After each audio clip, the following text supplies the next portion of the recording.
David Wayne Schroeder, nicknamed Dave, was born on August 5, 1967, and lived in Onalaska, Wisconsin. He grew up in Bangor, Maine, and graduated from Bangor High School in 1985. He was married to Carla and had 3 sons and a foster adult daughter. On September 22, 2012, while at church, Dave was not feeling well, so his wife took him home early around 2:10 p.m., where he planned to try and get some sleep. His oldest son arrived home within about 15 minutes, and strangely, Dave was gone. He had apparently left on foot without his money, wallet, cell phone, or identification. Dave had many health problems, including high blood pressure, high cholesterol, sleep apnea, and poorly controlled insulin-dependent diabetes. He was 45 years old, weighed 300 pounds, and stood 6 feet 5 inches tall. He was on medication and wouldn't have been able to survive very long without it. Yet his medicine was also left behind in the home. When Carla returned home from church, she asked her son where Dave was. He told her he hadn't seen him. Within an hour, Carla reported him missing, but because he was an adult, police waited 5 days before conducting a search. A tracking dog picked up Dave's scent, leading across the street and then for a mile along nearby railroad tracks before losing the trail. Authorities deployed helicopters, tracking dogs, and cadaver dogs, with the Department of Natural Resources assisting. They also searched a nearby swamp with quicksand-like mud, but found nothing. Dave was described as a devoted parent, especially to his youngest son, Jacob, who was severely disabled, wheelchair-bound, and required around-the-clock care. Dave was also active in his church, where he played guitar during Sunday services. He disappeared a week after his 16th wedding anniversary, and Carla confirmed they had no marital problems. However, she noted that before his disappearance, Dave had been acting as if something was bothering him. His family believes he is deceased and had him declared legally dead in 2014. Tragically, his youngest son, Jacob, passed away in November 2015 at age 13, never learning what happened to his father. Dave has never been heard from again, and as of today, his case remains unsolved. Rose Marie Bly was born on September 16, 1987. She was a 22-year-old wife and mother of 2 daughters, both under the age of 2. She was last seen in St. Croix Falls, Wisconsin, at 7 p.m. on August 21, 2009. She left her home in the 2300 block of River Road to travel 5 miles to Cushing, Wisconsin, to meet a cousin at a bar. Her husband stated that sometime that night, Rose contacted him and said she would be home by midnight. However, she never arrived in Cushing to meet her cousin and has never been heard from again. 5 days after her disappearance, her 2001 Pontiac Grand Am was found strangely in the parking lot west of the post office in downtown Grantsburg. The lot is normally used by semi-truck drivers to park their tractor trailers. The car was undamaged. There was no evidence of foul play, and the keys were missing. Grantsburg is about 30 miles from her home in St. Croix Falls and 15 miles from Cushing, where she was supposed to be going. A few weeks after the car was found, the village drained Memory Lake to make sure her body wasn't there. It is approximately a 5-minute walk from where her car was found to the lake. Rose has family in Grantsburg, and she graduated from Grantsburg High School. Rose didn't have any credit cards or debit cards, and she left home with very little money. Her marriage was troubled, and police were called to the home at least once to intervene in a domestic violence incident.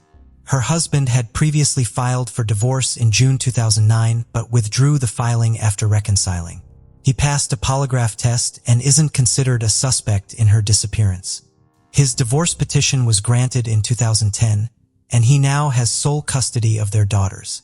Rose had fallen off a horse a week before her disappearance. She told her mother she was having headaches after the accident, and her mother advised her to see a doctor, but there's no evidence she ever did. Her mother speculated that she may have become disoriented due to her injury and wandered away. Since her disappearance, the Polk County Sheriff's Office has received over 200 tips and has interviewed more than 150 people, hoping to find answers. However, she remains missing, and the case is unsolved. Gerald Stragg, nicknamed Jerry, went missing on October 2, 2002, from Waponi, Wisconsin.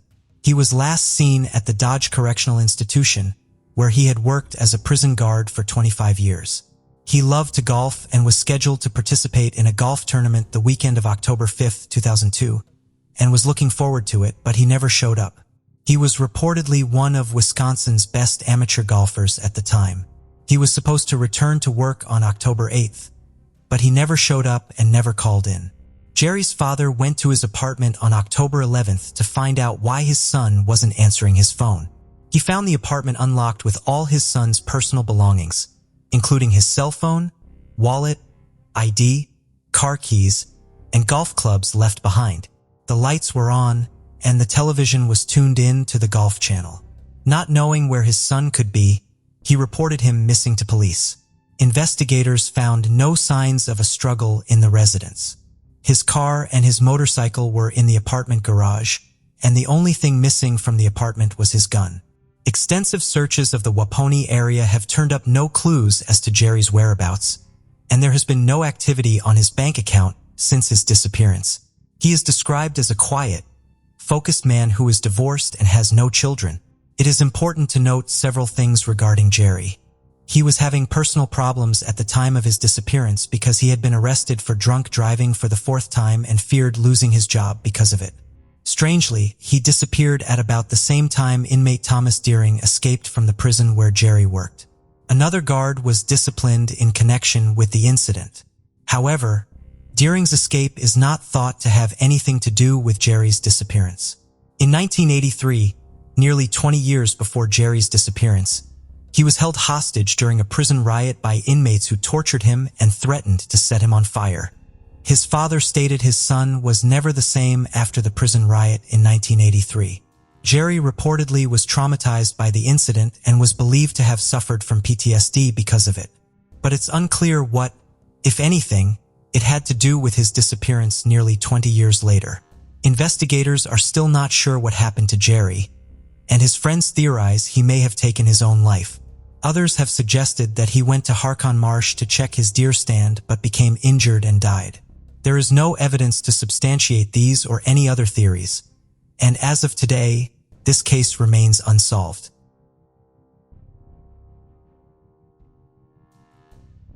Kayla Mayberg was born on August 29, 1993. She loved gymnastics and was part of the dance team at school. In 2007, her friend Megan introduced 15-year-old Kayla to the party scene in Wausau, Wisconsin.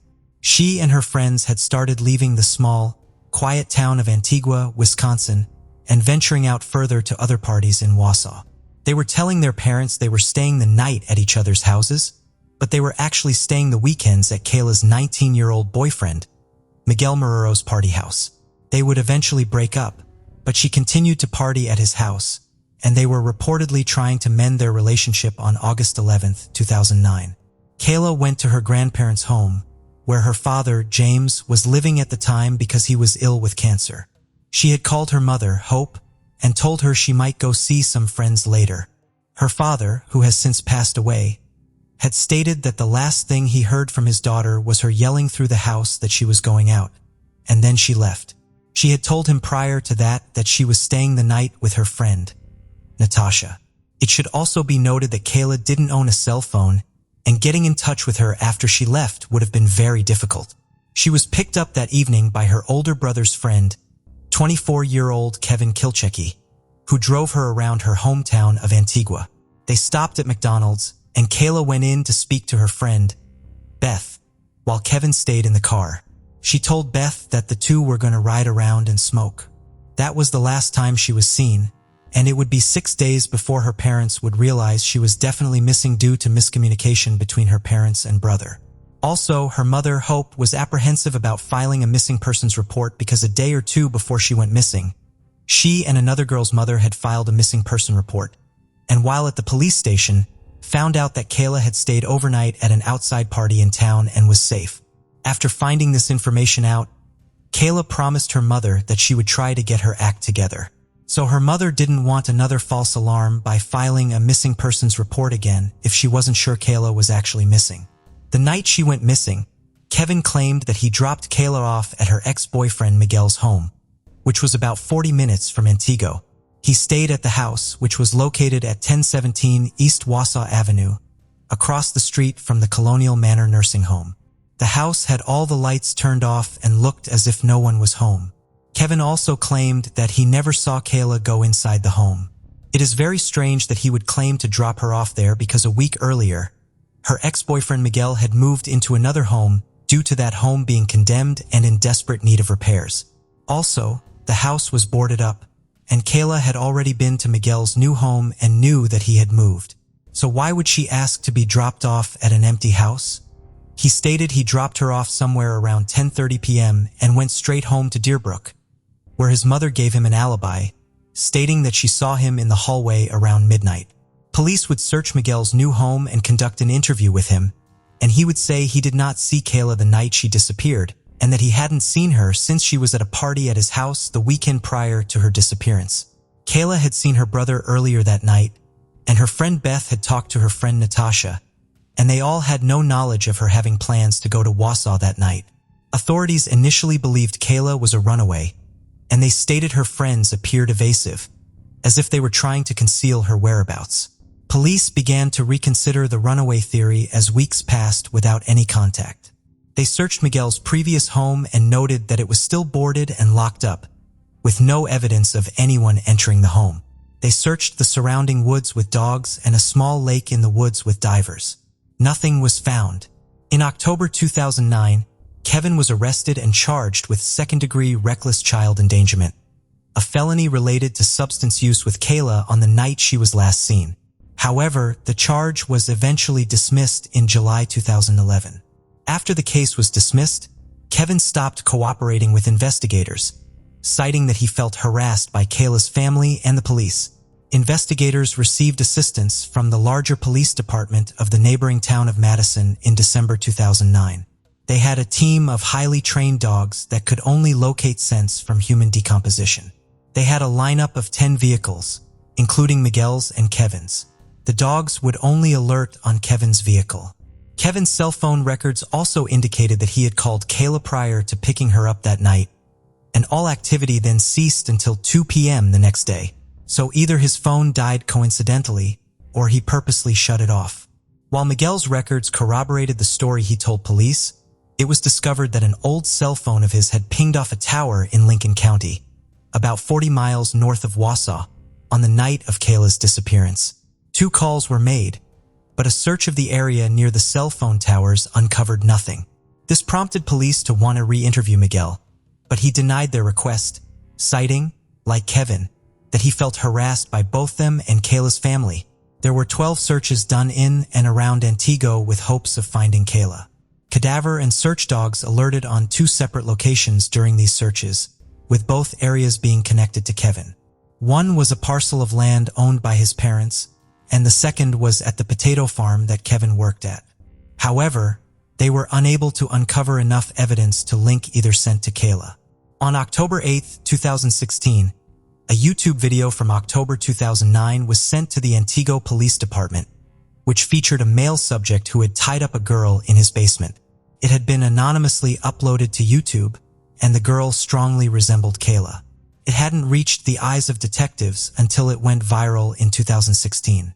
The FBI got involved to track down who had created the video, and it was shared by numerous news outlets. While the renewed coverage of the case led to numerous tips being called in, 3 days later, it was proven to be a hoax, with those involved being actors who hadn't even heard about Kayla's disappearance. Kevin refused to take a polygraph test offered by the FBI and instead later took one from a private firm, which he claims he passed. The nature of the test and the questions that were asked have never been publicly released. He has never been charged in her disappearance but remains a primary suspect. The case remains an open and active investigation, and as of today, remains unsolved. Ashley Love graduated from Pius Catholic High School with honors in 2009. She was living with her parents and 2 brothers in Milwaukee, Wisconsin, and working at an Arby's at the local mall. On the evening of October 9, 2009, She returned home to North 64th Street from work and spent time with her family as they watched a football game between the Green Bay Packers and the Minnesota Vikings. Later on, 19-year-old Ashley took a shower and went to bed for the night. According to Ashley's family, there was nothing out of the ordinary. Her mother, Tammy, suddenly woke up around 2 a.m., unsure what had caused her to wake up, and then heard footsteps outside her door as if someone were running down the stairs. She opened her bedroom door to see a man with a bandana on his face holding a shotgun. The man ran out of the house and through the backyard. Ashley's father, Joe, ran upstairs and sadly found his daughter had just been shot and did not survive. Nobody in the house, including her two brothers, heard the gunshot. Her mother also thought she saw a second person running from the scene as well. Milwaukee detectives quickly discounted burglary as a motive after learning nothing was missing from the house, but they suspected she had been specifically targeted. Tammy described the gunman to detectives as a Hispanic male, about 20 years old, of average height and build. He had short, spiked black hair and was wearing a dark zippered sweater or jacket. Detectives received reports that Ashley had been seen secretly meeting a mystery man on several occasions before her murder. Her lifelong friend, Joey, stated she was surprised Ashley didn't confide in her about the secret boyfriend. The man, according to Villarreal, is believed to work in construction. Ashley's parents and investigators pleaded for the man to come forward, but the mystery man has yet to be identified. There were reports that Ashley was seen entering a blue pickup truck with an unidentified man in the months before the tragedy, but investigators couldn't confirm the accounts. Investigators reported that evidence was collected from the home, but they have been unable to disclose that information. The suspect or suspects have never been found, and as of today, this case remains unsolved.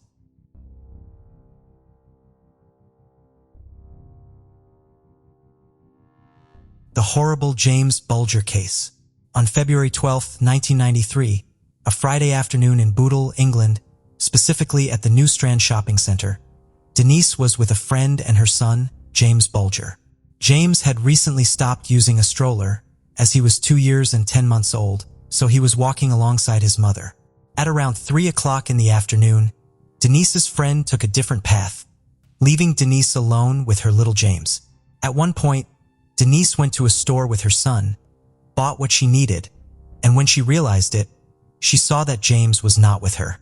It was only a momentary distraction for a few seconds as she checked her purse, but this oversight would change their lives forever. We all have memories of getting separated from family members in a shopping center as children, so the response here was quite common. When Denise left the store, she reunited with her friend, who had just passed by the front of the shop, but she didn't see James anywhere. They assumed he had wandered off, so they began asking the mall security guards and anyone they encountered if they had seen the child. Soon, announcements were made over the mall speakers, inquiring about James, and as desperation mounted, several police patrols came to the area until nightfall. Yet there was still no sign of James. The next step for the police was to review the shopping center's security cameras, as it was their only hope of discovering what had happened that afternoon with James. It was 1993, and security cameras had limited resolution at that time, and this particular shopping center didn't have many of them. However, one camera happened to be pointed at the store. The footage showed James leaving through the door, and Denise's lapse in attention was indeed brief, as within a minute, she could be seen searching for James at the door, but by then, it was already too late. The next trace of James was captured by one of the overhead cameras, showing him following two individuals. What was unusual was that these two individuals appeared to be teenagers, seemingly between the ages of 14 and 18. In the final image of James, he was seen leaving the shopping center with one of these boys holding his hand. Initially, there was hope, with the authorities thinking that these young boys wouldn't be capable of harming little James. However, 2 days later, the truth would come to light. More than 4 kilometers away from the shopping center, while playing, some teenagers stumbled upon the remains of a child on the train tracks who had apparently been struck by a train.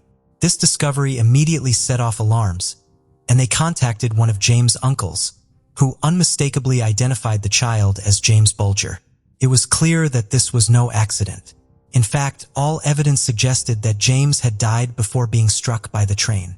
His body bore so many injuries that investigators couldn't determine the exact cause of his death. There were two more unsettling details. He had a pair of batteries in his mouth, and his left eye had been eerily painted blue. It was as if his young body had been subjected to inhumane experimentation, and the crime scene would remain etched in the memory of all the officers present as one of the most horrifying scenes they had ever encountered in their careers. The local community was in shock and outrage over the tragic incident. Many expressed their heartfelt condolences to the family, particularly Denise. While she had a momentary lapse of attention, it was a mistake anyone could make, and those with empathy could understand the immense pain she was going through. She replayed in her mind daily the haunting thought that she might have saved her son had she been more vigilant at that moment. In addition to the sympathy, there were some individuals, including her own husband at one point, who angrily confronted her and blamed her for not being attentive enough, asserting that the tragedy could have been prevented with more careful supervision. The potential key to identifying the culprit lay in the shopping center's security cameras, but their image quality was so poor that even determining the suspects' ages was impossible.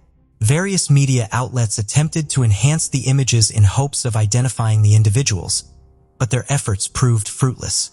The last glimmer of hope rested on someone coming forward to confess to the crime. On February 16th, just 2 days after James' body was discovered, the police received a crucial call. The caller accused a 12-year-old boy named Jonathan Green of being the perpetrator, and shockingly, this accusation came from his own parents. They claimed that their son bore a resemblance to one of the suspects captured in the security camera footage. A grave accusation indeed when it comes from one's own parents. Law enforcement took this accusation seriously and subjected Jonathan to nearly 23 hours of relentless interrogation before eventually declaring him innocent. In a subsequent interview, Jonathan revealed the profound psychological trauma he endured during this time, spending countless sleepless nights. The intensity of the questioning even tempted him to falsely admit guilt at one point. The parents, however, did not hesitate much before making the accusation, even though the images they based it on were captured just days earlier.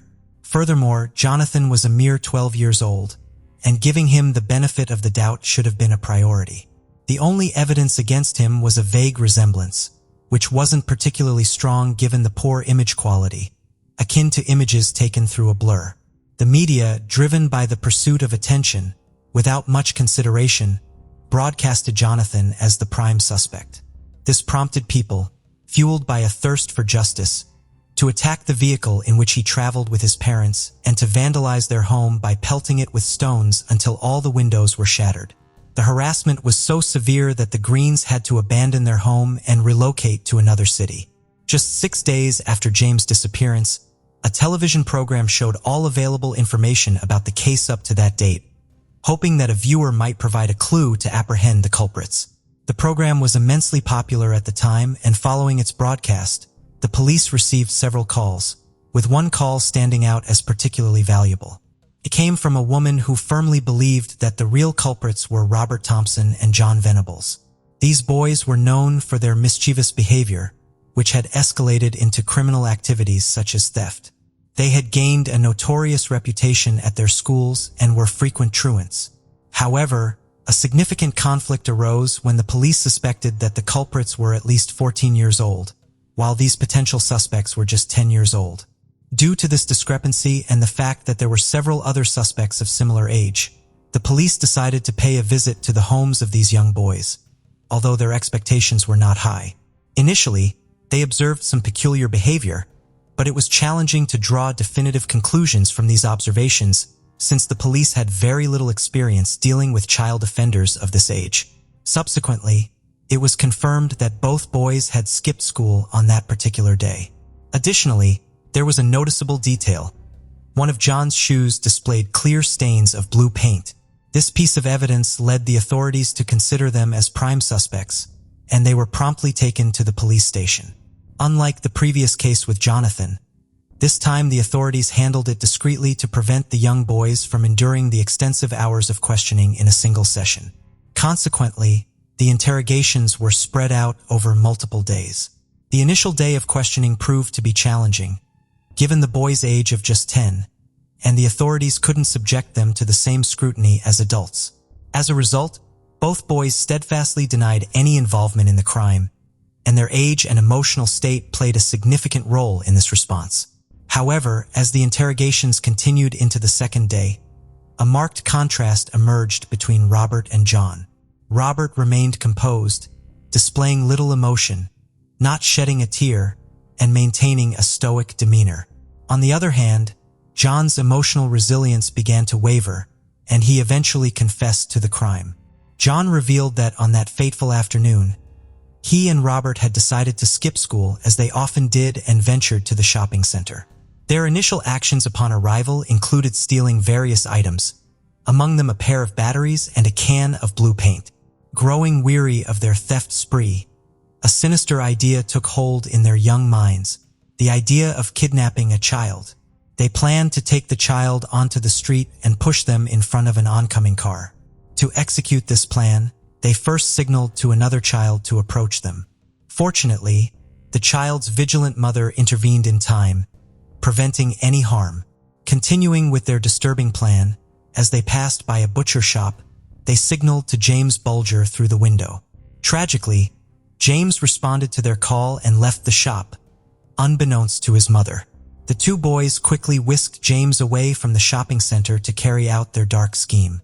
However, James, with his remarkable balance, made it challenging for them to push him far enough onto the road for a car to strike him. Undeterred, they decided to take James to a nearby canal, intending to push him in and drown him.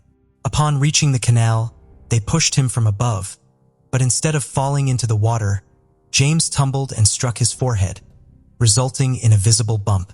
His cries for help filled the air. It is estimated that approximately 38 individuals witnessed these two boys with James, and a few inquired about their actions. Initially, one of the boys falsely claimed that they were brothers, which caused frustration among those who witnessed the incident. It is important to note that the onlookers faced a challenging situation involving children who appeared innocent, making intervention at the time more complex. However, what remains alarming and subject to criticism is the false explanation provided by John and Robert to one individual, stating that James was a lost child and they were taking him to a police station.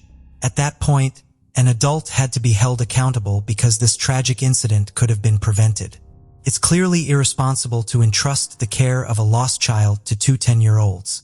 After walking for more than 4 kilometers, the boys took James to a remote railway track, devoid of any witnesses, and carried out unspeakable acts that are too gruesome to detail. They utilized whatever items they could find, including bricks, stones, and even a hefty 10-kilogram metal bar, inflicting unimaginable suffering upon James. When he lay lifeless, their intentions were unclear, whether to stage it as an accident or to inflict further harm on this young life.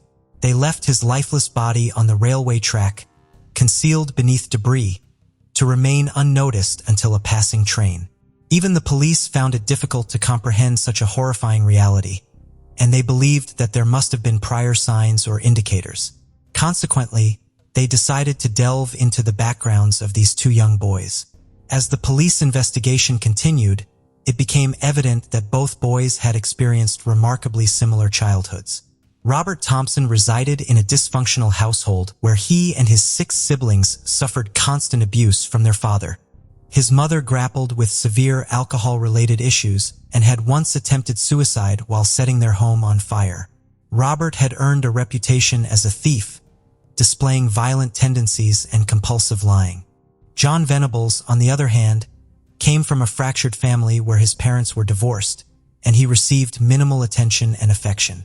Coupled with his short temper, John often engaged in mischief and fights to garner attention, eventually leading to his expulsion from school. It's widely believed that Robert took on the role of the ringleader during their terrible actions. Throughout the interrogations, both boys attempted to shift blame onto each other. Robert, displaying a shrewd demeanor, would acknowledge his presence but claim that he left when he saw John beginning to torment James on the railway tracks. When confronted with questions that cornered him, he would feign tears without shedding a single drop. However, the presence of blood and strands of James' hair on his clothing, particularly his shoes, served as irrefutable evidence of his involvement. Consequently, on February 20th, both were declared guilty, identified only as Boy A and Boy B to circumvent potential issues similar to those faced by Jonathan Green. It was known only that they were two 10-year-old boys residing in Walton. This case was a recipe for turmoil. The brutal murder of a child as innocent as a 2-year-old had shaken the community, evoking tears and profound anger. The sentiment was so intense that it practically condemned the perpetrators to a life in hiding if they ever ventured into the public sphere. Yet, these culprits were merely children of 10, making any sentencing decision the subject of heated controversy. There was a significant divide in public opinion regarding the appropriate punishment for John Venables and Robert Thompson. While some called for the death penalty, others believed that a regular prison sentence would suffice. The debate also centered around the issue of anonymity. Why should these boys be shielded from public exposure when other murderers were not afforded the same privilege? Revealing their real names would effectively have been a death sentence, erasing all the efforts invested in their psychological rehabilitation. However, some may argue that if they didn't afford James a chance to live, why should they be allowed to live freely? When the trial started, the parents of the accused were moved to different parts of the country and assumed new identities following death threats. The full trial opened at Sessions House, Preston, on January 1993, conducted as an adult trial with the accused in the dock away from their parents, and the judge and court officials in legal regalia. The boys denied the charges of murder, abduction, and attempted abduction. James's mother, devastated by the loss of her son, could only muster the strength to attend the day of the verdict. It wasn't until the sentencing that the judge permitted the media to publish the faces of Robert and John, who had shown no remorse throughout the 17-day trial. The evidence presented indicated that both boys understood the difference between right and wrong. John's tears seemed to stem from the anticipation of their impending fate, while Robert remained emotionally detached. With this knowledge in mind, on November 24, 1993, John Venables and Robert Thompson, initially facing a minimum of 15 years in prison, received a different sentence. They were to be held in a juvenile detention center until they turned 18, avoiding a real prison experience. This decision disappointed the public to the extent that riots erupted, and vehicles believed to be carrying the boys were vandalized. However, these vehicles were decoys, and the boys were transported discreetly in other vehicles. From that point onward, they were granted new identities shrouded in secrecy, known only to the authorities tasked with monitoring their lives. Initially, public outrage soared when news broke that the government had allocated £1,500,000, roughly equivalent to $2 million, for the rehabilitation of these young boys. This sparked a moral dilemma, as many argued that this substantial sum could have been better spent on saving innocent children, providing them with essential medications and sustenance. After all, this money came from hardworking taxpayers who weren't keen on supporting these boys financially. Some demanded a minimum prison sentence of 15 years for the young offenders, and this demand held some validity.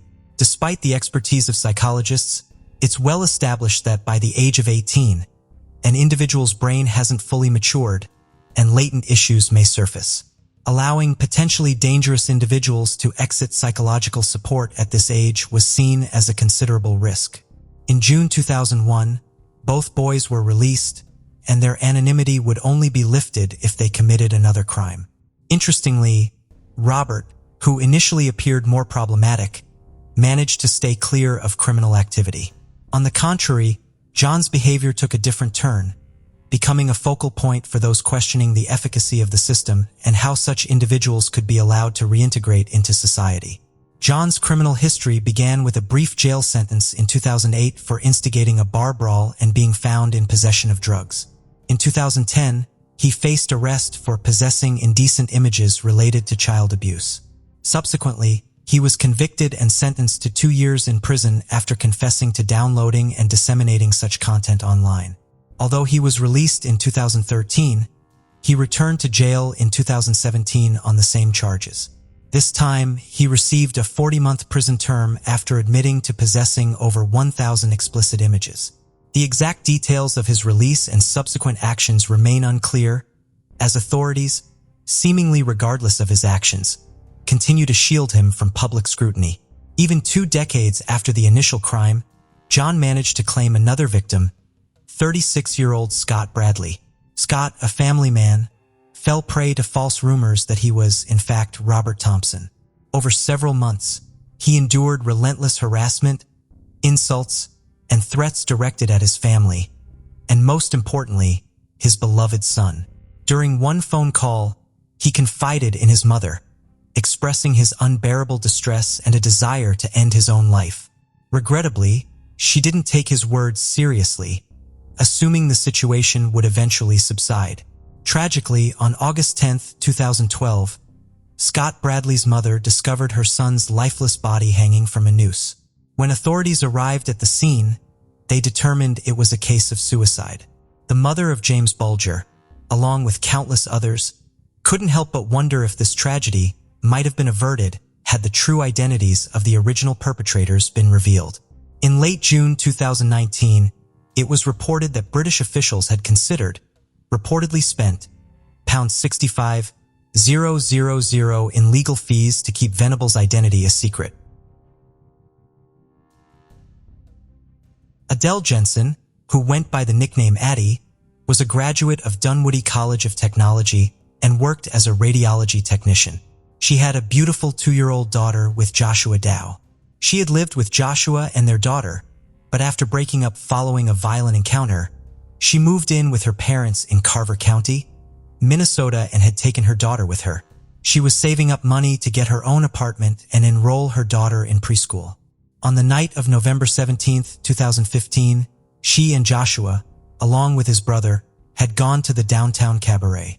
For unknown reasons, after the club closed, he and his brother saw her walking down the street. They asked her to get in the car with them and go back home, but she refused. This was the last known time she was ever seen again. A few days after her parents reported her missing, Joshua was arrested on suspicion of her murder. The arrest happened after his brother went to police and gave a statement saying Addie was dead and he'd helped Joshua move her body. He said that Joshua had forced him to do it. Joshua's brother, who lived with him at his duplex, said at 5 a.m. on November 18th, he'd been asleep when the sound of a gunshot woke him up. Joshua told him he'd dropped a gun and it had gone off accidentally, and his brother went back to sleep. At about noon, Josh's brother woke up and found a friend who is now deceased in the duplex, helping his brother remove a blood-stained sofa. He also said that Addie's body was wrapped in plastic, like the plastic used at the warehouse where both Joshua and his brother worked in the 2500 block of North 2nd Street in Minneapolis. Cell phone records show that Joshua had been at the warehouse at 7:20 a.m. that morning. He told his brother that Addie had taken her own life. He allegedly held a gun to his brother's head and threatened him, and their mother telling him he had to help move the body, clean up the crime scene, and go along with the story that she was missing. The 3 men loaded the couch into the friend's van and later cut it in pieces and scattered the pieces in various locations. Joshua's brother then got rid of the .38 caliber revolver used in the crime, but police were able to recover it later. Joshua put her wrapped-up body in a box and taped it shut, and he and his brother painted over the blood-stained walls at the duplex. They moved the box with Addie's body to the warehouse. On November 19th, after she was reported missing, the brothers moved the body to a storage closet in the warehouse. Police went to the warehouse and couldn't find a body there, but they could smell decomposing flesh. On the morning of November 22nd, one of Joshua's co-workers at the warehouse had seen him there washing off plastic sheeting and putting boxes in a cart. About 20 minutes later, another witness saw him pushing a box from the warehouse loading dog into a Chevrolet pickup truck matching the description of the truck Addie had rented for Joshua's brother prior to her disappearance. When the police spoke to Joshua, he said he had tried to break up with Addie and she died by suicide afterwards, shooting herself on his couch, which he also disposed of. He said he thought she was going to get the last word by sending him to prison for her death. And he also didn't want their daughter to know her mother died by suicide, so he decided to get rid of her body. He admitted he'd dismembered it at the warehouse and dumped the parts in different garbage cans in the city. By then, the cans had already been emptied. According to text messages on his phone days before her disappearance, he and Addie had been fighting and the arguments had turned physical. When Addie threatened to buy a plane ticket and leave the area, Joshua told her he would get custody of their daughter and she would never see her again. The initial arrest had been for murder, but Joshua was instead charged with second-degree assault with a dangerous weapon and interference with a dead body while concealing evidence. In February 2016, he pleaded guilty to interference with a dead body as well as an unrelated drug charge. He was sentenced to 8 years in prison. In December 2019, Joshua pleaded guilty to second-degree unintentional murder and admitted he had caused Addie's death and improperly disposed of her body. He was sentenced to 20 years in prison. As of today, it still remains a mystery as to what really happened to Addie. Also, authorities sifted through 60 to 100 tons of garbage trying to find her remains, but their search has been unsuccessful, and as of today, her body remains missing.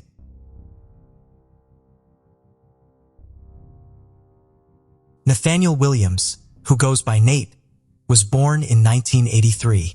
His parents were scientists and moved around a lot, so therefore he spent time as a child in the Bolivian Amazon, Colombia, Mexico, and New York. He attended high school in the Washington, D.C. area and would later move because of his love for water to Minnesota because of the many lakes, forests, and having the world's largest freshwater lake. He loved water so much he was given the nickname Fish in high school. His goal was to get a job in wildlife management or maybe as a game warden after he graduated. When he was deciding on schools, he would choose the University of Minnesota at Morris because of the many options for hunting and fishing nearby. Nate also had dyslexia, and UMM was very helpful to students with this diagnosis. 21-year-old Nate was last seen on September 28, 2004, leaving his residence on campus in the 400 block of East 10th Street in Morris, Minnesota. He told his college roommates that he was planning to go on a fishing and hunting trip in Two Harbors, Minnesota. He said that he would be gone for 2 weeks and would return on October 10th. All he had with him when he left were 2 fishing rods and a single-shot 12-gauge shotgun in case. He saw a grouse and a blue-down comforter from his bed. Nate had told friends in the past that he dreamed of living off the land, disappearing into the wild and living by his own means, like a Special Forces soldier. 2 days later, sheriff's deputies found his teal and white 1966 Ford F-150 pickup truck north of Two Harbors on the Cowichan Lake Road in Lake County, Minnesota, near the Boundary Waters canoe area. However, there was no sign of Nate or any of his fishing or hunting gear. His parents, who lived in Silver Springs, Maryland, and his roommates reported him missing about a week later when the fishing trip seemed to be lasting longer than usual and he had not contacted anyone. He was not known to have any camping gear or believed to have purchased any during his trip. None of the items he was known to be carrying have ever been found. From credit card receipts, law enforcement was able to determine he had made stops in Brainerd, Grand Rapids, so this was his likely route. Several reports indicate the truck was actually stuck, leaving investigators to think he could have tried to walk out of the area or accepted a ride. Walking out would have been difficult since the area where he went missing is very dense. In 2012, a pilot, Michael Bradley, went missing in the area somewhere around Silver Bay and not even his plane had been found. Though it is not known exactly where he crashed, it gives you an idea as to how dense the area is and how hard it is to search. However, many people believe that due to all the fishermen and hunters that trek through the area, that someone would have found him after all this time. Therefore, it is speculated that he accepted a ride with someone, was hurt by an animal, or took off on his own. However, his parents do not believe he purposely left on his own, but they also don't believe that he is still alive. Authorities also do not believe he committed suicide, and he was very close to his family. Both Morris and Lake County authorities are investigating his case, but as of today, it remains unsolved. Abdoulaye Cissette was born on October 16, 1992 in Minneapolis, Minnesota, and was the son of Senegalese immigrants. He was the first of his family to be born in the U.S. and was brought up in Minnesota until the early 2000s when his family returned to Senegal. After completing his education in Senegal, he moved to Beijing, China to attend college. He would then return to Minnesota where he would later join the Minnesota National Guard in 2014. Abdul was highly intelligent, talented, and multilingual. He was fluent in French, Mandarin Chinese, and Wolof, a language from his parents' home in Senegal. His fellow soldiers described him as a natural-born leader who knew how to draw the best out of people. He already had overseas experience living with his parents for a time in Senegal and studying in China. Colleagues say he had plans to attend the Defense Language Institute, the military's premier language school in Monterey, California, to train as a human intelligence collector, and that his language skills and ease with people made him a perfect fit for it. On his 27th birthday on October 16, 2019, he had spoken to his parents on the phone.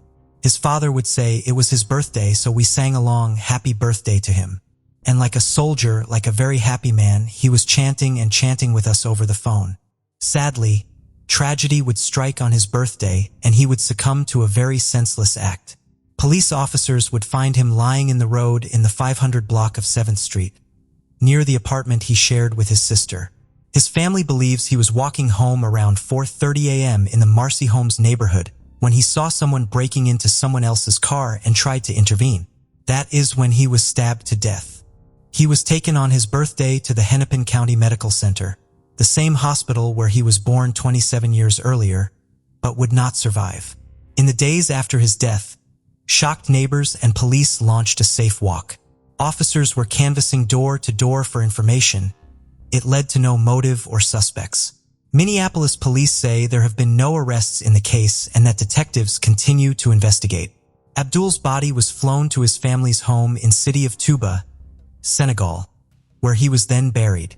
His family still seeks answers, and as of today, this case remains unsolved.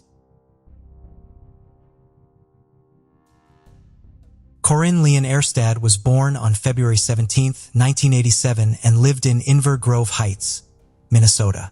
Sadly, Corinne's home life was very troubled. Her family moved frequently, their only income came from welfare payments, and her mother had been treated for cocaine abuse and emotional problems.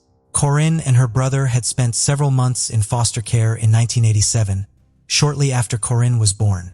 On June 1, 1992, 5-year-old Corinne was dressed in a white sundress with green and pink watermelons on it as she went to play in Skyview Park near her home around 7:30 p.m.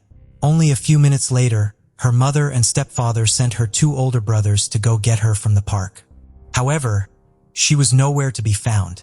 2 hours later, her mother reported her missing to the police. A boy playing in the park told authorities that he believed he saw Corinne talking to an unidentified man that evening. The boy said that he saw a girl matching her description petting the man's dog. It has never been verified that the girl was in fact Corinne. Robert Quivara was a longtime friend of Corinne's mother, Mona Williams. Authorities viewed Robert as the main suspect in her disappearance quickly into their investigation. He often stayed overnight at the family's home when he was too intoxicated to drive home and was there the night Corinne went missing. He reportedly left the home immediately after Corinne went out to play. Police dogs tracked her scent to his home after her disappearance. Shockingly, witnesses told authorities that Robert often slept in the same bed as Corinne when he stayed the night. Corinne's mother stated that her daughter had accused Robert of molesting her on the day of her disappearance. Strangely, Mona did not tell the police about this until several days after her daughter disappeared. She actually claimed that she had forgotten about the incident until then.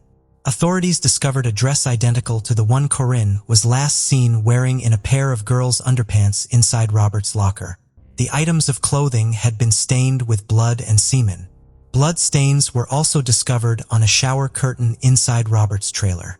DNA testing showed that the fluids could have come from both Corinne and Robert. He was charged with her kidnapping, rape, and murder on June 5, 1992, 4 days after Corinne disappeared. His brother Jerry Quivara was also arrested in the days after Corinne's disappearance on suspicion of aiding and abetting his brother, but was released from custody without charges. Defense witnesses argued at Robert's trial that his locker and trailer were not secured, and that the evidence could have been planted there to frame him for Corinne's disappearance. In 1992, Minnesota law did not allow the full use of DNA evidence at trials, although that has since changed. As a result, Robert was acquitted of all charges in connection with Corinne's case. He has continued to maintain his innocence throughout the years and is unable to be charged for the crime again due to double jeopardy laws. Sadly, Corinne's body has never been found, and as of today, this case remains unsolved. 50-year-old Rachel Anthony would meet a terrible fate on February 27, 2001. Up until this day, she had been a hardworking grandmother who worked in Pine River, Minnesota, a town of less than 1,000 people where everyone knows everyone. Pine River was a ghost town and not many people were out and about because it was 19 degrees Fahrenheit below zero that night. Rachel was working alone at Ultimate Liquors, where she had worked for a year and a half, preparing to close up shop for the night. She apparently went out and started her car parked in front of the building to warm it up and lock the front door behind her. Pine River Police Officer Sean Bennett was on patrol that night when he saw her Ford Escort running in the parking lot at 10 p.m., which was the closing time of the liquor store. Hours later, between midnight and 1 a.m., Officer Sean would pass by the liquor store again and see the car still running, sitting in front of the business. He stopped to check it out and determined no one was there. However, police would find Rachel's purse, glasses, and coat still in the store. Reports state that the back door was unlocked and it appeared she took the garbage out and had possibly encountered someone. The parking lot was a full sheet of ice, so there were no tire tracks, which made it very difficult for police to collect evidence.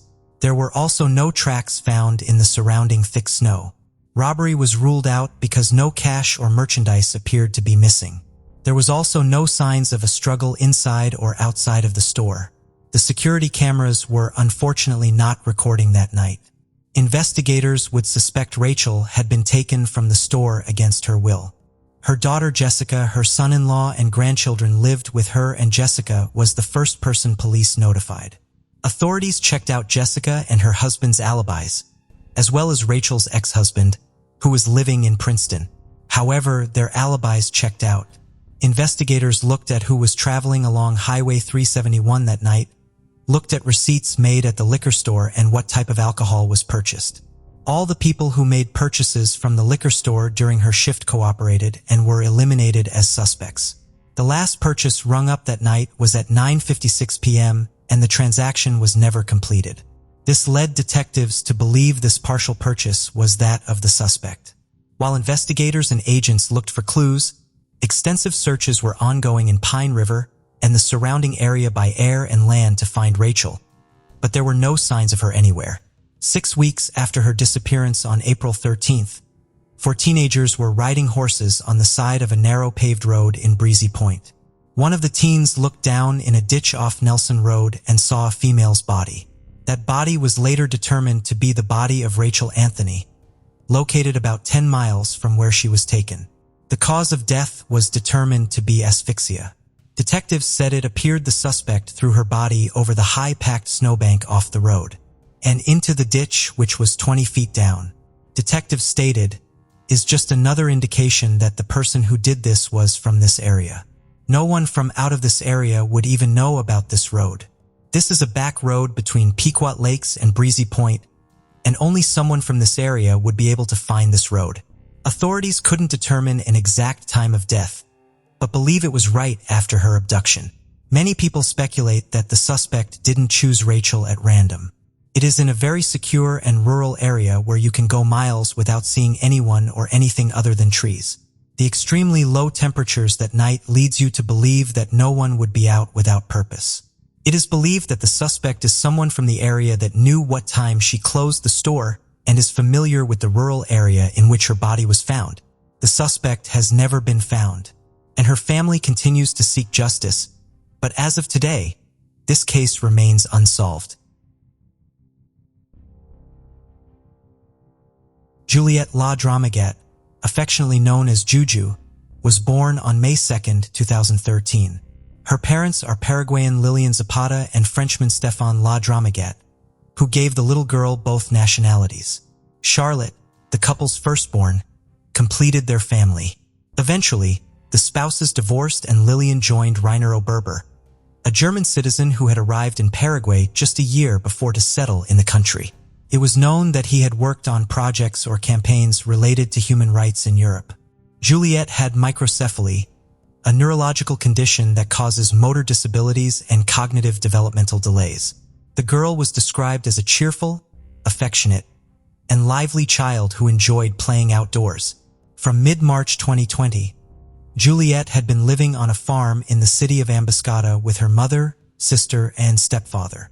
According to reports about the case, Reiner convinced his partner to settle there when the quarantine was imposed due to the COVID-19 pandemic. Everything seemed tranquil and almost idyllic in this corner of the country, but that calm was unexpectedly and dramatically shattered on April 15, 2020. On that day, little Juliet disappeared without a trace while on the property where, in addition to her family, there were 2 workers. According to information released by the Paraguayan newspaper ABC on the morning of April 16th, when the local school director realized that one of his students had been missing since the previous morning, he notified the authorities. Immediately, officers from the police station of Ambascada went to the residence of the family. It was at that moment that the mother reported her daughter's disappearance. Lillian said that the 7-year-old, who had difficulty moving and the cognitive development of a 3-year-old, had gone missing at around 9:30 in the morning the previous day while playing in the gated complex where they lived, along with a pair of goats that were also missing. She explained that, as time passed without her daughter returning, she asked for help from some neighbors to search the property, but they were unsuccessful. The search operation was immediately launched, involving police officers with trained dogs and the participation of local residents. As the hours passed, fears for the safety of the young girl grew. No one could believe that something like this could happen in that peaceful place. Additionally, on April 17th, a team accompanied Lillian to check 2 properties in different parts of Ambascada where they had lived, but they found no traces of the child. On the same day and in the following days, alongside search efforts, various law enforcement agencies conducted interviews with the mother, stepfather, and workers at the location. They also requested information from the telephone companies of the adults responsible for the minor and individuals connected to the case, as well as reviewed security camera footage from nearby businesses. Some witnesses reported seeing the child for the last time on April 15th at 10 in the morning. Initially, the hypothesis was that the child had gone missing while following the goats. However, investigators considered this version unlikely since the child had difficulty moving and the goats were pregnant and did not typically stray far from the area. The property covered about 30 hectares and included several buildings. With no traces of the child found on the property, the investigation was reinforced on April 20th with the addition of prosecutors from the anti-kidnapping unit. Day later, the goats with which Juliet was said to have been playing were found. They were found in good condition, for kilometers in a straight line from the house, passing through a densely wooded area. Due to her motor disability, it was impossible for the girl to make that journey with the animals.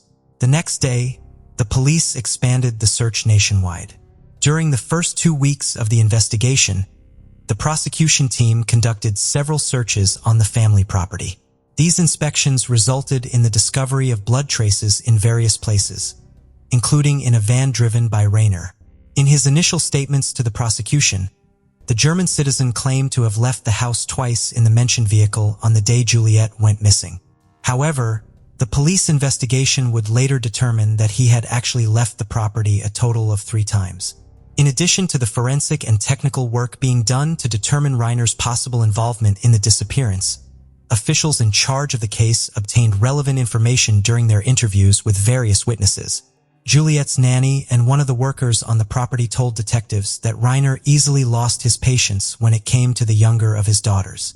On the other hand, Juliet's sister, who was 10 years old at the time, made a statement using a special system, which is used to interview minors to ensure their safety and comfort. Day later, the young girl left the country as a protective measure to reunite with her biological father in Switzerland. The prosecutor in charge of the investigation detailed that a sports shoe, a sheet, a towel, and a carpet had been seized, all of which reacted to the blood detection reagent. He also stated that tests would be conducted to determine the origin of the blood residues. The representative of the public ministry reported that new searches had been conducted at various addresses and that 2 vans owned by Reiner had been seized as well as electronic devices. He explained that although they were investigating the case as a missing persons case, they did not rule out any hypotheses from an intra-family matter to the involvement of a third party. It was also reported that a computer had mysteriously disappeared from the location. When questioned about it, Reiner stated that he had sent it for repairs but couldn't say where it was being examined. As the investigations continued and knowing that the authorities considered them as suspects, Reiner and Lillian made a video offering a reward of approximately 10 million Paraguayan guaraníes, approximately $1,400 at that time's exchange rate, for any valuable information that would help them find the child. In the message, they expressed that they were deeply affected. The mother spoke directly to her daughter, saying that she missed her as did her sister. She also explained that they were under restrictions because they were being investigated. As the days passed, Lillian and Reiner changed their initial version, which pointed to Juliet having gone missing. Instead, they now claimed that Juliet may have been abducted from the property and deprived of her freedom, a change in position that also raised suspicions among the authorities. While the prosecutors had this hypothesis on the table, it seemed unlikely because there were 200 meters from the property's entrance to the place where the child was last seen. This implied that, to take the child, the perpetrator would have had to get out of a vehicle, open a wooden gate, enter with the car, take the child and the 2 goats that had also disappeared, close the gate again, and leave. However, it was not credible that the 3 people in the house at that time did not hear the sound of a vehicle. Based on the findings during the investigations, the prosecutors charged the mother and stepfather of the child with failing in their duty of care and education, as well as abandonment. On May 4th, the public ministry searched the residence and arrested Lillian, 33, and Reiner, 55. The prosecution announced that both had declined to provide an interrogatory statement and were in preventive detention. One of the figures who appeared in the media and pointed to Reiner as a suspected person was Rufino Zapata, Lillian's father and Juliet's grandfather. During a radio interview, he stated that the family had strong suspicions that his daughter's partner could not stand the little girl. While he clarified that he could not accuse, the information they had made them think that the German citizen could be linked to his granddaughter's disappearance. Furthermore, the young girl's grandfather said he believed that his daughter knew something about what happened to her granddaughter and was under pressure not to give details about the case. He also expressed that Reiner was a horrible person and he feared what he might do. In mid-May, during a video call interview, Juliet's biological father expressed his trust in the detectives and requested that a complete investigation, especially Reiner. He mentioned that since Lillian joined the German citizen, she had distanced herself from her family and only associated with his circle. He said that he did not distrust Lillian, whom he considered a loving and careful mother, especially with Juliet. Additionally, he mentioned that his other daughter had told him about a very serious matter. He said that further investigation was needed and that he had some suspicions about what might have happened to the little girl, although he didn't know who was responsible. He was certain that it wasn't an accident. According to him, his elder daughter told him about the day her little sister disappeared. The girl said that while she, her mother, and other people were searching for Juliet, Reiner remained seated in front of his computer the entire time. He added that during that day and into the night, Lillian and the little girl were searching for Juliet, but they didn't have the help they needed. While defending his ex-wife, he also suggested that, in his opinion, she was a victim and had no idea what had happened. The father of the child appointed a group of lawyers, including Oscar Toma, to represent him. The attorneys filed a series of complaints against Juliet's stepfather, accusing him of deprivation of liberty and taking the life of his daughter. Oscar Toma had collaborated several times with an organization which had been working since 2013 for the protection of children in Paraguay, especially those declared missing. Reiner insisted on his innocence, stating that he had nothing to do with Juliet's disappearance. On May 18th, the police once again searched the Juliet family's property, but found no trace of the child. The police and the prosecution had already conducted a series of inspections, especially in places where German citizens who were part of Reiner's circle stayed. Electronic devices, closed-circuit recordings, and documentation were seized. A more intense search was also ordered, considering the possibility that the child might be found deceased.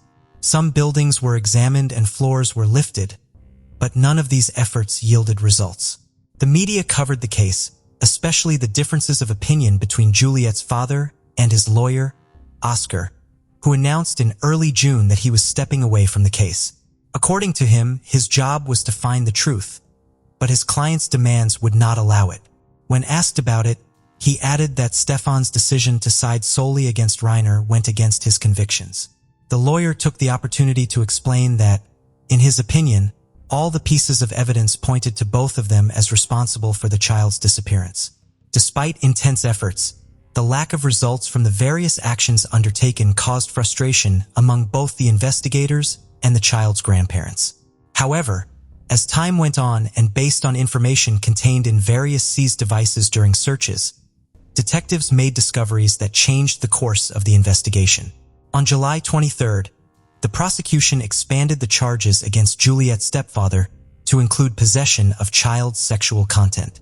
In a press conference, the investigators revealed that, after analyzing 80,000 photographs contained in the seized electronic devices, they found adult material and intimate images of Juliet and her sister. According to the prosecutor, they had indications that the stepfather of the minors had captured the images. The established truth concept dictates that the person who took the photograph is considered the alleged perpetrator. This was articulated in the reasons for the charges against Reiner, as the images were found on his cell phone. Early the following year, the prosecutor in charge of the case declared that the investigation into Juliet's disappearance was getting closer to the truth. However, 2 months later, the case remained unsolved, and a decision by the main suspect came as a surprise. On March 17, 2021, the child's stepfather offered $350 million Paraguayan guaranas, approximately $44,600 at the exchange rate of that time, for information about Juliet's whereabouts. Through the lawyers who made the announcement, Reiner insisted on his innocence and claimed that he or the kidnappers of the child could have entered the property through the rolling gate or from the neighboring property. On that occasion, he defended the mother of the missing child, who was also being held against her will, and criticized the justice system, stating that he never imagined that the truth could be suppressed for so long and that judges and prosecutors were trampling the law. The following month, just before entering a hearing to provide an interrogatory statement, the German man made statements pointing to Rufino, Juliet's grandfather, and urged journalists to investigate his partner's father. If you want to investigate a bit, I'll give you a clue. Approach or ask Juliet's grandfather, who always says he knows more. And maybe he does know more than he says, and all I can tell you is that angels will become demons, and demons will become angels, he said. Rufino reacted to the accusations made by the main suspect in the case, stating that these accusations were part of a strategy by the lawyers. He also called on the prosecutors to follow him wherever they wanted and reiterated that his family was available for cooperation. In that context, he also mentioned that he had lost contact with his daughter months ago and emphasized that, in his opinion, she must know something about what happened to his granddaughter. While awaiting trial, an appeals court granted Lilian limited freedom of movement. On September 24, 2021, Lilian Zapata was sentenced to 6 years in prison for failing in her duty of care and abandonment of her daughter. Despite the guilty verdict, she remained free pending the confirmation of her sentence. In the case of Reiner, unlike his partner, he was acquitted of these same charges. The court believed that he had no involvement in the act of abandonment. However, he still faced charges related to the possession of sexual content involving minors. Only 2 months later, on November 9th, Lilian was once again sentenced. She was given an additional 2 years of imprisonment with the suspension of the sentence's execution after being found guilty of contempt of a court order. The November ruling came in response to her refusal to undergo a DNA test, which was intended to determine if the blood traces found during the investigations matched the child. She also rejected a toxicology test that aimed to determine if she consumed narcotics. I don't know. The prosecution never informs me of anything. They never communicated with me. From jail, I did everything for them to investigate, even sent a letter to the French embassy. All I ask is that they search for and find my daughter. Lilian refused, arguing that it was her body and she wouldn't give consent for the tests. Before the end of 2021, the court revoked the decision to keep Reiner in preventive detention. The verdict established that the public ministry did not find sufficient evidence to incriminate him, absolving him of all guilt and penalty. In an unexpected turn of events, A video posted on a popular social network on May 31st, 2022, showed a girl on the streets of Ecuador who appeared to have the same characteristics as young Juliet. The recording was apparently made in public by two foreigners. When asked about it, officials from the public ministry confirmed that the girl in the video seemed to be Juliet, but provided no further details to protect the ongoing investigation. Nevertheless, it was announced that a technical verification of the content and origin was being conducted. This information led Stefan to request a copy of the Swiss documents to travel to Ecuador to verify if the girl in the video that circulated on social media was Juliet. His request led to an incident at the airport, during which his older daughter, after visiting her mother in Paraguay, was detained by airport authorities when she was about to return to Europe. It was reported that officials found her missing sister's documents among the girl's belongings. As a result, the girl missed her flight, but there were no other reported consequences. In a new chapter of this case, judge ordered the capture of Lillian to enforce the prison sentence imposed in 2021 for the charges of violating her duty of care, and on August 16, 2023, Juliet's mother appeared before the court and requested the postponement of her imprisonment, invoking a provision in the penal code that allows the postponement of the sentence for mothers of children under 1 year old. However, on August 17th, the court ruled against her request and ordered her immediate confinement at the National Women's Penitentiary, where she will serve her 6-year sentence. The judge mandated that her baby must receive pediatric care, social assistance, and all necessary care to ensure the well-being of the child and his mother during the breastfeeding stage. 3 years have passed since Juliet's disappearance and many loose ends remain. One of the hypotheses being considered is that the girl disappeared on April 14th, a day before the date the parents reported to the authorities, following an incident inside the house, and was subsequently moved to another location with the goats. To this day, it remains unconfirmed whether the blood found during the investigations belongs to Juliet, among other reasons due to the refusal of Lillian and the biological father to provide the necessary samples for DNA comparative studies.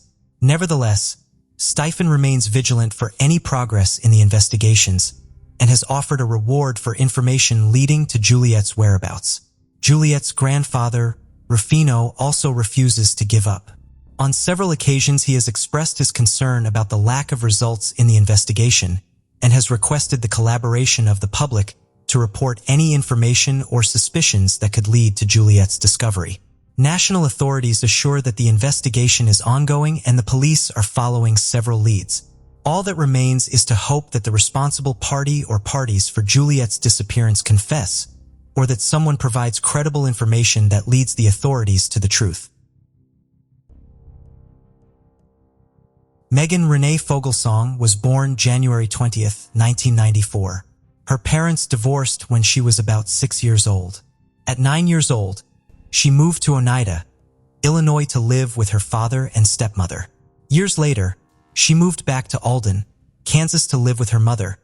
Pam is described as having a wild lifestyle and having a somewhat competitive friendship with her daughter. At some point, her mother would unfortunately introduce her to David Madden. David was her mom's ex-lover, and he was 14 years older than Megan.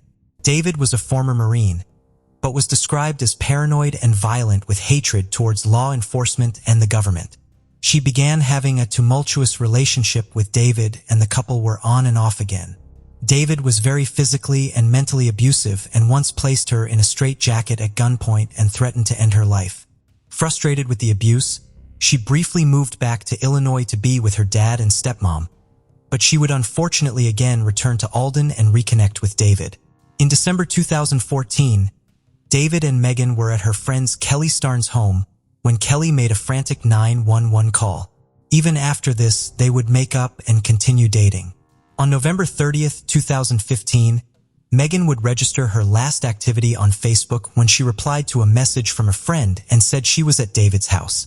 The next day, David would text his neighbor, who was also the local sheriff, and say he caught Megan stealing from him, which led to an argument and she left. On December 7th, Megan's phone sent a text to a friend saying, "I'm fine." However, her friend is not sure whether she sent the message herself or not. Due to her lifestyle, 21-year-old Megan was not reported missing until February 10th, 2016, over 2 months after she was last seen. She was spontaneous, but had never gone for an extended time without contacting her loved ones. She had a prepaid phone, and the carrier doesn't keep records for it after 10 days. So authorities were unable to use phone records to help with their investigation. Megan told two friends that if she ever disappeared, David would probably be the one responsible. In February 2017, David, who was wanted for questioning and the disappearance of Megan, would lead police on a high-speed chase through Rice County and Barton County, Kansas, and was arrested later that day. He was charged with aggravated assault in that case and sentenced to probation. Searches of his property turned up 2 crates containing 24 metal pipe bombs, 2 live military ordnance projectiles, 12 containers of smokeless powder, a railroad torpedo, a .45 caliber pistol, and an AK-47 machine gun. He said he'd found the machine gun in Iraq while serving there with the Marines and brought it back to the U.S. In April 2019, he was indicted on 1 count of illegal possession of a machine gun and became wanted on a federal warrant. Later that month, he and his girlfriend Erin and her 7-year-old son were pulled over by an officer. Erin was driving and her young son was in the back seat. David then shot the undersheriff 5 times out the window. After the shooting, Erin claims David forced her to drive at gunpoint. She drove to his home where he then loaded a laundry basket with guns and ammunition. Then she drove him to his father Tom Madden's home in Raymond, Kansas, where David fatally shot him. When police arrived at the scene that evening, David shot the sheriff and exchanged gunfire with other officers, and then after a 6-hour standoff, David fatally shot himself. His girlfriend Erin was then arrested for obstructing apprehension of David and aggravated endangering of a child because she knew he was a felon that carried a gun. A mutual friend of David and Megan's reported that after her disappearance, David said to them, "No one else will have to worry about her again." There is an overwhelming amount of information in this case, which could be speculation, rumors, or just hard to prove, so I won't be covering it all. What we do know is Megan has never been found, but foul play is suspected, and sadly, as of today, this case remains unsolved. Rachel Geraldine Pratt was born May 8, 1979.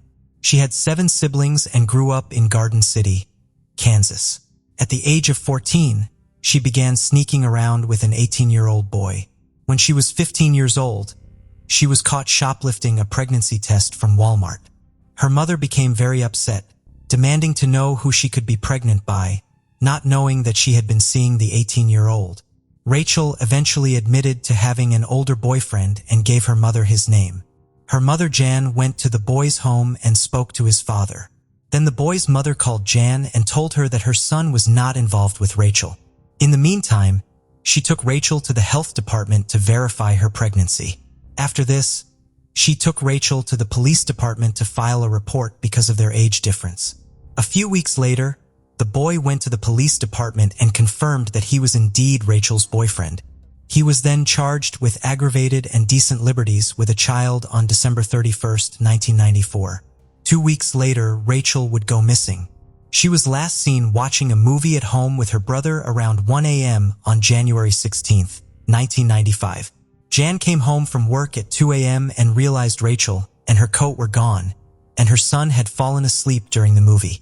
She stayed up all night waiting for Rachel to come home and claimed that at 5 a.m. she heard a car driving near her house and recognized it as Rachel's boyfriend's. Although her family reported Rachel missing to the police, they didn't actively start investigating until 5 days after she disappeared. Around the time the police started their investigation, a group of girls claimed that they had seen Rachel talking on a payphone and her boyfriend was with her. They claimed that after they finished the phone call, they left the phone booth and then asked the girls for a ride. The couple then went into Dylan's grocery store. This witness sighting is uncorroborated and the boyfriend denies this incident even took place. The boyfriend claims that he had not had any contact with Rachel after her disappearance and that he had no part in it either. Rachel was scheduled to be a witness against her boyfriend who was being prosecuted for unlawful sexual relations with her. Because Rachel disappeared before she could testify, the charges were dropped.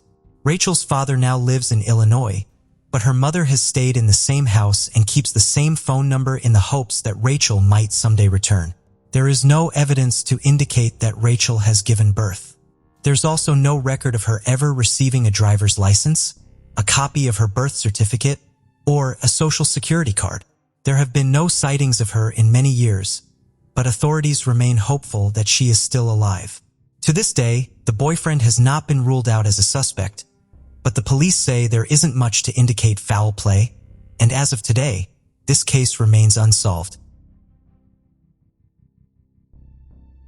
13-year-old Beverly Ann Ward was born and raised in Junction City, Kansas. On July 4, 1978, at her home on 227 West 11th Street, she and a neighboring 9-year-old girl who was in town visiting a relative across the street had come over to have a sleepover. There were 2 beds in Beverly's room, and she was sleeping in one and the 9-year-old girl was in the other. In the early morning hours, Beverly's family were awoken by a commotion outside. Someone had thrown a brick through an apartment window, and everyone had gotten up to see what was going on. At this time, the family assumed Beverly had woken up as well and was watching the commotion with them. Once the disturbance was over, they realized Beverly was not with them and was missing from the home. Her mother, Bernia Ward, would report her missing at 5:30 a.m. Beverly was scheduled to go to summer camp that day and had her bags packed along with $12 she had saved for the trip. Upon investigating her room, they found none of her clothes were missing and the $12 was still there. They also found the window screen directly above her bed was cut and removed. At this point, investigators believed that someone came in her room between 3 and 5 a.m. and took Beverly. Also, it was a hot night and investigators believe the window may have already been open and the person who took Beverly only had to deal with the window screen. The 9-year-old girl who had been sleeping in the same room said she never heard or saw anything. The police spoke with neighbors and friends at the time to find some leads, but were unsuccessful. Information was entered into the National Crime Information Center computer system, and they notified the Kansas Bureau of Investigation. In 1978, Junction City had a reputation as a transient area where people used it as a community to pass through or to temporarily reside in. There were a few suspects questioned in connection to Beverly's disappearance, 2 of whom were seen in a vehicle by neighbors, but the sighting wasn't around the time Beverly went missing. A 3rd person who was in the area was also named as a person of interest, but no evidence could tie them to the case. Also, none of her family members are considered suspects in her case. Beverly has never been found, and as of today, this case remains unsolved. Vincent Moore was born March 3, 2015 to Michelle Mendez and Gary Moore. On June 5, 2015, Michelle dropped off 3-month-old Vincent and his 2-year-old brother at their father Gary's home for visitation. Gary took both children to Texas sometime in mid to late June, and they stayed there until July 9th before he returned to Wichita, Kansas. During this time, Michelle made repeated attempts to get in touch with Gary and see the children, but she was unable to reach them, so at the end of the month, she notified police. Vincent was last seen with Gary in the early morning hours of July 11, 2015, leaving his house near South Hydraulic Avenue and Tulsa Street in Wichita, Kansas. Gary was carrying a blue and black floral print diaper bag. Gary was arrested at a traffic stop in Wichita on July 29th, 18 days after Vincent was last seen. He was arrested and jailed on unrelated warrants for probation violations and failure to appear in court. When he was arrested, he had Vincent's 2-year-old brother with him, but not Vincent.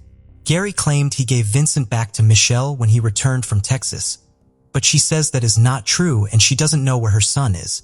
Michelle would pass a polygraph test backing up her story.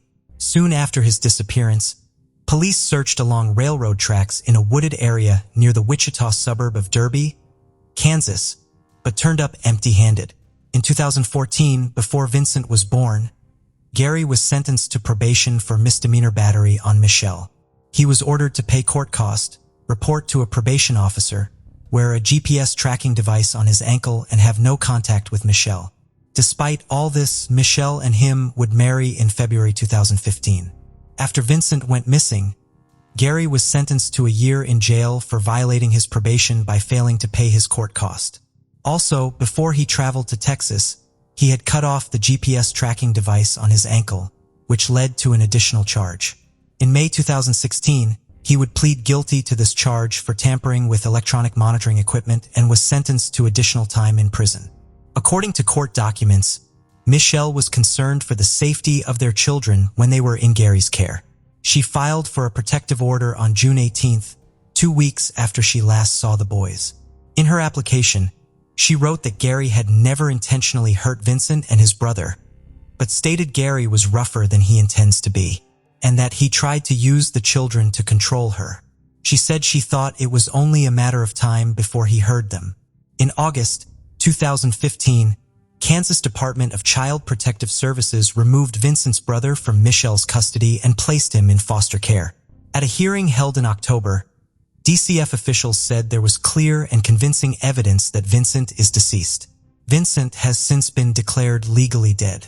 However, Gary's family has stated they believe Vincent is still alive. Gary states that he believes Michelle stashed him somewhere and he hopes that he is still alive. As of today, no one has been arrested in connection with baby Vincent's disappearance and his case remains unsolved. On February 23, 1999, 39-year-old star Gail Boomer was visiting Uncle Mike's bar, now called Nobody's Business, in Kansas City, Kansas with her roommate Carolyn Marshall. Carolyn stated while they were in the bar, a male stranger walked up to Gail and for no apparent reason threw her off the bar stool. She then got up and insisted she was all right and her attacker was forced to leave. Carolyn would leave the bar after finishing her drink and ask the bartender to keep an eye on Gail, whom she planned to pick up later. When Carolyn returned to the bar, she was told that Gail had already left with 2 men. 5 days later, with no word from Gail, Carolyn reported her missing. Witnesses at the bar told authorities that she was involved in an altercation with another patron during the evening. The individual is believed to be a career criminal with a history of violent behavior, particularly towards women. He allegedly knocked her to the ground and beat her, causing her to lose consciousness. According to the witnesses, Gail had not left the bar with 2 men like her roommate was told. In fact, she was dragged out of the bar by the 2 men. She has never been heard from again, and authorities believe she may have met foul play inside the bar and her body hidden in another location. In October 1999, William Eugene Gino Spradlin and Robert Franklin Butchhorn were charged with second-degree murder in Gail's case. Both suspects have extensive criminal histories and have served time in prison. The charges were later dismissed because over a dozen witnesses to the alleged crime refused to testify against the defendants because they were terrified to cooperate. Authorities believe that several people have information related to the case, but the individuals have not come forward. One of the bar patrons who was a witness in Gail's case was Sean Pernis. Sean's wife Renee disappeared in 2009 and he was later convicted of her murder, although his wife's body has never been located. However, he isn't considered a suspect in Gail's case and was only questioned because he was a witness to Gail being assaulted the first time. He said in an interview from prison that he was a medic at the time and bandaged her arm. He then goes on to say that the 2 suspects returned to the bar later that night without Gail and covered in dust which they assumed was from a local rock quarry. Investigators reopened the case in 2017 and began to do more searching for her body. They ripped up tiles and baseboards at the bar looking for bloodstains. They are trying to locate a possible witness named Edward who may have worked as a mechanic. Authorities don't believe he was directly involved in the suspected murder, but they think he has information on it. He used to frequent the Turner section of Kansas City, Kansas, and possibly lived or worked in the area, but has since moved out of state. Over the years, detectives have searched caves and tunnels looking for Gail, but have found nothing. In 2019, police got a tip that she was buried beneath the concrete of a house where her boyfriend lived at the time. A cadaver dog indicated it smelled something and radar showed something below the foundation, but her body was never found. Also in 2019, the empty lot near the bar where Gail lived at the time in the 1700 block of South 49th Street was searched and dug up over several days, but again, nothing. Gail's sister, Cynthia Hurdy, became a private detective and trained with search and rescue dogs. She has personally confronted the suspects and searched for her sister's body. Her family hopes that the witnesses will reconsider and agree to testify one day.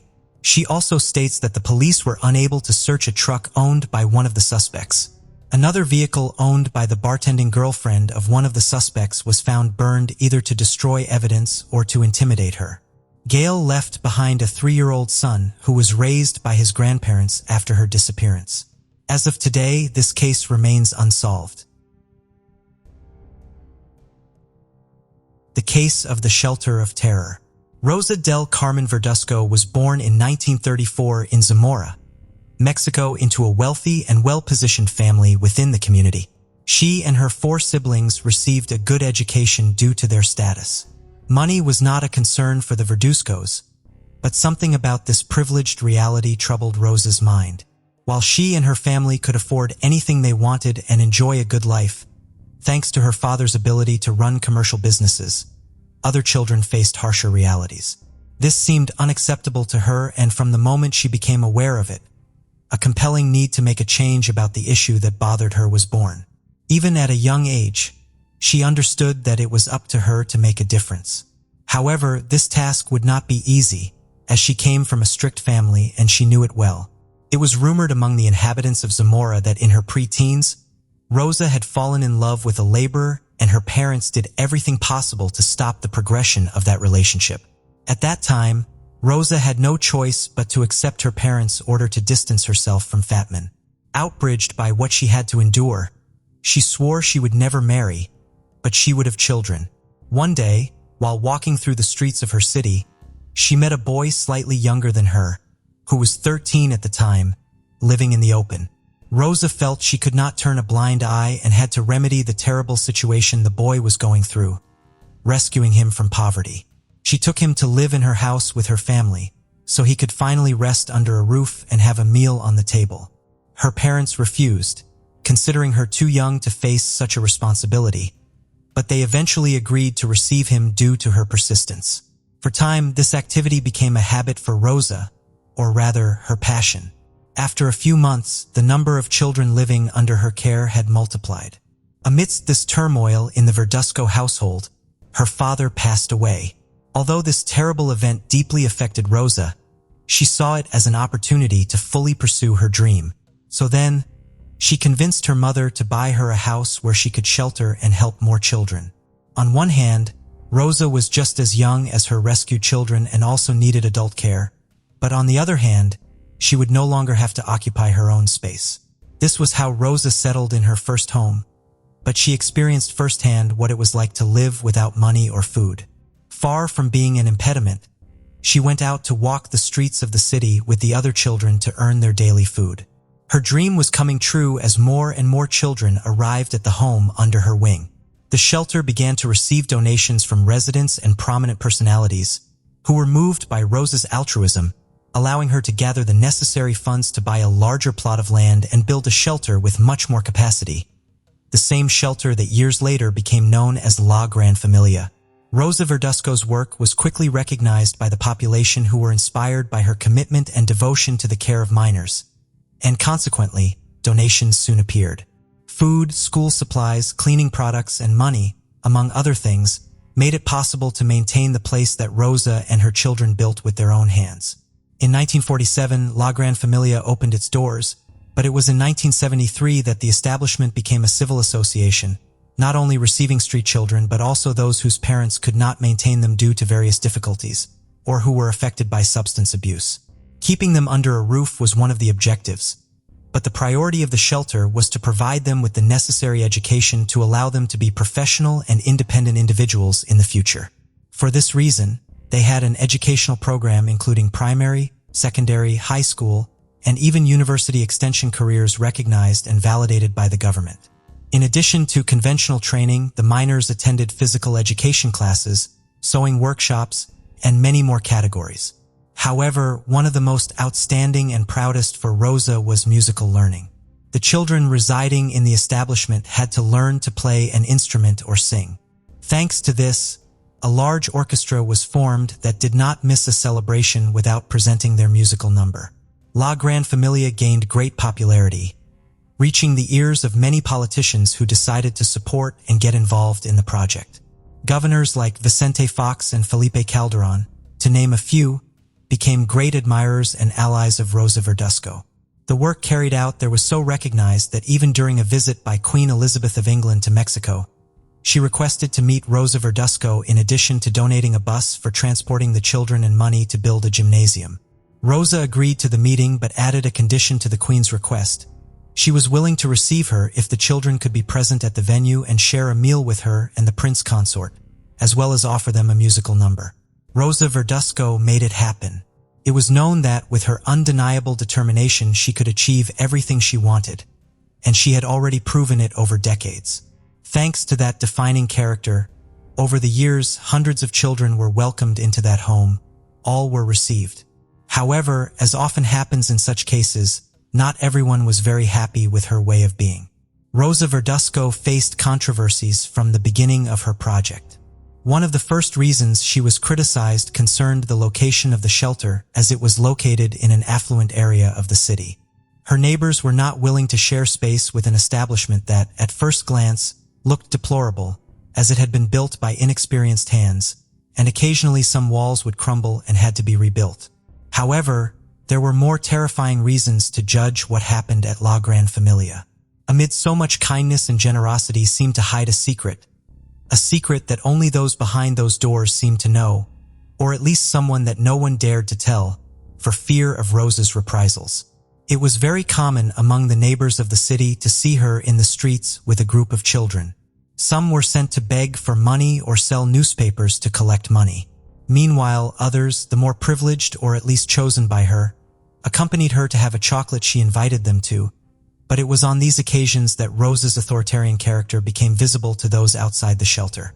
In popular celebrations, when the town gathered in the streets, Rosa sent the children to ask for toys and authorized them to bite people who refused to give them anything. On the other hand, merchants or anyone who crossed her path were obligated to make some type of donation that Rosa demanded. The woman had the freedom to do and undo. It was evident that she had a power that exceeded her good intentions of running a home for children. Soon, the inhabitants of the city realized who this popular personality really was. She was greatly admired to the extent that parents threatened their misbehaving children with sending them to Rosa's place, as if that was the worst punishment they could receive. Everyone was aware and divided between those who praised her and those who hated her. However, what seemed unnoticed by the authorities was the actual happenings at the shelter, as no one dared to even visit the place occasionally to ensure it was operating according to governmental regulations. For 60 years, Rosa operated with perpetual impunity, aided by a corrupt system that delegated to one person the work others were incapable of doing. But the truth hidden beneath her kindness and generosity was unmasked in July 2014. After receiving more than 50 complaints from people external to the shelter and survivors of that hell, the Attorney General's Office of the Republic intervened at La Gran Familia to begin an intense search. Families of people who had been through the place and those who had experienced the mistreatments recounted to authorities about extreme conditions of insalubrity, carnal abuses, physical punishments, and deprivation of freedom. During the search at La Gran Familia, the police confirmed a huge amount of spoiled food that was provided to the children, which consequently led to severe cases of malnutrition. Among the testimonies, a survivor recounted being forced to eat flies just to get something in his stomach. Furthermore, other horrifying confessions reported that an endless number of crimes occurred there, threatening the integrity of the children, with numerous cases of abuses perpetrated by the same teachers or caregivers of the shelter. Some stated that within the establishment, there were many pregnant women who, after being forced to give birth, had their children taken away and registered under the Verdusco surname, thereby depriving the mothers of any rights over their babies.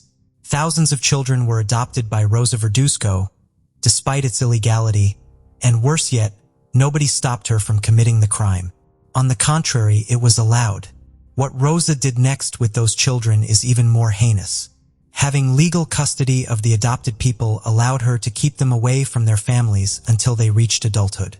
Whenever their relatives tried to visit them, they were violently expelled from the institution. But later, when they were supposedly able to finally go out into the world as restored individuals, Rosa demanded an exorbitant sum of money in return as she had authority over them, effectively finding under that excuse a way to traffic people. It was impossible for these families to gather the demanded sum, so some never managed to leave. Moreover, if they tried to escape, they faced brutal beatings and confinement in cells, to the point that one of the victims reported that after a failed escape attempt, their ears were cut off as punishment. What had once been a shelter had ultimately become a prison. Long list of testimonies exposed the tortures and crimes committed within La Gran Familia. At the time, the Attorney General's office witnessed firsthand the deplorable state of the facilities. Children sleeping in broken bunk beds, among trash, rats, and bed bugs, completely dirty bathrooms, and terrible infrastructure. The nauseating odor emanating from the place could be felt from the street, with excrement, urine, and decomposing food, revealing the reality that was lived there. It was evident that the place was neglected and the money from donations was not being used for improvements. These findings cast doubt on the benevolence that had positioned Rosa Verduzco as a legend, a saintly figure in Mexico and the world for decades. Thus, finally, on July 1534, the 81-year-old woman and 6 of her assistants were arrested. Meanwhile, more than 600 people living there, including minors and adults, were rescued from the precarious conditions. Despite all the evidence against her, Rosa Verduzco was released without any charges due to her delicate health condition. The burden of pre-existing illnesses, such as diabetes and heart problems, led to physical and cerebral deterioration, requiring her to be hospitalized. While outside the building, a crowd gathered to pray for her speedy recovery. Others protested against the justice system's decision for not acting in accordance with the reported evidence. Finally, 2 years later, at the age of 84, after being hospitalized again for 20 days, Rosa del Carmen Verduzco passed away due to a sudden stroke. As for the other accused, out of the 6, only 2 were charged with the crimes committed. The others were released just like Rosa. In 2016, 2 years after the discovery of the truth, the Attorney General's office declared itself incompetent to follow up on the investigation into the case, deciding to leave it in the hands of the state. To everyone's surprise, the case remained unresolved, without any resolution and much less any detainees paying the sentence they deserved for the committed crimes, including deprivation of liberty, the abuse suffered by the children, and the trafficking of them, among other horrific acts. The nickname The Boss was not given to Rosa randomly. It was her political contacts who called her that due to her decisive character, her authoritarian personality, and her ability to run a business of such magnitude. What never became clear was how a person with such a strong vocation for service from an early age turned into such a sinister figure, forgetting the true reason why she was there. Some theories suggest that she was involved with Mexican cartels and that La Gran Familia was an ideal place for money laundering. Others believe her ties with politicians personally benefited her, and in exchange for those favors, she forced people to vote for her allies. Indeed, there were those who claimed she was an ambitious woman, extremely strict, who enjoyed others' suffering and having control. The reality is that today, the population is divided between those who choose to believe in her good intentions, considering her a saint in life, and those who assert she was one of the most evil people in Mexican history. This contradiction has sparked discussions even among renowned personalities in culture and politics. What cannot be forgotten is that once again the judicial system has been incapable of providing a certain response to a population that for years hoped the truth would be revealed, and that when it finally happened, nothing changed. The case of the Whitaker family. The Whitaker family was a family like no other. The father, named Kent, owned a business in the construction field, which he had also inherited from his parents. It was a well-established business of several generations, doing very well economically. Patricia, the mother, was a school teacher but decided to retire from work when she had her first child and dedicated herself to taking care of her son. Their first son, the eldest, was named Bart, and a couple of years later, they had another boy, Kevin. These 2 children were quite privileged. As their friends saw them, they were given everything they wanted, attended the best schools, and their house always seemed to be the place where everyone wanted to gather because they always had the latest toys and the latest movies. Their mother, Patricia, was always there taking care of them, and having been a school teacher, she had a lot of empathy with children, so the kids felt very happy at home. As money was never a problem for them, they focused more on their children doing what made them happy, what fulfilled them. Bart, the eldest son, shared his passion for cycling with his father from a very young age, which meant they spent a lot of time together, always fixing their bikes and going on rides. The relationship between the two brothers was also quite good, quite close, although everyone described them as polar opposites.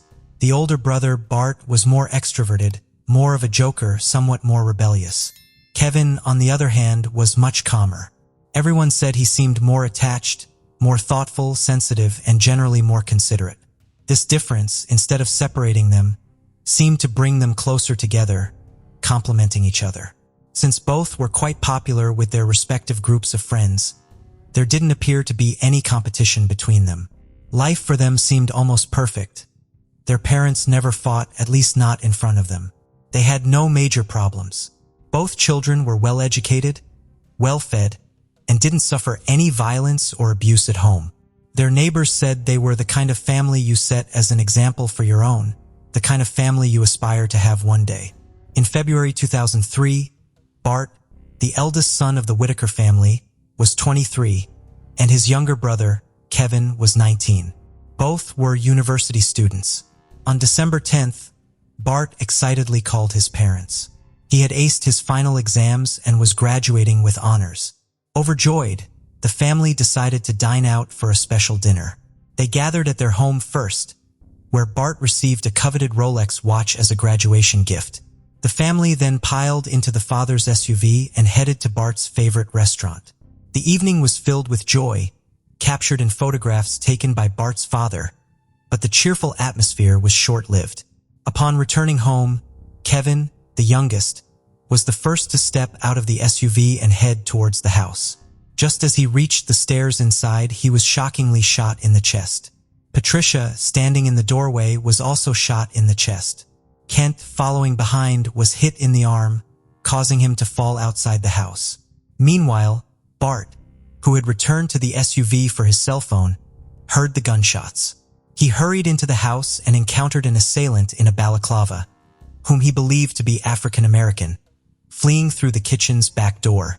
In the ensuing chaos, Bart was shot in the arm but managed to avoid more serious injury. The attacker escaped. Bart, now in the living room, frantically dialed emergency services, not realizing a neighbor had already called them. By the time of Bart's call, the entire family had been attacked. As police and ambulances were dispatched, a concerned neighbor, hearing the gunshots, rushed over. He found Kent outside, gravely injured but conscious, and quickly fashioned a tourniquet from his shirt. Approaching Patricia, all she could utter was, "He shot us," before succumbing to her injuries and being unable to speak further. The neighbors stayed by their side until help arrived. Tragically, young Kevin was pronounced dead at the scene, a heartbreaking end to what began as a night of celebration. In the wake of the tragic shooting, Patricia, gravely injured, was airlifted to the hospital. Sadly, her injuries were too severe, and she passed away before they could reach the hospital. Meanwhile, Kent and Bart, the eldest son, both wounded in the arm, were rushed to the hospital by ambulance. Thankfully, they were conscious and alert, their conditions not life-threatening. The crime scene was a hive of police activity as investigators tried piecing together the events of that fateful night. Initially, it looked like a robbery gone horribly wrong. The lone glove lay outside, a haunting clue, and inside, a gun, the instrument of the night's horror, was found on the kitchen floor close to where Bart had been shot. The story took an unexpected turn the following day. A reporter, delving deeper into Bart's claimed university graduation, made a startling discovery. Bart was not enrolled at the university and was far from graduating. This revelation, once passed to the police, added a complex layer to the investigation. In the hospital, detectives confronted Kent with the news of Bart's academic deception.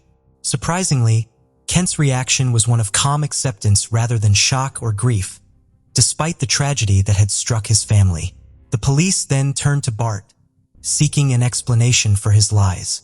Overwhelmed by academic pressure and fearful of disappointing his high-expectation parents, Bart confessed to fabricating his educational success. Amidst this turmoil, the community gathered to mourn Patricia and Kevin's passing. The funeral service, attended by over 1,000 people, reflected the family's standing in the community. Friends of Kevin shared heartfelt tributes, painting a picture of a generous and beloved individual. Bart, too, was a focal point of these tributes, often hailed as a role model by his younger brother. As the investigation progressed, the initial theory of a burglary unraveled. Despite the presence of cash and valuables in the house, nothing was missing, steering the investigation towards more personal motives behind the tragic incident. The detectives, piecing together the chilling events at the Whitaker home, noticed something odd about the master bedroom. The drawers were all slightly open. It was as if someone had peeked inside but didn't rummage through. Curiously, nothing seemed missing, and there were no signs of forced entry. It was as if the attacker knew exactly when the family would return, a suspicion further fueled by the precise nature of the shooting. For shots were fired in the dark house, each hitting a different family member, with 4 shell casings found at the scene. It seemed the assailant either knew the layout of the house well or was an exceptionally skilled shooter. The gun used in the shooting, found on the kitchen floor, bore no fingerprints, just a partial palm print, not enough to identify anyone. When they traced the gun's registration, it was linked to Kevin, the younger son who was already deceased. He had kept the gun in a safe in his room, which had been forcefully opened. Intriguingly, the master bedroom, where valuable items were stored, was left untouched. Instead, the focus was on Kevin's room, where the safe was cracked open to retrieve the gun. This indicated that the assailant was searching for something specific and knew exactly where to find it. The only item missing from the house was Bart's cell phone, which he had dropped during the chase and the assailant had picked up. The investigation took a turn when a friend from Bart's past reached out to the police. This friend revealed a shocking plot.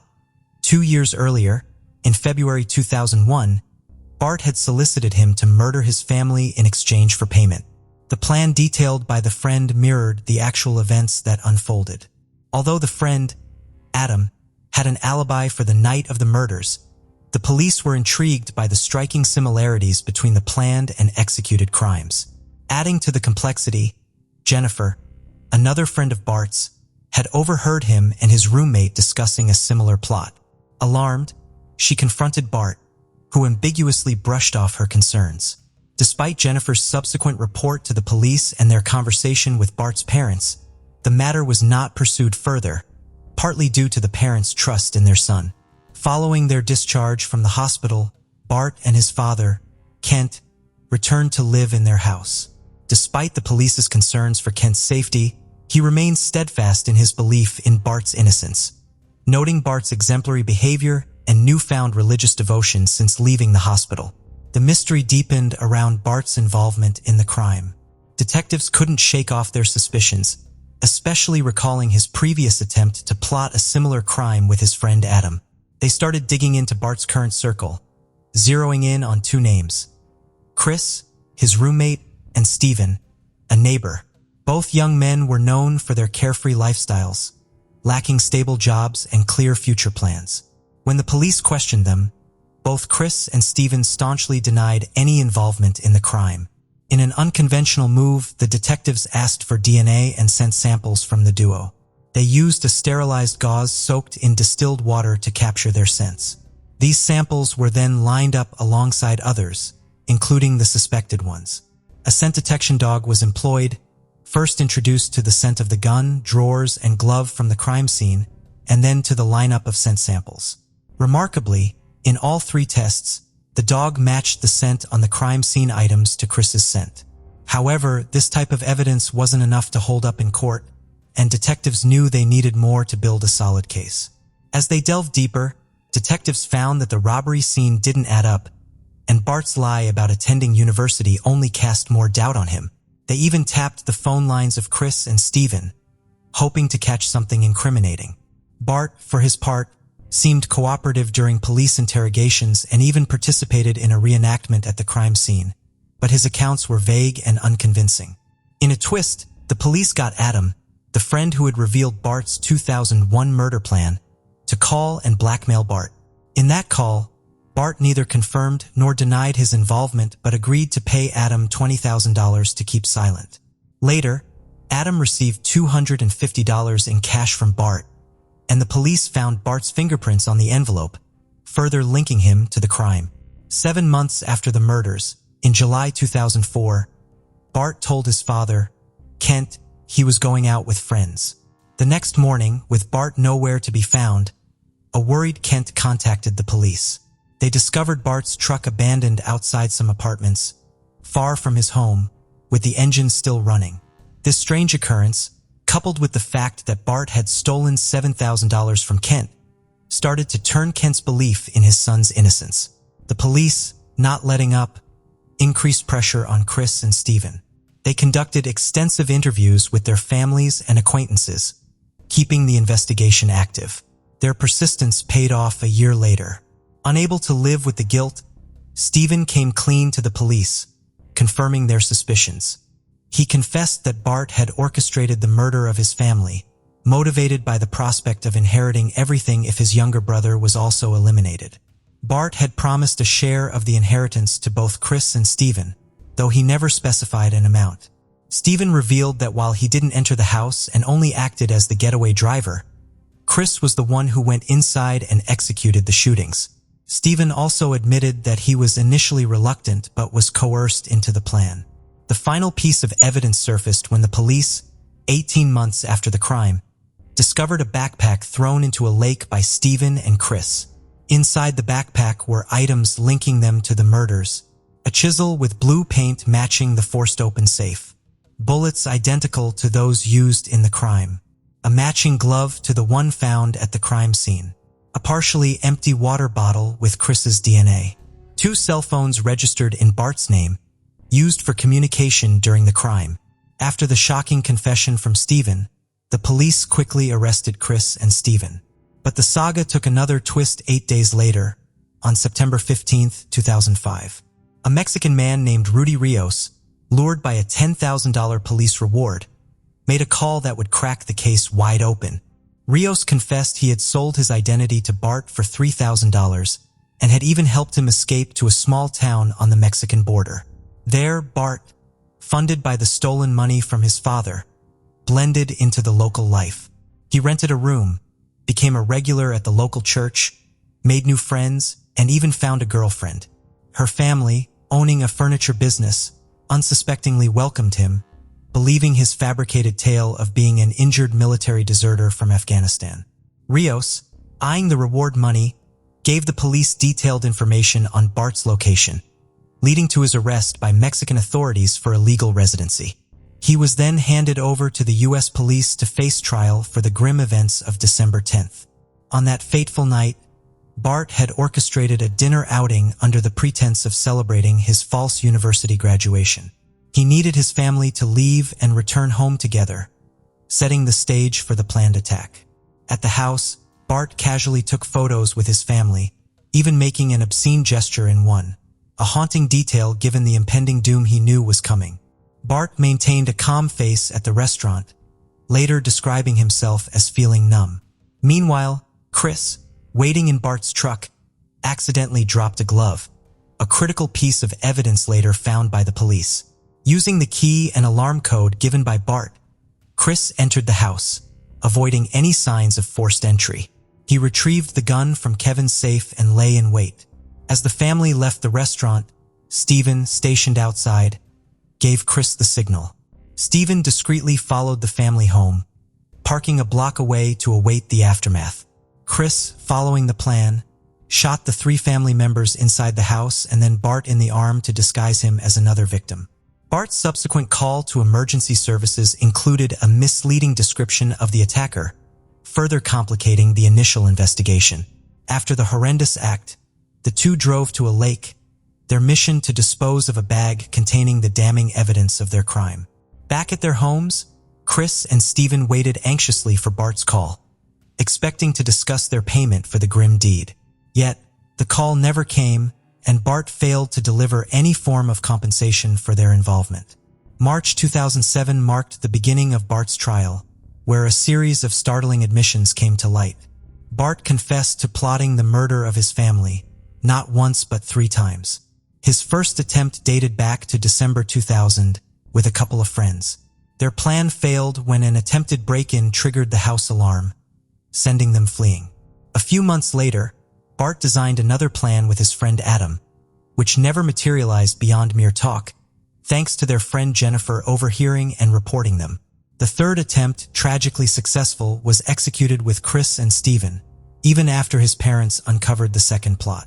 Bart, driven by a deep desire to see his family dead, did not deter from his fatal intentions. During the trial, friends involved in the earlier unsuccessful plans were granted immunity in exchange for their testimony against Bart. Despite Bart's claims of guilt and remorse, Steven's testimony painted a different picture, revealing Bart's cold request to finish the job by killing his father in the hospital. Bart's duplicity extended even to his girlfriend, Stanley, in Mexico. He spun a web of lies, claiming he was an only child, unloved, with a mother who was a prostitute. Living under a false identity, he felt emboldened to fabricate this false narrative. In a disturbing revelation, his girlfriend testified that Bart, in a twisted attempt to comfort her during a family dispute, suggested they could kill her parents, a suggestion she thankfully did not take seriously. The trial, lasting a mere 7 days, concluded with the jury needing only 2 hours to declare Bart guilty.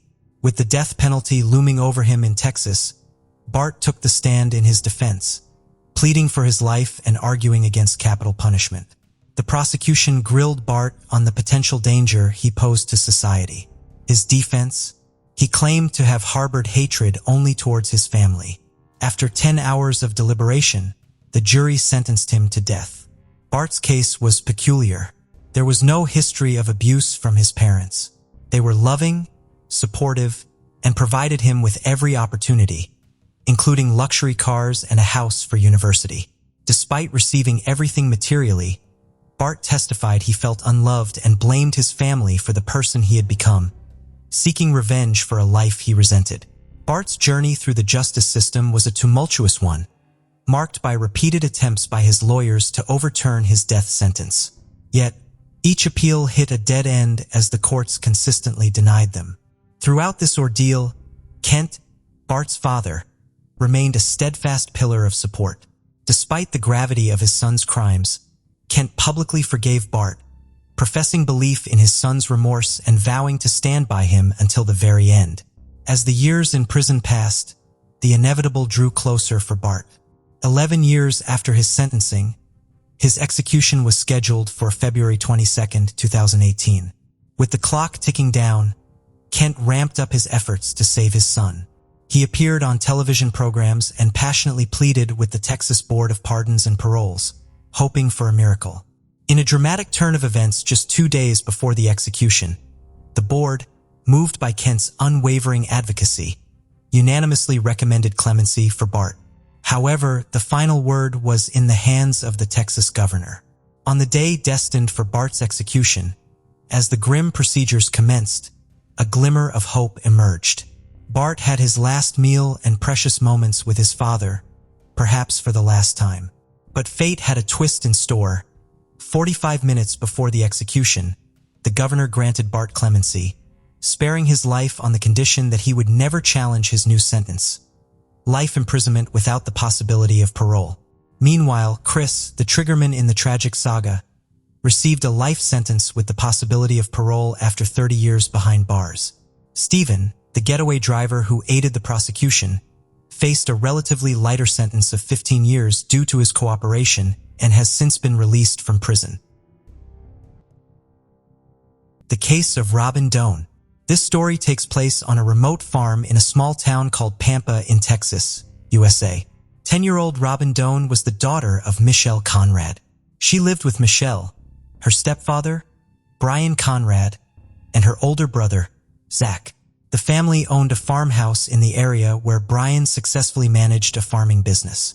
The children were raised in a peaceful rural environment. After divorcing the children's biological father, Michelle met Brian, a kind and pleasant man who quickly formed a strong bond with her children. Life improved for Michelle, and she eventually married Brian.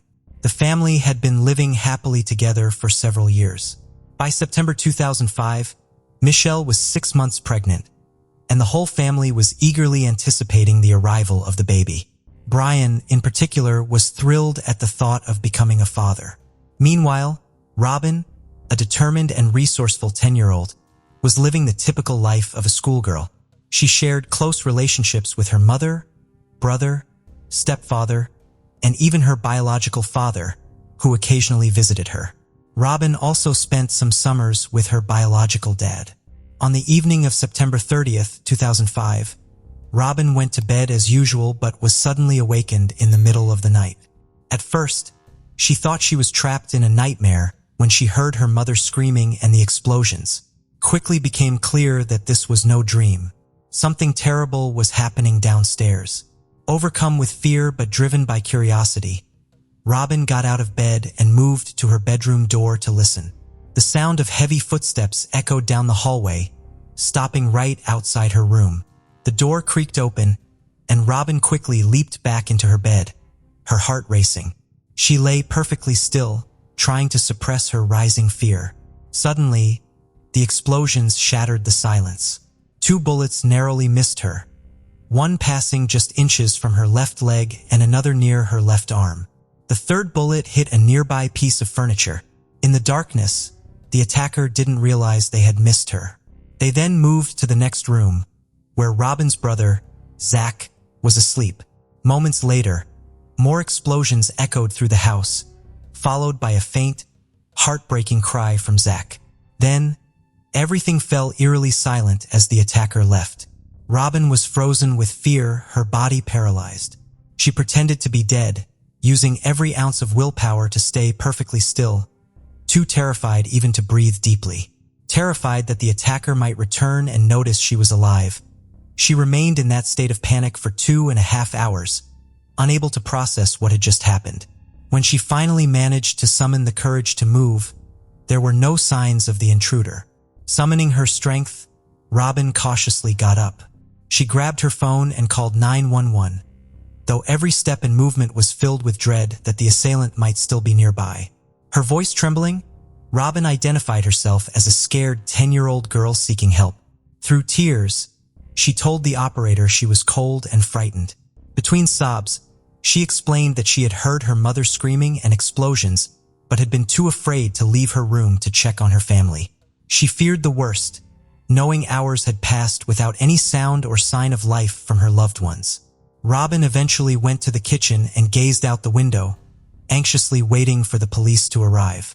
As soon as she saw the flashing lights of the patrol cars, she rushed outside to meet the officers. The little girl, visibly shaken and distressed, was escorted to one of the patrol cars for her safety.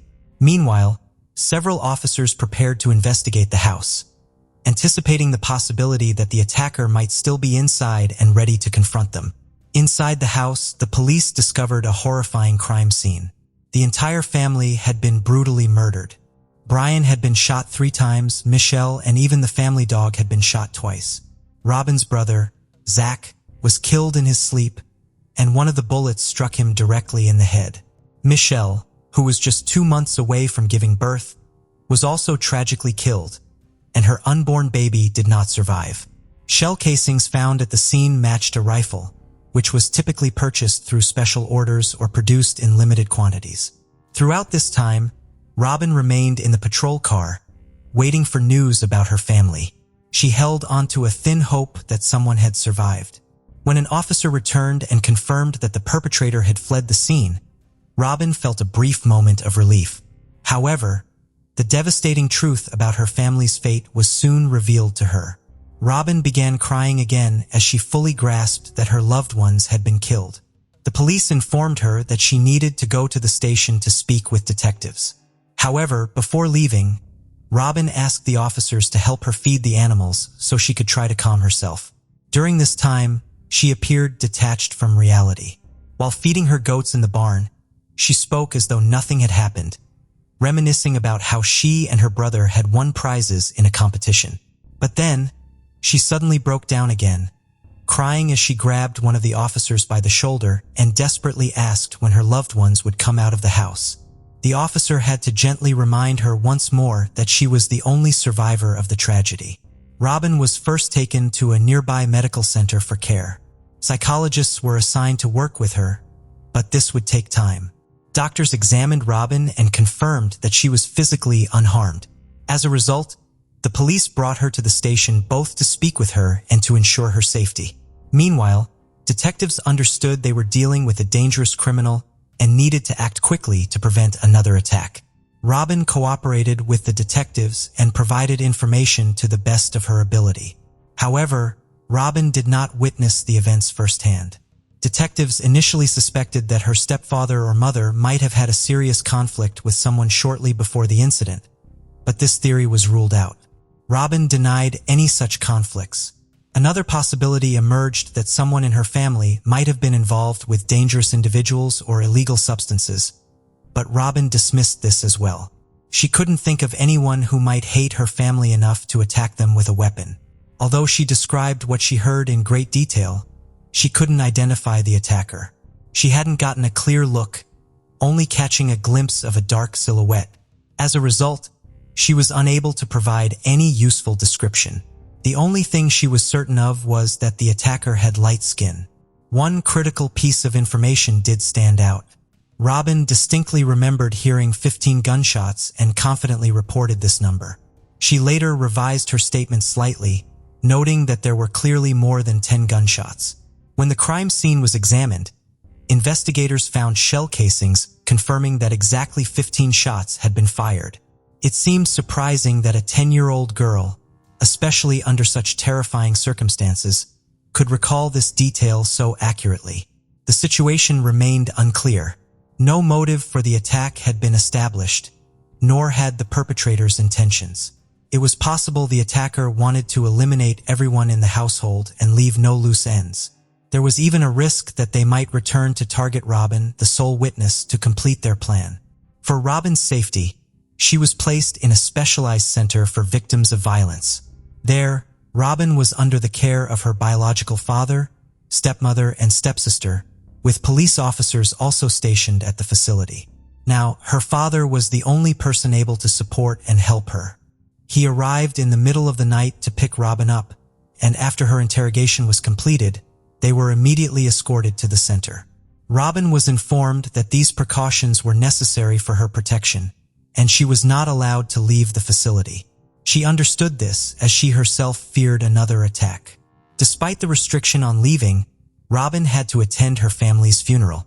She was allowed to go, but only under police escort. The funeral drew a large crowd from the nearby town, as many people knew the family and spoke about them fondly. In this small, agricultural town in Texas, everyone was deeply saddened by the tragedy. For Robin and the mourners, the sight of the 3 coffins at the memorial was unbearable. No one could have imagined that these kind people could die so tragically. Detectives saw the funeral as an opportunity. The time and location of the service were not kept secret. In fact, the police hoped the attacker might show up. If the perpetrator planned to strike again, the funeral would have been the perfect moment. Law enforcement was fully prepared to act, closely monitoring the crowd while keeping a watchful eye on Robin, who was accompanied by her father, stepmother, and stepsister. But the event passed without any suspicious activity. By this point, forensic experts had finished examining the crime scene. They uncovered evidence that might assist in identifying the perpetrator, but no solid leads pointed directly to the murderer. Still, the findings were notable. Inside the house, they found shoe prints, and outside near the house, they discovered tire tracks. The experts collected all the prints and carefully analyzed the tire tread patterns. Unfortunately, no fingerprints or DNA belonging to the attacker were recovered. The lack of fingerprints led investigators to believe the attacker had worn gloves. The only blood found at the scene was that of the victims, suggesting the perpetrator was uninjured. It seemed the family was caught off guard and had no opportunity to resist or fight back. The back door of the house had been forced open, indicating a break-in. However, despite the presence of valuable items, including a wallet with cash, nothing was stolen from the home. Detectives determined that robbery was not the motive behind the attack. The assailant's behavior didn't match that of someone acting impulsively or under the influence of banned substances or alcohol. Instead, the killer acted with intention and precision, methodically eliminating the family members one by one. The police thoroughly investigated Brian, Michelle, and Zach but found nothing suspicious. No one had a motive, and everyone appeared to be kind, peaceful, and conflict-averse. Robin's biological father had been with his family in a nearby town, and his wife confirmed he was home asleep that night. Eventually, all leads came to a standstill, as no one in the family circle seemed to fit the profile of a suspect. However, such a violent act targeting both adults and children suggested the possibility of a strong motive, such as jealousy, revenge, or resentment. The day before Robin's family was murdered, in the small town of Pineville, Missouri, relatives of the McCool family had attempted to contact them without success. By evening, worried relatives had arrived at the McCool family home. To their shock, the house was empty and surrounded by police tape. A neighbor informed them that a terrible crime had occurred. The night before, Orly McCool and Don McCool were killed by an unidentified attacker.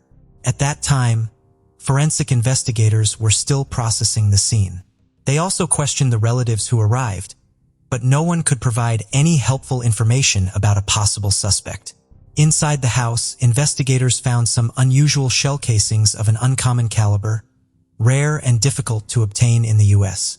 The following day, another incident in the same area provided a key lead.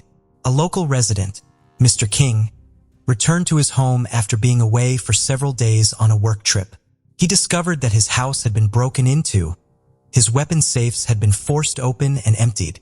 Among the stolen items was a rare firearm in the U.S., along with ammunition. This strongly suggested a connection between the burglary and the murder of the McCool family. The assailant had likely stolen the weapon from King before committing the crime.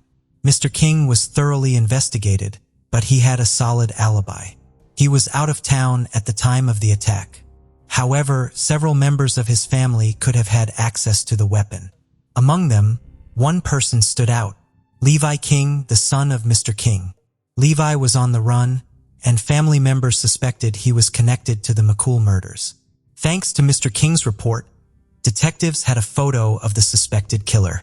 At just 20 years old, Levi was already well known to authorities due to his criminal history, which included serving time for burglary. A few years earlier, Levi had broken into a neighbor's house, stolen valuables, and set the property on fire. For this crime, he was sentenced to 4 years in prison. Just weeks earlier, Levi had been scheduled for transfer to another correctional facility. Desperate for freedom, he escaped during the transfer. Authorities in Missouri were certain Levi was extremely dangerous, armed, and ready to use his weapons at any time. Citizens were alerted through the media, and people were advised not to approach Levi if they encountered him, but to immediately contact law enforcement. Meanwhile, relatives of the McCool family reported several items stolen, including their Dodge Dakota pickup truck. The truck's details were entered into a police database, and a warrant was issued for Levi King's arrest in connection with the crime at the McCool residence. Although Levi King did not know any of the victims personally, he was on the run and needed resources, particularly a vehicle, to leave the state. Eventually, a suspicious young man was stopped by Border Patrol in El Paso, Texas, near the Mexican border, likely attempting to flee the country. During the stop, the young man calmly admitted to having a weapon in his trunk. This led to a more detailed search. During the investigation, they discovered that the pickup truck he was driving was the McCool family's stolen vehicle. Levi was taken to the police station for further investigation. Law enforcement officers decided to question Levi further, and from the start, his behavior seemed odd. Within just 15 minutes of talking to detectives, Levi confessed to the double murder of Orly and Don McCool. Levi admitted he couldn't explain why he committed the murders.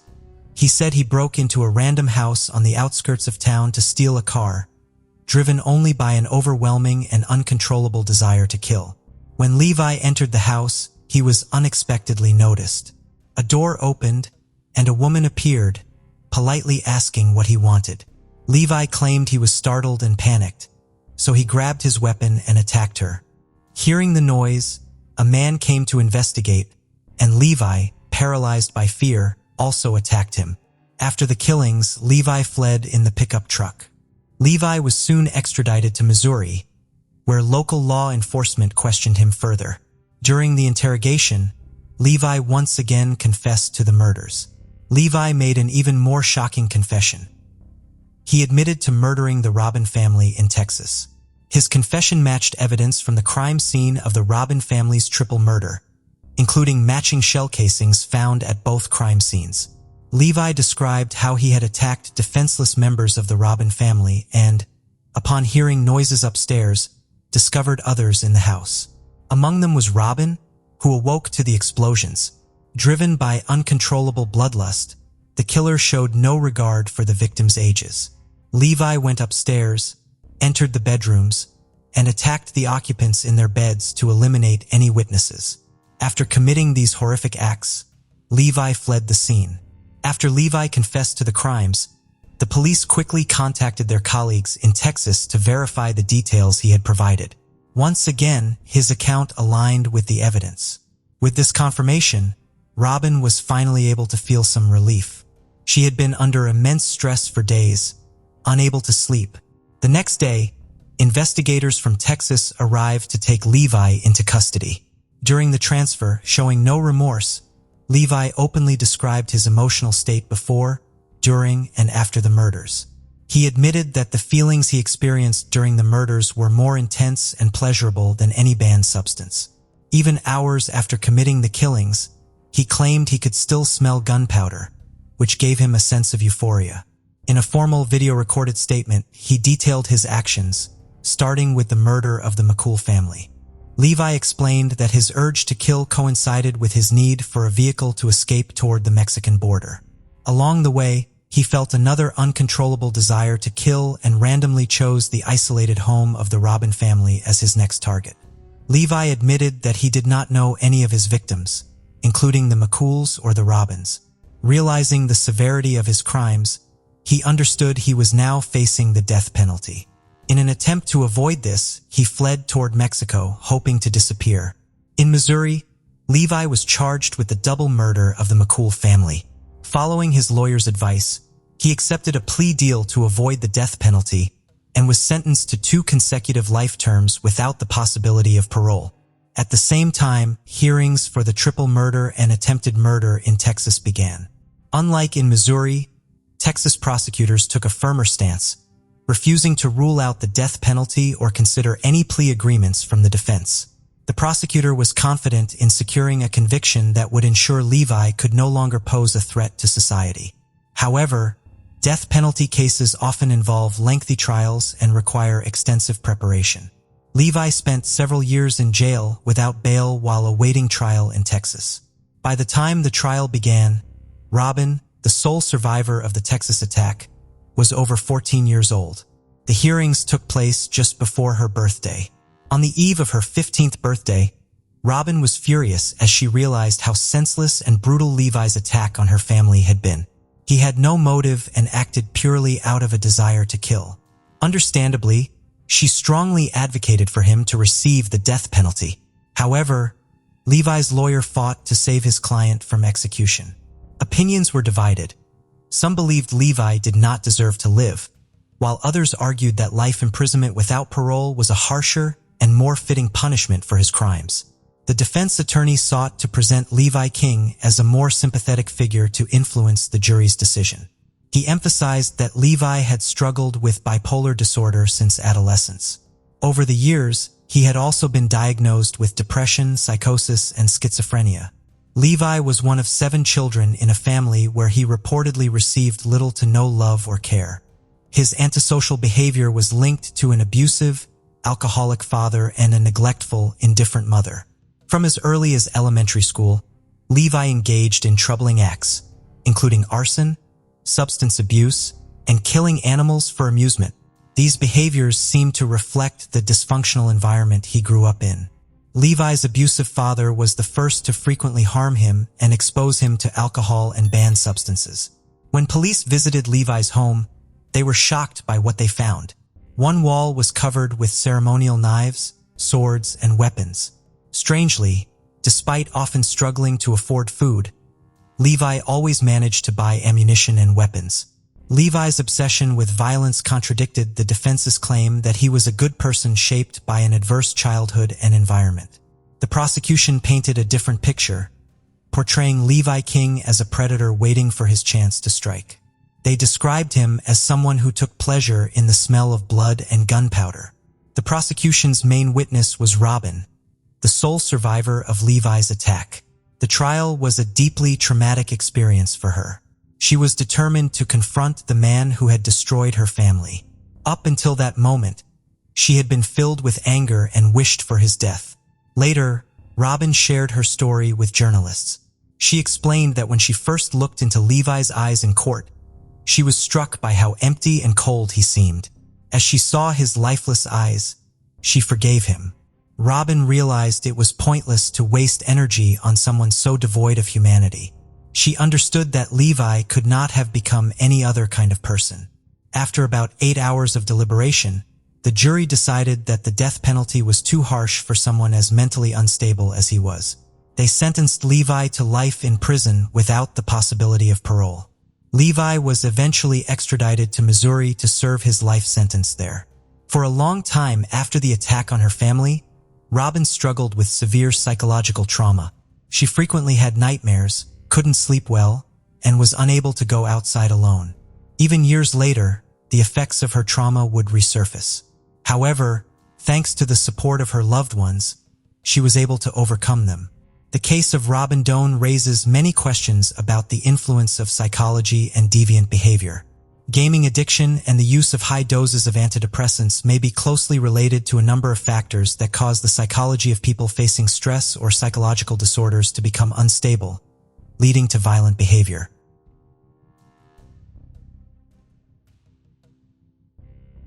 The case of Christina Woods.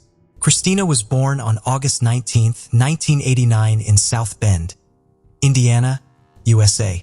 Her mother, Mary, was only 18 years old when she gave birth to her. Christina was the first child in the family and later had 2 younger sisters and 2 younger brothers, forming a large family. From a young age, she dreamed of an ideal married life and having many children. However, during her elementary school years, family problems began to arise, ultimately leading to her father's departure.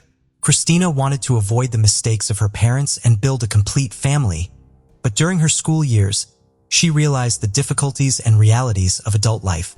Christina then met an older man and became pregnant, even though she was very young. She decided to keep the baby, and when she was 16 years old, she gave birth. Unfortunately, the father of the baby was a terrible parent because he abandoned her and the baby. Her mother's life was similar. Her father also abandoned the family. Witnessing her mother's struggles and sacrifices made Christina realize how challenging her own situation would be. Despite facing challenges, Christina was determined to be a good mother, and her relatives believed she succeeded, especially considering her young age. At 17 years old, she met Troy, a 30-year-old man who worked at a store near her home. Although she had always liked older men, the age difference made Troy seem very mature. Despite her mother's warnings about the age gap, they connected and began dating. Their relationship deepened, and they married on November 14, 2007, when Christina turned 18. A year later, she became pregnant again. Tragically, on April 21, 2009, Christina experienced her first heartbreak when her daughter, Lillian, passed away due to health complications. During this difficult time, she sought comfort from Troy, but found it hard to connect with him. He was emotionally distant and held conservative views. Ultimately, Christina had 4 children in total: Haley, Sierra, Kira, and Anthony. Friends and family describe her as friendly and cheerful. In contrast, her husband Troy wanted to control every aspect of their lives. He expected Christina to stay at home and manage household chores, but as a young woman, she was not ready for that. She wanted to enjoy life, spend time with friends, attend parties, and escape from constant control. Troy tried to force her into a routine but failed, which frustrated him and led to many arguments. He often lashed out at her, humiliating her over minor issues. One night, during an unexpected conflict, he assaulted her for the first time. Unable to endure the abuse, She reported him to the police. When officers arrived, Troy tried to blame her for the situation, but his excuses fell flat. She had visible injuries which led to his arrest. Christina decided to break up with Troy, but this choice caused more controversy. After his release from jail, his behavior became erratic. He stalked her and issued threats whenever they crossed paths in public. To protect herself, she sought a restraining order against him. Despite this, he repeatedly violated the order and faced multiple arrests, but he did not face any serious consequences for his actions. In the fall of 2017, Christina was diagnosed with cancer. Fortunately, the disease was caught early enough that surgery could have saved her. However, after the surgery, she had to rest in bed. During this time, Troy began to show renewed interest in Christina. He wants to reconcile and live as a family again, but she makes it clear that she only sees him as the father of her children. She wanted him to bond with the kids, but didn't want to rekindle their relationship. While recovering from surgery at home, Christina received frequent visits from family and friends, especially her mother and her two best friends, Gina and Brooke. Brooke often came over with her husband Daniel Lynn. She and Brooke were childhood friends, growing up together and being as close as family. One evening, Christina's mother, Mary, came to look after her daughter and planned to stay overnight. To her surprise, she found Daniel there. Initially, she thought nothing of it. However, as the night went on, his behavior became increasingly odd. First, Brooke wasn't there. Second, Daniel didn't leave even after Mary offered to take care of Christina and told him he could go home. He ended up staying all night, proving that this was more than just a casual visit. The next morning, Mary ran into Brooke, who expressed concern about Daniel's behavior. Mary asked why he visited Christina when she was away and why he stayed overnight. She was surprised and had no answer, as she had no idea what was going on. She was devastated when she discovered that her husband, Daniel, had been having an affair with her best friend Christina for a long time. Feeling betrayed and unhappy, she went straight to confront Christina. She felt deceived not only by her husband, but also by someone she considered a close friend, someone she had grown up with. When Brooke confronted Christina, a heated argument ensued. Christina admitted that for the past 10 years, she and Brooke's husband Daniel had been secretly involved while pretending to be just friends. They had been enjoying their affair without any intention of ending it. This revelation infuriated Brooke. Meanwhile, Christina's ex-husband Troy learned about the situation. He realized that their marriage had been built on betrayal, as Christina had also cheated on him.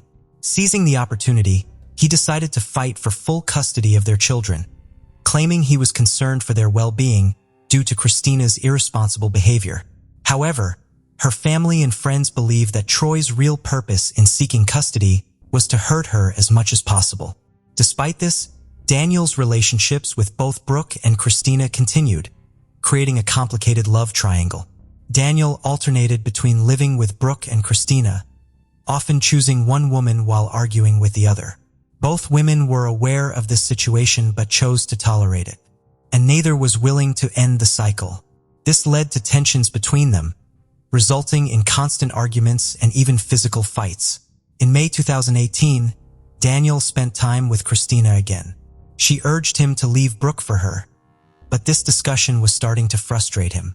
Their conversation turned into another argument, which escalated into violence, leaving Christina injured and hospitalized. Despite this incident, she did not end her relationship with Daniel, seemingly holding on to hope for a future with him, even though he was married to her friend Brooke. During this time, Christina was in regular contact with her ex-husband Troy, who was determined to gain full custody of their children. Their relationship seemed to improve, but he remained focused on gaining more custody of the children.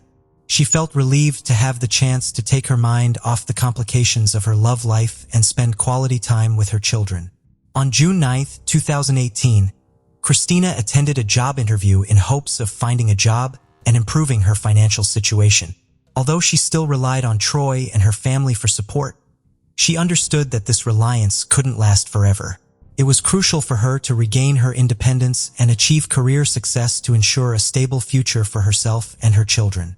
After the interview, Christina called her mother, Mary, to share the good news that she had passed the interview and got the job. While driving, she mentioned that she would call her mother again once she got home. She wanted to discuss plans for a celebration with her mother and sister. The drive would take her about 15 to 20 minutes. Her mother was thrilled and eagerly awaited the call.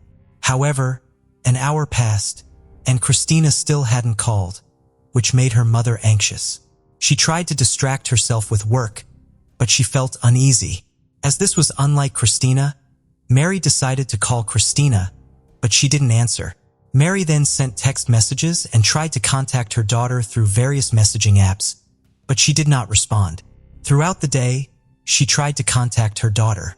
By evening, she felt compelled to contact the police. Unfortunately, they informed her that not enough time had passed to consider Christina a missing person. Because she was an adult, she had the right to leave without reporting it. The police advised her to wait another day. Mary then went to Christina's house to check, but found no sign of her or the children. It seems she hasn't come home yet, and the kids are with their father Troy. This situation made Mary more worried, but she decided to wait until the next day, hoping that things would become clearer. The following day, Mary still couldn't reach her daughter and decided to contact the police to report her missing. This time, the police took her report seriously without hesitation. The situation was becoming very serious because Christina was a responsible mother with 4 children. She was expected to keep in touch with and care for her children. The strangest thing was that a court hearing was scheduled for June 1238, where custody between Christina and Troy would be decided. However, she did not appear at the hearing, and Troy had to go to court alone. On that same day, Christina's stepfather received a strange message from her. She mentioned having problems and needing help, asking him to come get her. However, 2 hours later, her stepfather received another message from her, saying she was okay and instructing him not to tell her mother, Mary. At that moment, her relatives were finally convinced that something bad had happened to her. During this time, the police were actively searching for Christina, hoping she would show up in court. However, suspicions grew that she was a victim of a crime, as no traces of her could be found. The police began to investigate the complex details of her life and relationships. From the beginning, her ex-husband Troy was the prime suspect, as they often had conflicts. They were in a serious custody dispute, giving him a strong motive to harm her. Despite this, Troy was one of the few who cooperated with the investigation. Meanwhile, neither Brooke nor Daniel was interested in finding Christina, which made people suspicious of them. Eventually, it was established that Troy was not involved. He had an alibi confirmed by several witnesses at the time of Christina's disappearance. He had been with the children and appeared genuinely worried about Christina's situation. Despite their disagreements, Troy did not want the children to grow up without their mother. He was more focused on gaining full custody because Christina's life was chaotic, and he wanted to protect the children from that instability. The second suspect is Daniel Lynn, Brooke's husband. Daniel owned a house in St. Louis County, Minnesota. Investigators analyzed Christina's phone data and discovered that this house was the last place she had visited. It is worth noting that the house had been abandoned for 5 years, and Daniel rarely maintained it. Detectives then went to investigate the area for any sign of Christina. At first, the house seemed normal, befitting its abandoned state. Despite the house being vacant for years, there was a strong scent of cleaning products wafting in from a slightly open window, suggesting recent use. On the kitchen table, they found gloves commonly used for cleaning. Neighbors reported unusual activity around the house, stating that several cars had been parked there from June 11th to June 15th. Investigators later also looked at Daniel's recent bank transactions. They found that shortly before Christina went missing, he bought a significant amount of cleaning products and protective gear similar to what was found in the house at a local hardware store. They asked to see the video from the surveillance camera. On that day, Daniel was not shopping alone. Brooke was with him, and both appeared tense. The store clerk who assisted them confirmed this. He noticed Daniel trying to contain his anxiety with a distracted look in his eyes, while Brooke looked very uneasy. Shortly after, the detectives noticed a large fire pit on Daniel's land, where they discovered several items that had been partially burned by the fire. Among these were fragments of a mobile phone, a bracelet, a button from a pair of jeans, and several other melted items that had an inscription from an amusement park. This was the same park where Christina had spent time with Troy and the children shortly before she went missing. Troy confirmed that all of these items could have been burned. This coincidence cannot be just a coincidence, however. The information needs to be verified. On July 2, 2018, 24 days after Christina went missing, the police conducted a thorough search of the area around Daniel's house. They searched nearly every inch of the area and then discovered a fresh grave. As they dug deeper, they found Christina's body. After conducting an autopsy, experts confirmed that she had been beaten for an extended period and had suffered severe injuries. However, the cause of death was determined to be strangulation. Subsequently, detectives sought an arrest warrant for 40-year-old Daniel Lynn. However, he was not planning to surrender and went into hiding, leaving no clues about his location. Meanwhile, the police tried to locate Brooke and discovered that she had also disappeared. That evening, an anonymous witness contacted the police and reported that Daniel had gone to a trailer park several hundred miles from his home. The witness also indicated that Daniel had likely harmed Christina, as he had confessed to doing so. When the police arrived at the trailer park, Daniel and Brooke had disappeared again. Local residents confirmed that they had been there and pointed out the trailer they used. Detectives later found a receipt from a gas station a few miles away in a trash bin. CCTV footage showed them entering the store together, holding hands. This clearly indicated that Brooke was not a victim of kidnapping. She had been with Daniel willingly. On July 3, 2018, Brooke suddenly appeared and was immediately arrested and taken to the police station.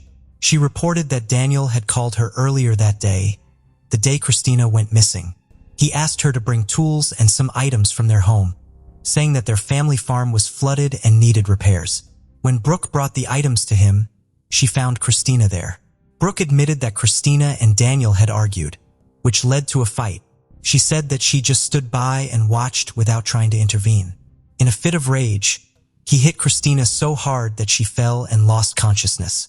He then took Brooke outside and returned to the house with a shovel. Brooke went to the car and waited for him to return. When Daniel finally came back, he appeared out of breath and covered in dirt. Brooke maintains that she had nothing to do with Christina's death, but believes that Daniel killed and buried Christina on their land. However, she could not specify the exact location, claiming she did not witness the events. Brooke mentioned that she had not seen Daniel since that day and was unaware of his current whereabouts. The detectives did not inform her that Christina's body had already been discovered. Instead, they hoped to catch her in a lie or find inconsistencies in her story, but there were very few. After that, they sent her home, but asked her to contact the police if she learned anything new about Christina. However, they began to closely monitor her movements and noticed that she frequently visited a trailer park where her parents owned a small house. Although Brooke had previously claimed she didn't know Daniel's whereabouts, surveillance footage showed them together at a gas station, suggesting they had run away together. It's possible they later separated. The detectives decided to verify her story when she returned to the trailer park. Brooke was already there when they arrived. They entered the trailer and found Daniel inside. Both immediately refused to answer questions and requested a lawyer. There was no resistance, and they were subsequently arrested. Many questions arose regarding Brooke's possible involvement in the murder. While Daniel's DNA was found on Christina's body, this does not necessarily mean he acted alone. His wife, Brooke, may also have played a role in attacking Christina, disposing of the body, and cleaning up the crime scene to the point of leaving no evidence. According to Brooke, Daniel and Christina's relationship was complicated, and he often treated her badly. Despite this, Christina forgave him repeatedly due to her strong feelings for him. She often expressed that she felt like part of his family and was reluctant to end their relationship. Christina believes that once she becomes financially independent, she can work through her issues with Troy and improve her relationship with Daniel. Unfortunately, her hopes never came true, eventually leading to her tragic murder. Daniel and Brooke were questioned. Brooke claimed that Christina had provoked the aggression, as she always did, which made it difficult for Daniel to control himself. However, he refused to cooperate with the investigation. His lawyer argued that the prosecutor's office lacked sufficient evidence to press charges, but this was incorrect. Daniel Lynn was held on a $1 million bail, which he was unable to pay, forcing him to remain in jail. To avoid severe punishment, he agreed to cooperate with the prosecution. He confessed to second-degree murder, which carries a maximum sentence of 40 years. As a result of the plea deal, he received a 16-year prison term. Brooke pleaded guilty to assisting Daniel, which allowed her to avoid a jury trial. Christina's mother and those who cared about her were shocked to learn that Brooke was sentenced to only 1 year in prison. Brooke admitted to witnessing the abuse of her best friend Christina without intervening. However, the prosecutor's office could not find enough evidence to charge her with a crime. After serving her sentence, Brooke continued her relationship with Daniel. Christina's family was outraged. Even her ex-husband Troy criticized the leniency of the sentence, but they were unable to have the court's decision overturned. They had to accept the outcome. Although Christina lost custody of her 4 children, her eldest daughter Haley, who was 15 at the time, was allowed to live with her maternal grandmother, while the other 3 children went to live with their father. In an interview after the trial, Christina's mother expressed her desire for her daughter to be remembered not as a victim of crime or violence, but as a loving mother, daughter, and sister. She tried to persuade the court to reconsider the case and increase the sentence, but her efforts were unsuccessful.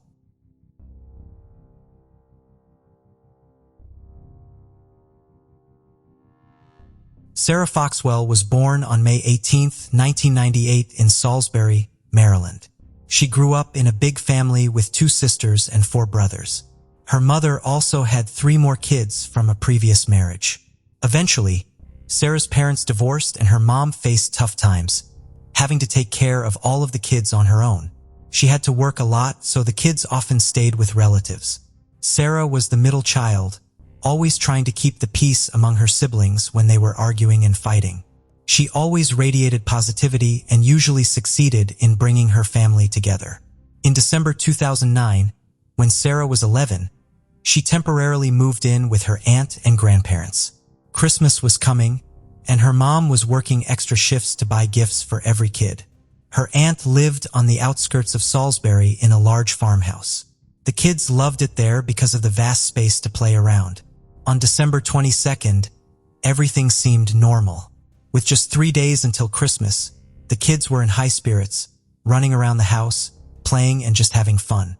Their aunt ordered pizza for dinner, and around 9 p.m., they all started getting ready for bed. Sarah slept in the same room with her 6-year-old sister, Emma, at the end of the hallway near the back door. They chatted for a bit and fell asleep. The next morning, Sarah's grandpa woke up and went to wake the kids. He went into the girls' room but found only Emma there. Thinking that Sarah might have already woken up, he searched the entire house but couldn't find her. He told her aunt about it and they started to search every corner together. Eventually, they realized that Sarah wasn't in the house. Her aunt thought she might have gone outside to play in the snow that had fallen overnight, but she quickly realized Sarah's shoes and jacket were still at home. Then, her aunt noticed something strange. Sarah's toothbrush was missing from its usual spot in the bathroom. After searching the area around the house with her grandpa and finding no signs of Sarah, her aunt decided to call her mother. She rushed over and they contacted the police. The officers arrived within minutes and immediately began searching the house. Sarah's aunt told them that she always checked all the doors and windows every night before bed, and she had done so the previous evening as well. The police couldn't find Sarah anywhere inside the house or nearby. Upon learning about the missing toothbrush, the officers began to consider the possibility of an abduction. Maybe the kidnapper grabbed this item before leaving the house with Sarah, so they decided to check if all the doors and windows were indeed locked.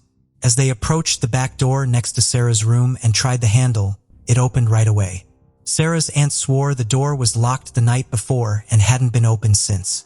However, she remembered they kept a spare key outside near the entrance. She went there and checked it, but the key wasn't there. This further supported the abduction theory. The fact that the perpetrator knew about the spare key suggested that he knew the family quite well. Another unsettling detail was that their dog hadn't made a sound that night, despite usually barking at strangers. Fearing that Sarah might have been kidnapped, investigators immediately initiated a large-scale search. News of her disappearance spread rapidly, and many local residents contacted the police offering their help. The sheriff appealed to the public through the media, asking them to check their properties for anything that might look suspicious. Dozens of local officers were called for the search. They also got help from neighboring towns' departments and even other states. They all hoped to find Sarah alive. Given that the perpetrator had taken her toothbrush, it might indicate his plans to keep her alive, so the police devoted all their resources to the search. Outside the house, they found their lead. There were relatively fresh tire tracks in the snow, indicating that the abductor likely arrived by car. Since all of Sarah's warm clothing was left behind, it was clear that the perpetrator couldn't have taken her on foot. Meanwhile, Sarah's relatives were brought to the police station where something unexpected happened. Sarah's 6-year-old sister, Emma, who slept in the same room with her, tugged at her grandmother's sleeve and whispered that she had a secret. She saw the person who took Sarah. According to the girl, she woke up to this man saying something to her sister. Emma didn't understand what was happening but got scared, so she pretended to be asleep. A few moments later, she saw the man leave the room with Sarah. This story shocked her relatives, but then Emma said something even more chilling. She recognized the man. It was Mr. Tommy. The adults immediately knew exactly who she meant. It was 30-year-old Thomas Legs, the former boyfriend of Sarah's aunt. Although they had broken up a few months ago, he had spent a lot of time at their house and all the kids knew him well. The police were also familiar with Thomas due to his extensive criminal record. Over the years, he had repeatedly come to their attention for crimes involving women and girls. He landed behind bars at the age of 18 for assaulting a 12-year-old girl and receiving a 4-year sentence, but he was released early, just after a few months. Later, he received a 7-year sentence for assaulting another minor. However, he was released early again, this time after serving only 6 months due to his good behavior. Shortly after, he received a 6-month sentence for another assault. Then he attempted to assault another girl on the same day. His wife returned home from the hospital with their newborn daughter. The woman later divorced him and obtained a restraining order against Thomas because he had threatened to kill both her and their daughter. Another incident happened when a woman and her little daughter moved to the street where Thomas had lived. One day, the girl, along with her friend, was sitting on the porch of her house. Thomas approached them and told one of the girls that he had been watching her play in the yard and called her a wild girl. Then he grabbed a stick and began hitting her on the buttocks. The girl ran inside and told her mom about what just happened. The woman saw Thomas through the window and realized she had already seen his face. Before moving to this house, she had checked the sex offender registry in this area, and there was a photo of Thomas. The mother reported him to the police, and the case went to court, but Thomas managed to avoid any punishment for his actions. Before the trial began, the woman was asked not to mention the fact that Thomas was in the sex offender list and had previously been convicted of sexual assault. The reason for this request was the concern that mentioning it would bias the jury, potentially leading to an unfair verdict for Thomas. Just a few months before Sarah's disappearance, Thomas was arrested once again. He had broken into the bedroom of a 24-year-old woman in the middle of the night, undressed, and began pleasuring himself while standing next to her bed. After his arrest, he was released on bail. Thomas successfully hid his criminal history from Sarah's aunt, but she eventually learned about it. Nevertheless, he somehow managed to convince her that all these accusations were false and that he hadn't done anything he was accused of. Considering all of this, detectives had no doubt that Thomas was behind Sarah's abduction. Her relatives also noted that during the time the man was dating Sarah's aunt, he spent significantly more time with Sarah than with the other kids in the house.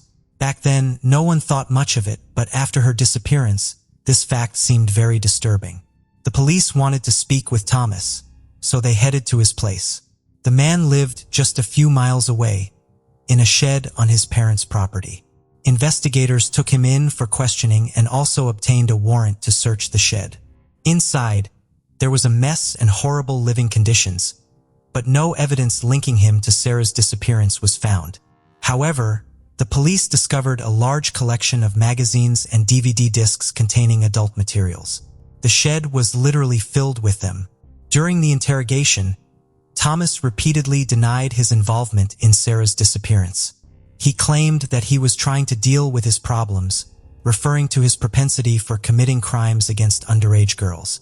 According to Thomas, during the time he was dating Sarah's aunt, he deliberately avoided being alone with the children so no one could falsely accuse him of anything inappropriate. When told that Emma had seen him on the night of the abduction, Thomas claimed that the girl had often made up stories before and he wasn't there. Detectives didn't believe a word he said, and it wasn't just because of Thomas's previous crimes.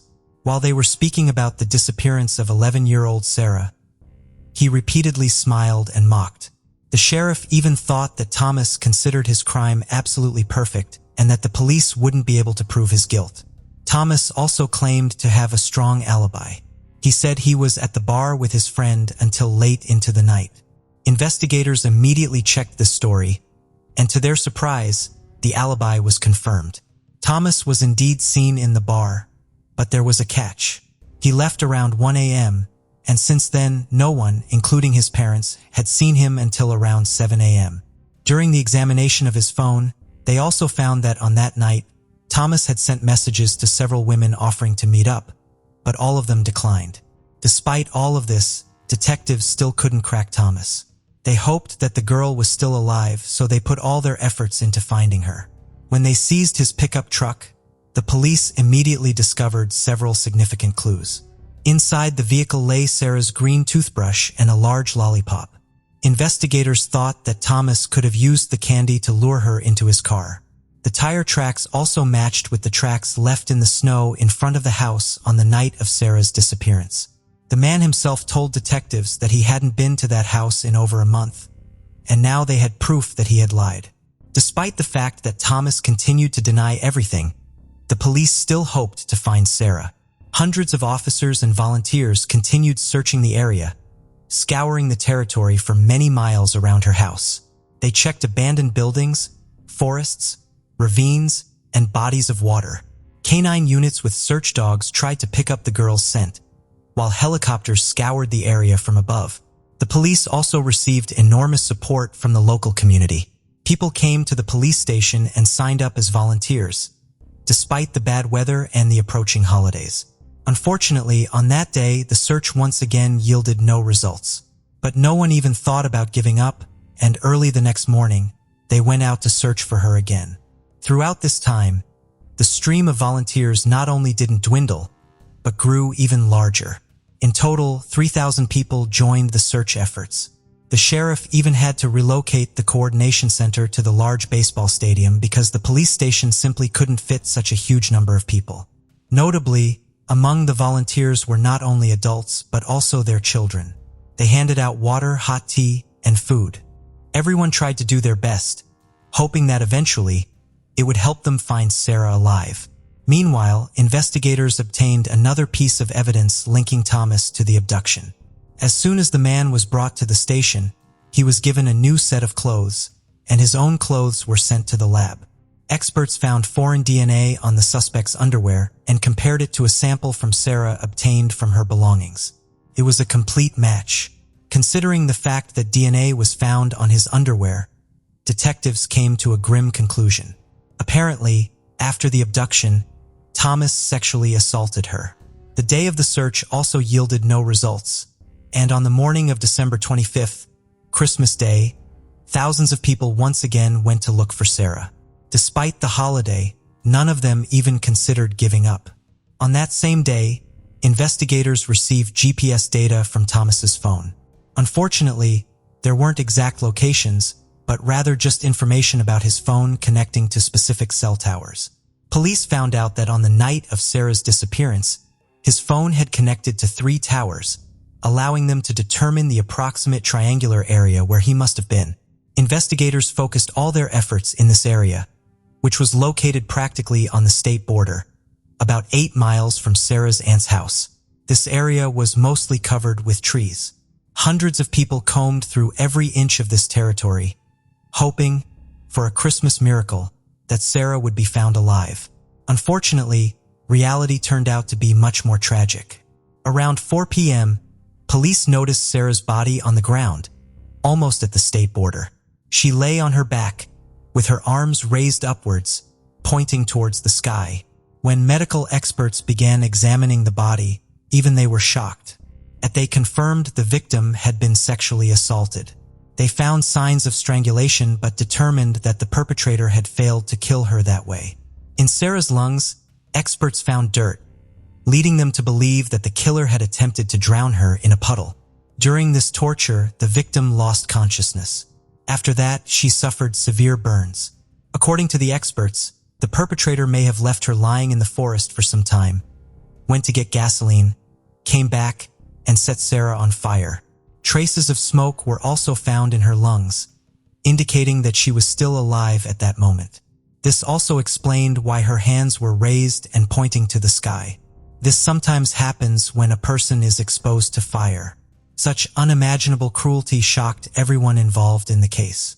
Even the detectives found it difficult to believe that all these atrocities had truly been committed against the victim.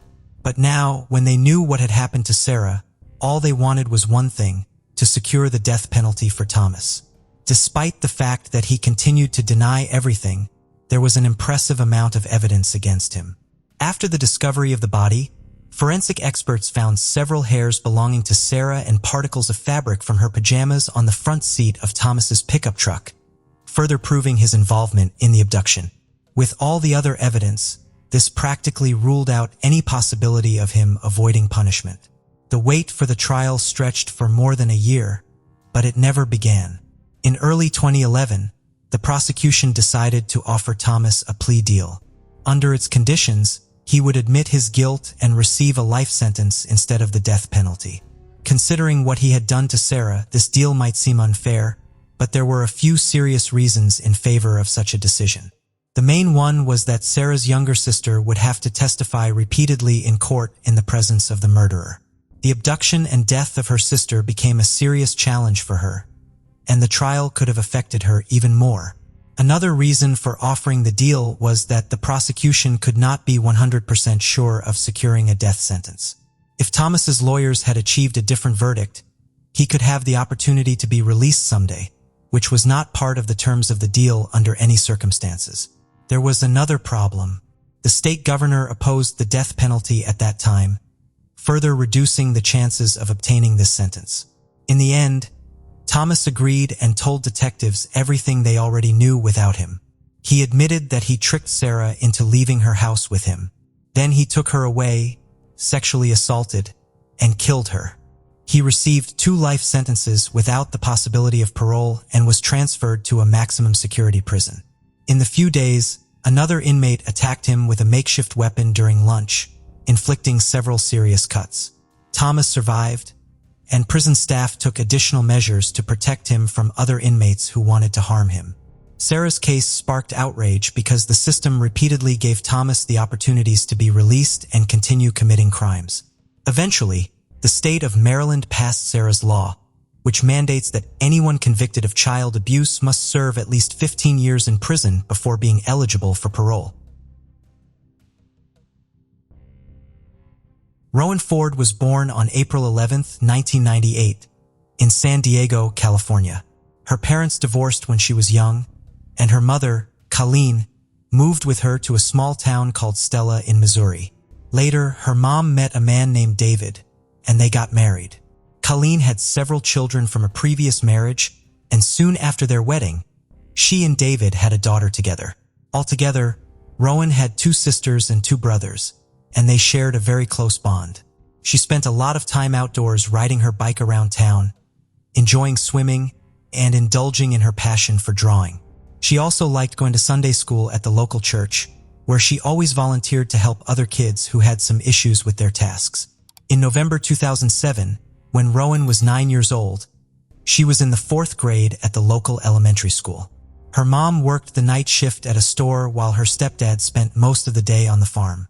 This left Rowan often fending for herself, which made her very independent. On November 2nd, she stayed home alone as usual. Her mom went to work, and her stepdad hadn't returned from the farm yet. The next morning, around 9 a.m., Colleen came home from her night shift and checked Rowan's room, but her daughter wasn't there. She asked her husband where her daughter was. He said she had asked him if she could have a sleepover at a friend's house, and he had let her go. He didn't even ask the friend's name because their town was very small, and he wasn't worried about anything happening to her. But Colleen started to worry and decided to check with all of Rowan's friends. Since there were only a few streets in their town, it didn't take long. But none of them had seen her, and she hadn't stayed over at any of their houses, which made her mother even more concerned. Colleen searched the whole town, but couldn't find her daughter. She went back home and told her husband that Rowan was nowhere to be found. She asked him to call the police and report her missing, but he reassured her that everything was fine and that she would come home soon. After waiting for several more hours with no sign of Rowan, Colleen took matters into her own hands and dialed 911 herself. The local sheriff immediately organized a search operation. He went to their house to speak with David, as he was the last person to see Rowan before she disappeared. David said that on that evening, while he was working on the farm with his colleague, Christopher, their mutual friend Nathan came by. They all decided to go to David's place to have some drinks and play pool. They stopped by the store, bought some alcohol, and went to David's house where they spent several hours. Later in the night, Christopher asked Nathan to drive him home to the neighboring town where his trailer was, and they persuaded David to join them to continue the fun. Before leaving the house, he checked on Rowan in her room. Seeing that she was asleep, David left with his friends. They stopped by the store again, grabbed more alcohol, and headed to Christopher's trailer where they continued drinking for about an hour. After that, David decided to head home and asked Nathan to give him a ride. Nathan agreed, but chose to take back roads instead of the main highway. By that time, he was quite drunk and didn't want to risk encountering the police. Nathan dropped him off and drove home, while David went straight to bed. Soon after, he was awakened by Rowan, who asked if she could sleep over at a friend's house. Without much thought, he agreed and fell back asleep. Police approached this story with some skepticism. What puzzled them most was the fact that a 9-year-old girl decided to go to her friend's house in the middle of the night, and her stepfather let her go without even asking which friend she was talking about. The sheriff considered that David might be hiding something or directly involved in Rowan's disappearance, but he had no evidence to support this theory. Police searched the town and its surroundings until late at night. Local residents immediately joined the search as they all knew Rowan's family and wanted to help. The population of Stella was only about 150 people, so news of her disappearance spread throughout the county almost instantly. People were used to being able to let their children play outside without a worry, as nothing ever happened in such a quiet place. But now, when Rowan vanished without a trace and the police were unable to find her for a whole day, the residents of Stella were in a state of panic. The first day of the search yielded no results. On November 4th, the police went to the neighboring town to speak with Christopher, who fully corroborated David's story. However, Christopher added that his friend hadn't even contacted him since that evening and he had only just found out about Rowan's disappearance. On the same day, the police expanded the search and involved even more volunteers, but they still couldn't find Rowan or any clues to her whereabouts. The next morning, the FBI joined the investigation. While the local police continued to search for Rowan throughout the town and its surroundings, detectives focused on exploring the possibility of abduction. They strongly doubted the stepfather's story as it seemed highly questionable. Police also checked with all of Rowan's friends and confirmed that she hadn't visited any of them that night. Investigators continued to speak with David, and he changed certain details in his story several times, further raising suspicions against him. For instance, he gave conflicting timelines for his absence from home that night, and even said that perhaps Rowan hadn't asked him for permission to go to her friend's house and just left without his knowledge. FBI agents also discovered that on the night of her disappearance, David had asked his mother to borrow her car, a fact he had initially not disclosed to the police. As a result, they decided to seize both this car and his own pickup truck for examination, but experts were unable to uncover any evidence. Meanwhile, detectives decided to speak with Christopher and Nathan again, as they were both with David that evening. Police invited Christopher to the station. He repeated the same story as the day before. He also agreed to a polygraph test, which showed no signs of deception. Several hours after Christopher left the station and returned to work, he noticed Sheriff Clark's car and waved for him to stop. Sheriff Clark led the police department in their town called Witten and had known Christopher for 17 years since his childhood. The sheriff was friends with his foster parents, and Christopher always respected him. He often sought his advice or help in difficult times, such as when his mother passed away.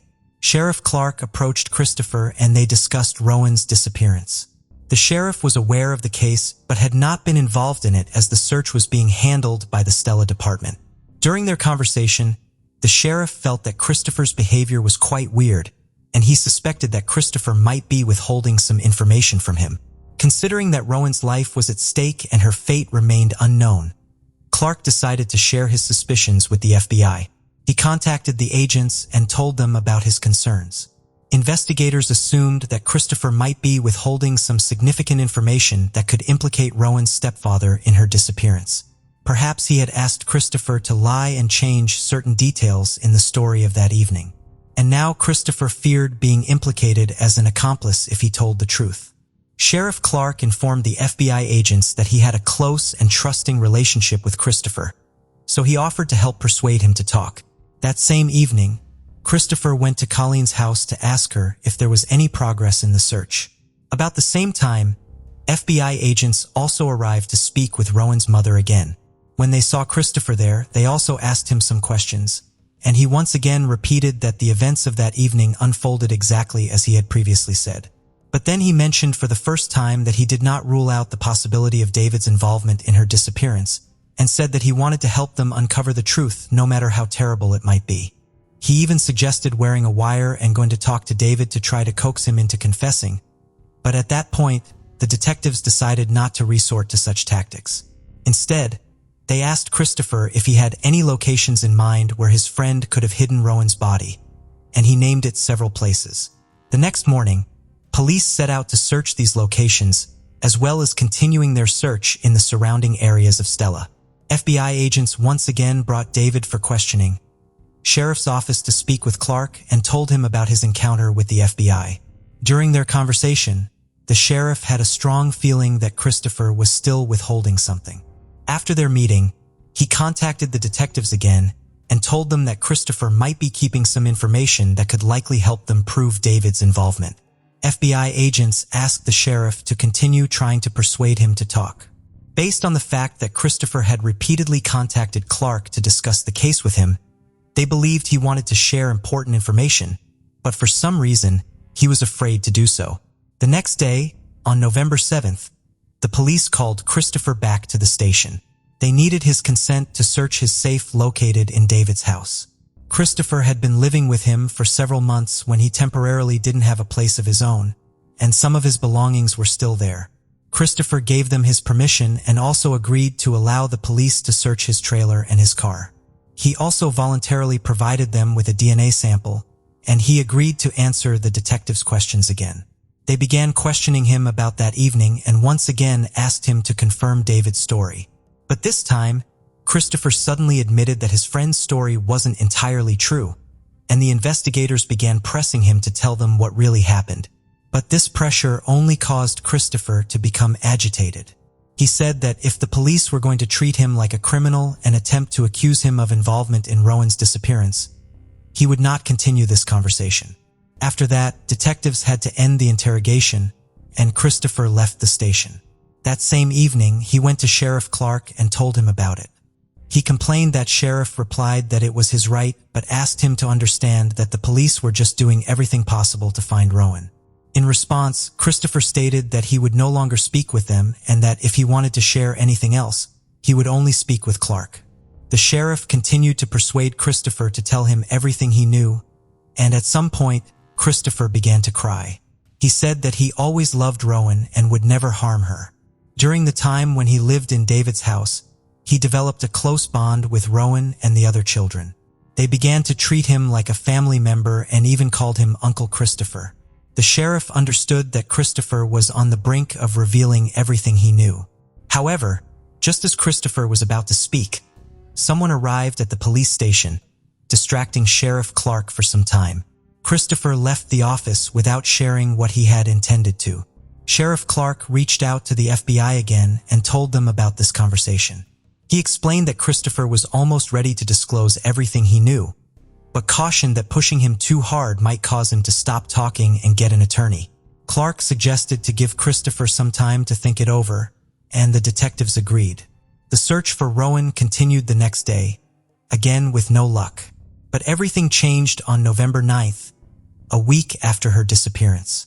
Search groups reached a remote area near a town called Powell, 10 miles from Stella. There, amidst fields and trees, they discovered a large pit in the ground. When they looked there, they found Rowan's body, concealed under leaves and debris. She was missing all clothing below the waist except and asked him to speak with Christopher again, hoping he would now reveal everything. Sheriff learned that earlier that morning, Christopher had visited the station when he wasn't there and informed other officers that he needed to speak urgently with Clark. The sheriff set out to search for Christopher, checking all the places where he might be, but the man was nowhere to be found. It continued until Christopher called Clark himself. He was clearly distressed and asked if he was being followed. He explained that after hearing the news about Rowan's body being found, he drove around town to clear his head and noticed a gray car tailing him. Sheriff Clark replied that he knew nothing about any surveillance and suggested meeting Christopher in person. When they met, Christopher was visibly nervous and expressed concern for his safety. He feared that after Rowan's body was discovered, he might be accused of murder, and someone might seek revenge against him.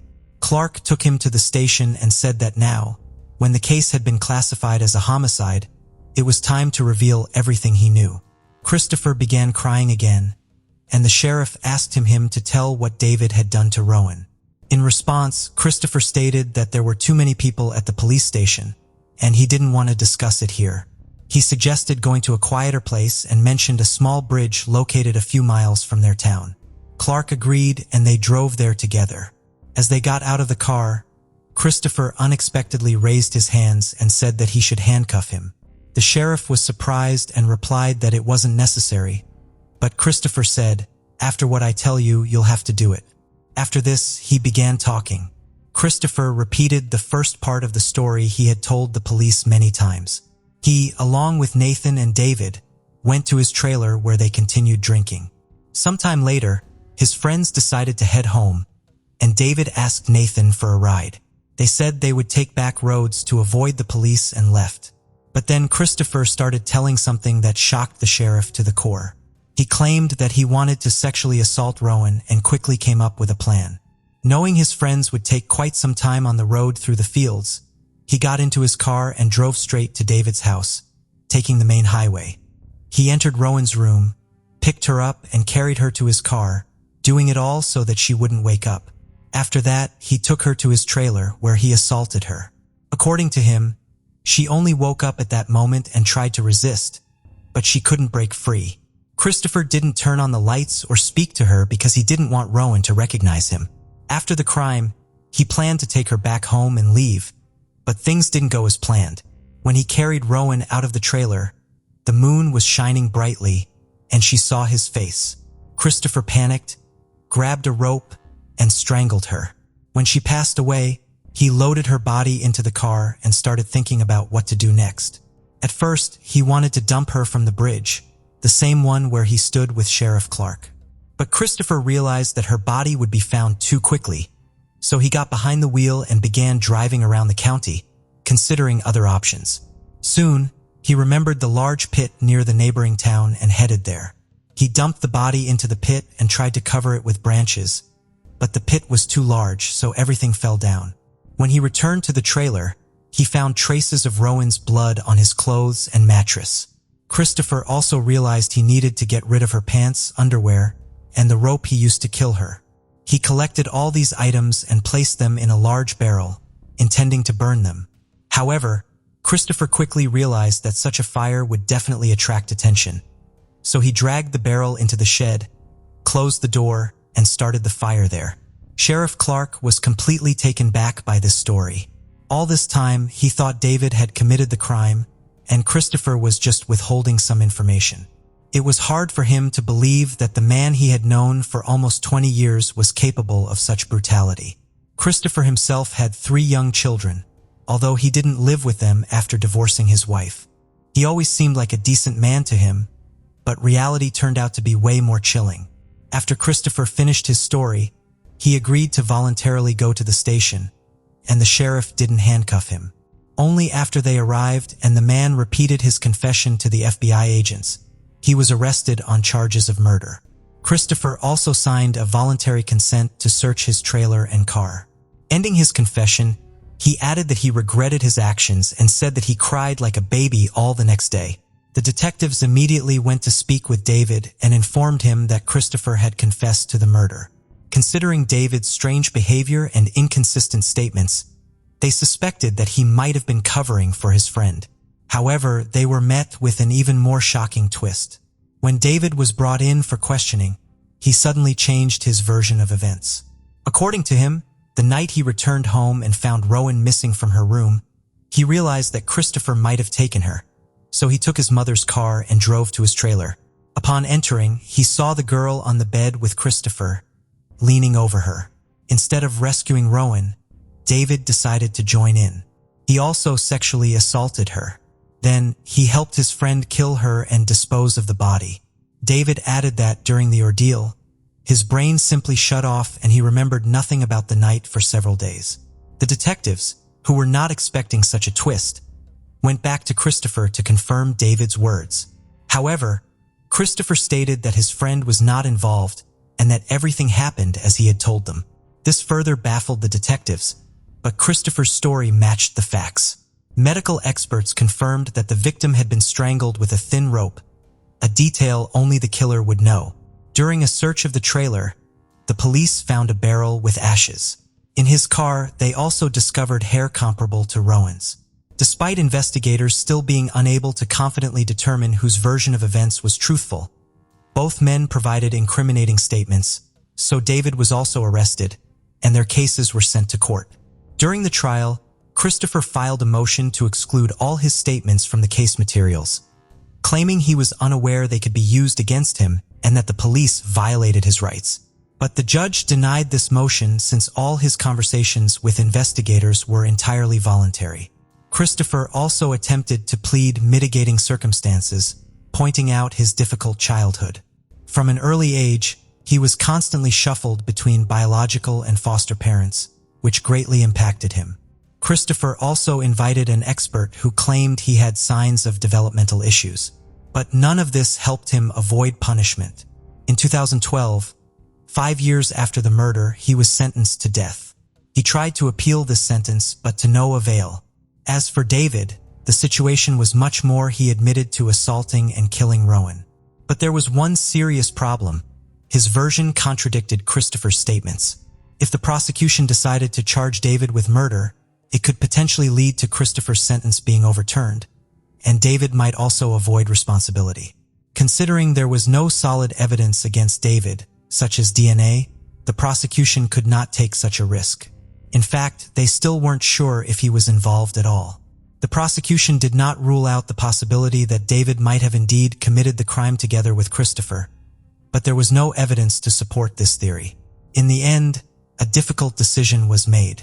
To avoid the risk of Christopher's sentence being overturned, they reduced David's charges to much lighter ones.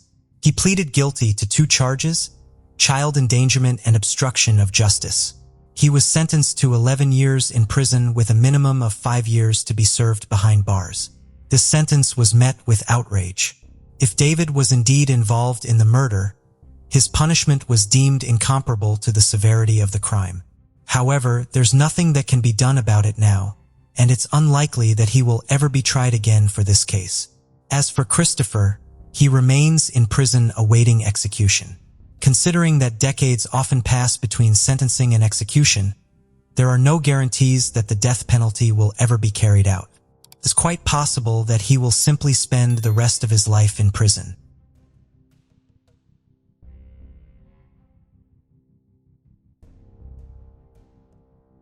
The case of Sidney Powell.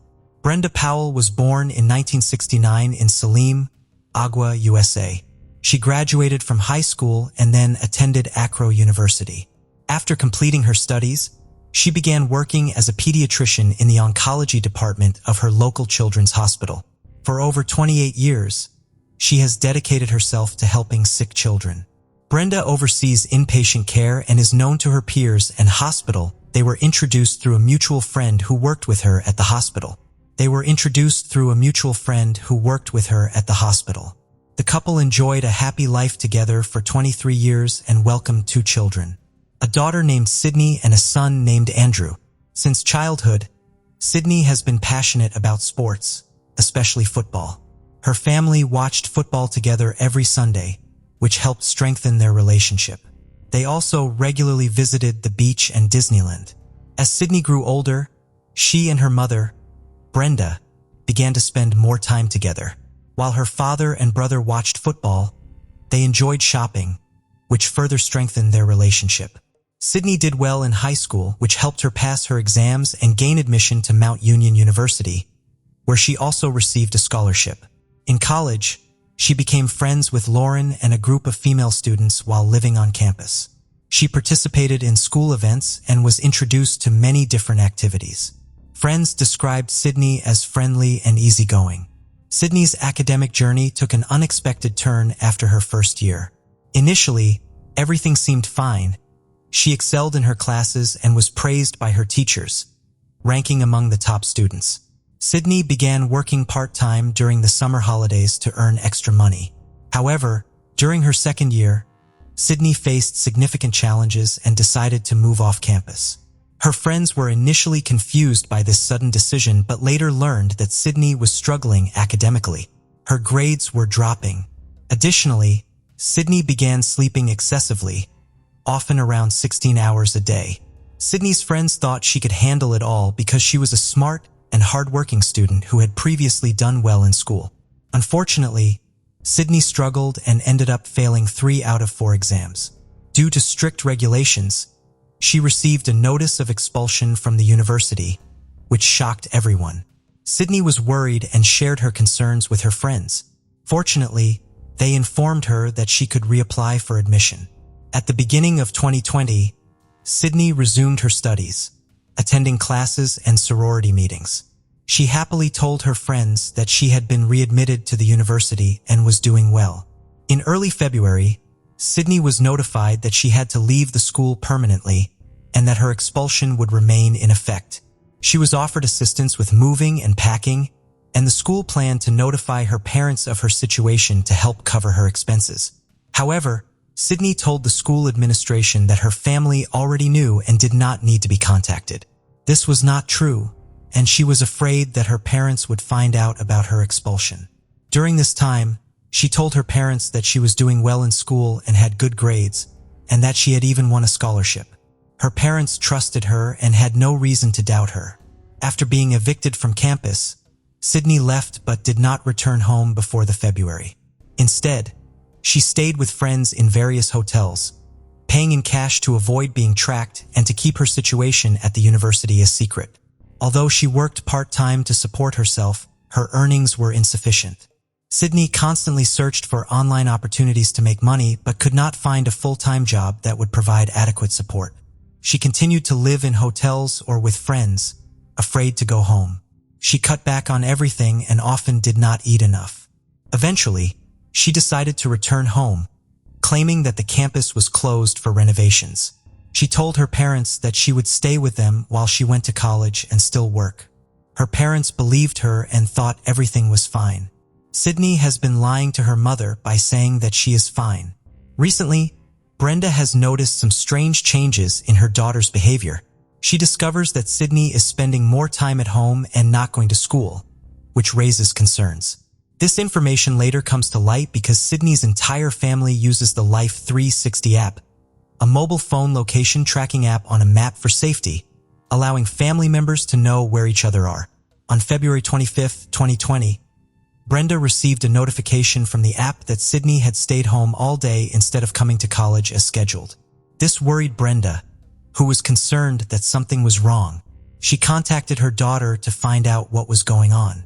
Sydney replied that she had a week off because her teacher was absent. She mentioned that students were given assignments to complete at home and were participating in remote learning. However, Brenda began to doubt Sydney's story. She told her daughter that her explanations did not seem right and reminded her of the importance of good grades to maintain her scholarship and graduate, which would affect her future job opportunities. She also emphasized the importance of attending school regularly. Sydney then reassured her mother that everything was fine and that she should not worry. The deception continued. On March 2nd, Sydney texted her mother, saying she was going to school and would be back by 2:30 p.m. Instead, she spent time with a friend, watching TV, while lying about her college situation. During this time, the parents noticed that something was wrong. Their daughter did not receive the scholarship, so her father, Stephen, had to pay her tuition. He tried to send money through the payment gateway, but could not complete the transaction because he had lost access to his account. Initially, he suspected a technical problem and decided to wait. However, when Stephen logged in on March 3rd while working at a metallurgical plant, he was still unable to complete the transaction. He then asked his daughter about the problem. Sydney reassured him not to worry and promised that she would look into the matter and resolve it. Stephen realized he could not delay any longer as the deadline was near and he needed to pay for his daughter's studies quickly. He decided to contact the university himself to resolve the situation. When he called, the staff checked their records and informed him that Sydney was not listed as a student, meaning her access had been revoked. Stephen was shocked and thought there must be some mistake. He requested they verify the information again, and they confirmed that Sydney had indeed been expelled. However, the university staff would not disclose the date of her expulsion, citing confidentiality rules. Stephen used a tracking app to locate Sydney, who was supposed to be in class. Instead, he discovered she was at home while he was at work. He wanted to go home to talk to her, but he feared she might track his movements and run away. To avoid this, he left his phone at work and headed home. Before leaving, he called Sydney to gather information, but she avoided giving clear answers.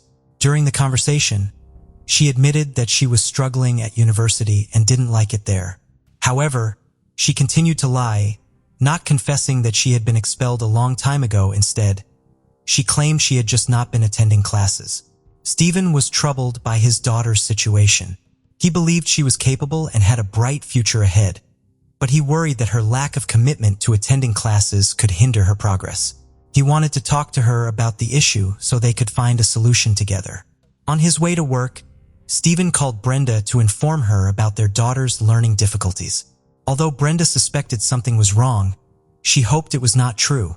Throughout the call, Stephen was concerned about Sydney's situation. However, Brenda reassured him. With a background in psychology, she had a skill for helping others and wanted to use her experience to support their daughter. She promised Stephen that she would take time off work, go home, and have a calm and open discussion with Sydney to ensure that they could all make the best decision together. Brenda then tried to contact the school but was unsuccessful. She left a voicemail asking for a call back and then went home. When Brenda reached her private entrance, she told her husband what had happened and went inside. Meanwhile, teachers Michelle and John received Brenda's message and called her back within the hour. At approximately 12:36 p.m., Brenda answered the phone and spoke calmly to the teachers. Everything seemed normal until Brenda started screaming into the phone, followed by a series of noises. Michelle and John, who were listening on speakerphone, were confused about what was happening but sensed that something was wrong. Michelle and John were worried about what had happened and tried calling Brenda again, but she did not answer. After several tries, a woman finally picked up at 12:40 p.m., but it wasn't Brenda. The teachers recognized Sydney's voice and asked to speak to her mother, but the calls suddenly ended. This situation made Michelle and John suspicious. They decided to contact the local police to check on Brenda. Police officer Kenneth Diss, a friend of Brenda's family, heard the call and was extremely concerned about the alarming situation.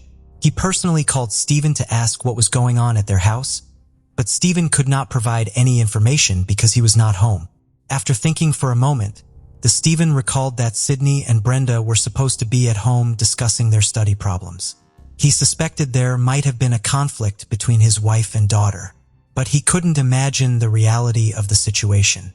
Stephen then rushed home and called his daughter, Sydney, to find out what was going on. Sydney reassures him that everything is fine and the atmosphere seems calm. However, when Stephen tells her that the police are on their way, Sydney suddenly becomes hysterical.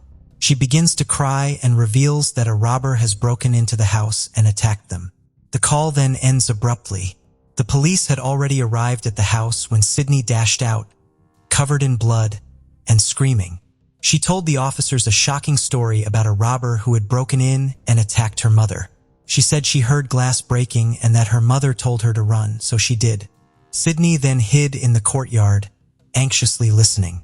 She then found her mother lying in a pool of blood and she tried to help her, which is how she got blood on her. Inside the house, officers found Brenda lying face up in a room. She was badly injured, with a bloody cast iron skillet nearby and a kitchen knife on the floor. Despite the broken glass, officers began to doubt Sydney's story. Her story about a robber seemed very unbelievable. An ambulance arrived quickly and took Brenda to hospital, where she was taken to the intensive care unit. Sadly, 50-year-old Brenda Powell died shortly after arriving. Sydney was also examined by paramedics, but no serious injuries were found. She was sedated, her cuts were bandaged, and she was sent home. Forensic experts who examined Brenda's body were shocked by the brutality of the attack. She had suffered a severe blow to the back of the head, which caused her scalp to detach from her skull. Additionally, she had numerous stab wounds, estimated to be between 20 and 30, mostly concentrated on her neck. There were also multiple bruises and cuts on her arms, suggesting she had tried to defend herself. A preliminary review of the situation led police to believe that Sydney's account of events was fabricated, although Sydney was covered in blood and had several smaller cuts on her arms. They were significantly less severe than her mother's injuries. It was evident that the robbery had been staged, as nothing was taken from the house. Sydney's actions raised several questions. After her mother told her to leave the house, why didn't she run to the neighbors for help or call 911? Instead, she waited in the yard and later went back into the house without any apparent fear. None of the neighbors reported seeing a robber. The blood found on Sydney was tested and matched her mother's, including traces on the broken glass.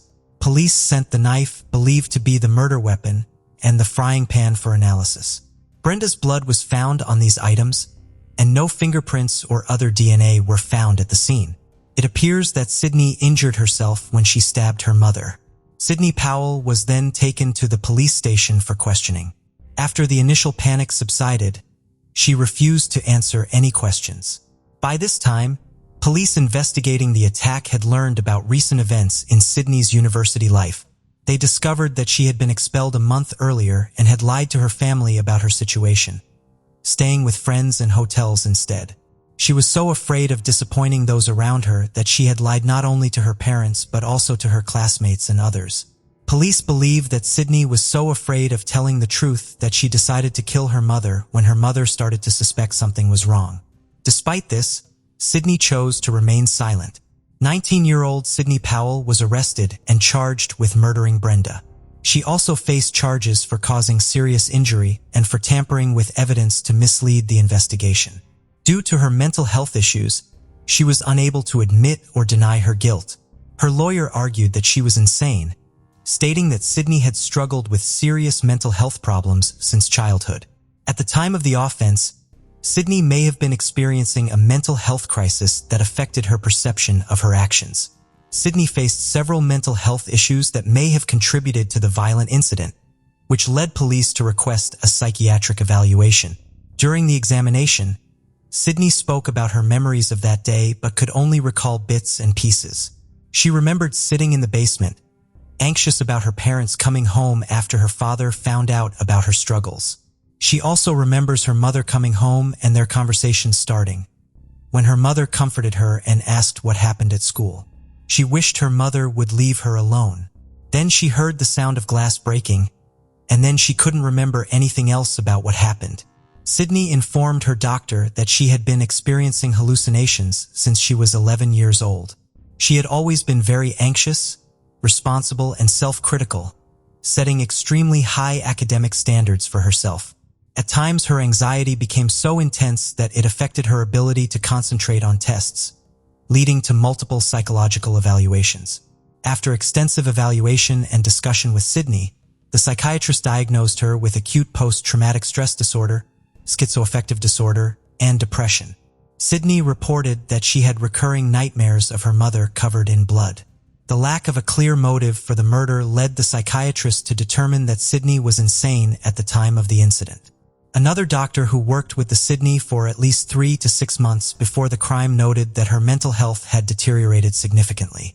She started losing touch with reality and began failing her exams, which ultimately led to her expulsion from university. Her condition was worsened by extreme self-criticism. She couldn't accept that she had failed. Sydney was also afraid to confess her struggles to her parents. However, the truth eventually came out, causing her immense stress. This culminated in a psychotic breakdown that resulted in her mother's murder. After her arrest, Sydney's bail was initially set at $250,000 but was later raised to $500,000. One of her relatives posted bail, allowing her to await her trial outside of custody. During this time, she received treatment for her mental health issues and felt significantly better by the time the hearings began. Sydney eventually regained her composure. After Sydney saw Brenda talking to college teachers, she knew that her mother would soon hear the truth from them. In a psychotic state, she attacked her mother. Teachers at the college heard the beginning of the attack. During the trial, her friends and relatives confirmed that they did not notice any significant changes in her behavior leading up to the crime. Although she was upset about being expelled, she was generally cheerful and sociable. The only noticeable difference was that she began sleeping more. The defense acknowledged that Sydney killed her mother but maintained that she was insane at the time. However, many experts disagreed with the psychiatrist's diagnosis. What everyone agreed on was that she suffered from borderline personality disorder, which is characterized by stubbornness, mood swings, and self-destructive behavior. In addition, signs of hallucinations were reported by Sydney to a psychiatrist when she was 11. There was no evidence in the medical records to support Sydney's claims, which undermined the defense's strategy. Several former friends mentioned that Sydney had exhibited unusual behavior even during her school years. One teacher recalled when Sydney was so nervous that she couldn't read anything on a test. However, teacher didn't realize that Sydney's anxiety could indicate mental health issues, so teacher didn't tell anyone. This type of anxiety continued into college, which may have contributed to Sydney failing her exams and eventually being expelled. While awaiting trial, Sydney lived with her grandmother and was prescribed medication to treat her mental health issues. The medication list and dosage were changed several times to find the most effective combination. Sydney's health improved significantly, and she shared any positive changes with her doctor. Her father also noticed the improvement and admitted that Sydney had a strong bond with her mother and loved her deeply. He believed that if Sydney had been in a healthy state of mind, she would never have harmed her mother. Throughout the trial, Sydney cried continuously, and she expressed remorse for her actions. On September 18, 2023, the jury deliberated. Sydney Powell was found guilty on all counts. Sydney was sentenced to life in prison but will be eligible for parole after 15 years. Sydney and her attorney were unhappy with the sentence and planned to appeal the court's decision.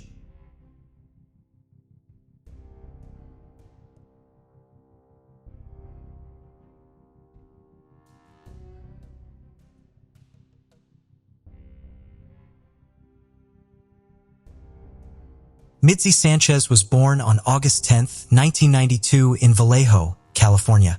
She grew up in a large, close-knit family with 2 brothers and a sister. Mitzi was a cheerful and bright child. She enjoyed spending time outdoors with her friends and playing with her siblings. From a young age, Mitzi was quite independent. When she started elementary school, her parents allowed her to walk there with her brother without any adult supervision. The school was located just a short distance from their home, with most of the route lying along a busy road. August 10, 2000 was Mitzi's 8th birthday. She was excited about the celebration party her family had been preparing for her. Mitzi asked her mom if she could skip school for the occasion, but the woman said no. Mitzi was upset about it, and around 7:30 a.m. she left her home with her brother. After her classes, Mitzi was supposed to wait for her brother so they could walk home together. But when her brother went outside the school, he couldn't find his sister anywhere. Thinking she had already left without him, he headed home alone. But it turned out that Mitzi wasn't there. Their older sister, who was home at that time, immediately became worried.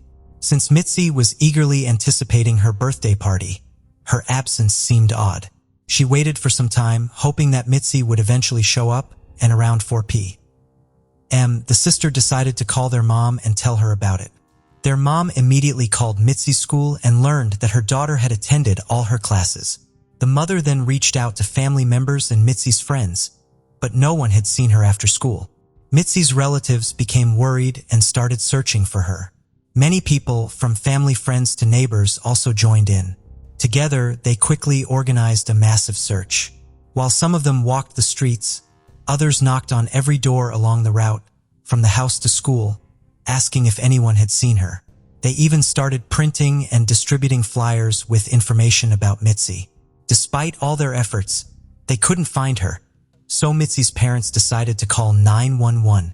The police immediately joined the search, and local media started covering the case on the same day. Mitzi's disappearance instantly captured the public's attention, since similar incidents had already occurred in their town before. For several years, an unknown perpetrator or multiple perpetrators had been kidnapping kids in Vallejo. The most recent case had occurred in December, less than a year before Mitzi's disappearance.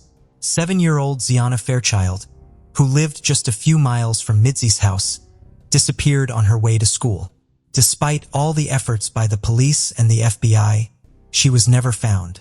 Now, when Mitzi vanished on her way home from school, investigators feared the same perpetrator might be involved.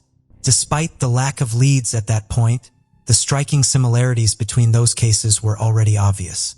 However, Ziana's case remained unsolved, leaving detectives with little to go on. They began re-examining everyone previously considered a suspect in her case, but it yielded no results. The next day, Mitzi's disappearance made headlines not only in the local news, but statewide. Everyone feared a serial kidnapper was at large and dreaded the possibility of him getting away with it once again. Mitzi's relatives gave multiple interviews, trying to draw more attention to the case. Her mom also pleaded with a possible abductor to return her daughter safely. The police received numerous tips, but none of them proved useful. However, everything changed 24 hours after Mitzi's disappearance when something unexpected happened. A man contacted the police, informing them that he discovered bloodied rags at a landfill. Upon examination, experts determined that the rags were actually bed sheets from a Vallejo hotel. Although they sent the evidence to the lab, blood analysis would take days. Investigators also visited the hotel but were unable to confirm whether Mitzi had been there. With nothing but waiting for lab results, investigators combed the landfill, searching for any other clues, but it yielded nothing. The following day, August 12th, the police received another call, and it changed the course of this case immediately. At around 11 a.m., a man reported driving through an industrial area in Santa Clara when a little girl ran up to his van screaming that someone was chasing her. She climbed into the van's cabin and the driver saw a man running in their direction. The girl yelled that he had kidnapped her and wanted to kill her. As soon as she was in the van, the perpetrator turned around, got into his car, and fled. Meanwhile, the girl told the driver her name was Mitzi Sanchez, and he contacted the police. Officers immediately picked her up and drove her to a hospital for examination. They also called her mother and let her speak to her daughter. Soon after, her relatives rushed to the hospital and reunited with Mitzi. Meanwhile, detectives spoke with the van driver. The man proved a crucial lead. He remembered the license plate of the kidnapper's vehicle because it drove off right in front of his van. Turned out, the van driver was on that road almost by chance. He had a day off, but was asked by his supervisor to cover a shift and deliver a load. If he hadn't been there, the perpetrator possibly could have caught up with the girl. The police ran the license plate and identified the car belonging to a 39-year-old man named Curtis Dean Anderson. He had been on law enforcement's radar before with prior convictions for thefts, kidnapping, and suspicion of other crimes. As investigators focused all efforts on finding the abductor, their colleagues prepared to hear Mitzi's account of what had happened to her. She told them that on August 10th, she was eagerly awaiting the end of school to go home and celebrate her birthday with her family. When her final class ended, Mitzi decided not to wait for her brother and headed home alone. Just a few hundred yards away, she noticed a parked car by the roadside. Inside was a man, watching her intently through the rearview mirror. Mitzi felt uneasy about him, but quickly brushed it off. It was daytime, she was on a familiar street, and being young, she didn't fully grasp the potential danger posed by strangers. As Mitzi approached the car, the man got out and asked her to help him. He said he needed to grab a roll of tape from under the car seat. He also explained that he couldn't bend down himself due to a leg injury from falling off his bike. Despite her uneasy feeling, Mitzi agreed to help. At that time, she couldn't fully comprehend the potential danger posed by the adult man, and her parents had always taught her to help others. As soon as Mitzi reached for the tape, the perpetrator shoved her inside, covered her mouth with his hand, and slammed the door shut. Mitzi tried to scream, but it was too late. The kidnapper drove off in an unknown direction, leaving her to gaze out the window in horror. At one point, they passed Mitzi's home, and she saw her relatives preparing to celebrate her birthday. A few minutes later, the kidnapper pulled into a deserted parking lot. He gave Mitzi new clothes, forced her to change, and discarded her old clothing in a nearby trash bin. He also warned Mitzi not to try to escape, claiming he had a gun and that no one ever managed to get away from him. In the next few hours, he drove Mitzi in an unknown direction. At one point, she asked why he had kidnapped her, and the man simply replied that the same had happened to him when he was a child. When it got dark, he parked again and began covering the car windows with some rags. He then pulled out a chain and secured it to Mitzi's leg with a padlock. Then, the perpetrator took out a bottle of alcohol and forced her to take a few sips. Mitzi tried to argue with him, but eventually complied with his demand. After that, the man grabbed a camera and took several pictures of Mitzi, then lay down to sleep right in the car. Mitzi tried to keep her eyes open, afraid of falling asleep. She was thinking how to escape and at one point saw a police car drive the parking lot, but it was far away, and even if Mitzi had screamed, the officers would never have been able to hear her. The next day, the perpetrator continued driving her around the city. He made her sit on the floor of the car and covered her with sheets to hide her from view. At one point, he stopped and got out for a few minutes. Mitzi tried to free her leg from the chain, but quickly realized it was impossible. She also found a nail file and attempted to unlock the padlock, but it didn't work. When the perpetrator returned to the car and drove away, he claimed he had stopped by her parents' house. The kidnapper pretended to be a concerned citizen and asked for flyers to distribute around town. Mitzi was shocked and overwhelmed. She had been so close to home, yet still remained in captivity. Throughout the next few hours, the perpetrator stopped several times, getting in and out of the car. In the evening, he drove out of town and parked in a deserted area, where he sexually assaulted his victim. After that, the man fell asleep, leaving Mitzi in a state of shock. The next morning, he drove off again, making several stops along the way, mainly to buy cigarettes and alcohol. At one point, when he returned to the car and leaned into the cabin, something fell out of his pocket. He told Mitzi not to look there and left again. But the girl didn't listen to him. She glanced down and saw a large bunch of keys. Mitzi quickly realized that one of them must unlock the padlock on her chain. She was afraid of what the perpetrator might do to her if she disobeyed, but eventually, Mitzi overcame this fear. She grabbed the bunch, picked a key that seemed to fit the lock the best, and attempted to unlock it. To her surprise, it worked. Mitzi freed herself from the chain. Now, only the car door stood between her and freedom. Mitzi opened the window and tried to climb out through it, but she encountered another problem. She was so exhausted that she could barely move her legs. Gathering all her strength, she managed to lift herself and leap out of the car. As she crawled around it, she spotted her kidnapper, who immediately noticed her. The man began shouting for her to come back, but Mitzi had no intention of giving up. With her last ounce of energy, she ran in the opposite direction.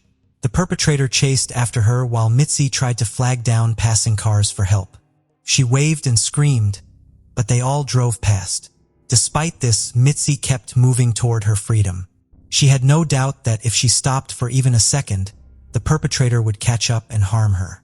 Everything happened very quickly, but for Mitzi, this moment stretched on forever. Eventually, she spotted a van, ran towards it, and jumped right in front of it. The driver quickly stopped and Mitzi climbed into the cabin. She was shocked, dehydrated, and hungry, but her life was no longer in danger. At the hospital, doctors provided her with the necessary assistance, and soon her entire family arrived to reunite with her. Mitzi's miraculous rescue instantly became the main news story in the city. When she was brought home, thousands of people gathered on her street. They applauded her and shouted birthday greetings, which she had missed. Meanwhile, the police were hunting down the kidnapper, whose whereabouts remained unknown. When they showed his photo to Mitzi's mother, she realized she had actually seen him twice. The first time was before her daughter's abduction, when he stood on their street and looked towards their house. The second time was the day after Mitzi's disappearance, when the perpetrator came to her home and asked for flyers. The search for Curtis continued until late evening. Police set up surveillance at all known places he frequented, and eventually it paid off. He came to a trailer park and was apprehended without resistance. Curtis was booked in jail, awaiting trial, and detectives began investigating his possible connections to other crimes. The man himself told Mitzi she wasn't his first victim and no one had managed to escape him. Investigators simply couldn't imagine this being his first crime of its kind. All his careful and likely premeditated actions suggested he had significant experience in committing such atrocities. It's worth mentioning that Curtis had been previously imprisoned for kidnapping a woman in 1991. He was released in November 1999, and now the police were confident that after his release, he had killed at least one girl, 7-year-old Ziana Fairchild, but we'll get back to that shortly. There was also no doubt that he intended to kill Mitzi. Moreover, one specific fact directly indicated that it was supposed to happen on the day of her escape. Police learned why Curtis had stopped in the industrial area. He used to work there at one of the companies, and that day he visited his former colleagues.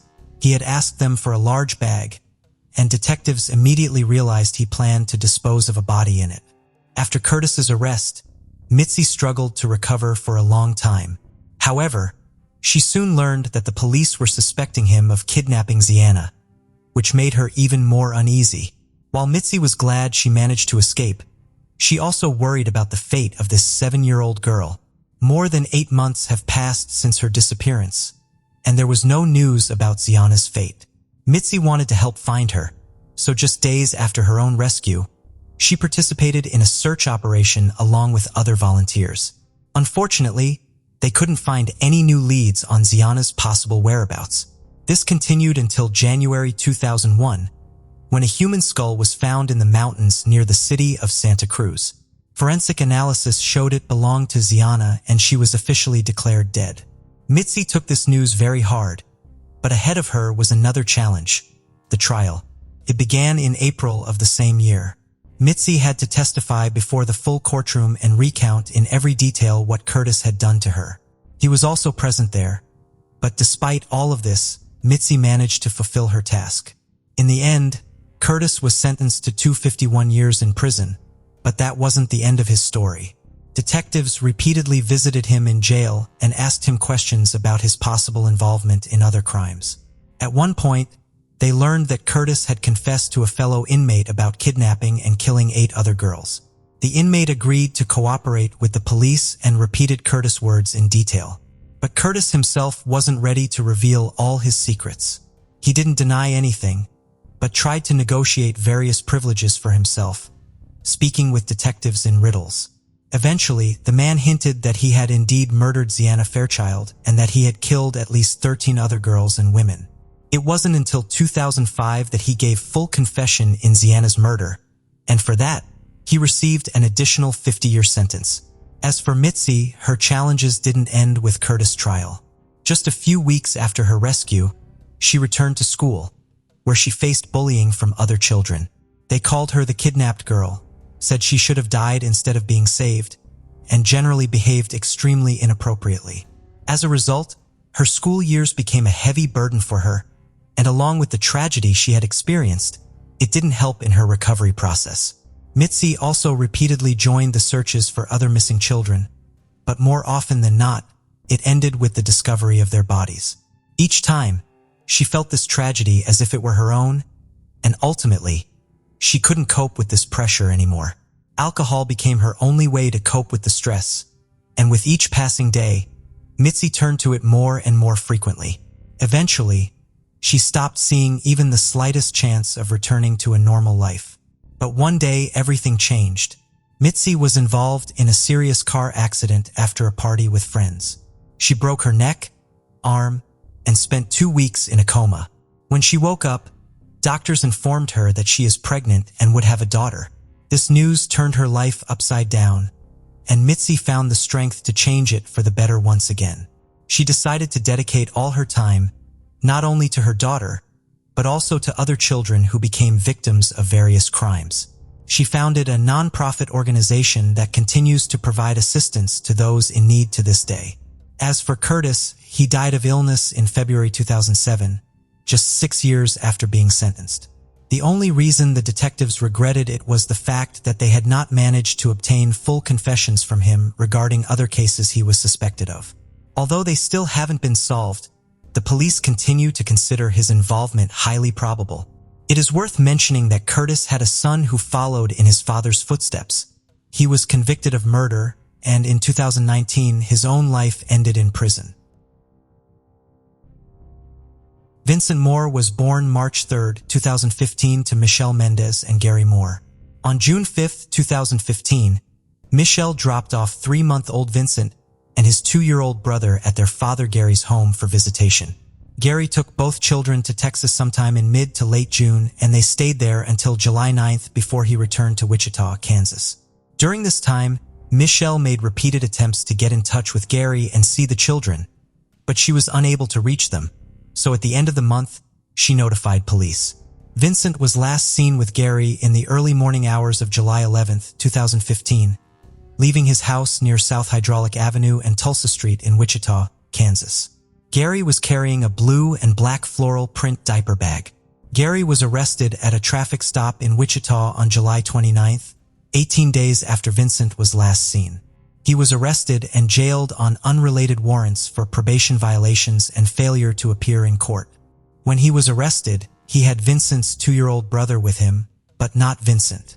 Gary claimed he gave Vincent back to Michelle when he returned from Texas, but she says that is not true and she doesn't know where her son is.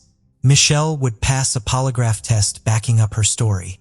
Soon after his disappearance, police searched along railroad tracks in a wooded area near the Wichita suburb of Derby, Kansas, but turned up empty-handed. In 2014, before Vincent was born, Gary was sentenced to probation for misdemeanor battery on Michelle. He was ordered to pay court cost, report to a probation officer, wear a GPS tracking device on his ankle, and have no contact with Michelle. Despite all this, Michelle and him would marry in February 2015. After Vincent went missing, Gary was sentenced to a year in jail for violating his probation by failing to pay his court cost. Also, before he traveled to Texas, he had cut off the GPS tracking device on his ankle, which led to an additional charge.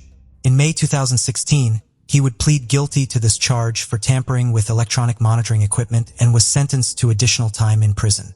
According to court documents, Michelle was concerned for the safety of their children when they were in Gary's care.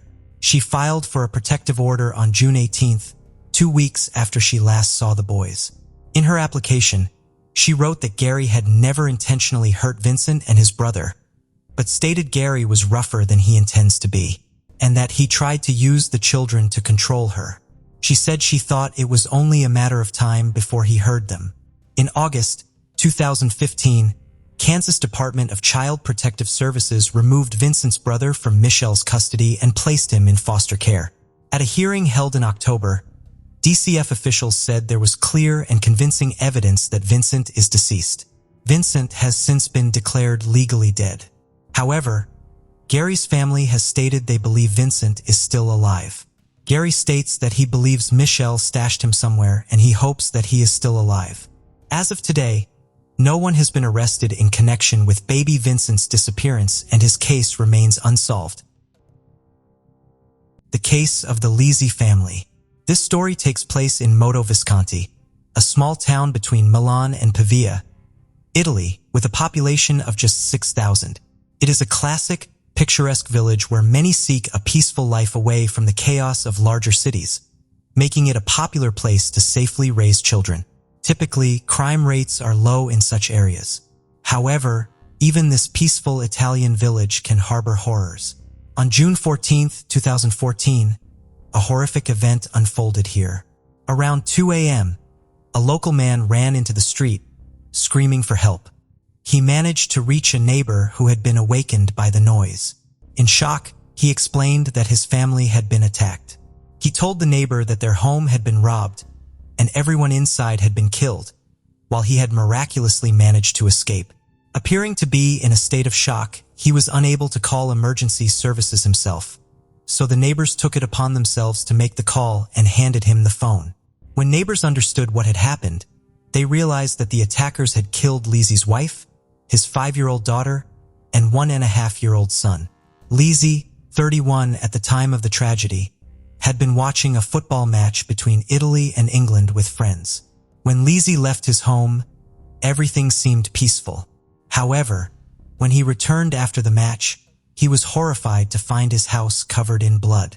First, he discovered the body of his wife, Catherine, then went upstairs and found the bodies of his children in their room.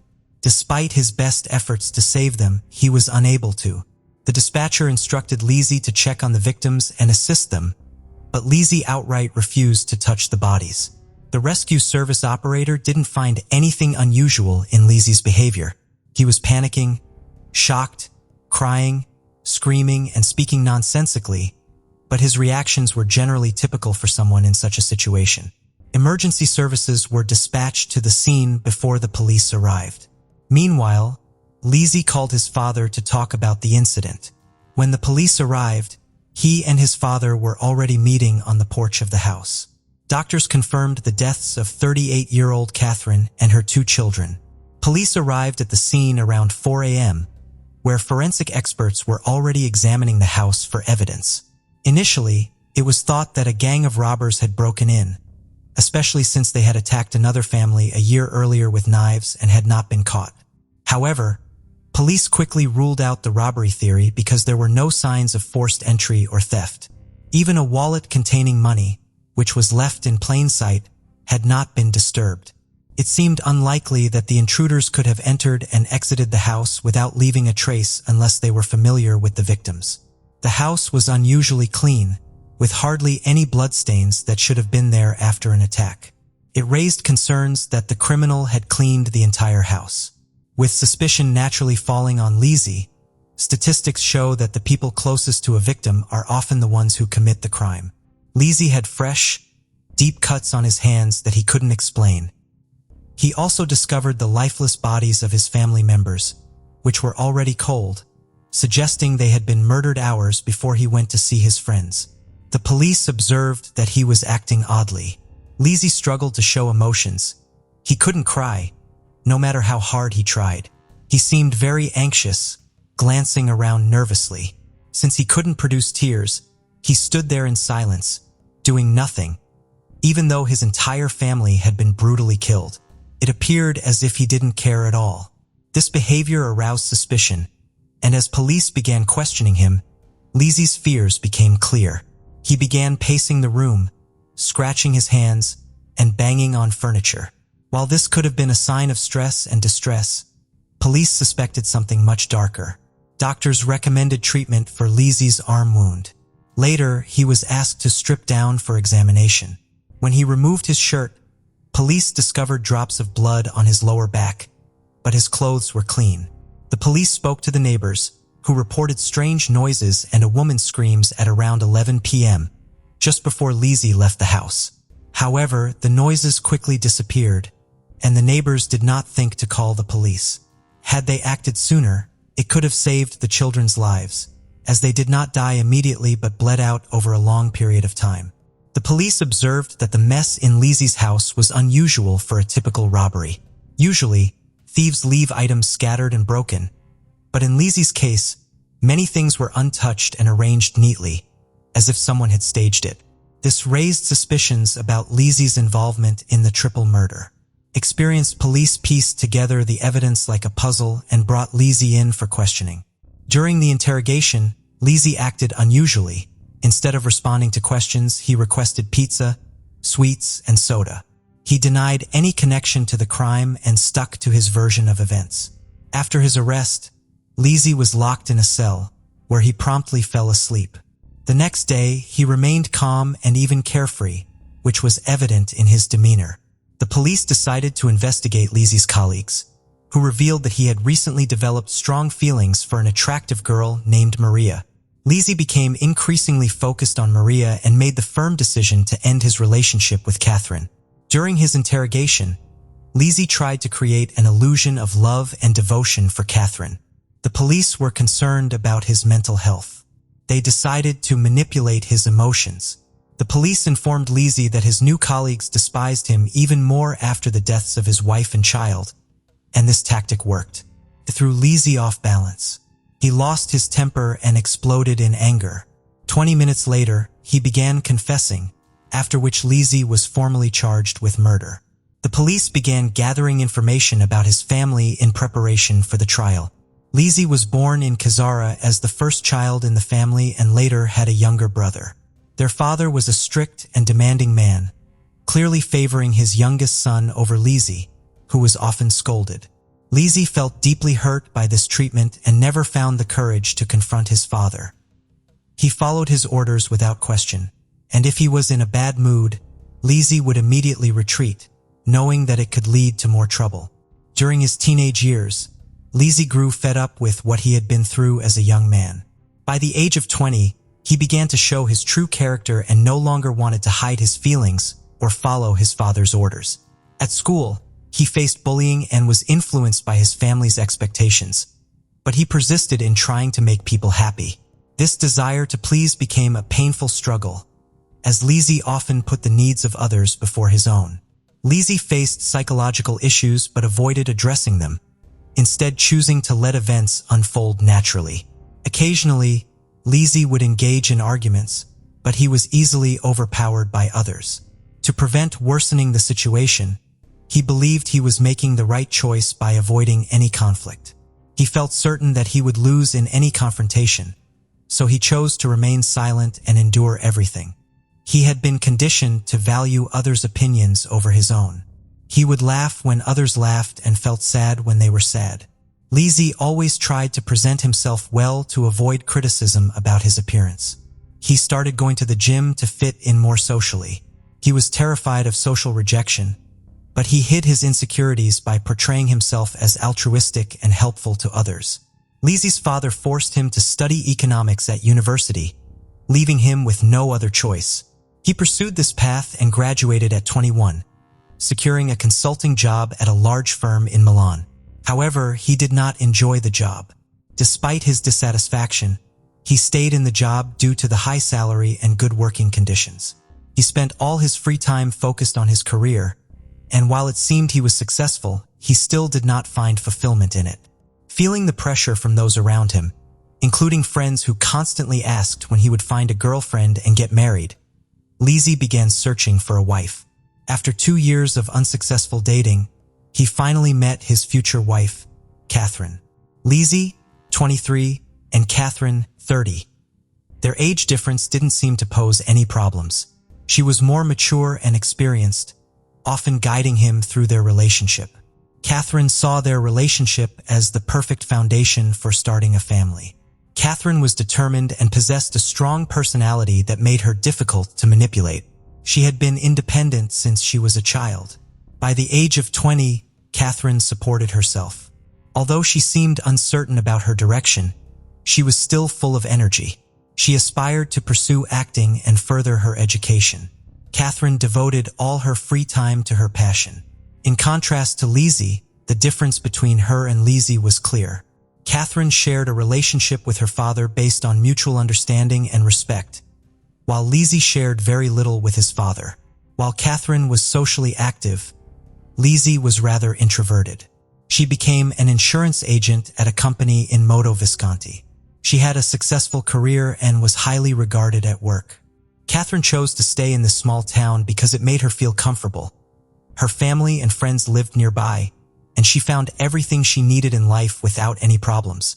Catherine loved musicals and performed at the Modo Visconti Oratory. During this time, she also developed a love for public speaking, and it was here that she met her future husband, Lizzie.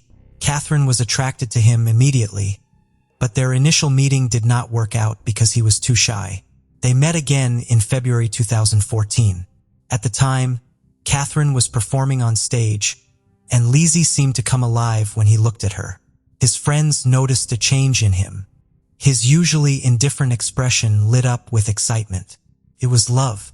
Before this meeting, Lizzie had never been in a serious relationship, but he seemed ready to start a family. They started dating, and their relationship quickly developed. A few months later, when things became more serious, they introduced each other to Catherine's parents. Catherine's family had mixed feelings about her choice of partner. They had hoped for someone more experienced and outgoing. However, her parents ultimately supported her decision. Catherine felt that Lizzie was the perfect person to start a family with. Lizzie's family was very supportive of his choice. They liked Catherine because she was smart, cheerful, energetic, determined, and capable of taking care of him. His father especially appreciated these qualities, which made Lizzie happy. The father was very happy that his son finally found a girlfriend. His father gifted the couple a house. It was a small but cozy place in the countryside, perfect for starting their family life together. Soon after, the couple got married, and later they welcomed children. However, this story does not have a happy ending. After their marriage, Lizzie's true nature began to emerge in an unusual way. He began to cheat on his wife. His good looks made it easy for him to meet new women without feeling guilty. At the time, Catherine was completely unaware of his affair, as he worked in Milan, far from their family home. Lizzie had affairs with many different women and became adept at being charming and fun, making many of them want to pursue a serious relationship with him.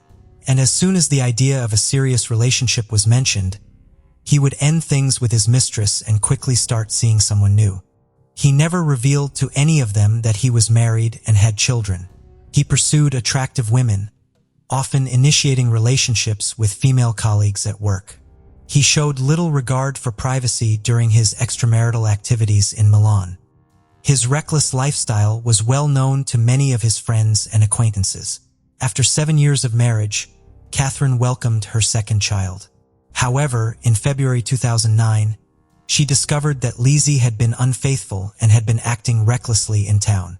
Despite this betrayal, Catherine was determined to keep her family together and did her best to strengthen her relationship with her husband. Although there were signs that Lizzie had considered divorce several times, she repeatedly urged him to stay for the sake of the children. In fact, Lizzie cheated on her the first time before the wedding. Just a week before their wedding, while Catherine was volunteering at the Red Cross, Lizzie went out with friends to a strip club, celebrating a bachelor party. During this outing, a woman showed interest in him, and his friends encouraged him to spend the night with her as a last fun before marriage. He finally agreed. The next day, he confessed to Catherine that he enjoyed being single and admitted that he was not ready for marriage or a serious relationship. Heartbroken, Catherine packed her things and moved in with her parents. However, the next day, Lizzie returned, apologized to her and her family, and begged her to come back. Catherine forgave him, and they eventually married. Friends say he loved spending time with his children and playing with them, but he never showed affection. Those who knew him never saw him kiss or hug his son and daughter. His life was filled with lies that were obvious to both him and those around him. When a new employee joined the company where Lizzie worked, he and the girl started a relationship. But the girl did not want to be the reason for the breakup, especially because it would leave the two young children without a father. Meanwhile, Lizzie was haunted by his unrequited love. This frustration led him to come up with a dark plan. Despite the objections of his colleagues, Lizzie decided to end his marriage to Catherine. However, he was too afraid to approach his wife and discuss it, fearing that another conflict would arise and complicate things even more. He knew that he would not be able to resist her pleas to stay together for the sake of the children. Therefore, Lizzie believed that using a knife would be the solution to his problems. Police discovered relevant search queries in his browser. Initially, Lizzie was looking for a divorce lawyer and also looking for a way to end his relationship quickly without professional help. Lizzie then began searching for knife murder methods. This led him to a news story about a knife robbery that had occurred in their neighborhood a year earlier, which sparked the idea of staging a robbery to throw the investigation off course. On June 14, 2014, Lizzie woke up with the intention of killing his entire family. It had been only a week since Lizzie had started searching online for ways to kill his loved ones, and he had finally decided to carry out the horrific act. Throughout the day, he maintained the facade of a devoted family man. It was a typical day for the couple with children. They went shopping together, went to a store to project an image of a happy relationship, and enjoyed family activities. It seemed like he had planned the perfect farewell weekend for them. In the evening, Catherine prepared a delicious dinner, and they enjoyed it together. Afterwards, Lizzie planned to visit friends to watch the football match between Italy and England. He chose this date and event as the perfect alibi. Lizzie staged a massacre. Many people would be out watching the match at parties and bars, making it the perfect time to stage the robbery. After dinner, the couple put the children to bed. Lizzie said goodnight to them. The couple then had sex in the living room. Around 11 p.m., Lizzie told his wife that he was going to visit friends. Instead of getting dressed, he went into the kitchen in just his underwear and grabbed the largest knife in the house. He returned to the living room where Catherine was watching TV and talking to him. Lizzie then approached her from behind and stabbed her in the neck, thinking that Catherine would die instantly. However, she got up and ran away. After a few steps, he caught up with her and continued stabbing her repeatedly without stopping. After stabbing Catherine 5 times deep into her chest and abdomen until she showed no signs of life, he then went into his eldest daughter's room. Despite the noise and the slightly open door, she was still fast asleep. He approached her and stabbed her once in the neck. Next, Lizzie entered the room of their second child, who was 20 months old at the time. Like his sister, the little boy slept soundly. The little boy also died from a stab wound to the neck. However, Lizzie's plan was not over yet. He went down to the basement where the bathroom was located. There, he showered to wash away any evidence of the triple murder and got dressed. Unfortunately for him, he made a mistake. He was wearing the same underwear he had worn to kill his children and wife. Lizzie cleaned up the house and staged a robbery. He threw things around the house, threw a knife down the drain, and then calmly went to meet his friends to watch a long-awaited match as if nothing had happened. When his friends later learned of the murder, they were shocked, not only because Lizzie's image as a perfect husband and father had been shattered, but also because of his calm and nonchalant attitude while watching the match. He clearly showed no concern or remorse for his actions. To add to his alibi, he sent several messages to Catherine discussing the game score. At 2 a.m., Lizzie returned to the crime scene, acting as if it were a normal day.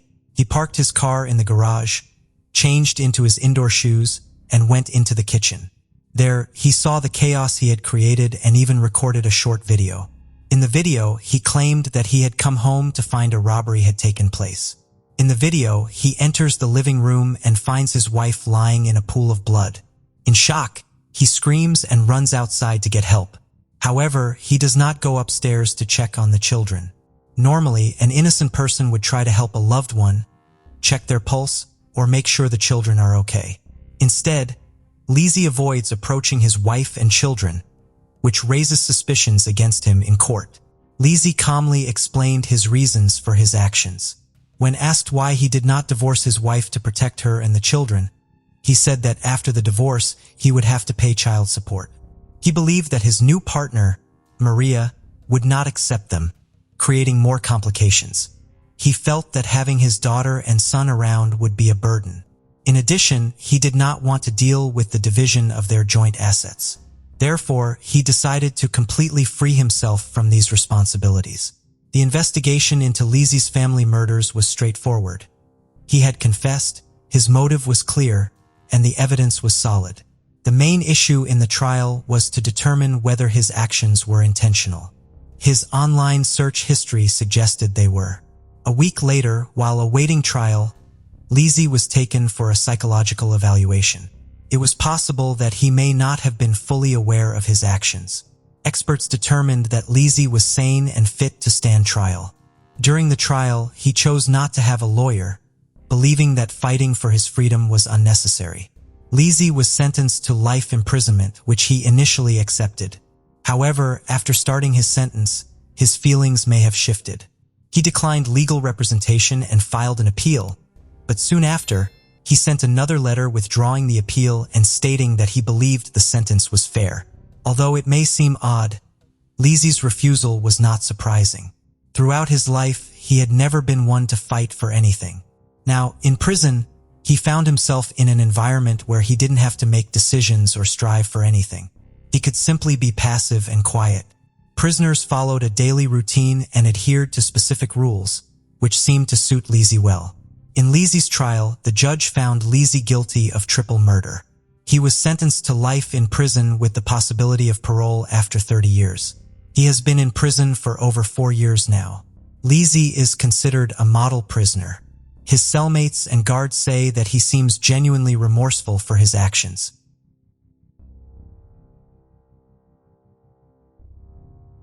Helen Brzezinski was a 20-year-old woman from Massachusetts.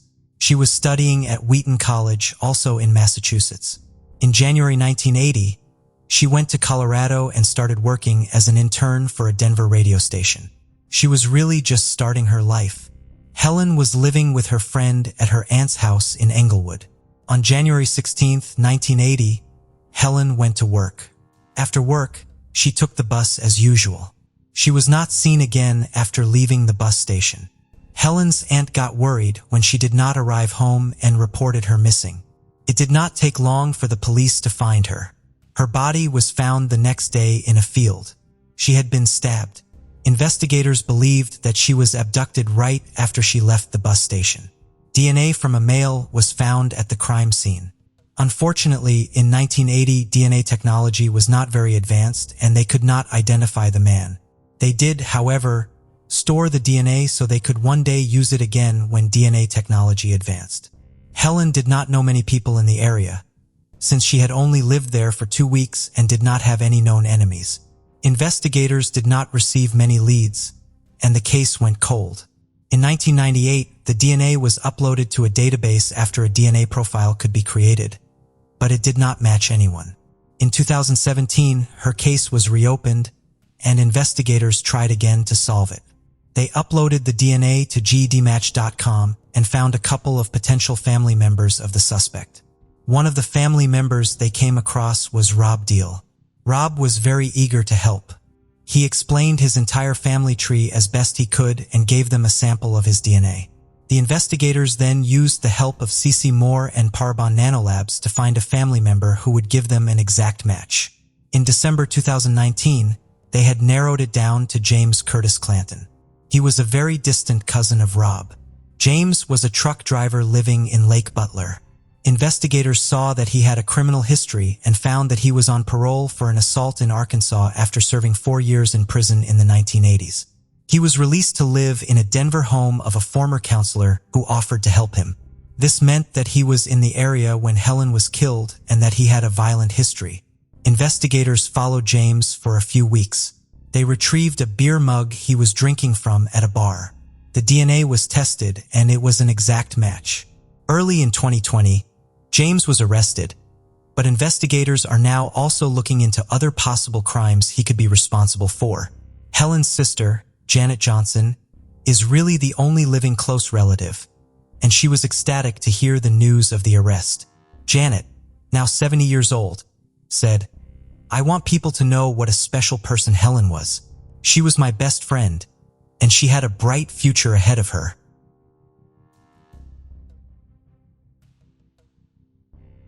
On May 25, 1981, the body of a woman was found at a low river crossing in Pulaski County, Missouri.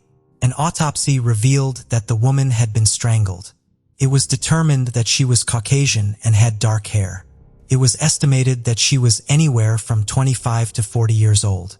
She was named the Pulaski County Jane Doe and was buried at the Waynesville Cemetery. Investigators followed a lot of leads, but it all led nowhere, and the case would go cold for many years. In 2015, her remains were exhumed in hopes of getting DNA evidence from her body. In April 2019, the Doe and Othram Project got involved.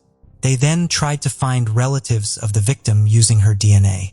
In December 2019, they reached a man in Alexandria, Virginia, who they believed was the brother of the victim. He said that he did have a sister and had lost contact with his family in the early 1980s. He gave them his DNA sample. The DNA analysis of the two samples found that the man and the victim were 19.4 million times more likely to be biological siblings than unrelated. This now meant that the Pulaski County Jane Doe was finally identified as Karen K. Nippers on May 25th. She was identified exactly 40 years after her body was found on that day.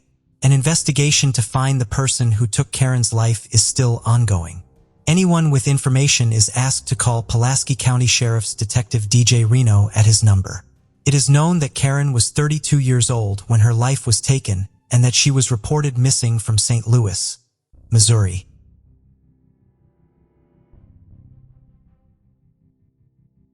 On February 25, 1957, a boy's body was found wrapped in a blanket in a box. The discovery was made in the woods in Fox Chase, Philadelphia. An autopsy revealed that the boy had passed away due to blunt force trauma. It was estimated that he was between 4 and 6 years old. He was described as a Caucasian boy and stood at 40 inches tall. He had surgical scars on his ankle and groin. There was also an owl-shaped scar under his chin. It appeared as if he had recently had a haircut, as there were some clumps of hair in the box. A young man made the discovery of the boy when he was checking his traps. He feared that the police would confiscate his traps, so he did not tell anyone what he found. A few days later, another young man saw a rabbit running into the woods. He followed it and then came across the body of the boy. He did not want to contact the police, as he felt that he would be a suspect in the case. He did contact them, however, a day after he made the discovery. Investigators took fingerprints from the boy in the box. They believed that they would be able to identify him quickly, but that was not the case. They found no matches for the fingerprints, and no one came forward with any useful information. Close to the crime scene, a man's blue cap was found, as well as a child's scarf and a man's white handkerchief. All of these clues would lead nowhere. The case soon became known as The Boy in the Box and America's Unknown Child. It attracted a lot of media attention. Investigators also looked at the box for any clues. They discovered that it once contained a bassinet sold by J.C. Penney. They were unable to find the owner of the box. The same could be said for the blanket that the boy was found in. As you can imagine, there are a lot of theories regarding this case. We'll only be discussing a few. A man by the name of Remington Bristow spent thousands of hours investigating this case. He found a foster home that was located approximately 1.5 miles from the site of the body. Remington attended an estate sale at a foster home. There, he found a bassinet similar to the one made by J.C. Penney. He also found blankets on a clothesline that were similar to the one in which the boy's body had been wrapped. Remington believed that the boy belonged to the stepdaughter of the man who owned the foster home. Investigators did question the foster family but were not able to find definite links between them and the boy in the box. In 2002, a woman who we only know as Martha, or M, came forward and told investigators an incredible story. She said that her mother purchased the boy from his biological parents in the summer of 1954.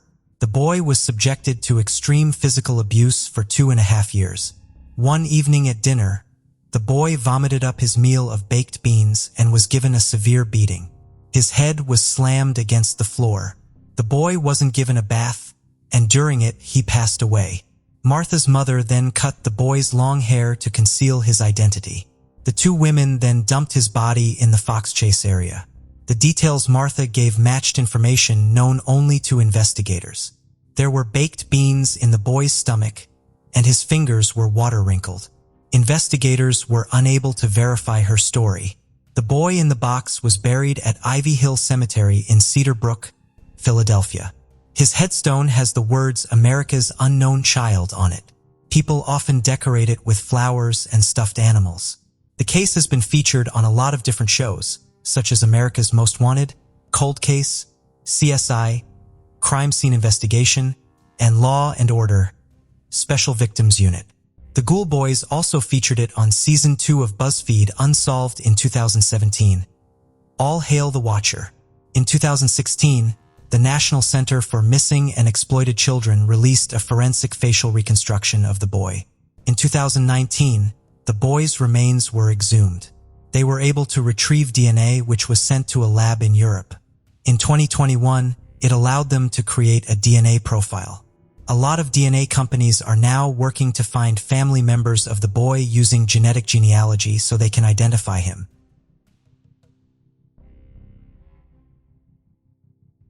The case of Lori Slosinski. Lori Slosinski was born on September 21, 1981 to her parents, Casey and Arlene Slosinski.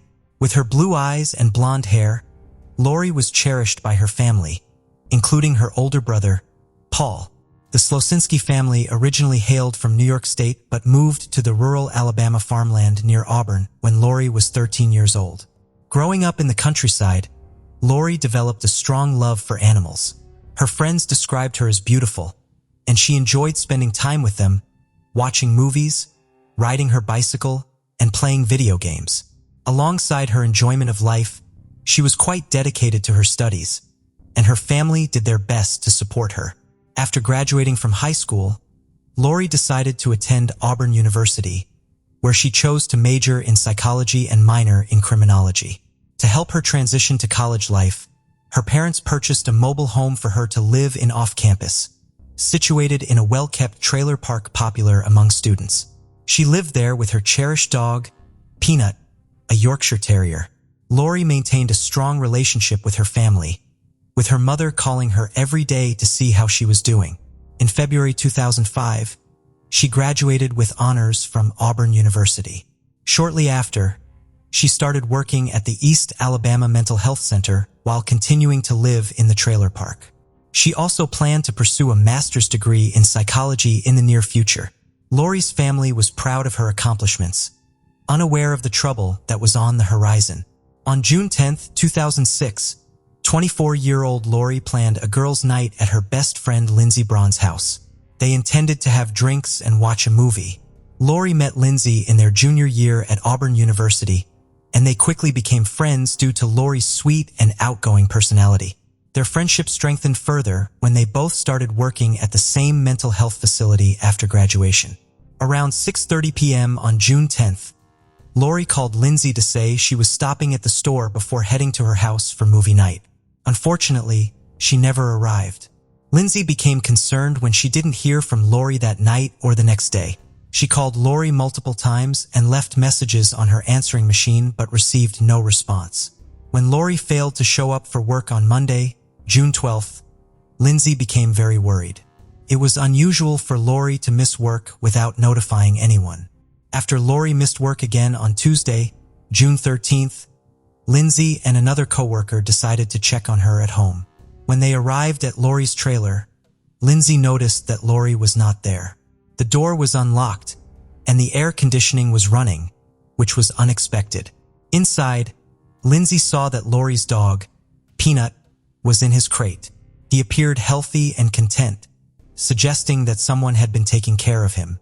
Remarkably, his crate was clean, despite Lori being missing for several days. Lindsey sensed something was wrong, as it was unusual for Lori to leave her pet unattended. She recalled that Lori had placed 3 rugs on her kitchen floor because the dog wouldn't walk on the tile. However, those rugs were now missing, as well as the outside trash can. Later that day, June 13, 2006, Lori's mother, Arlene, received a call from her workplace about Lori missing work for 2 consecutive days. Arlene tried calling Lori but couldn't reach her. Concerned for her daughter's safety, Arlene hurried to Auburn after informing her husband, Casey, about Lori's disappearance. When she arrived, Arlene entered Lori's trailer and noticed something was off. The door was slightly open, and Lori's bed was neatly made, but Lori was nowhere to be found. Her car was also missing. Upon further inspection, Arlene saw that several items were missing.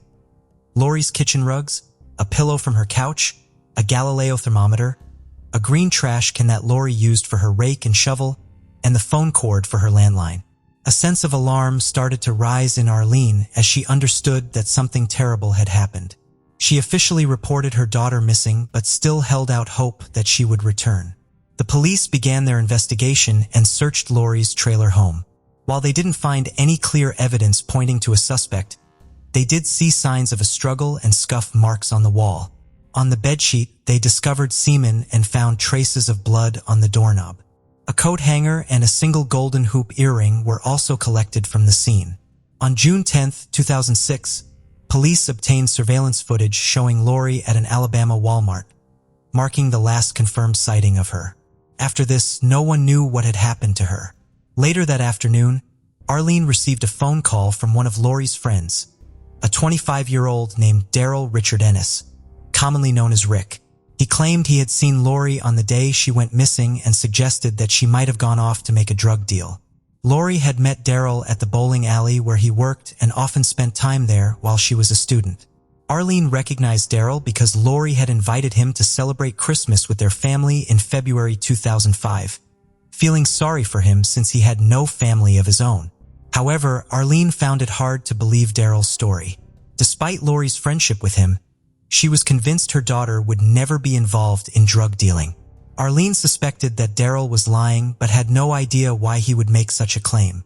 Daryl provided the police with information about Lori's disappearance, but before they could act on it, a shocking discovery occurred. On June 14, 2006, just 4 days after Lori went missing, her car was discovered fully engulfed in flames near the bowling alley where Daryl had previously worked. This shifted the investigation from a missing persons case to a potential homicide. Investigators noted that the fire destroyed any evidence that might have been in the car, but Lori was not inside when it burned. Nearby, a hand-rolled cigarette was found on the ground, along with a gas can located in the woods. This incident deeply distressed Lori's family, leading them to believe that something terrible had happened to her. The only lead they had at the time was the information provided to Arlene. When Daryl was questioned, he repeated the same story he had told Arlene but added more details. He stated that he and Lori had grown marijuana together and suggested that she might have gone off to sell her portion of it. He also mentioned that Lori could have been involved with some dangerous people. The police searched Lori's trailer, but despite a thorough investigation, they found no evidence of her dealing drugs.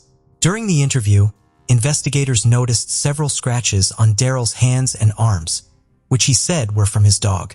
Investigators uncovered troubling information from Lori's friend, Lindsay. During their last phone conversation on the day Lori disappeared, Lindsay heard Daryl speaking in the background.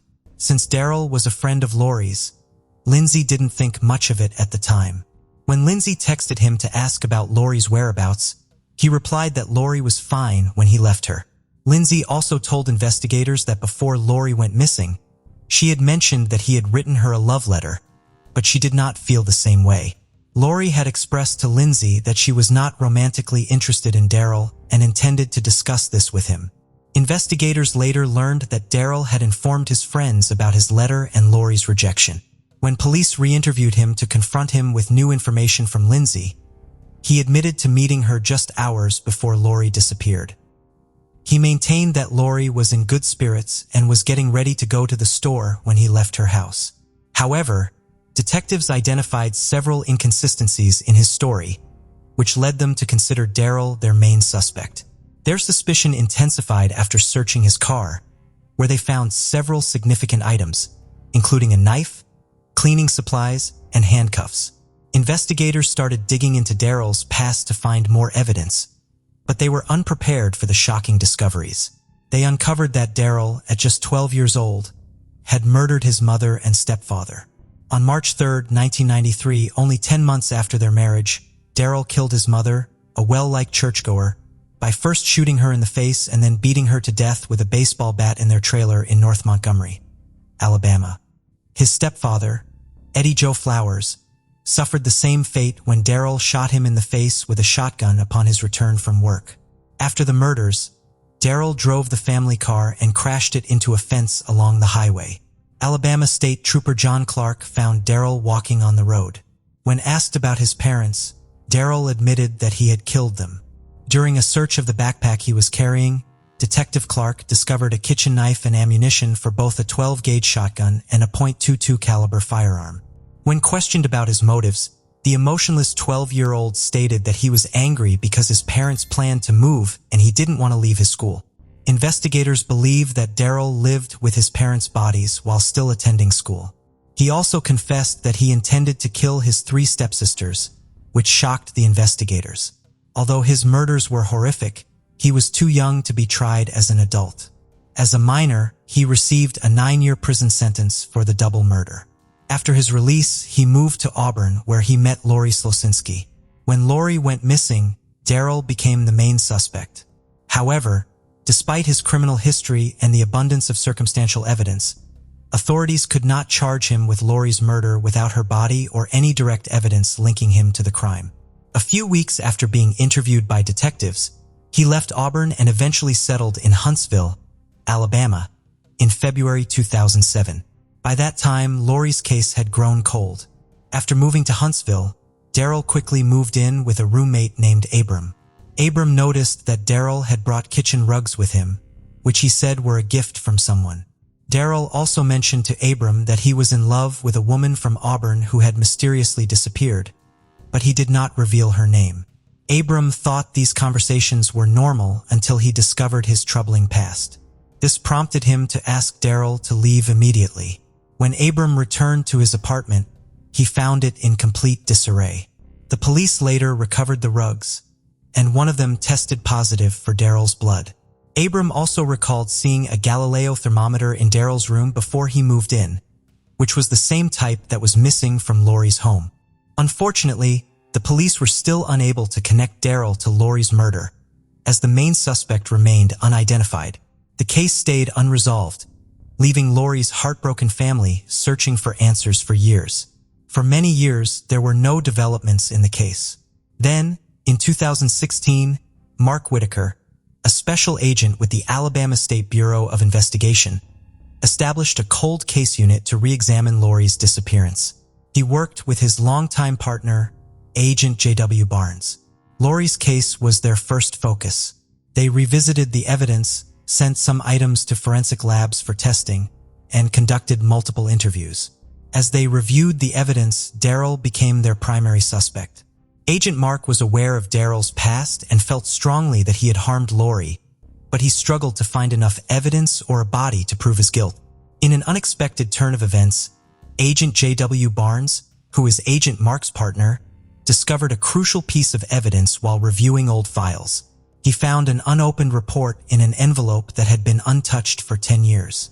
After Lori disappeared in 2006, the police collected evidence from her trailer, but no one followed up until the results were finally analyzed.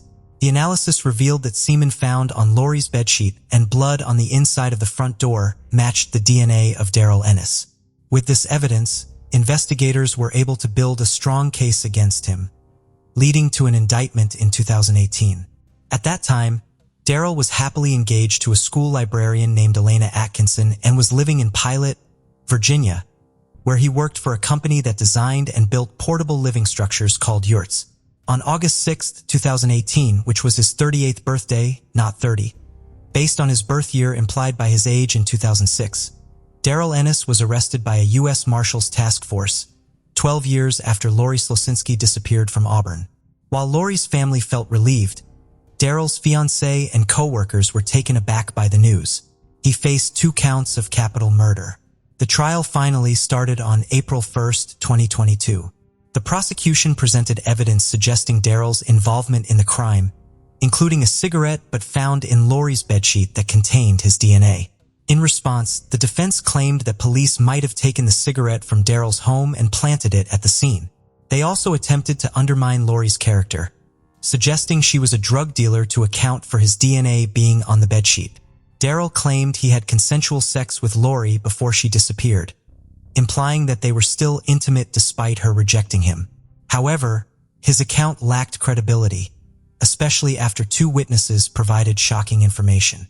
One former coworker from Alabama, Jeremy Brooks, reported that on June 9, 2006, just one day before Lori's mysterious disappearance, he received a call from Daryl. He asked Jeremy if he could bring him gas and if he could keep the gas tank. Jeremy refused and recounted. He said he had run out of gas and wanted me to help him.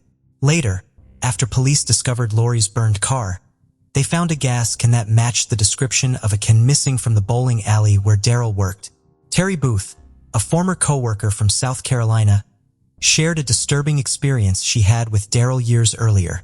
She recalled asking him why he had moved from Auburn, to which he responded that he needed to get rid of a body. At the time, Terry believed he was joking, but Daryl's later arrest for the murder of Lori changed her perspective. Despite Daryl consistently denying the allegations and asserting his innocence, the jury reached a guilty verdict after 2 days of deliberation. He was initially facing the death penalty. However, the district attorney decided to remove that option after consulting with Arlene. Arlene expressed that agreeing to a life sentence without parole for Daryl would spare her from lengthy appeals while ensuring he would remain incarcerated permanently. On April 14, 2022, he was sentenced to life in prison without the possibility of parole and is currently held at the William E. Donaldson Correctional Facility in Bessemer, Alabama. For Arlene, this verdict brought mixed emotions. With tears in her eyes, she expressed that it forced her to confront the painful reality that Lori would never return home, a hope she had clung to in her heart.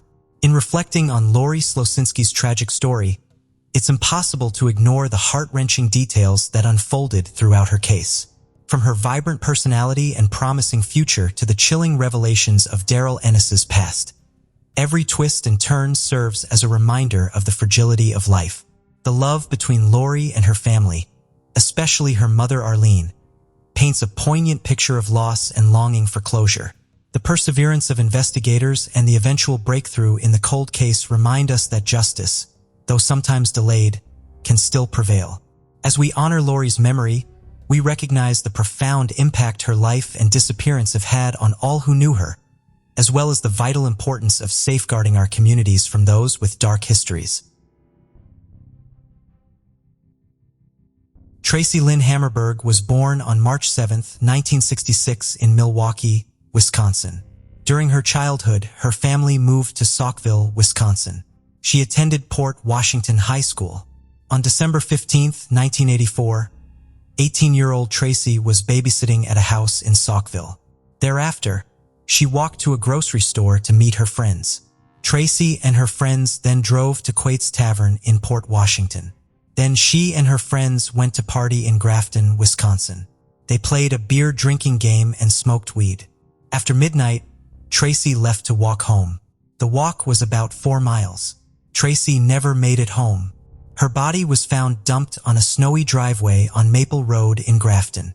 She had head injuries and had been assaulted. More than 400 men were eliminated as suspects, using DNA testing. In March of 2019, investigators made use of genetic genealogy to absolve the case. They were able to create a DNA profile from skin that was found under Tracy's fingernails that belonged to an unknown man. The Los Angeles Federal Bureau of Investigation also helped out. Finally, in August 2019, they were able to confirm at Philip Cross to Tracy's life. Philip was a Wisconsin man who passed away in 2012. He was 21 years old at the time of the crime. Those who knew Philip said that he was abusive and aggressive towards others. Tanya Van Kellenborg was born on March 7, 1969 in British Columbia, Canada. In 1987, 18-year-old Tanya met 20-year-old J. Roland Cook, who was also from British Columbia. The two of them started dating.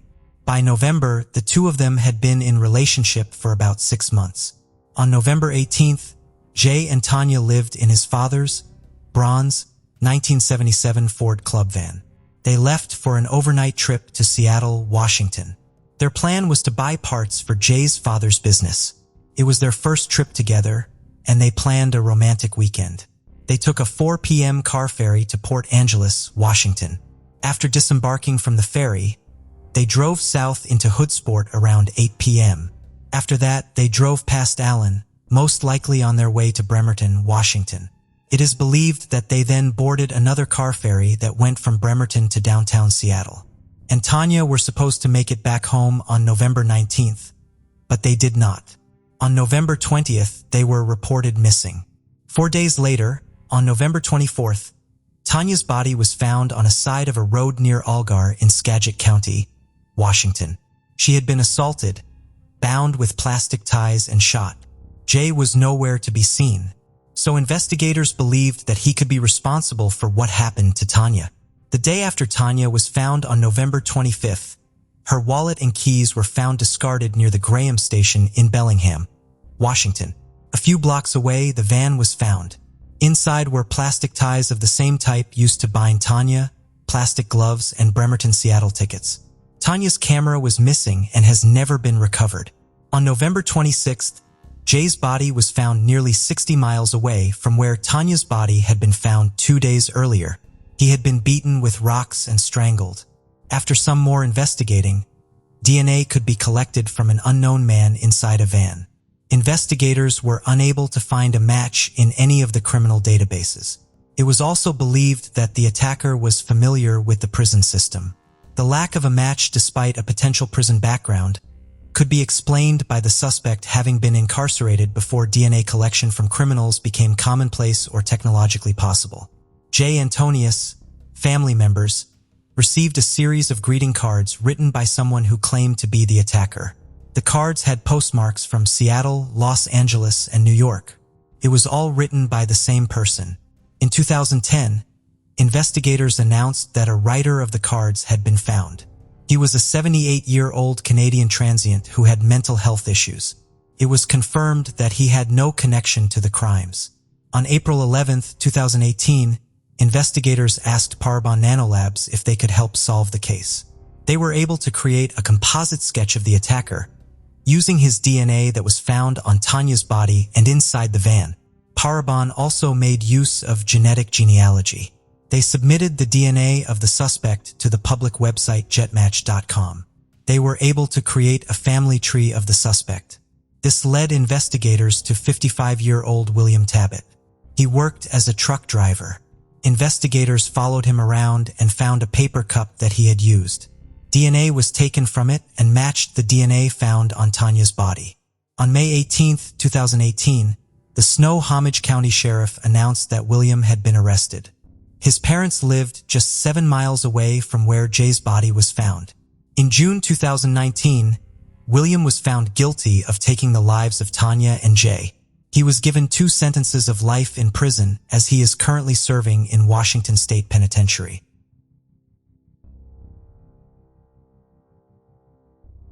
"80-year-old Alice Ryan lived in Greenville, South Carolina in 1988. She was known as a wealthy socialite, a widow, and a great-aunt of Greenville Mayor Knox White. On October 8, 1988, Alice left her home for chemotherapy. She had been diagnosed with lung cancer a few months earlier. Later in the day, she made her way back to her home. Alice's daughter decided to visit her that day, and when she arrived at Alice's home, she found her mother's car gone, and a back door was ajar. Inside, she found Alice's body. She had been stabbed numerous times. Her car and a few other items had been stolen. It was a crime that infuriated the community. Investigators were really intent on trying to find the attacker right away. Every lead they had ended up in a dead end, however, and the case went cold for many decades. Recently, investigators reopened the case. They found DNA evidence belonging to an African-American man on one of the items that was collected and stored from the crime scene. It was submitted to the Combined DNA Index System, also known as CODIS. In November 2017, investigators were notified of a CODIS hit to a matching DNA profile. The DNA profile belonged to a 50-year-old man living in Americus, Georgia. After some more investigating and DNA testing, Brian Keithmans was arrested. The motive for the crime seems to be burglary. It was not classified as a hate crime. Greenville Police Chief Kane Miller added to say, "It validates as we should never give up on a case. We should never give up hope. We should never give up our efforts to try and bring justice to those that were harmed, and closure for the families." On December 21, 1987, the body of a female was discovered on the side of a road near Lincolnville in Marion County, Kansas. The autopsy estimated that she passed away somewhere between June and August 1987. She was described as Caucasian, roughly 5 feet and 7 inches tall, and weighed approximately 120 pounds. The woman had light brown hair and a tattoo of a cross on her left forearm. A composite sketch was made showing what she might have looked like. She was named the Marion County Jane Doe. In April 2019, the Kansas Bureau of Investigation worked alongside a DNA Doe project to absolve the case. They used DNA belonging to the victim to try and find her relatives using public DNA databases. In October of the same year, investigators found 2 people who they believed was the parents of the victim. Then in December 2019, after some ordnance testing, it was announced by the Kansas Bureau of Investigation that the identity of Marion County Jane Doe is Michelle Yvonne Carnell Burton. 22-year-old Michelle lived in Wichita, Kansas. She left her family's home in Cherryville in 1986, and her family lost touch with her. Her whereabouts after she left home is still not known yet. Are now focusing on who took Michelle's life. They are looking for information from the public. On March 12th of 1992, the remains of a male was discovered in Sand Canyon in Nevada, after police officers received an anonymous tip. The area the remains were found in is located in Nevada's high desert, about 100 miles away from Reno. An autopsy was done, and it was believed that a man's life was taken in the summer or spring of 1991. It was not possible to identify him, so he was named Sand Canyon John Doe. Clay reconstructions were made to give people nightmares, in hopes that someone would recognize him, but no one did. He had auburn hair, blue eyes, at least 1 root canal, and 8 of his teeth were missing. In a vicinity of where the remains were discovered, a dark-colored hat with the words, "Heavenly Lake Tahoe," was found. Also blue jeans, black underwear, black running shoes, a damaged dog collar, and a blanket. The damaged dog collar is interesting because a resident of the area had lived close to where the remains were found, noticed a dog that would occasionally wander close to his house. It is possible that the dog belonged to the Sand Canyon John Doe. Lieutenant Jerry Pattinson of the Major Crumbs Division of the Lyon County Sheriff's Office recently took another look at a case. He was listening to a crime podcast about advances in technology, combining DNA science with genealogy data. In 2020, he contacted Parabon in a lab. Parabon was able to find relatives of the Sand Canyon John Doe. A DNA sample was taken from a man who investigators believed was the brother of the victim. In May of 2021, it was announced that Sand Canyon John Doe is Vincent Marion Trapp. He was born in Sacramento, California. He served in the U.S. Army in the late 1960s. Vincent was 43 years old when his life was taken. Investigators found that he lived in Irrington, Nevada in the spring of 1991. They also announced that they do have persons of interest, but cannot disclose any names. An image of Vincent was made public by investigators hoping that someone has some useful information.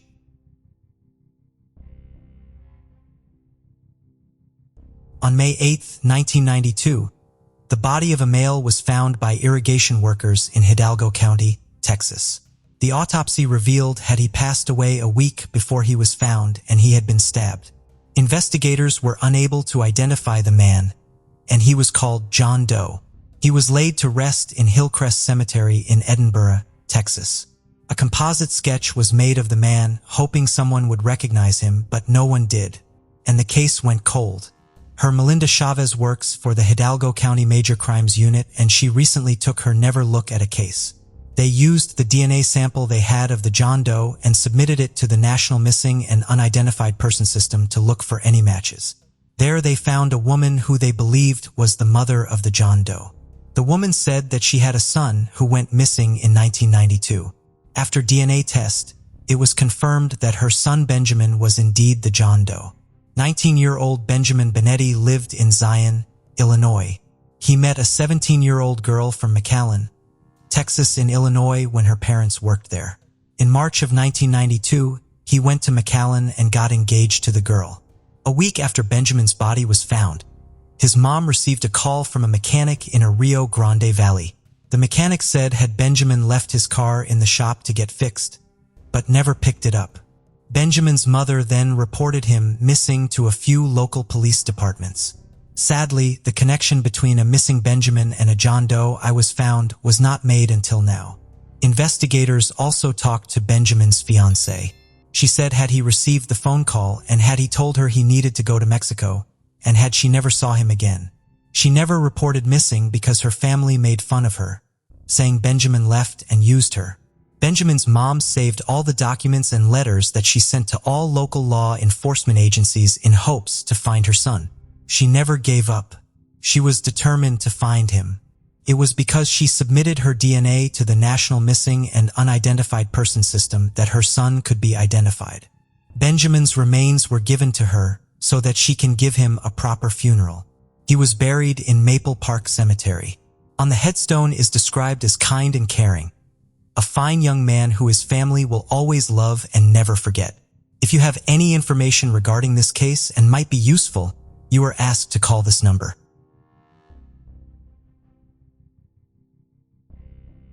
The case of Hannah Potts. After Hannah Potts, 23, went missing, an investigation involving the FBI began. The case received a lot of media attention, and the unraveling of the mysterious disappearance shocked many people. Hannah grew up in a large family in Gibson County, Indiana, a rural area where many people make a living from farming. Her family owned a small farm, which her parents considered a safe and ideal place to work, live, and raise their children. The summer of 2020 was a turning point for Hannah's family, after which their lives changed forever. On July 23rd, Hannah was struggling with insomnia. She told her mother that she was going to go out for a walk around the farm, check on the animals, and maybe take some pictures. Hannah then took her phone and camera and left the house and headed toward the barn. The next morning, the family was shocked to discover Hannah was missing. Adding to their worries, a disturbing post appeared on her Facebook page. A video, largely black, suggesting it had been recorded in the dark. Hannah desperately pleaded, "Mom, can you hear me? Please talk to me. I really need to hear your voice right now. Something bad happened. I was taking pictures of animals and the man grabbed me. I think he was trying to scare me. He was about as tall as Jerry and had a deep voice. He said he wanted to help me, but I didn't believe him. I'm in a room with 4 walls and a little light. I have my phone with me and I want you to know that they know about this. Please talk. You have to tell the police everything that's going on. They can find me by looking at the videos or pictures on my phone. That man mentioned Ohio, but I'm not sure exactly where. Please tell everyone that I love them, and if I don't make it back, know that I love you all very much." Hannah's parents quickly alerted the police, and given the circumstances and the fact that even minutes can change everything in such cases, the FBI launched an investigation. News of the abduction spread quickly on social media and was picked up by major stations across the country by the end of the day. Extensive media coverage was garnered, with a large number of volunteers joining Hannah's family in distributing thousands of informational flyers. The flyers included a description of Hannah's last known appearance. She was wearing a gray shirt and sweatpants when she was last seen at home around 2 a.m. The abductor's vehicle, a maroon sedan, was also described. Police appealed to the public for any information that could assist the investigation. Hannah's family used every resource at their disposal to find her, including using social media to quickly spread information about the abduction. Hannah's twin sister, Lauren, created a social media post to spread the word and seek support. The post read, "She is reaching out with a heavy heart, and she never thought she would be in this situation. She needs the help of her friends and family. Please share this post and the attached photo. If you have any information about her twin sister Hannah's disappearance, please contact the Princeton, Indiana Police Department or her family. Hannah posted a video earlier describing her kidnapping, and Lauren is desperate for her safe return home. The FBI attempted to locate Hannah by tracking her cell phone. On the day of her kidnapping, a cell tower a few miles from Hannah's family home picked up a signal from her phone. Around 6 a.m., Hannah posted a video to her Facebook page, but by then she was in custody. Her phone continued to pin to a nearby cell tower, indicating that she was likely being held at a location not far from her family home. Meanwhile, police had a lead on a suspect driving a maroon car, but they were unable to find anyone matching the description within a 5-mile radius of Hannah's home. While digging into Hannah's life and trying to find out if anyone she knew could be involved in her disappearance, police discovered that before she went missing, she had been in contact with a 34-year-old woman named Maria Hopper, who lived just a mile from their home. Police arrived to speak with Maria, who confirmed that she knew Hannah but said that she had last seen her a few days before the kidnapping. This seemed like another dead end, but when police obtained a cell phone carrier report and were able to access Hannah's social media page, where she had posted her heartbreaking plea, it became clear that Maria Hopper had lied when she said she had seen Hannah a few days before the kidnapping. Hannah went missing in the early morning hours of July 24th. 2 days later, on July 26th, police visited Maria's home. During this visit, Maria told police that she had no information about Hannah's whereabouts. Maria's boyfriend, Joshua Thomas, 45, was also present and claimed he did not know Hannah. The police asked Maria for permission to look around the house. The woman reluctantly agreed but immediately stated that Hannah was not in her house. The police found nothing suspicious inside except for a staircase in the kitchen leading down to the basement. Maria said that there was nothing but unnecessary things in the basement, but the police decided to check the basement themselves. In the basement, the police discovered a strange piece of plywood that stood out among the other dusty items. Its cleanliness suggested that it had not been stored there as long as the other items. Furthermore, it appeared to be blocking the entrance to a separate area of the basement. As an officer began to remove the plywood, Maria interjected with an important statement. Before we continue, however, let's review the recording Hannah made. When shared on social media, many were quick to point out the strangeness and incongruity of Hannah's actions in the video. She recorded a 6-minute video, raising questions about why she prioritized her time filming instead of calling for help immediately. It is also unclear why the kidnapper did not search her and confiscate her phone.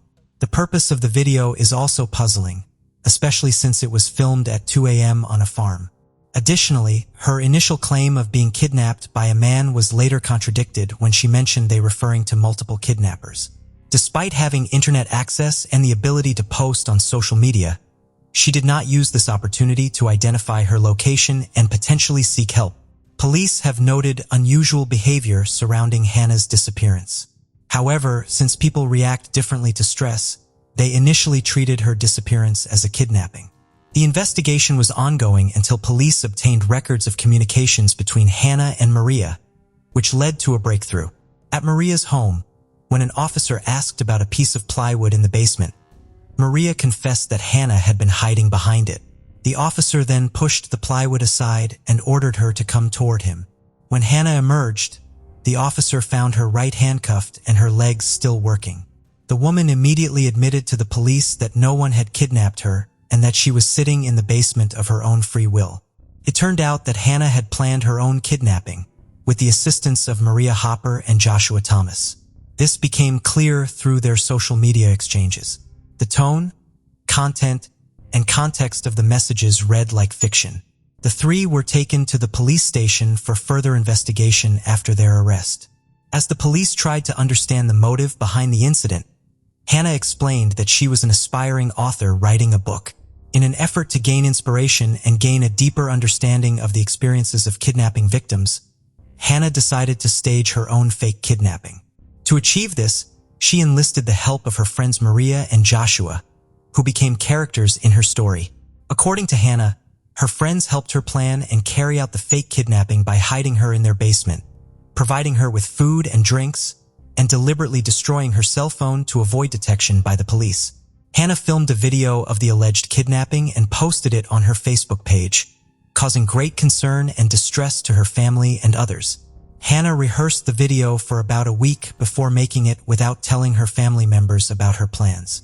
After the truth was revealed, her family apologized to everyone involved in the search and those who were concerned for her safety. Hannah's sister, Lauren, took to social media to publicly apologize and express her feelings about the situation. In her statement, Lauren said her family was deeply hurt and embarrassed by Hannah's actions, and they felt betrayed. Lauren made it clear that she no longer wanted any relationship with her sister and hoped Hannah would be held accountable for her actions. Lauren also addressed her concerns about Hannah's story targeting a person of color with a specific description of the car. She prayed that no one would be unfairly targeted or harmed because of her sister's false statements. Additionally, Lauren expressed regret for the pain her family has endured, including her 6-year-old son, who was deeply affected by Hannah's dishonesty. Hannah Potts kept a personal journal in her friend's basement in which she wrote that she expected her social media post to go viral. As a result of her actions, she is now facing charges of falsely reporting her own abduction. According to Gibson County Prosecutor Michael Cochran, Hannah's actions were not only criminal, but also caused significant distress to her family and everyone around her. Furthermore, by providing a false description of her alleged abductor, Hannah put innocent people at risk of mistaken identity. Furthermore, the case wasted valuable time and resources as multiple law enforcement agencies were involved in the investigation. In a time of limited resources, these wasted hours can never be recovered.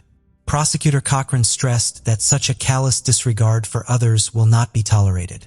Maria Hopper and Joshua Thomas were charged with perjury and assisting in the concealment of a kidnapping hoax. During a police interview, Hopper admitted to picking up Hannah Potts from her home and lying about hiding her. Thomas also admitted to knowing about the staged kidnapping and Hannah's presence in his home. All three individuals are free on bail and awaiting trial. In September 2020, Hannah Potts pleaded guilty to filing a false kidnapping report. As a result, she was sentenced to 1 year of probation and 120 hours of community service. Joshua Thomas and Maria Hopper were also sentenced to probation. Some people who know this story believe that Hannah Potts faked her kidnapping to inspire her book and to attract attention to herself, which she hoped would boost her book sales. 91-year-old Leola Jordan lived in Picayune, Mississippi in 1998, had raised 7 children and was well loved in the community. Neighbors said she would do anything for anybody. She would look out for kids when it got on and off the school bus. She was an all-around good lady. Sadly, her life would not come to a peaceful end. Leola's body was discovered in her home in late June 1998. She had been stabbed numerous times. It was baffling to investigators as someone would want to take her life. There were no signs of forced entry, and nothing seemed to be stolen. For more than 2 decades, investigators have worked to solve the case. Finally, in May 2021, Sergio Williams was arrested in connection to the case. He is Leola's grandson. His DNA matched DNA found on items an attacker had touched, is currently being held in Pearl River County Jail. The DNA, along with witness statements, led to the arrest. It has not yet been revealed why Sergio did what he did.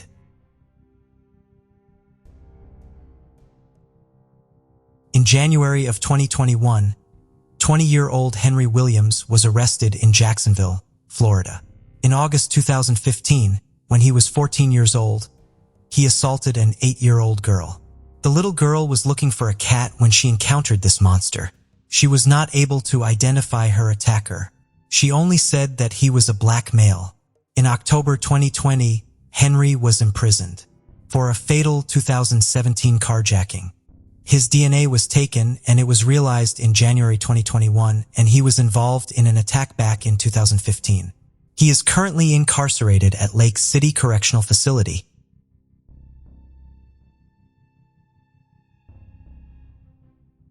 "46-year-old Holly Simmons lived in Larno County, Texas in 2006 with her 17-year-old daughter.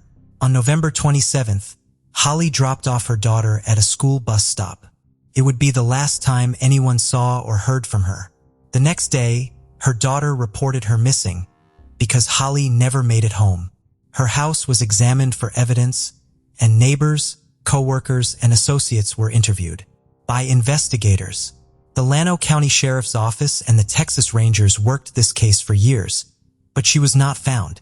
Then in 2009, a recreational diver found a submerged aluminum boat at the bottom of a lake close to Holly's home. Her body was discovered at the bottom of the boat, with concrete bags placed over her. In 2016, the Texas Rangers' Unsolved Crimes Investigation Program began to review the case. They named Jimmy Wolfenbarger as a suspect. He was Holly's landlord and lived nearby in an RV park. In May of 2021, 57-year-old Jimmy was arrested and sent to the Lappi County Detention Center. Holly's brother Paul Wishman had us to say, hopefully he doesn't get away, and hopefully they've got a good case, and justice will be served for her, her kids, her grandkids, and the rest of the family. It is not yet known what led to the arrest or why he took her life. In the middle of the night, on March 17, 1983, a Montgomery County Sheriff's Office deputy saw a fire burning in a wooded area of Interstate 45 in Conroe, Texas. When he investigated, he discovered the body of a woman had been set on fire and was still burning. In the autopsy that was done, it was revealed the woman had been assaulted and strangled. Investigators were unable to identify the woman, but they were able to collect male DNA from her body. In 1986, a few years after the woman's body was found, the FBI ran her fingerprints and was able to positively identify her as Laura Marie Purchase. She was listed as a missing person from Houston, Texas. Henry Lee Lucas confessed to taking her life, and he was convicted for the crime. Case closed, right? Not yet. Henry Lee Lucas is notorious for confessing to crimes he did not commit. This was one of them. In 2007, investigators resubmitted the male DNA found on Laura's body for testing.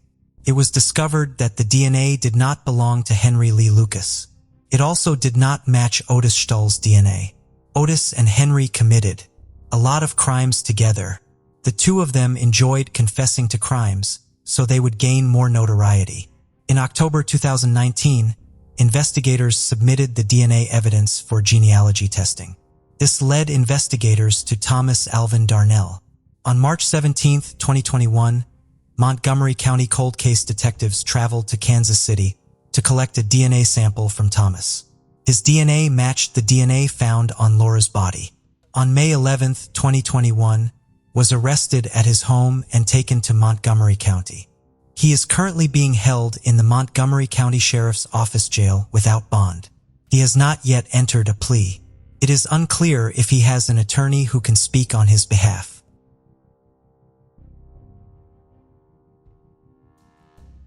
The case of Samadhi Fonseca Fernandez. Samadhi was born in Costa Rica in February 1975. Information about her family and childhood is limited. She grew up in the Cuban with her mother, Sonia Fonseca. From a young age, Samadhi attended a local school and showed a complex personality.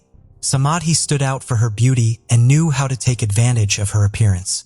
However, due to her ambition and vanity, she put material and personal interests first, disappointing many people.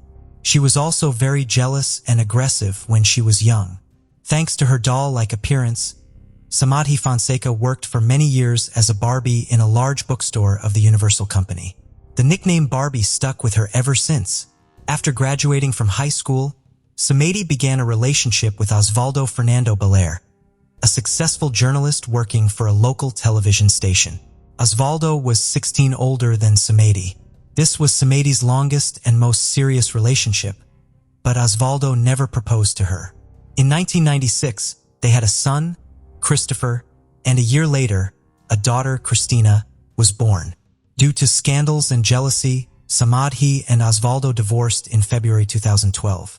In February 2013, Osvaldo died at the age of 53 without leaving a will for Samadhi. Not accepting this, Samadhi decided to take matters into her own hands. She went to Osvaldo's old house, occupied it, and changed the locks to prevent his family and heirs from entering. In addition to seizing the property, Samadhi also took some of Osvaldo's valuables. Osvaldo's family was extremely angry and immediately sued Samadhi for theft. The police forced Samadhi to leave the house, but no criminal proceedings were initiated against her. Samadhi had several relationships, most notably with Miguel Angel Perez, with whom she had a third daughter, Maria. Some sources claim that they were married but divorced after a few years. However, other sources claim that Samadhi was not married, but simply gave her youngest daughter her lover's surname without his consent. Many strange events have been discovered. Some Barbie lovers have gone missing or died under mysterious circumstances. However, this has not been noticed for a long time. For example, one of Samadhi's lovers went missing after breaking up with her. To this day, this person has not been found. Many suspect Samadhi's involvement, but there is no concrete evidence. Another case is Diaco, also Samadhi's former lover. He was murdered after breaking up with her. The case looked like a failed robbery. The perpetrator was never caught. Again, people suspected Samadhi was involved, but there was no clear evidence. The most famous victim believed to be linked to Samadhi was Gerardo Cruz. Gerardo Cruz, a Costa Rican native, was born in December 1992 in San Jose. He did not know his biological father because he left the family before he was born. Gerardo's mother, Ana Patricia, later married a man named Hermes Rodriguez. Hermes adopted Gerardo and loved him as his own son. A few years later, Gerardo had a younger sister named Milena. His childhood and youth were quite peaceful. He attended a normal school, loved motorbikes, and soon found true love with a girl named Carol. At the age of 23, Gerardo, his wife and 4-year-old daughter Genesis Cruz, moved to live with his aunt and uncle in the suburbs of San Sebastian. He worked at a local bakery to support his family. Gerardo and Carol was happy and were expecting a second child. In the summer of 2015, Gerardo met Samadhi, a regular customer at the bakery. Samadhi was 40 years old but still attractive, liked to dress provocatively and flirt with men. Notably, she started having affairs with much younger men, probably because she enjoyed the attention they received. Despite the age difference of nearly 20 years, Gerardo quickly became infatuated with this beautiful woman and began dating her secretly. She often came to the bakery, almost every day, to meet her young lover, attracting the attention of other employees. Samadhi was often accompanied by his eldest daughter Christina, who was 19 at the time. Initially, Gerardo skillfully balanced his family life with his secret meetings with his mistress. Both women were unaware of each other's existence. However, Gerardo gradually became careless and began telling his friends and colleagues about Samadhi, praising her as a great mistress and giving him gifts. Rumors of Gerardo's relationship soon reached his mother, who tried to convince her son to leave his mistress. However, Gerardo and Samadhi's relationship only lasted a few months and ended in October 2015 when Samadhi discovered that Gerardo had a pregnant wife and a young daughter. Samadhi was furious and began calling and texting Gerardo's wife, Carol, insulting her and threatening to kill Gerardo if he did not stay with her. Gerardo begged his wife for forgiveness and wanted to keep the family together. He did not take Samadhi's threat seriously, thinking that she would quickly cool down and find a new boyfriend. He did not expect how vengeful Samadhi would become. Just a few days after the breakup with Samadhi, while walking on a downtown street, Gerardo discovered an older man secretly filming up a young woman's skirt. Gerardo was angry and decided to record the incident with his phone. He then approached the woman, explained the situation, and advised her to call the police. Next, he chased the man for about 2 minutes, trying to capture his face. Finally, the man fled in a taxi. That evening, Gerardo posted a video of the incident on his personal website. After just one night, the video went viral online. Netizens quickly identified the elderly man in the video as Luis Solmano Delgado, a former finance ministry official. The video quickly spread across media, turning Gerardo into a national celebrity. He was repeatedly invited to interviews in newspapers, on television and on radio to recount the incident, condemn the former official's actions, and affirm that he had no regrets about what he had done. Meanwhile, A team of talented lawyers hired by Luis began to legally attack Gerardo. They accused him of violating the law by distributing the video and were preparing to sue him. Gerardo was surprised and confused by the situation, not knowing why he was being tried instead of the man who had committed a depraved act with an innocent girl. On October 7th, Gerardo gave his final interview on a local radio station. He was confident in his views and did not feel nervous. The next day, Gerardo planned to meet his friend Oswald after work, but canceled, citing an emergency. It was later revealed that Gerardo had received a text message from Samadhi that day. In the message, she had lured him to the park that evening with the promise of another interview. Gerardo trusted his ex-girlfriend completely and did not suspect anything. After work, he went to the meeting place, but instead of meeting the journalist, he was attacked by two strange men. They robbed him of his bag, beat him and stabbed him several times in the chest and stomach before running away. Before losing consciousness, Gerardo called his friend to tell him the news. The friend immediately called the police and an ambulance. Thanks to timely treatment, Gerardo was taken to the hospital. Doctors tried to save his life for 42 days. During this time, Gerardo underwent many surgeries, but ultimately did not survive. On November 19th, Gerardo passed away in the intensive care unit. Since Gerardo had just become famous before the tragedy, the news of his condition attracted national attention and was not exaggerated. Gerardo's family gave interviews, asking people to pray for his recovery. They did not understand why someone would attack Gerardo. Many people attended the funeral to express their condolences to the family. People hoped that the police would soon catch the culprit and give him a fair trial. There were initially many theories about the case. One theory was that it was a robbery murder because Gerardo was attacked in the park in the evening, his bag was stolen, and he was stabbed with a knife. However, a few days before, Gerardo released a shocking video involving a famous former official, which could be related to the case. Therefore, the second theory was that it was a revenge murder. The media reported that Luis Solmano Delgado may have hired a hitman to kill the young man who had damaged his reputation. The case caused a heated debate in the press, and people protested to demand the arrest of the culprit. The police began to investigate various theories and look for Gerardo's enemies. The investigation went dormant for months until May 2016, when a security camera video was discovered. The video showed two men running away from the crime scene. They immediately became prime suspects, but the police needed to identify and arrest them. The video became crucial evidence and, when released, helped move the investigation forward. The video was repeatedly shown on the news, urging viewers to look out for dangerous suspects. Police sketched the suspects and their physical features. Not long after, one suspect turned himself in and cooperated with the investigation, hoping for a reduced sentence. Thanks to his information, the investigation quickly identified other accomplices and the masterminds. All those involved were arrested, including Samadhi and his daughter Cristina, the masterminds Ronald Arce Barrientos, the taxi driver, Cesar Chavez Cerdas, who acted as an intermediary, Omar Costa, the young miner who directly participated in the attack and followed the victim. The roles and connections of the participants in the case were determined through phone calls and text messages. Samadhi was the mastermind, who planned the entire incident in detail and recruited his daughter Cristina to participate. They asked their friends Ronald and Cesar to find an assassin to kill Gerardo, disguising it as a robbery in the park at night. Omar also participated with the task of ensuring that the victim arrived at the right location. Samadhi chose October 7th as the date of the murder. On that day, she contacted all the participants several times, assigning roles and ensuring that everyone followed the plan.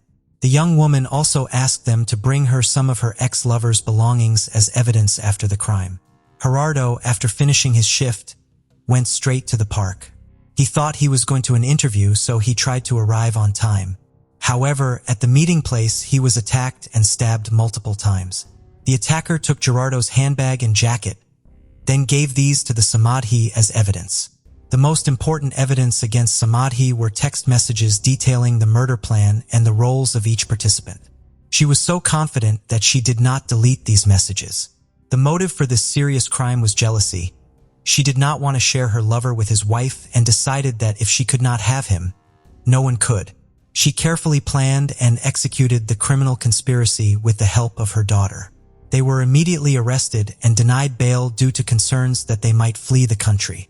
The other co-defendants were also detained before trial, except for Omar, the supervisor, and the youngest participant was handed over to the Juvenile Justice Department. The investigation lasted about a year and a half. It was not until December 2017 that the trial of all those involved in the criminal conspiracy began. Samadhi has a criminal record and was once arrested for falsifying documents to receive state benefits, but was only fined. She assigned the surname of a former lover to the child without his consent. She then used the court to receive child support from this man for more than 3 years, until the fraud was discovered. Samadhi was sentenced to 3 years in prison and fined a large sum. However, because she has a young child, her sentence was reduced to 5 years of suspended imprisonment. At the trial, the victim Gerardo's wife confirmed that she knew about her husband's relationship with Samadhi. She also said that Samadhi had threatened to kill Gerardo, but he was not too worried about these threats. The main motive for the case was Samadhi's jealousy and hurt, as she could not accept that her young lover wanted to stay with his wife. Through phone records, police discovered that Samadhi and her daughter Christina had planned the crime together. After the security camera footage of the murders was released, Christina had a mental breakdown.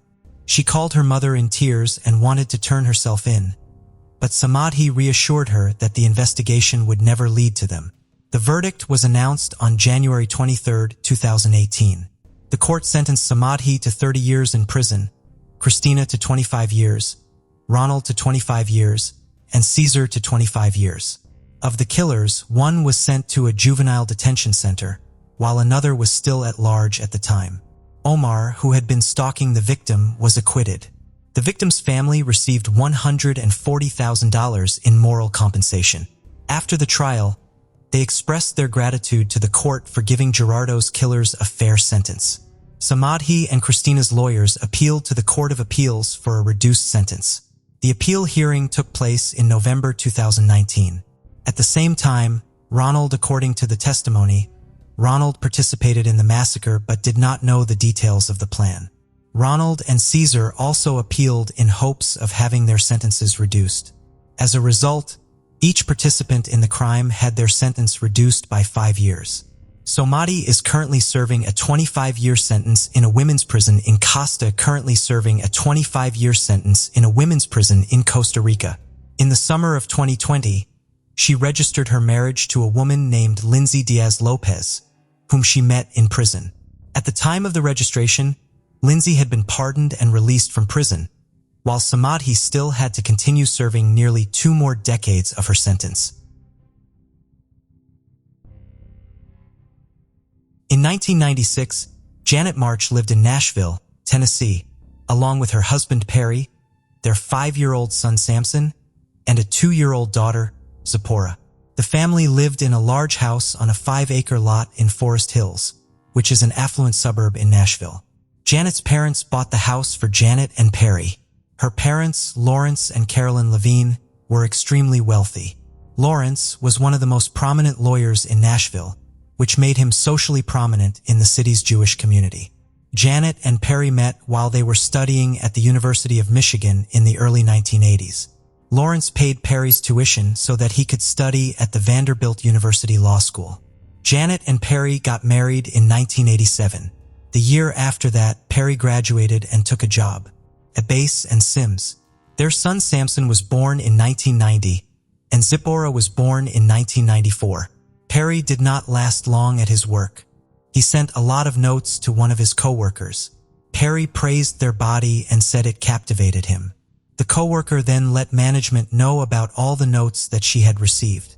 Perry was caught in the act of delivering one of these notes and he was fired. He also had to pay the woman $25,000 to avoid a lawsuit against him. The payment and what he did, he kept as a secret from Janet. Perry then started to work for Janet's father, and he told everyone he got fired because of a conflict with a coworker. Even without Janet knowing, the two of them started to argue a lot by 1996. Janet even got a book about divorce.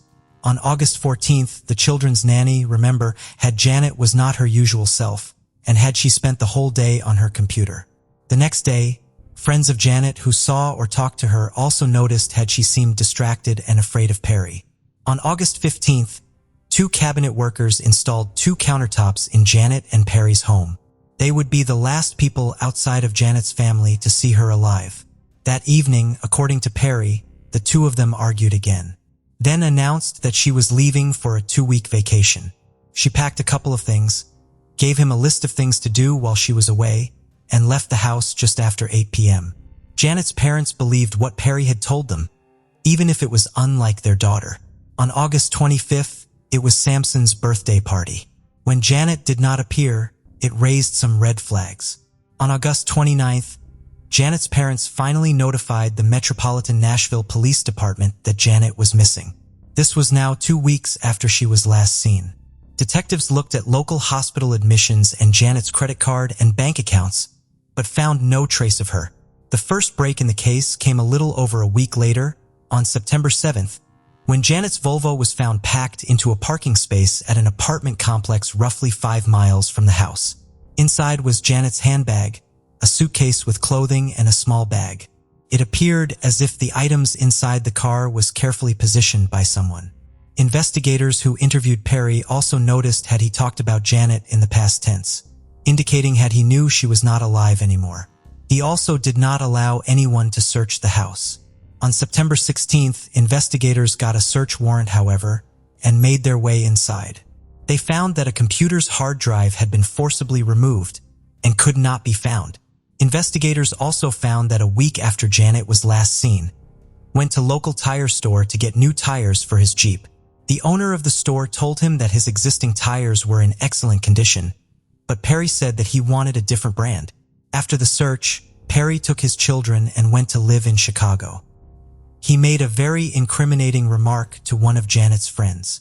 He asked her what would she think if he took Janet's life and exposed her body while the children were sleeping. By this time, investigators did not believe Janet was alive anymore and Perry was their main suspect. They used Army helicopters, divers, and cadaver dogs to look for Janet's body.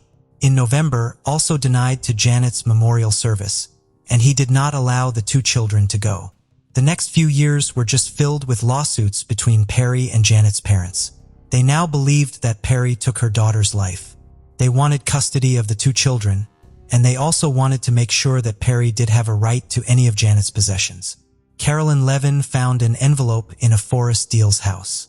Inside were copies of the notes Perry had sent to his co-worker.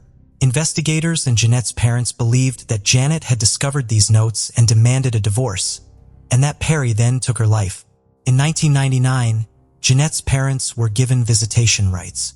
When they went to pick up the children in Chicago, they learned that Perry went to love in Mexico with his father. His father lived close to Guadalajara in Mexico. In 2000, Janet's parents went to Mexico. They picked up the children from their school and took them back to Nashville. Unfortunately, this was seen as kidnapping under Mexican law, and they had to take the children back to the man that they believed took their daughter's life. Janet's parents continued working hard to prove that Perry is guilty, even though nobody had been found. Finally, in 2005, Perry was arrested and taken back to the United States. Janet's parents also got full custody of her grandchildren. Perry told detectives that he would plead guilty if he would be given a sentence of 7 years or less. He also wanted to know what evidence was against him, but investigators told him nothing and took him to the county jail. Perry immediately approached Russell Ferris, who was another inmate. Perry said that he would pay Russell's bond if he would take the lives of Janet's parents. Russell pretended to go along with the plan, but he was also telling everything to his lawyers and investigators. Perry also said that his dad would help with anything that he needed. His father explained to Russell exactly what they need him to do. His father was then taught by Russell that he did what they asked for and needed a place to stay. The father then arranged to meet Russell at a Guadalajara airport. But when he got there, FBI agents detained him, who take him back to the United States. In June 2006, Perry's trial began. This was now almost 10 years after Janet was last seen. It seemed like it would go either way, but then a video was shown in a courtroom. It showed Perry's father confessing and telling everyone what happened. His father said that Perry did take Janet's life, and the two of them took her body to Bowling Green, Kentucky. Perry's father then buried her in a large pile of brush he found. He was not able to take investigators to the exact location, but I found his account to be credible anyways. On August 17, 2006, a jury reached a verdict after 10 hours of deliberations. Perry was found guilty of taking his wife's life. He was sentenced to 56 years in prison. His father was sentenced to 5 years in prison, but passed away just a few months later at the age of 79. Perry will not be eligible for parole until 2040. His daughter Zipporah still sometimes has contact with him, but Samson, who is now an engineer, wants nothing to do with him. An art gallery at Nashville's Gordon Jewish Community Center was named for Janet as a memorial. The case of Tanya McKinley. Tanya McKinley was born on January 25, 1961, in Milton, a small town in Florida, USA. She grew up in a loving family and had a close relationship with her older sister. As children, they often played outside, skateboard, and went bowling. After graduating from high school, Tanya decided to move to Pensacola, about 25 miles away from her hometown, to explore the medical field and become a medical transcriptionist. To become a medical transcriptionist, Tanya did not need a medical degree but only had to take special courses. She moved in with her cousin, Vanita, to save on rent. In Pensacola, Tanya met a boy named Tim, and they began dating. They later moved in together, and in 1983, their son Timothy was born. However, Tanya's relationship with Tim was not perfect. They argued frequently, and about a year after Timothy was born, they decided to separate. At the end of 1984, Tanya temporarily moved in with her cousin, Vanita, who was now married and had 2 children. Tanya planned to find her own place and move out as soon as she could. One day, Tanya, her sister, and Vanita's husband decided to go to a local bar to celebrate New Year's Eve. Vanita and Tanya dropped their children off at daycare and decided to enjoy the night. At the bar, they had a night full of laughter and music. As the clock struck midnight, they welcomed the new year, 1985. Vanita and her husband were about to go home, but the daycare they had left their children at closed at 1 a.m., so they needed to pick them up in an hour. However, Tanya wanted to stay at the bar a little longer because, for the past 2 years, she had been focused on work and taking care of her children. Tanya asked Vanita if she could pick up her son from daycare, and Vanita agreed since they lived together and needed to pick up her son anyway. Before Vanita and her husband left the bar, Vanita asked Tanya how she would get home since they had gone to the bar together by car. Tanya told Vanita not to worry and assured her that she would find a way home since she had many acquaintances at the bar. On the morning of January 1st, Vanita woke up and was surprised to find that Tanya had not returned. Normally, Tanya would have been home by then, so this delay was unusual. At first, Vanita was not too worried, thinking that Tanya might have stayed at a friend's house. However, things quickly changed when Vanita's mother-in-law knocked on their door with a shocking announcement. Tanya had been found dead in the early hours of the morning, around 3 a.m. A Pensacola resident had taken her dog to the vet for an urgent medical issue. While the woman was out, her daughter saw a strange object on the road. She thought it was a mannequin, but when she told her mother, the woman decided to take a closer look. She was horrified to realize it was actually a human body. She immediately returned home and called the police. Police arrived at the crime scene and found the body of a 23-year-old woman named Tanya McKinley lying in a vacant lot near the road. When they arrived, they found her pantyhose pulled down, her skirt pulled up, and her shoes missing. Police also found a blue scarf with a red stain that looked like blood next to the victim. Her shoes were found a few blocks away, along with a wallet containing identification in her name. To clarify the cause of Tanya's death and the development of the case, the police handed over the victim's body to medical experts for an autopsy. Investigators also continued to collect and analyze traces at the scene. After the initial investigation, it was discovered that the victim was likely killed elsewhere, as there was no blood near the body except for the blue towel stain. Furthermore, traces on the ground showed that the body had been dragged to the side of the road. On the blue towel and the victim's body, the police found some suspicious traces. These were human hair and pubic hair along with dog hair. They suspected that these hair and pubic hair samples might belong to the killer and that this person might have kept dogs. After the autopsy, medical experts determined that Tanya suffered a head injury from being hit with a heavy object. However, the main cause of her death was strangulation. Furthermore, experts also confirmed that the victim had been sexually assaulted. Experts collected a semen sample from the victim's body, but at the time, DNA analysis was not widely used in forensic science. Therefore, they could only determine that the suspect had type B blood. Since these clues did not help the detectives find the killer, they began to develop a list of suspects. The first suspect they focused on was Tim, the victim's ex-boyfriend. Through talking to Tanya's relatives and friends, the police discovered problems in the relationship between Tanya and Tim, as well as constant arguments both before and after the birth of their son. When Tanya decided to break up, Tim objected and continued to try to convince her to come back. Tim kept calling Tanya, visiting her, and acting as if he could not accept the breakup. The police suspected that Tim may have followed Tanya to the bar on New Year's Eve, leading to a confrontation that ended in murder. They questioned Tim, but he denied any involvement. Tim also agreed to provide a hair sample for comparison. Although experts were unable to extract DNA from the hair, they were able to compare the hairs under a microscope. The results showed that Tim's hair was significantly different from the hair found on the victim's body and the towel. As a result, the police temporarily eliminated Tim as a suspect. After collecting clues at the scene, the detectives turned their attention to the people who were at the bar on New Year's Eve. They questioned Vanita about whether she had noticed anyone acting strangely or aggressively toward Tanya. However, Vanetta said the evening had gone smoothly and without incident. Investigators also learned that Tanya had briefly dated a man named Kurt, who worked as a bartender at the same bar. So they interviewed Kurt, who denied any involvement in the murder.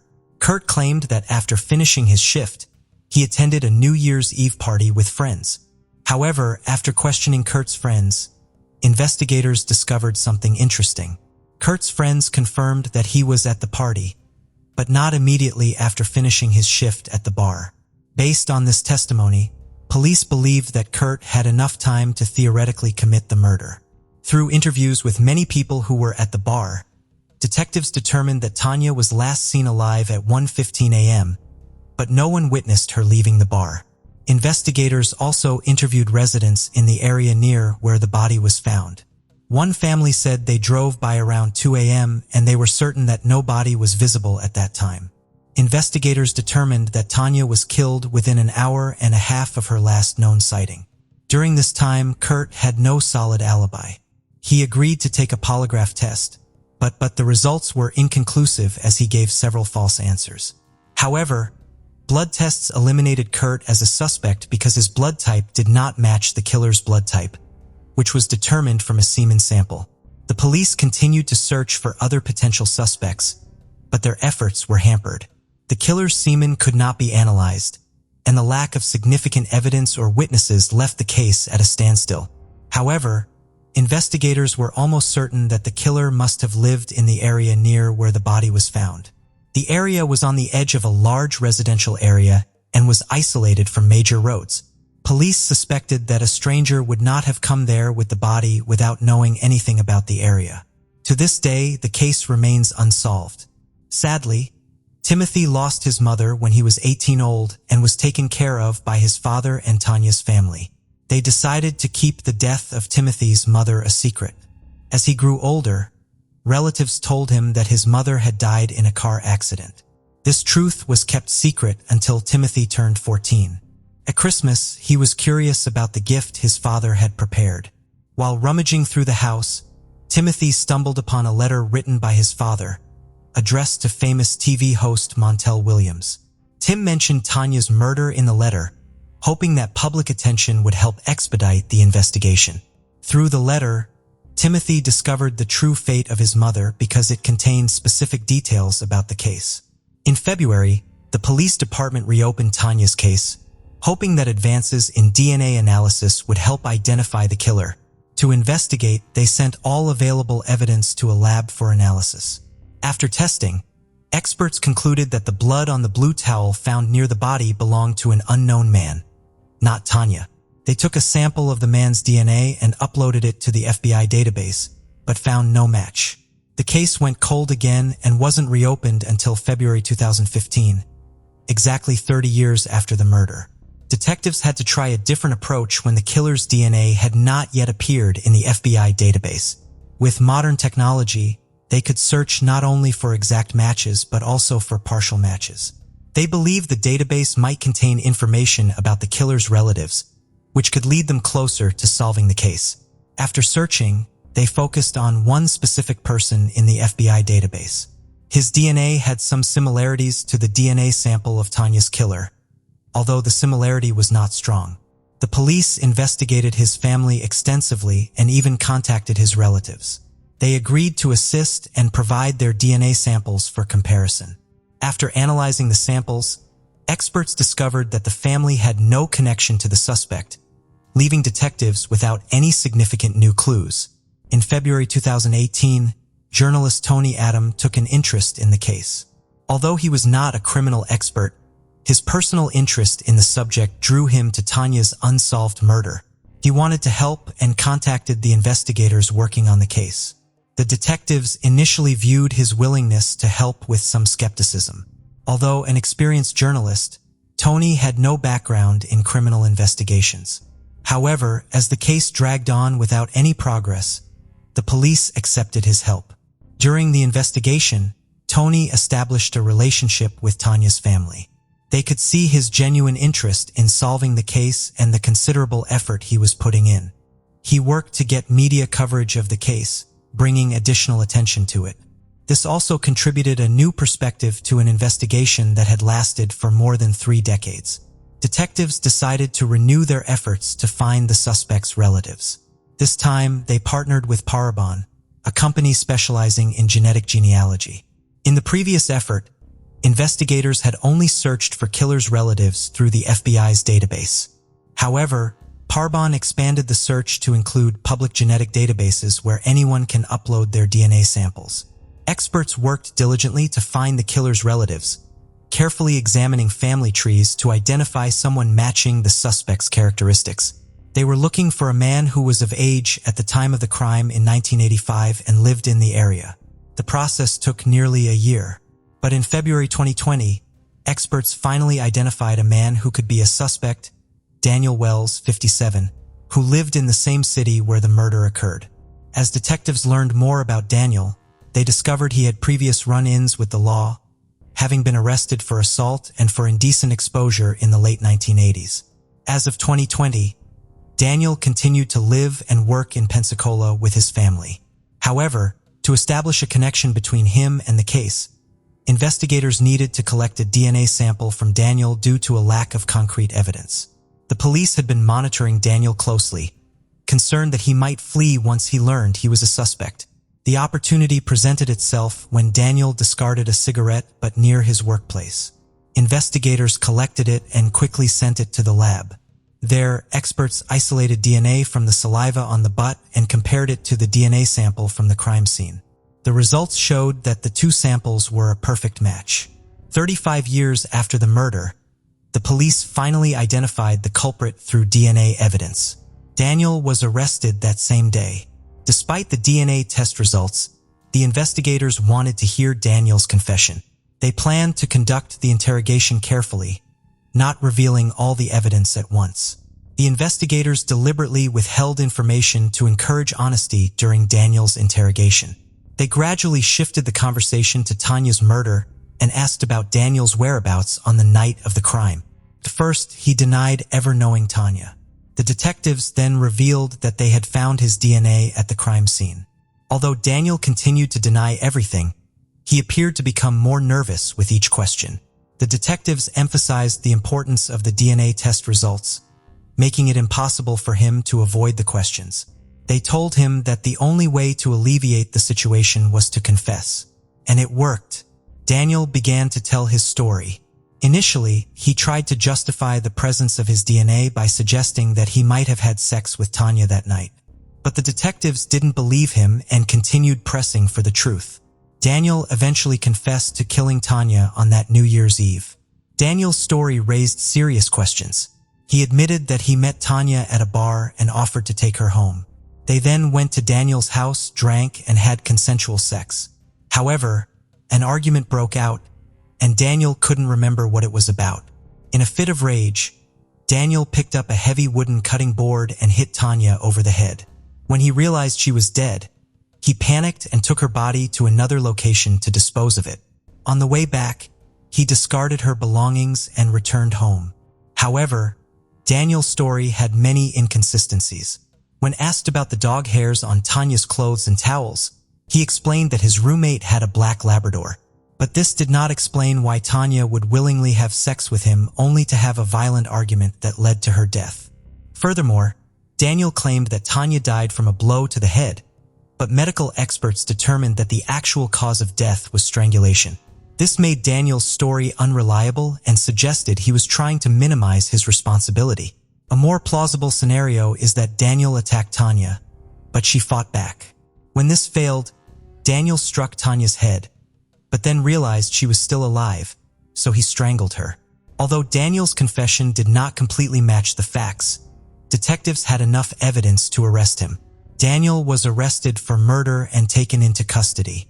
Investigators then contacted Tanya's family, including her son, to let them know that the killer had been caught. Timothy was emotional and thanked the police for finding his mother's killer. However, Daniel did not face trial or serve any prison time for his actions. Just 2 weeks after his arrest, Daniel's body was found in his cell. An autopsy revealed that he had committed suicide. Although Tanya's family was disappointed that the killer had committed suicide in prison, they finally received justice after 35 years.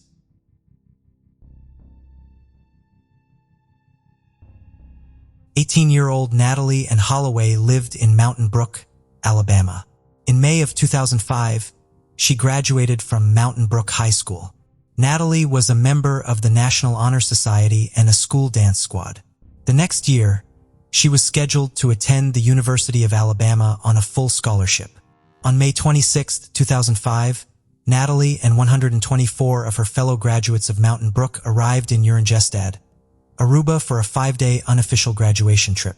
7 chaperones from the school went along, but as you can imagine, they were not able to track the whereabouts of all the students. Natalie was scheduled to fly back home on May 30, 2005, when she failed to appear for her flight. Her family was immediately worried.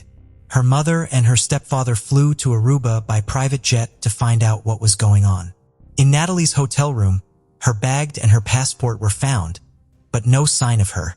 Some of Natalie's classmates said they last saw her at 1:30 in the morning on May 30th. She was last seen leaving a nightclub called Carlos and Charlie's. Natalie lived in a car of 17-year-old Joran Vandersloot and 2 brothers, 21-year-old Deepak Kalpo and 18-year-old Satish Kalpo. Natalie's parents and 2 Aruban policemen then went to Joran's home to look for Natalie. He initially denied knowing Natalie, but quickly changed his story. He said that they took Natalie to the California lighthouse area of Arashur Beach because she wanted to see sharks. They then dropped her off at 2 a.m. at her hotel. Joran claims had Natalie fell down as she climbed out of the car as she was very drunk. Joran also claims as they were driving away, Natalie was approached by a dark man in a black top, similar to those used by security guards. Joran's story was corroborated by Deepak, who was also in the house. It is not known if the story is true, however, as Natalie was not seen on the nighttime surveillance camera footage of the hotel lobby. It was possible for Natalie to reach her hotel room without using the hotel lobby, so it cannot be determined if she made it back to the hotel that evening or not. Hundreds of volunteers from Aruba and the United States joined in the effort of searching for Natalie. The Aruban government gave thousands of civil servants the day off to participate in a search effort. This included 50 Dutch Marines who conducted an extensive search of the shoreline. Was also raised to provide support and aid to the volunteer search teams. On June 5th, Aruban police arrested Nick John and Abraham Jones on suspicion of kidnapping. The 2 men were former security guards, known for cruising hotels to pick up women. The 2 men were released a few days later, however. On June 9th, Joran Dyback and Sadish were all arrested for suspicion of kidnapping and taking the life of Natalie. They were interviewed and all of them changed their stories multiple times, especially Joran. They said that they dropped her off at a hotel and later they said that they left her on a beach. It was just a confusing mess. Despite investigators believing that these men were involved, they had to be let go as there was no physical evidence. A local man told investigators that he saw Joran Deepak and Sadish at a small pond near the hotel Natalie was staying in, about an hour after she was last seen. The pond was drained on July 27, 2005, but no signs of Natalie was found in the pond or the surrounding area. Another man claimed he saw a man burying a blonde-haired woman in a landfill on the day Natalie was last seen. The FBI used cadaver dogs in a search at the landfill, but they were not able to find Natalie. Natalie's family offered $175,000 for a safe return. It was later increased to $1 million. As time went on, however, it was changed to $250,000 for any information leading to Natalie's remains. Jordan had a lot of media interviews, including interviews on Fox News in 2006. He then claimed, and after they left Carlos and Charlie's, the four of them went to Joran's home because Natalie wanted to see if he had a big house. Deepak and Sadish then dropped off Joran and Natalie on a beach where the two of them stayed until after 3 in the morning. Joran claimed that Sadish went to come pick him up and they left Natalie on a beach as they felt she would be able to get back to her hotel on her own. In April 2007, Joran published a book called The ZOG Natalie Holloway, which is Dutch for the case of Natalie Holloway. In a book, he admitted that he had lied to the media and investigators many times regarding the case, but he also maintained his innocence. In January of 2008, a Dutch crime reporter by the name of Peter de Vries claimed he had solved the case. He said that he would explain it all on a Dutch television show, which he did a few weeks later. He showed footage taken from hidden cameras and microphones in a car owned by Patrick van der IEM. In the video, Joran can be seen in a passenger seat smoking weed and confessing that he was involved in exposing of Natalie's body. In the video, Joran claims that he was sitting on the beach of Natalie when she began convulsively shaking and then became unresponsive. He claimed that he attempted to revive her, but of no success. Joran said Audie then called a friend who told him to go home while the friend would dispose of her body. In November 2006, he changed his story once again and claimed Audie had sold Natalie into slavery and that she was taken to Venezuela. In March of 2010, Joran contacted the Holloway family's legal representative. He said Audie would reveal the location of Natalie's body if they gave him $250,000. After contacting the FBI, the family agreed to make the payment. Joran then made up some more lies. On May 30th, 2010, exactly 5 years after Natalie went missing to the day, Stephanie Flores Ramirez was reported missing in Lima, Peru. A few days later, her body was found in a hotel room and was registered on Joran's name. He was arrested and taken to Peru. He then confessed that he took her life. He has said that he had lost his temper when she accessed his laptop without his permission. On January 11th, 2012, he pled guilty to taking Stephanie's life and he was sentenced to 28 years. This shows that he is capable of taking someone's life and made even more people believe that he is responsible for Natalie's disappearance. The case of Jake Wagner. Hannah Mae Roden, 13, and Edward Jake Wagner, 18, met at a dance and quickly became lovers. As a result, the Roden and Wagner families began to spend time together, sharing weekends and parties, and Hannah Mae and Jake's love continued to grow. When Hannah Mae turned 15 years old, she revealed that she was pregnant. Jake was delighted with the news and hoped his family would be too. The Wagner family placed great emphasis on tradition in family lineage, and they adored children, viewing them as a continuation of their traditions. In fact, they often passed the name down from generation to generation, as seen in Jake's family, with his father being George Wagner III and his brother George Wagner IV. On the other hand, the Roden family had a more practical approach to family life.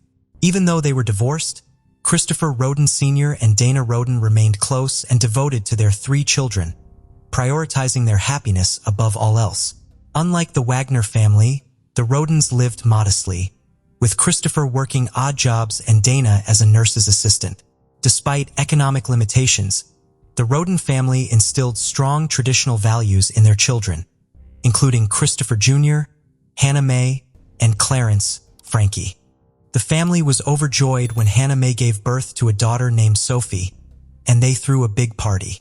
However, when Jake asked Hannah Mae to move in with him and his family, she refused. She became increasingly wary of Jake due to his increasingly controlling and aggressive behavior. Hannah Mae was initially attracted to Jake's caring and thoughtful nature, but over time, she realized that Jake was trying to limit her independence. Jake's aggression repeatedly caused Hannah Mae's feelings for him to cool. Her refusal to move in with Jake created tension with him. Jake believed that Hannah Mae was preventing Sophie from growing up in a safe and healthy environment. Despite Hannah Mae's denials, Jake became increasingly controlling. Hannah Mae finally ended the relationship in March 2015, tired of Jake's aggressive behavior. At that point, the Wagner family wanted sole custody of Sophie.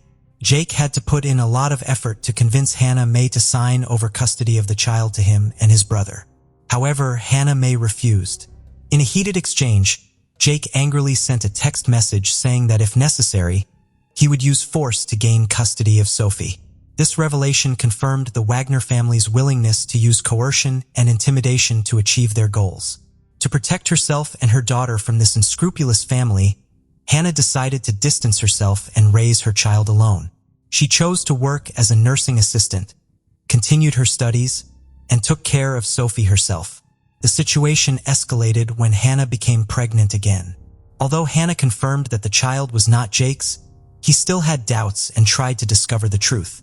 In December 2015, Jake logged into Hannah's social media accounts but found no evidence of an affair. A trial ensued, involving repeated interactions between the Wagner family and Hannah. In one text message, Hannah asserted that the Wagner family would have to get rid of her before they could gain custody of Sophie.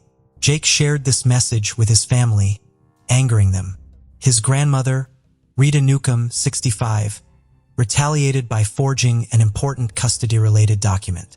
During the custody trial for Sophie, Christopher Roden and George Wagner III had a heated argument. This incident caused a complete rift in the relationship between the two families. The Wagner family soon came up with a terrible idea. They believed that Hannah Roden was uncooperative and decided that the only solution was to eliminate her and the entire Roden family in order to gain custody of Sophie. By Christmas 2016, this twisted idea was the start of a terrible crime. While everyone focused on love and celebration during the holiday season, the Wagner family had other intentions. They held a family vote to decide whether to continue with their evil plan or not. After everyone agreed, they assigned each person roles and began preparing. The Wagner family spent 5 months researching the Roden family home, including surveillance cameras, daily habits, and work schedules of each Roden family member. Each member of the Wagner family was assigned a specific task. Angela Wagner purchased a communications blocking device and planned to secretly install it on the Roden family's phone to prevent anyone from being able to contact the police. George Wagner III offered to build a homemade silencer and handle transportation the night of the crime, securing a truck and not attracting attention. Meanwhile, Sophie was safe at home with Angela because the court had awarded Hannah and Jake joint custody of Sophie. The Wagner family chose the time when it was their turn to care for Sophie in order to keep Sophie safe. It was clear that the Wagner family had meticulously planned every detail to carry out a perfect execution. At approximately 8 a.m. on April 22, 2016, George Wagner III visited Christopher Roden under the pretense of offering Christopher a job opportunity that could improve his family's financial situation. However, the job offer was just an excuse to get into the house. A moment later, Christopher Roden Sr. opened the door.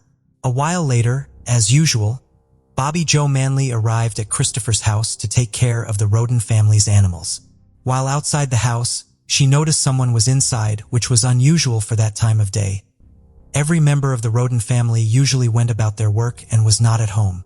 However, when she entered the house, she found Christopher and his cousin Gary, 38, lying in a pool of blood.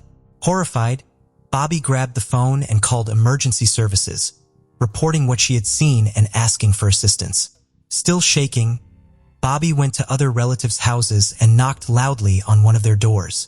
A 3-year-old boy, the son of Clarence, Frankie Roden, appeared, and Bobby asked him where his parents were. However, the boy did not respond but just pointed toward the bed. When she entered the house, she witnessed another horrifying scene. Clarence and his wife, Hannah Hazel, lay motionless. Lying between them was their 6-month-old baby, still alive but covered in the blood of Clarence and Hannah Hazel. After Bobby's 911 call, police quickly arrived on the scene. As the officers approached the Roden property, a neighbor intervened, sensing worry. He requested that the officers check 2 additional addresses of family members. His concern was justified, as police found bloodied bodies in the house. The victims were identified as Dana, 19-year-old Hannah Mae, and 16-year-old Christopher Jr. The attackers had spared Hannah's youngest child, a baby girl only a few days old. Later, another victim was discovered, 44-year-old Kenneth, the elder Roden's brother, who lived a 15-minute walk from the others. By 2 p.m., 8 victims had been identified: Christopher Sr., Dana, Clarence, Hannah Hazel, Christopher Jr., Hannah Mae, Kenneth, and Gary. The only survivors were young children, a 3-year-old, a 6-month-old, and a 4-day-old newborn, along with 2-year-old Sophie, who was at the Wagner home at the time of the incident. After examining the bodies, police concluded that all the victims had been killed in their sleep by gunshot wounds.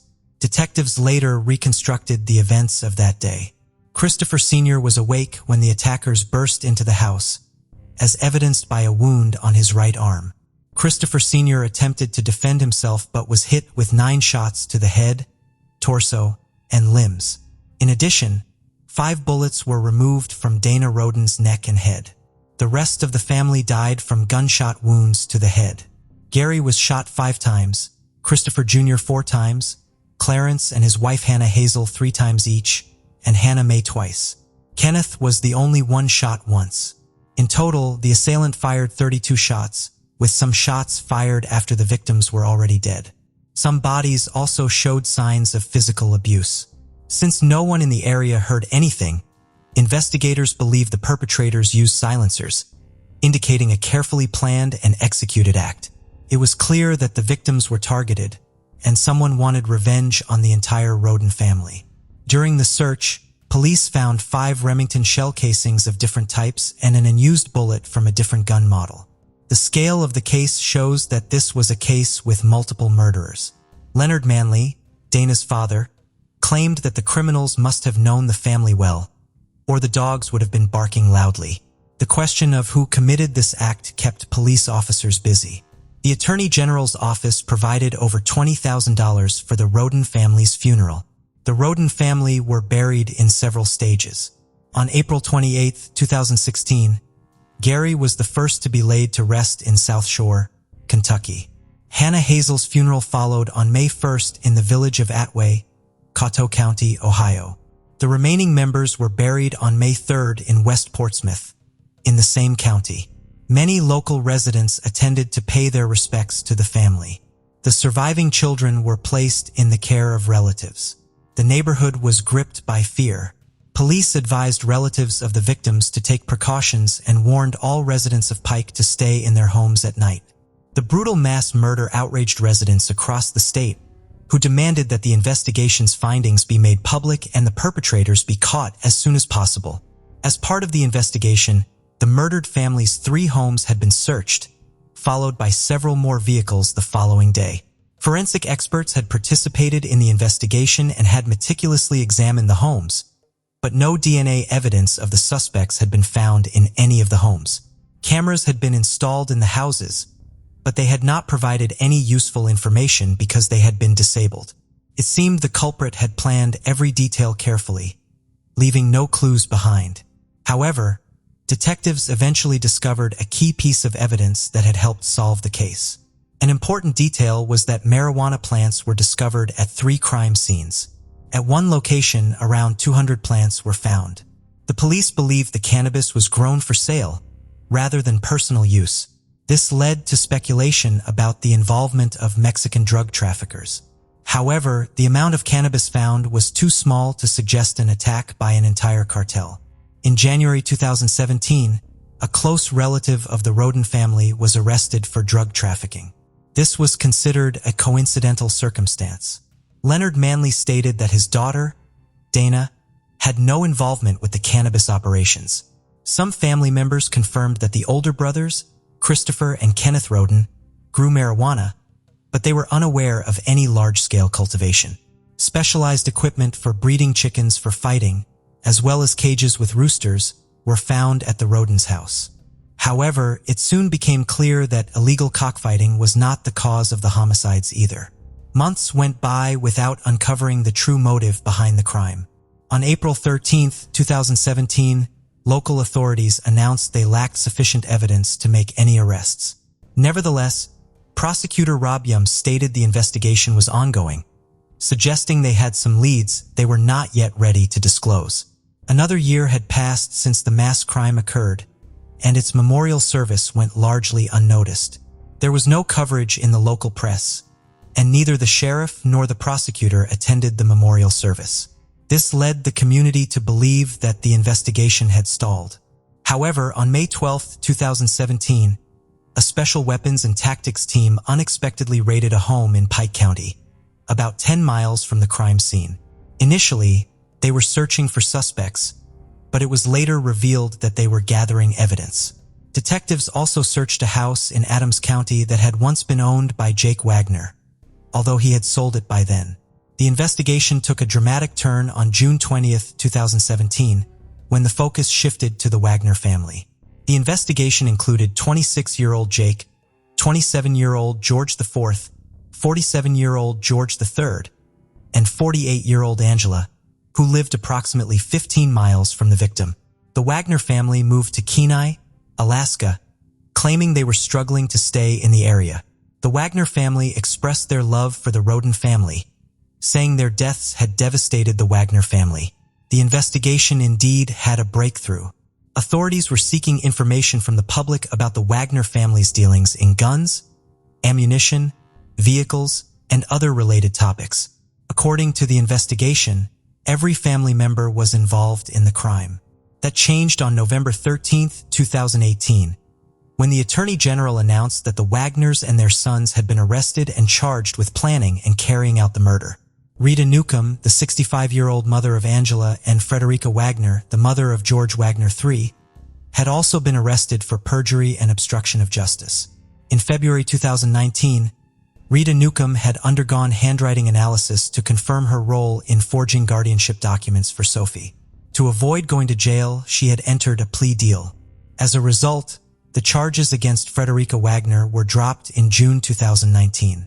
2 years later, on April 22, 2021, Jake had reached an agreement with the prosecution.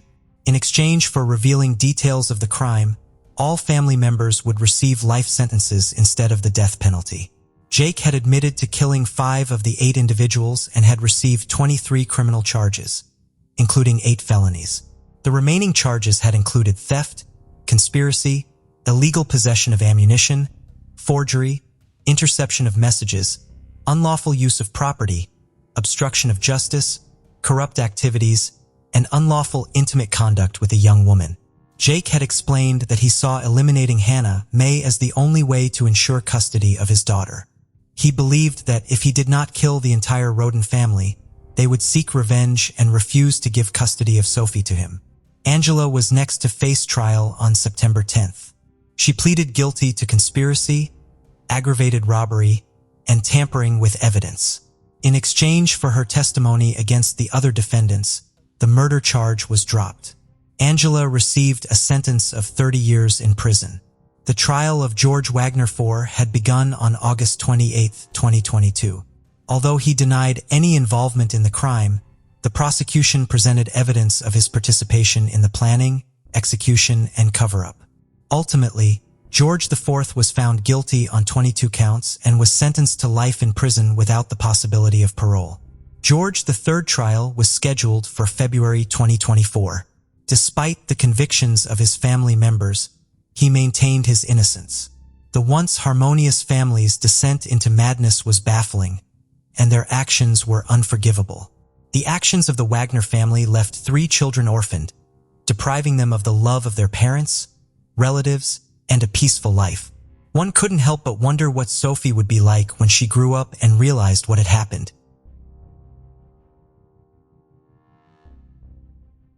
A 29-year-old mother of 2 named Mary Mathis Davis vanished without a trace in Lexington on May 30th, 1987. The news of her disappearance devastated her family and friends.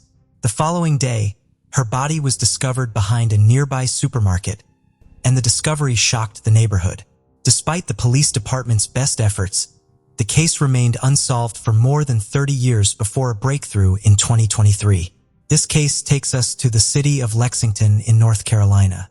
The city of Lexington has a rich and diverse cultural heritage, and its well-known barbecue has earned it the title barbecue capital of the world. Beyond its delectable cuisine, Lexington has a charming downtown populated with interesting stores and eateries that reflect the city's warm and welcoming nature. Popular with tourists, the city's historic uptown Lexington neighborhood has beautifully preserved early 19th century buildings. On February 12, 1958, Mary Mathis Davis was born in Lexington, although little is known about her early years. She had a sister named Lisa Hinkle, whom she grew up with. Mary and Lisa had a tight-knit bond in such a way that nothing could separate them. Lisa described her sister as a lovely, compassionate person who never failed to brighten up a room with her contagious smile. Mary was also said to have had a talent for putting people at ease. When the two came of age, Mary met a man named Richard Davis. A spark began to develop between them as they got to know one another, and before they knew it, they were engulfed in a passionate relationship. As their relationship progressed, Richard Davis knew he wanted to spend the rest of his life with Mary. Mary was overcome with joy when he one day suddenly asked her to be his wife. Without hesitating, she said yes to his proposal. Following the proposal, Mary and Richard started to eagerly make plans for their future as a couple. They talked for hours on end about what their future held, sharing their goals and aspirations for the life they were about to begin. The big day quickly approached, and the couple exchanged vows in a charming and private ceremony. Following the wedding, Mary and Richard began a new chapter in their lives and eagerly anticipated the journey that lay ahead. The years passed quickly, and Mary and Richard soon had 2 lovely children. The first child was a boy, and the second, Tracy, was a girl. Mary's heart brimmed with love, and she cherished every second she had with her kids. Later on, she accepted a position at Lexington's Lanier's Ace hardware store to support her expanding family. Mary didn't mind the fact that the work wasn't the most glamorous. She was appreciative of the chance to earn a consistent income. Even though Mary didn't make much money, it was still enough to pay the bills and put food on the table. Mary was determined to give her family the best life she could despite the difficulties that came with balancing the demands of motherhood and working a job. Life went on at a good pace as the days turned into weeks, then weeks into months. Mary's family was doing well, and she was happy inside. But tragedy was lurking around the corner, ready to strike when least expected. On May 30th, 1987, Mary left her house as usual to go to work. Though it seemed like any other Saturday, she had no idea that it would be her last day on Earth. When Mary got to work, she smiled and said hello to her colleagues before starting her day. She eagerly got started on her tasks. But as the hours passed, she noticed that she was growing hungry and restless. By noon, her stomach was grumbling, and she painstakingly waited for lunchtime. When the time finally came, she was relieved to have the opportunity to leave the 4 walls of her workplace. She anticipated treating herself to a nice meal. She checked her purse to see if she had enough cash to get herself lunch, and when she was certain she did, she left her store and went to a nearby restaurant. No one would ever again see Mary alive after this. She didn't go back to work. Once her lunch break was over, her absence became more obvious with each second that went by. Her co-workers couldn't help but wonder what was taking her so long. Their confusion turned into worry as the minutes felt like hours. They knew they needed to find her quickly because there were no indications of her return. One of them offered without hesitation to look for her at the eatery where she went to have lunch. The coworker hurried to the eatery as her heart raced, but Mary was not there. The staff at the restaurant was of no assistance either, and the situation was getting worse. When the coworker went back to the hardware store, she reported that she could not find Mary at the eatery. As soon as they heard this, the hardware store employees started to feel afraid and realized they needed to act more decisively. They picked up the phone and dialed the emergency number without delaying further. After providing details of what had happened, the police arrived almost immediately. The coworkers also called Mary's husband and parents to inform them of what was happening. Police started looking for Mary right away that day, but at first, they found nothing. She was completely out of sight. As word of her disappearance spread, a sense of fear and uncertainty overcame the neighborhood. On the other hand, Mary's family was left to struggle through the pain of not knowing where she was or what had happened to her. But they hoped and prayed that their dear Mary would be found alive and well. That night, Richard had a hard time falling asleep. His thoughts kept him up at night. He had a gut feeling that a serious problem had befallen his family. He realized that Mary's disappearance was not a straightforward case of getting lost in the city because it did not make sense to him. His mind wandered to their kids and how he would look them in the face the following day. Unaware of the potential danger to their mother, the innocent kids had been asking Richard about their mother. The idea of breaking the news to them that she might never return was too painful for Richard to bear. But he was aware that he needed to be there for his kids all the way. The next morning, as the sun rose, the search for Mary persisted, but it seemed like all the efforts were in vain. Mary's family and the police were anxiously searching for any information about her sudden disappearance. As the day wore on, the police abruptly received a call reporting the discovery of a dead body behind the building of a nearby supermarket called Winn-Dixie. After the call, a small group of police officers rushed to the scene right away. After seeing a small crowd forming around the body's discovery, the police officers moved in to quickly secure the area. The body had clearly been there for some time, as they could see. It was already starting to emit a slight odor of decay. They were able to recognize the body as belonging to Mary Mathis Davis after closer examination. The officers' faces showed shock and disbelief, but they also knew they needed to get to the root of the investigation. There was no immediate indication of the cause of death, so the police started looking around right away for any possible clues. They also questioned the supermarket staff, but none of them appeared to be particularly knowledgeable about what had happened to the victim. The body was then removed for an autopsy after that. One of the policemen showed up at Mary's family's house the day her body was discovered. As the atmosphere was tense, the officer broke the heartbreaking news to her family.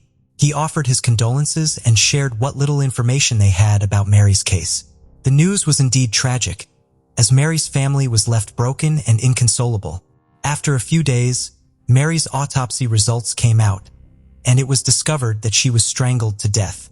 It was also found that she had been sexually assaulted. As a result, Mary's death was classified as a homicide.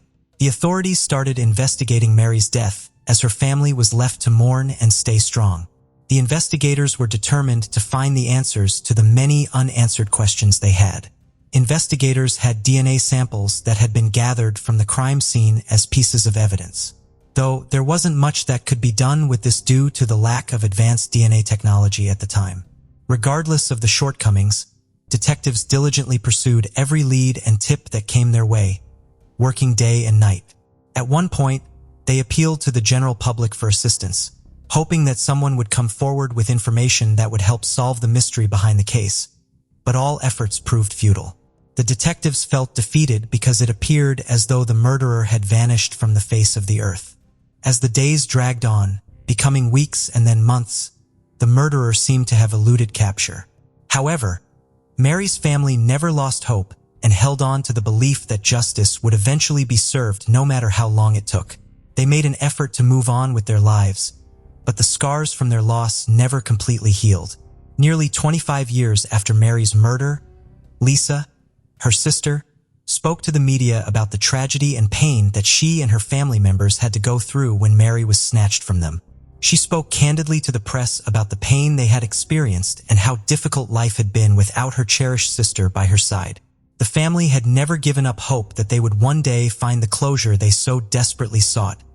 As Lisa reflected on the happy times they spent together with Mary, despite the pain and loss, she revealed that the family was not interested in exacting revenge and that she was prepared to offer Mary's killer forgiveness. A new group of detectives working on Mary's murder case in 2022 made the decision to examine the evidence at hand. They knew about the developments in DNA technology and were confident that, compared to 1987, they now stood a better chance of cracking the case. After that, the detectives delivered some tangible evidence to the North Carolina State Crime Lab. The North Carolina Bureau of Investigation was contacted to look into the case based on the encouraging results of the analysis of the evidence. From that point on, things accelerated. The Texas-based private forensic genealogy laboratory called Othram was contacted by the State Bureau of Investigation. A DNA piece of evidence was then sent to Othram, where scientists were able to create a genealogical profile for potential suspects. The unidentified male suspect was finally identified after months of diligent work. Russell Grant Woods was the name given as the murderer of Mary Mathis Davis. The detectives felt relieved after making the discovery because they were certain that the case had been solved. There was a problem, though. There was no way to bring the murderer to justice because, according to a background check, he had passed away in 2013 at the age of 58. Russell Grant Woods had previously been named as a suspect in the case, but detectives were forced to focus their attention elsewhere at the time due to a lack of sufficient evidence. Not only that, but it was also learned that Mary and Russell Grant Woods had known each other before her death, although it is unclear what kind of relationship they had. If Russell Grant Woods had still been alive, the state would have moved forward with indictments and accused him of first-degree rape, kidnapping, and murder. Mary's surviving family learned of the case's breakthrough on February 3, 2023. They thanked the detectives for their commitment to the investigation. We prayed that one day we would find the person who violently murdered our beloved Mary. We now have some answers. Although that won't bring Mary back, it does give us a sense of closure. Lori Martin, Mary's niece, told the press. On February 12, 2023, Mary's family held a memorial celebration at Forest Hill Memorial Park in Mary's honor. If she was still alive, that day would have marked her 65th birthday. Mary was a light in this world, and we were blessed to have her as long as we did. She was a loving mother, wife, sister, and friend. We know she is resting easily in the arms of our Lord and Savior, Lori Martin said. There are still many questions that we will never have the answers to, even though the mystery surrounding Mary's death has been solved and the murderer has been found. What sort of connection do you think Mary and Russell had? Post your ideas in the comments section to share with us.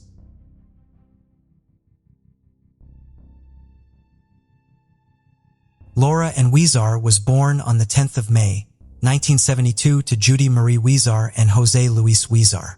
She was a 6th grader at Chester Moore Elementary School and was just 11 years old when she was kidnapped, sexually assaulted, and then brutally killed.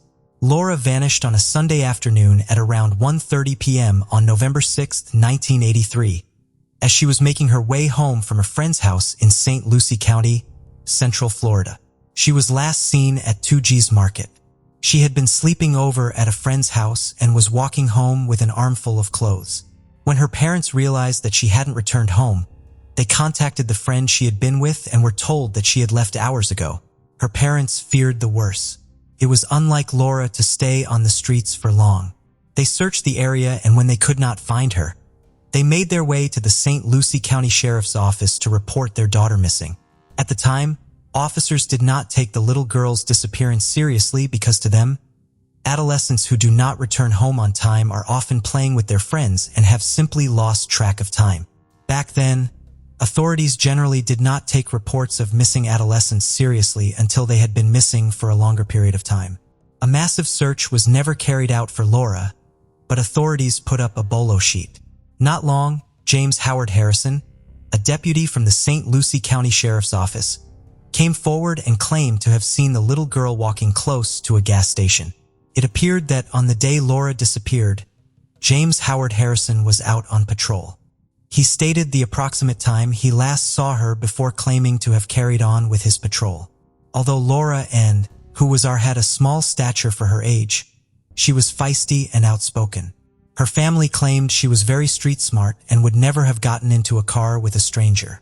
3 days after she vanished, on the 9th of November 1983, 2 men discovered Laura Ann's body in a drainage ditch less than 600 yards from the gas station where she was last seen.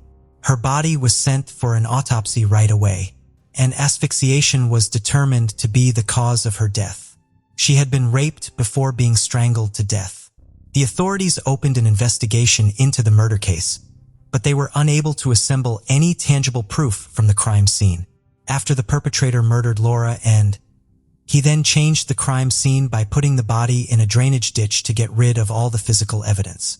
The murderer's actions suggested that he had prior experience handling evidence and crimes. On Laura's body, the police discovered male DNA traces. Since there was no one to match the DNA with at the time, it was kept in a sexual assault kit.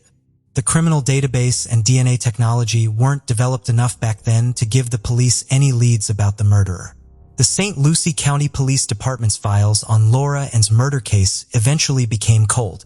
The St. Lucie County Sheriff's Office created a special cold case squad in 2020, and the team decided to re-examine Laura Ann's case. The investigation was being led by Detective Paul Taylor. The initial investigation had a lot of gaps, which were quickly identified. One of the men who had initially found Laura's body was interviewed by Detective Paul Taylor, who was surprised to be the only officer other than Deputy James Howard Harrison to speak with him. The man remembered that day and the crime scene clearly because, according to him, it had been a terribly traumatic discovery. "I see that little girl lying there every time I close my eyes," the man said.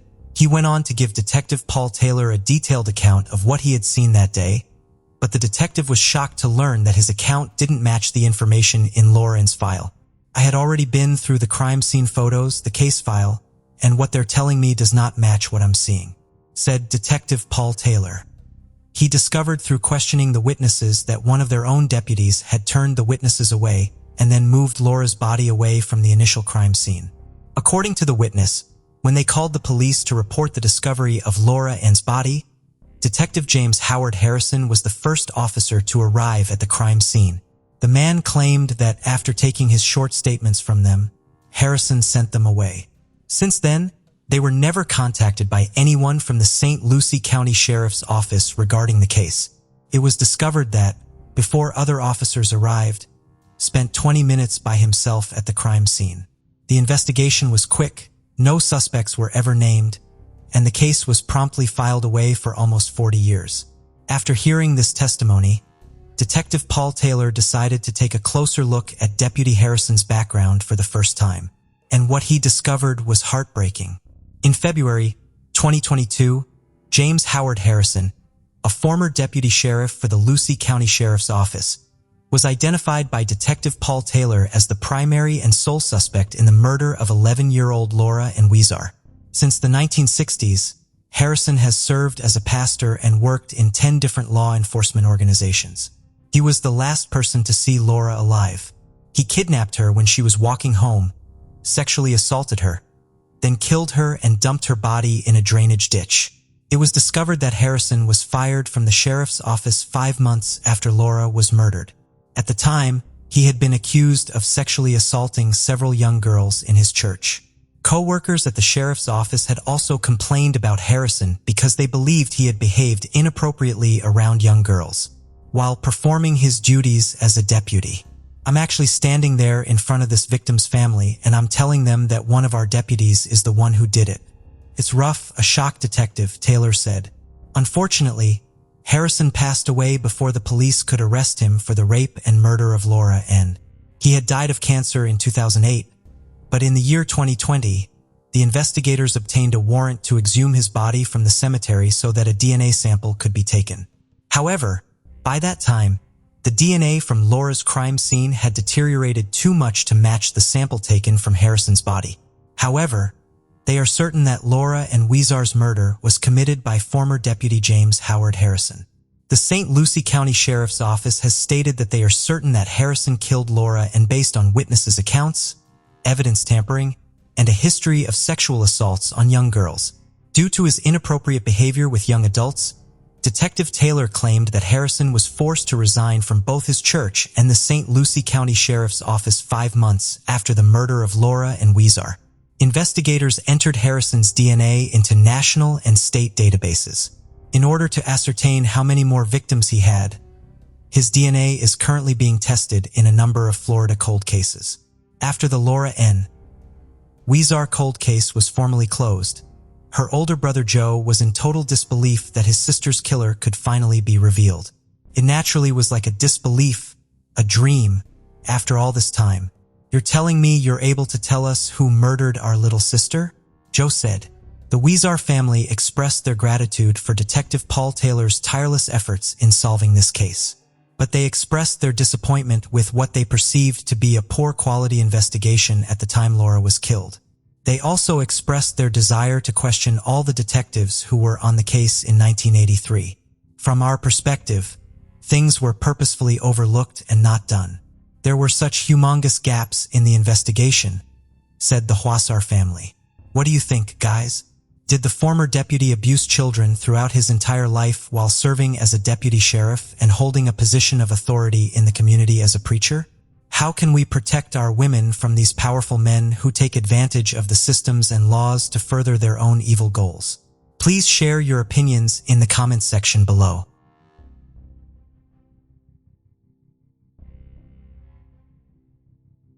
"23-year-old Krista Bromlett was residing in a mobile home in New Providence, Tennessee in 1996. New Providence, which was formerly a small railroad community, was taken over by the nearby community of Clarksville. New Providence saw rising crime rates over the ensuing years, including an increase in drug-related offenses and commercial burglaries. Krista Bromlett regrettably fell victim to these problems. Her case remained cold until after 22 years when her killer was finally arrested. Krista Bromlett was born in 1973 in California to Jim Langley and Kim Venable. Krista was renowned for being witty, compassionate, and smart. Despite having a tight-knit relationship with her family, she made the decision to be financially independent and started living alone. She and her mother had shared a home together in Clarksville until in 1995, when her mother moved to Corpus Christi, Texas with Krista's 2 young children. Krista wanted to stay back because she hoped to finish her GED program in Clarksville. She then lived alone in a mobile home while pursuing her high school equivalency so she could provide a better life for her 2 kids. Although her family described her as warm and loving, her neighbor thought she was distant. In the afternoon of October 28, 1996, Krista Bramlett's landlord, Jeff Pennington, knocked on the door of her trailer in the Sunnydale Mobile Home Park just off Peachers Mill Road. The landlord wanted to discuss with Krista about a recent fire outbreak that occurred a week before, but she never responded. Jeff, however, later discovered something terrible while attempting to contact Krista. In the living room, he saw the shoeless body of Krista Bromlett laying in the flickering glow of a small colored television. A terrified Jeff Pennington said, "Then I called the police." Police in Clarksville, Tennessee were looking into several home killings of women at the time of Krista's murder. Police insisted that the murders had nothing to do with this particle case. When Krista passed away, the Montgomery County Medical Examiner performed an autopsy on her, and the Clarksville Police Department Crime Scene Unit processed the mobile home, looking for any available evidence to pinpoint the killer. According to the autopsy, Krista Bromlett died by suffocation and a rape kit revealed signs of sexual assault. The forensics sent their DNA findings from the rape kit to the Tennessee Bureau of Investigation's lab, who then loaded the data from that kit into Cody's in the hopes of finding a match. About 6 detectives began the investigation by interviewing between 50 and 60 neighbors in an effort to identify potential witnesses.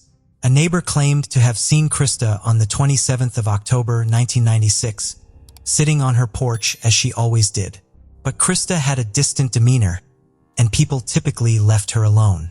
Police expected to make an arrest within a week after receiving nearly a dozen tips, but the leads fizzled out.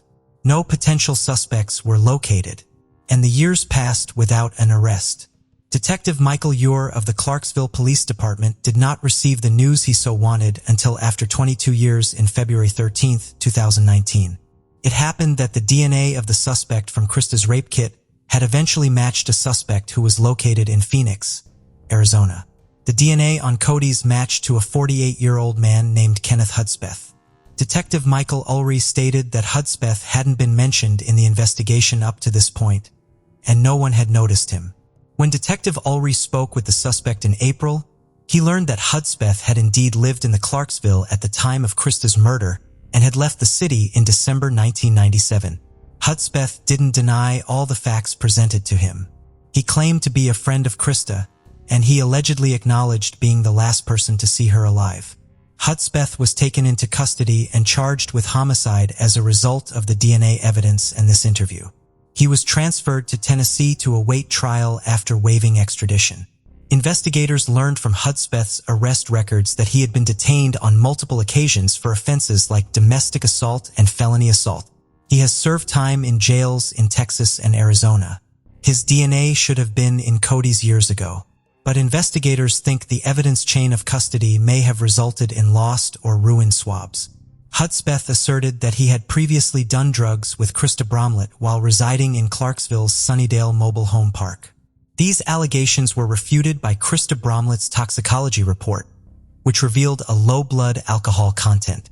When asked if he had sex with her, he initially denied it, but after seeing the autopsy results and the DNA found inside Bromlett and on her bra, he admitted that he had been so high that he couldn't recall whether or not he had sex with her.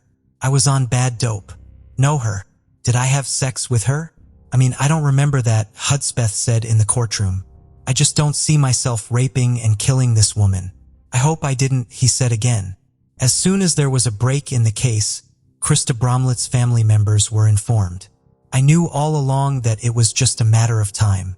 There was never a doubt in our minds that they'd find who had done it," Krista's grandmother said. Finally, after long, painful 22 years, in January 2022, 52-year-old Kenneth Hudspeth was found guilty by the judge and was sentenced to life in prison for the murder of Krista Bromlett.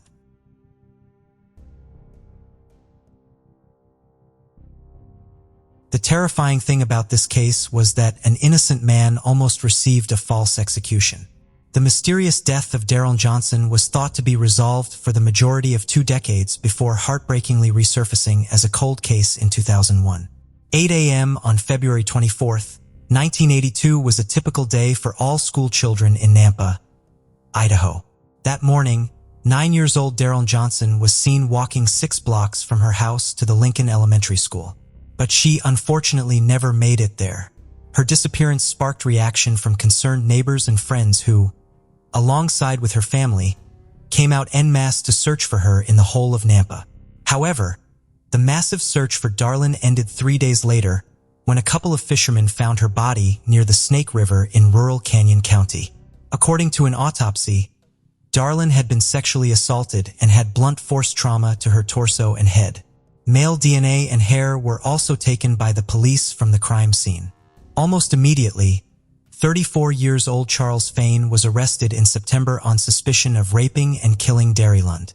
A hair sample that Charles Fain voluntarily provided to the police, combined with the fact that he lived a block away from the Johnsons' family, led to his arrest. Fain denied having any part in the killing of Darlene after being taken into custody, and he also passed the polygraph test. However, despite his denial and him passing the test, he was still accused of killing Daryl Johnson. During his trial, prosecutors hinted at the possibility that a shoe trail discovered close to Daryl's body belonged to Fain. In addition, 2 informants from the prison said they overheard Fain confessing to the crime. The 2 informants also got a shorter jail term in return for their testimony. Fain steadfastly maintained his claim that he was innocent despite the evidence they mounted against him. He claimed that he was 100 miles away from the neighborhood where Daryl was killed. The other witnesses supported his testimony, but the judge did not rule out Fain as a suspect despite the absence of solid evidence and no reliable witnesses against him. Charles Fain's polygraph results were accepted as evidence in court, and the DNA technology available at the time was insufficient to establish Fain's innocence. Fain was found guilty on November 4, 1983, and was given a death sentence in March of the following year, but he was later imprisoned for nearly 20 years. In the year 1991, he was only 4 days away from being put to death, but surprisingly, his execution date was postponed. It was then acknowledged 8 years later in 1999, when DNA technology was a little more developed, that the hair DNA discovered on Daryl Johnson's body did not actually belong to Fain, but rather to an unidentified man. Fain was then cleared right away. He was discharged from the maximum security facility in Idaho in August 1999. Several years later, in 2019, detectives reopened the case, and by the next year, they used genetic genealogy to identify David Dalrymple as a suspect. He was 64 years old, and his DNA matched the sample discovered at the crime scene. Dalrymple was already serving a life sentence for kidnapping and abusing a child in 2004. He was formally charged for killing Daryl N. Johnson in January 2022. He is still being held in prison and could soon receive a second life sentence or the death penalty. Charles Fain, on the other hand, is happy to be out of bars and is glad that the perpetrator has finally been caught. He was given a sum of $1,400,000 to compensate for his wrongful conviction and the 18 years he spent in prison. Fain recently purchased a truck for himself using part of the money he received for his wrongful conviction.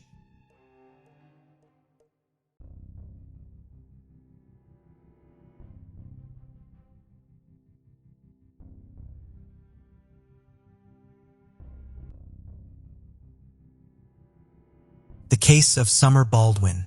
Summer Baldwin, born in 1976 in Washington, was renowned for her kind and vibrant personality. As a bright student with many friends, she aspired to pursue an acting career. Following high school, Summer enrolled in community college but struggled with her studies. Seeking a change of environment and new opportunities, she moved to Texas with her friends, supported by her parents who hoped she could start anew. However, it is uncertain when Summer's life started to decline. She struggled with addiction to alcohol and illicit drugs, but unfortunately did not reach out to her family for support. As her addiction worsened, she lost her job and began associating with people who had a history of crime. Her dreams of becoming an actress were shattered, and she was eventually forced to work as an escort to make ends meet. Summer's parents remained oblivious to their daughter's struggles, believing she was living a successful life. The information provided about Summer's friends was limited. However, a significant detail emerged. A few months before her death, Summer had been a key witness in a major federal counterfeiting case.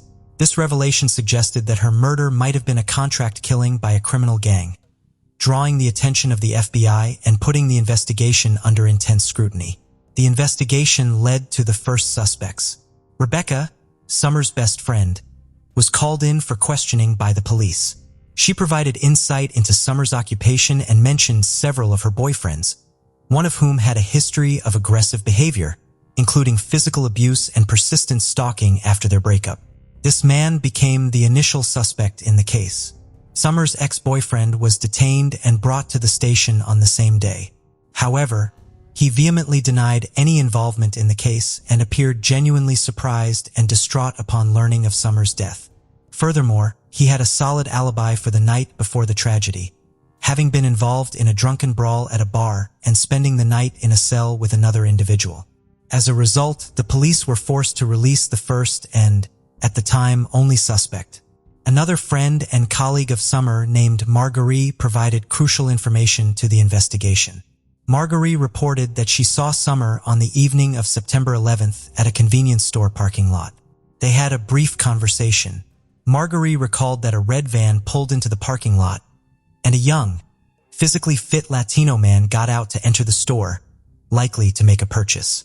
While he was inside, Summer exited the van from the passenger side to greet Marguerite.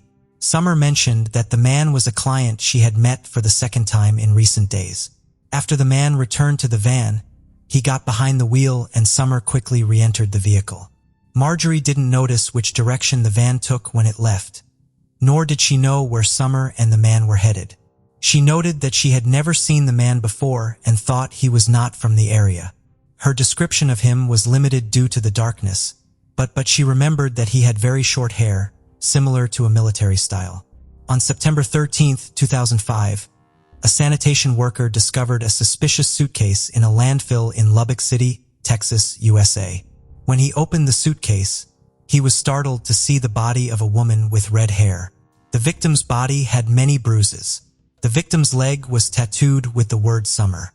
The suitcase, which tragically became her coffin, presented a peculiar appearance.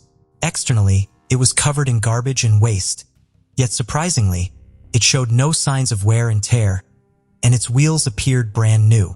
Upon closer inspection, the interior revealed perfectly intact tags in a lining that seemed untouched, giving the impression that the suitcase was brand new. Notably, the plastic attachment for the price tag remained intact, suggesting that the purchaser had not removed it. Further investigation revealed that this particular brand of suitcase was widely available in numerous stores throughout the city. However, this specific large model was only sold in 2 stores. A crucial breakthrough came when the perfectly preserved barcode led investigators to a Walmart store in the same area where Summer was last seen alive. Records showed that 2 identical suitcases were purchased on the day preceding the gruesome discovery, one in the afternoon and the other around 2 a.m., a timing that raised suspicions due to its unusual nature. Police officers promptly visited the store and obtained the surveillance camera footage. After reviewing the footage, they discovered that an elderly couple had purchased the first suitcase. Initially, they didn't raise any suspicions, but they were tracked down and were able to present the suitcase, explaining that it was bought for a vacation. However, the second suitcase was purchased by a young, athletic Latino man with very short hair, similar to a military haircut. This raised suspicions that he might be the person seen with Summer in the supermarket parking lot, as described by a witness. Additionally, the man bought disposable gloves at checkout, further arousing suspicions. The store's external surveillance cameras provided more information, showing the man leaving the store with the suitcase and loading it into a red van. With too many coincidences, the police believed they had identified the suspect and now needed to confirm his identity, locate him, and bring him in for questioning. The man took extreme precautions to avoid detection, using cash instead of a credit card to prevent leaving a digital trail. However, he overlooked the parking lot surveillance cameras, which clearly captured his vehicle's license plate number. The police quickly tracked the vehicle to a rental car company and identified the renter as Rosendo Rodriguez, a reservist in the U.S. Marine Corps. Rosendo had a clean record and was in town for a brief training stint with his unit. Initially, it was difficult for the police to locate Rosendo, as he wasn't staying at the same hotel as his unit. But with his personal details in hand, the police discovered that he had withdrawn a large sum of cash from an ATM at a different hotel, likely the money used to purchase the suitcase and gloves. Further investigation revealed that Rosendo had checked into this hotel under the name Thomas Rosendo, matching his physical description, on September 11th. It appeared that Rosendo had used an alias for unknown reasons. The investigation got a lucky break. Although Rosendo had already checked out of his hotel room, it hadn't been cleaned yet, and it contained crucial evidence. The carpet, bed, and walls had brown stains and splatters that looked like dried blood. A tag from a new suitcase was found near the bed. The trash had used contraceptives and disposable gloves in it. Forensic analysis confirmed the dried blood belonged to Summer. DNA on the contraceptives and gloves matched both Summer and Rosendo. This proved they had found the killer. However, Rosendo had already left the city by then. With this information, it was easy to track him down. Rosendo Rodriguez was born on March 26, 1980, in Wichita Falls, Texas. He came from a low-income family of Mexican immigrants and had a difficult childhood. His father, who struggled with alcoholism, was abusive to his wife and children. As a result, Rosendo was exposed to violence from an early age. He was aggressive and frequently got into fights at school. However, as he matured, he learned to manage his anger. After finishing high school, Rosendo attended Texas Tech University. He lived on his own and worked various jobs, including at a pizzeria and as an office clerk. Eventually, he decided to join the U.S. Marine Corps. His colleagues in the military described him as calm, disciplined, and reliable. They also saw him as a good friend who was always willing to help. Rosendo was well-educated and physically attractive, making him popular with women. On September 15th, Rosendo was arrested at his home in San Antonio. When the police arrived, He remained calm and seemed unaware of the seriousness of the situation. During the search, the police found a striped shirt and shorts that matched the outfit he wore when buying a suitcase. This was caught on surveillance footage. The police also seized his laptop and mobile phone. Initially, Rosendo refused to speak and denied any involvement in Summer Baldwin's murder for several weeks. However, faced with overwhelming evidence against him, he began to provide statements on the advice of his attorney. In these statements, he shared his own account of events, which notably diverged from the reconstruction put together by forensic experts. Rosendo initially stayed at a different hotel than his fellow servicemen due to a booking mistake. Although he realized the error after checking in, he chose not to relocate since the military leadership deemed it unnecessary. However, he failed to explain why he used a different name to register at the hotel on September 10th. That evening, Rosendo rented a van to get around the city more easily. He claimed to have met Summer Baldwin by coincidence. According to his account, he spotted a blonde woman sitting on a roadside bench, covering her face with her hands and seemingly crying. Concerned, he pulled over to check on her and see if she needed assistance. They started talking, and after she calmed down, they went to his hotel room, where they chatted, had a few drinks, but did not engage in any intimate activities. The next morning, Rosendo drove Summer home. They made plans to meet again in the evening. At around 9 p.m., he picked her up from the same location and they went to a supermarket. There, Summer ran into her friend Marjorie. Afterward, they returned to the hotel. According to Rosendo, he and Summer engaged in consensual intimacy at the hotel. However, the situation took a turn when Summer allegedly became aggressive and demanded money. This caught Rosendo off guard, as he claimed he was unaware that Summer was a sex worker. When he refused to pay, Summer reportedly pulled out a knife and threatened him. Rosendo managed to disarm her and punched her in the face, causing her nose to bleed. He claimed that he was acting in self-defense and did not intend to harm her. Shortly after, Summer collapsed onto the bed and began convulsing, foaming at the mouth.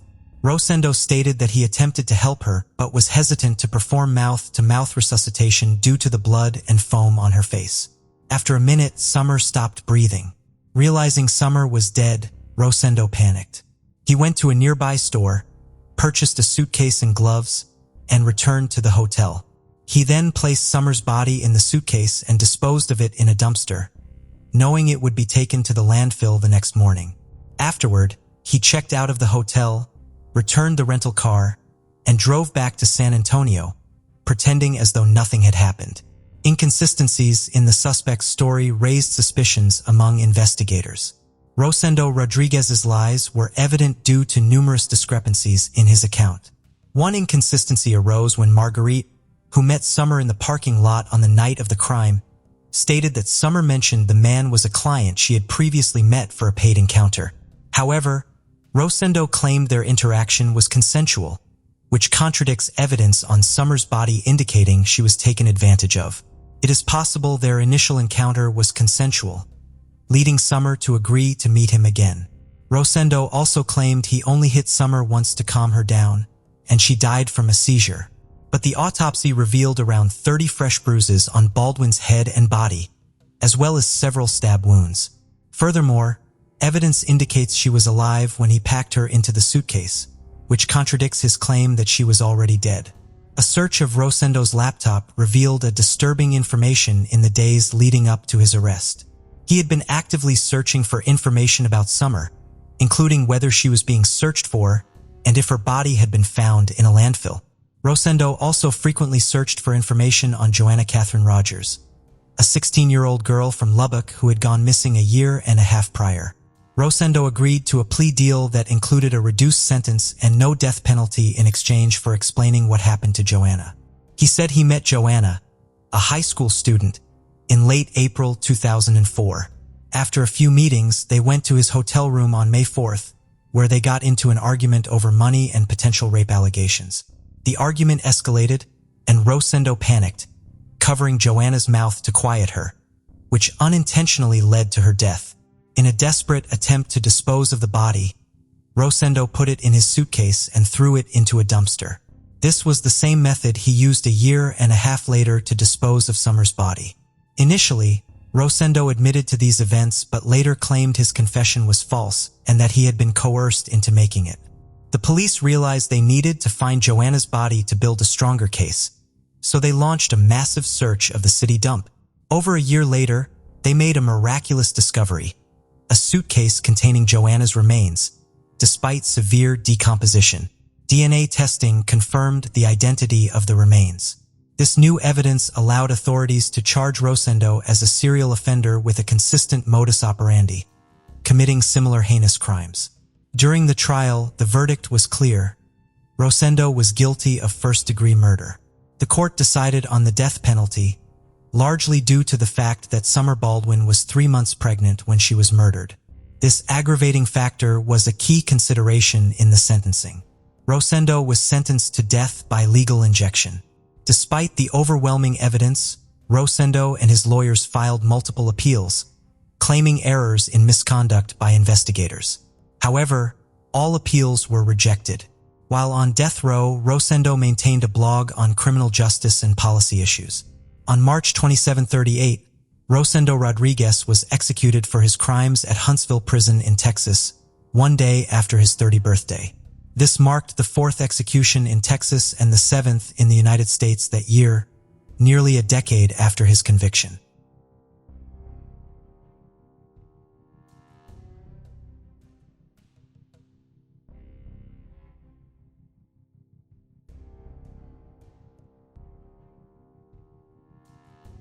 Pamela Jean Shelley was born on the 25th of July, 1969 in Houston, Texas, but she was raised in the quaint community of Ashdown, Arkansas, which had a population of 4,500 at the time. Pamela comes from a family that worked hard. Her mother worked at a nursing facility while her father drove a truck for lodging. She also had a brother and a sister. Pamela Shelley was described as being extremely kind and outgoing with everyone around her. When Pamela Shelley was 16 years old, she met her first husband, Jesse Suggs, who was 20 years old at the time. They discussed their future plans of getting married one day. However, Pamela's father wanted her to complete high school before any other thing. So, following her high school graduation, she and Jesse got married immediately, not long after. They became parents, giving birth to Kayla, their first child and daughter. Just 4 years into their marriage, Pamela and Jesse began to have problems. Jesse frequently used narcotics to get high, and eventually his drug problems caused him to lead a life of crime. Pamela and Jesse had an on-and-off relationship for a while before finally getting a divorce. In the summer of 1991, Pamela Shelley got married to another man by the name of Gary. They conceived a child they named Dustin. The marriage lasted just a year, after which she briefly moved back in with Jesse, her ex-husband, before finally moving in with her parents. Some years later, Pamela Shelley reconnected with Ronnie Hendricks, a childhood acquaintance. She and Ronnie always seemed to click, but they hadn't spoken in over a decade. After they rekindled their relationship, Ronnie proposed to her and invited her and the kids to come live with him in Cuero, Texas, to which Pamela agreed. In the summer of 2000, she and her son Dustin alongside Ronnie then traveled to Cuero by car for 8 hours. Pamela's daughter, Kayla, was to join them few months later. The family of Ronnie Hendricks resided in Cuero, Texas. According to Ronnie's mother, Deborah, everything was going well with them until Kayla moved in. She said, Kayla altered the entire dynamic in the house, making her son Ronnie to frequently get into an argument with her because he would always push her to assist around the house. Deborah and Ronnie claimed that Kayla also insisted on her and her mother returning to Arkansas so she could be with her father. Ronnie and Pamela became at odds virtually every day until horror struck on the 6th of January 2001.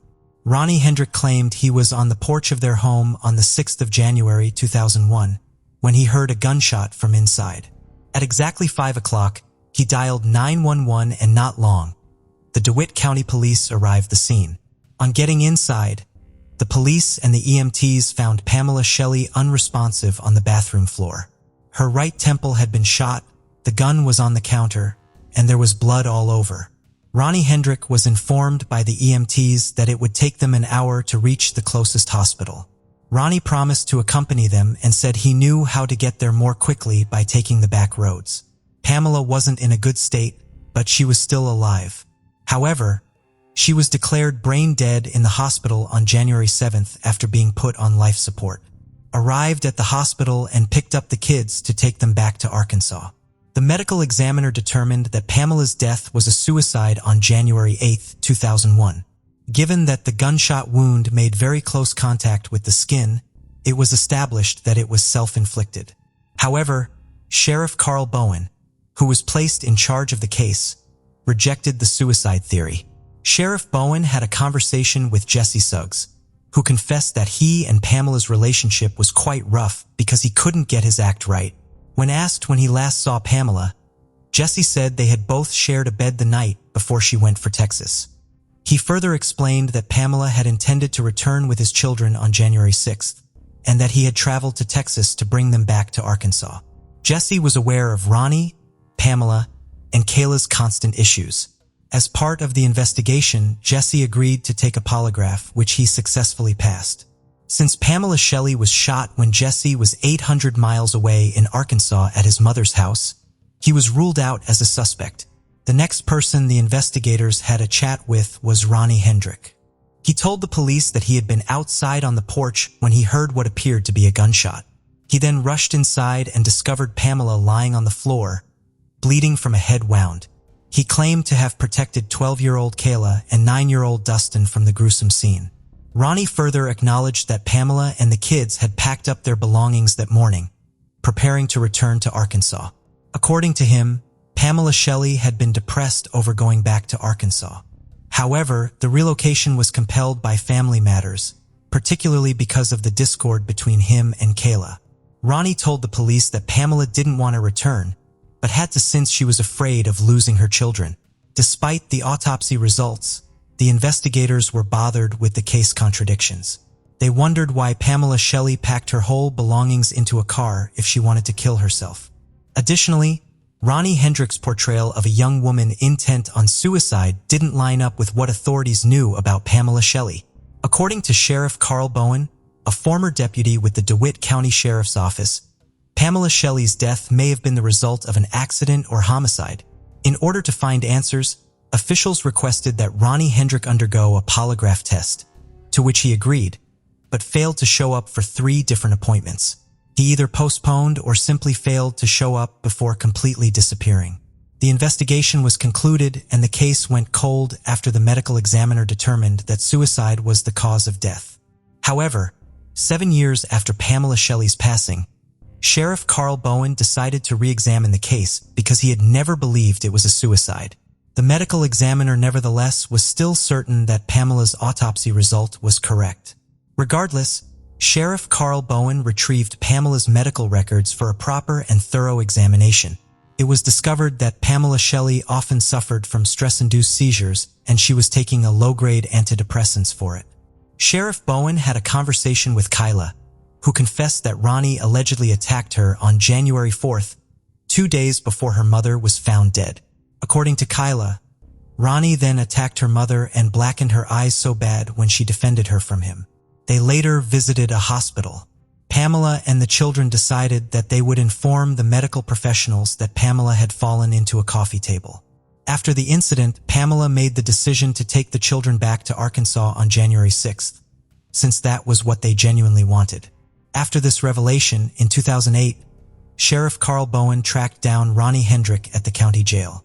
Ronnie had been taken into custody after hitting his girlfriend. He was then asked to retell the incident that occurred on the 6th of January 2001. The police noticed inconsistencies with his stories. He was also asked to take a polygraph exam, which revealed that he was being deceptive. The investigators knew something was fishy, but they didn't have enough evidence to prosecute Ronnie for Pamela's murder. The case, however, went cold again until 4 years later in 2012, when a TV show that investigated cold cases chose to look at Pamela Shelley's case. They sought to examine the gun for DNA and fingerprints. The revelation of the results was startling. Despite the fact that the gun was Ronnie's, neither Pamela nor Ronnie's DNA was found on it. Now, the police and TV program thought the pistol had been cleaned of any form of DNA. At this point, Sheriff Carl Bowen was getting assured that Pamela didn't commit suicide. In August 2012, he went ahead to have a second conversation with Pamela's ex-husband, Jesse Suggs, and his mother Shirley. Shirley admitted to the sheriff that when Pamela was in Curo, Texas, she and Jesse had secretly been communicating with a burner phone. When asked if she believed Pamela had killed herself, Shirley declared that she believed Ronnie Hendricks was the one who had shot her. According to Jesse Suggs, he and Pamela had a phone conversation just 30 minutes before she was shot. He claimed to have heard Ronnie enter the room, grab the phone, and told Jesse that the only way Pamela would be returning home to Arkansas was in a pine box. These revelations were becoming shocking, and a motive was established. The detectives had what they needed to go to a grand jury. The medical examiner soon changed Pamela Shelley's cause of death from suicide to undetermined after learning about Ronnie Hendricks' abuse towards Pamela Kyler and other women he had dated. This development is coming 11 years after Pamela Shelley had passed away. In the fall of 2012, Ronnie Hendrick was charged with Pamela Shelley's murder. Finally, 12 years after Pamela's death, Ronnie pleaded guilty and was sentenced to 22 years in prison.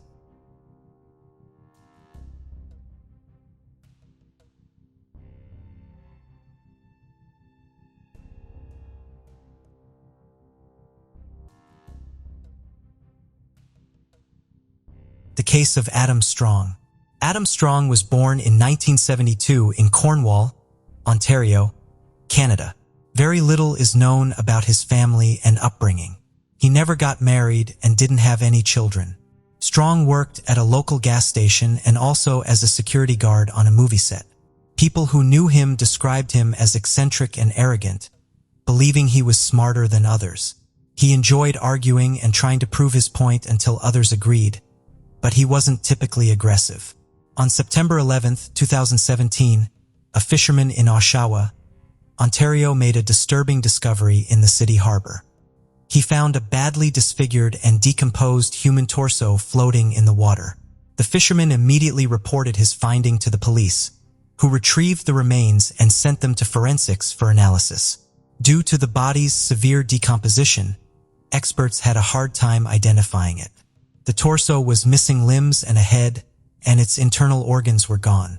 The only clues about the victim were that she was a young woman between 18 and 25 years old. Her fingerprints, dental records, and distinguishing features couldn't be used for identification. A partial tattoo on her neck was visible, but its design was impossible to determine due to decomposition. As a result, a DNA analysis was the only remaining option, but no matches were found in the existing database. The police then began investigating cases of young women who had gone missing in recent months. In November 2017, nearly 2 months after the discovery, authorities identified the body as 18-year-old Rory Rush, a high school student who had vanished in mid-August. She was several weeks pregnant at the time of her disappearance.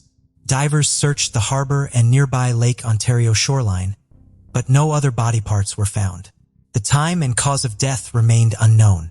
Experts examined the body and found numerous severe injuries inflicted while Rory was still alive, suggesting she had been tortured over a long period before her death. This discovery led to a major breakthrough in the investigation. For months later, an unexpected twist emerged. In December, the Wood family moved into a house at 19 McMillan Drive, Oshawa, where they noticed an unpleasant smell. Their downstairs neighbor, 45-year-old Adam Strong, assured them it was just a minor plumbing issue that he would fix soon. The neighbor tried to be friendly and polite, but there was something unsettling about him.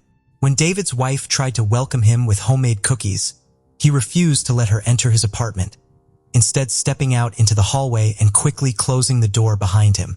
In that brief moment, she caught a glimpse of his living space, which was in disarray and was overwhelmed by the foul smell inside. Adam took the cookies, thanked the neighbor, and quickly excused himself. Later, when they crossed paths in the yard, he apologized for not inviting her in, explaining that he was about to start renovations, and his apartment was not presentable at the time. Despite his polite demeanor, he seemed visibly nervous. As the Wood family settled into their new home, they tried to ignore the unbearable smell. However, on December 29th, they finally called a plumber to investigate a sewer blockage, which had intensified the stench. Although the issue seemed minor and easily solvable, the discovery the workers made in the pipes was shocking. Even to experienced forensic experts, human body parts had been found. Sean Fenn, a plumber, and his partner were called to the Wood family's apartment to fix a clogged refrigerator drain. However, when they arrived, they were met with an overwhelming stench, which they soon discovered was coming from the apartment below, belonging to Adam Strong. Upon entering Strong's apartment, the smell intensified, becoming almost unbearable. Sean, an experienced plumber, had never encountered anything so foul-smelling in his career. While working to clear the pipe, Strong's behavior became increasingly strange and nervous. He refused to leave the area, constantly asking questions about the process. The plumbers tried to ignore Strong's antics, but what they discovered next would be shocking. As they extracted the blockage, they found over 10 kilograms of entangled flesh, hair, and bone fragments, including disfigured human fingers. Strong remained surprisingly calm, asking how the remains ended up in the pipe. Fenn immediately called the police, suspecting they had stumbled upon human remains in the pipes. When the police arrived, they confirmed the discovery of human flesh. Instead of denying the allegations, Strong calmly admitted that Rory Rush's body parts were stuck in the pipe with additional remains stored in his freezer. A search of the freezer revealed a severed head, limb fragments, and more, all packed in plastic bags. The apartment was in disarray with dirty dishes, rotting food, trash, and empty pizza boxes littering the floor. The police also found numerous adult magazines with sadistic content, as well as intimate toys, gags, whips, handcuffs, and devices for binding and hanging, suggesting a disturbing atmosphere. Adam's social media profiles openly displayed his interest in BDSM practices with explicit photos and videos. Although he didn't have a long-term partner, several former partners accused him of being abusive, leading to their breakups. He wrote reviews of adult films and magazines, indicating he spent most of his free time consuming such content. Behind his calm exterior, he led a secretive life. The police cordoned off Adam's residence, treating it as a crime scene. The initial investigation suggested that they had a lot of work ahead with potential discoveries that could be just as shocking as the head found in the refrigerator. Notably, the evidence found led investigators to suspect that the discovered body parts belonged to Rory Hash, whose torso was found in a water body 4 months earlier. A distinctive tattoo on the neck and DNA analysis supported this theory. In Adam's house, investigators found disturbing evidence of a gruesome crime. Hidden among piles of trash were the blood-stained clothes and shoes of Rory Rush, later confirmed to be the missing schoolgirl. The bedroom, where her bed was found, was covered in her blood with splatters on the walls, furniture, and ceiling. A dissection table was found in the kitchen, suggesting that the suspect had dismembered and gutted the girl there. The entire area was contaminated with blood, skin particles, hair, and bone fragments. The bathroom was equally appalling with dirt, blood, and signs of brutal acts everywhere. It appeared that Adam had attempted to dispose of the body by flushing it down the toilet in parts. But when this failed, he tried to fix the blockage himself. A large collection of sharp weapons was also found in the house, likely used to dismember the girl's body. Rory Hash was born in 1999 to a single mother, Shannon Dion. Despite her father's absence, Rory grew up in a loving environment. Thanks to her mother and grandmother, her family had a unique background, with her maternal grandfather founding a motorcycle club and being a skilled boxer with ties to the criminal underworld. Rory had a peaceful and carefree childhood, excelled in dance, and was an award-winning student. At 13, she received an award as the best cadet of the year in her local army unit. However, her life took a dramatic turn at 15 when she got introduced to drugs by a friend and became dependent. She began associating with questionable individuals, neglected her studies, and eventually stopped attending school altogether. For about a year, Rory's family tried to get her help for her addiction, but she would relapse every time. At 17, she ran away from home and turned to prostitution to support her drug habit. Then, her mother got her into a specialized program for teenagers with addictions, which forced her into treatment. This time, the efforts paid off and Rory was able to get back on track. She got a job, studied remotely, and eventually earned her high school diploma. She started planning for college and began a serious relationship with a boy named Anthony. In June 2017, Rory told her mother that she was pregnant and planned to keep the baby. However, Rory's mother didn't know that her daughter had started using drugs again. Rory met with Constable Christopher Crane at a shopping center in mid-August. He had been monitoring her for 18 months to keep her away from negative influences.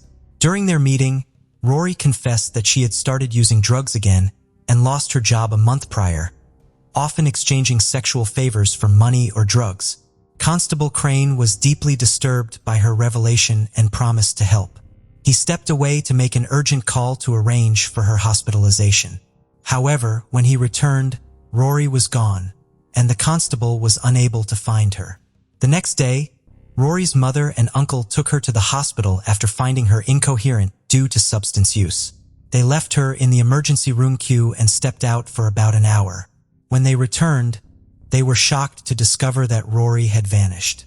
And sadly, she was never seen alive again. A review of hospital surveillance footage showed that Rory simply got up and left the hospital on her own. Her family reported her missing the next day. But despite an extensive search effort and widespread social media attention, no one was able to find her. It's likely that her addiction led her to seek out drugs at Strong's house, where she may have exchanged sexual favors for them. After Adam alerted the police to the location of the remaining body parts, an investigation was launched. Investigators expected him to cooperate, but instead, he became unresponsive and refused to answer questions at the police station. He remained calm and denied any wrongdoing. Because there was no direct evidence linking him to the girl's murder, Adam was only charged with desecrating a body. His lawyer's efforts to secure bail were unsuccessful, and he was held in jail awaiting trial. The investigators struggled to find an effective approach to questioning him, trying to elicit an emotional response that might provoke a confession. Strong was evasive when questioned about Rory's presence in his house and what he did to her, but openly discussed his fondness for bladed weapons and extensive knife collection. A thorough search of Adam's house uncovered a dirty hunting knife with dried skin fragments that appeared human in a hidden closet. Although the DNA from the knife didn't match Rory's, it belonged to another individual. It took several months to identify the owner of the DNA. But by July 2017, it was established that the traces on the weapon belonged to Candace Fitzpatrick, Rory Rush, who had vanished about 10 years prior. Candace Fitzpatrick shared similarities with Rory. Both struggled with substance abuse and legal issues, grew up in troubled families, and had a history of running away from home for months at a time. To survive, she would live with acquaintances and exchange sex for food and drugs. Born in 1989, Candace was 18 when she disappeared. Her family didn't notice her absence initially and only reported her missing almost 2 years later, by which time all leads had gone cold.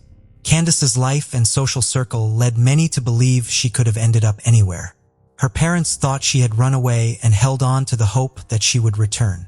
However, in 2018, the news from law enforcement crushed their hopes of ever seeing their daughter alive again. It's worth noting that both victims of the suspect were the same age and looked almost identical, like sisters. This led people to believe that the police had caught a serial predator. When questioned about the second woman, the suspect Adam unexpectedly agreed to cooperate in exchange for better living conditions. He wanted a private cell, a large TV, internet access, and specific meals. Law enforcement officials were outraged by his demands, but they relented to get the information. Adam began his story by talking about his difficult childhood, including how he was abused by his stepfather from the age of 5. He also described how he started torturing and killing animals from the age of 7, finding physical pleasure in these acts. When the conversation turned to Rory, Adam Strong described in detail how he had dismembered her, seemingly taking pleasure in it, but claiming he only did so because she had died from an overdose. However, the police did not believe him, and he was unable to convince them of his story. When questioned about Candace, who had disappeared 10 years prior, Strong was surprised the police knew about her. He tried to find out how they had discovered his secret, and when told about human flesh stuck to an old knife, he became somber and regretful for not taking better precautions to cover his tracks. Strong admitted to meeting Candace, but denied killing her. However, the evidence gathered did not support his claim. In an attempt to gain sympathy, he inadvertently incriminated himself. The police informed him that Rory was pregnant at the time of her death, which Strong vehemently denied. The detectives realized that Strong would argue endlessly to prove his point, so they decided to provoke him into revealing more than he intended. They insisted that the victim was pregnant, and Strong, trying to prove otherwise, described in detail how he had examined Rory's reproductive organs and felt a pulsation, leading the police to believe that she might have still been alive during the attack. Later, Strong tried to deny everything, but his statements had been recorded on camera and were presented in court. He refused to disclose what he had done with Candace's body, and her remains were never found. The detectives were unable to learn about any other possible victims. During one of the last interrogations, Strong callously stated that he would like his condolences to be passed on to Rory's parents. At the trial, his lawyers argued that Strong was mentally ill and unable to be held responsible for his actions. However, a psychiatric evaluation determined that despite certain disorders, Strong was aware of his actions and could be held legally accountable. The trial began in September 2020, 3 years after Rory's death and 12 years after Candace's disappearance. Strong was charged with 2 counts of murder and desecration of Rory's remains. Although he never admitted his guilt, the evidence and his confessions left no doubt about his involvement in the heinous crimes. 4 of Strong's former partners also testified, describing his cruelty and violent tendencies. According to the prosecution, Strong had lured both women to his home, promising them money for intimate services, and then killed them. Adam Strong brutally murdered his victim, subjecting her to a prolonged and agonizing ordeal. He likely killed her out of fear that she would report him to the authorities. On September 4th, his mobile phone signal was near the city harbor, where he had dumped the victim's torso, hoping the current would carry it away. In April 2021, Adam Strong was convicted of murdering Candace Fitzpatrick and Rory Hash, as well as desecrating Hash's remains. He received a life sentence without parole. However, Strong showed no remorse, stating in his final remarks that his prison cell was an improvement over his previous living conditions. 6 months into his sentence, Strong unexpectedly revealed the location of his first victim's remains.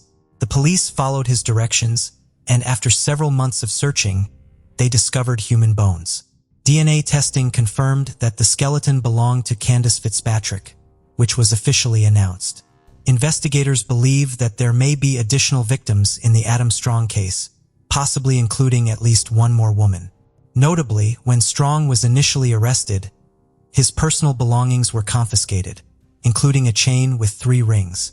He later requested the items return, stating that the rings held sentimental value.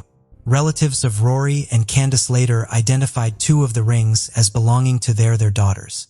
However, the 3rd ring remains unidentified, sparking speculation about potential additional victims.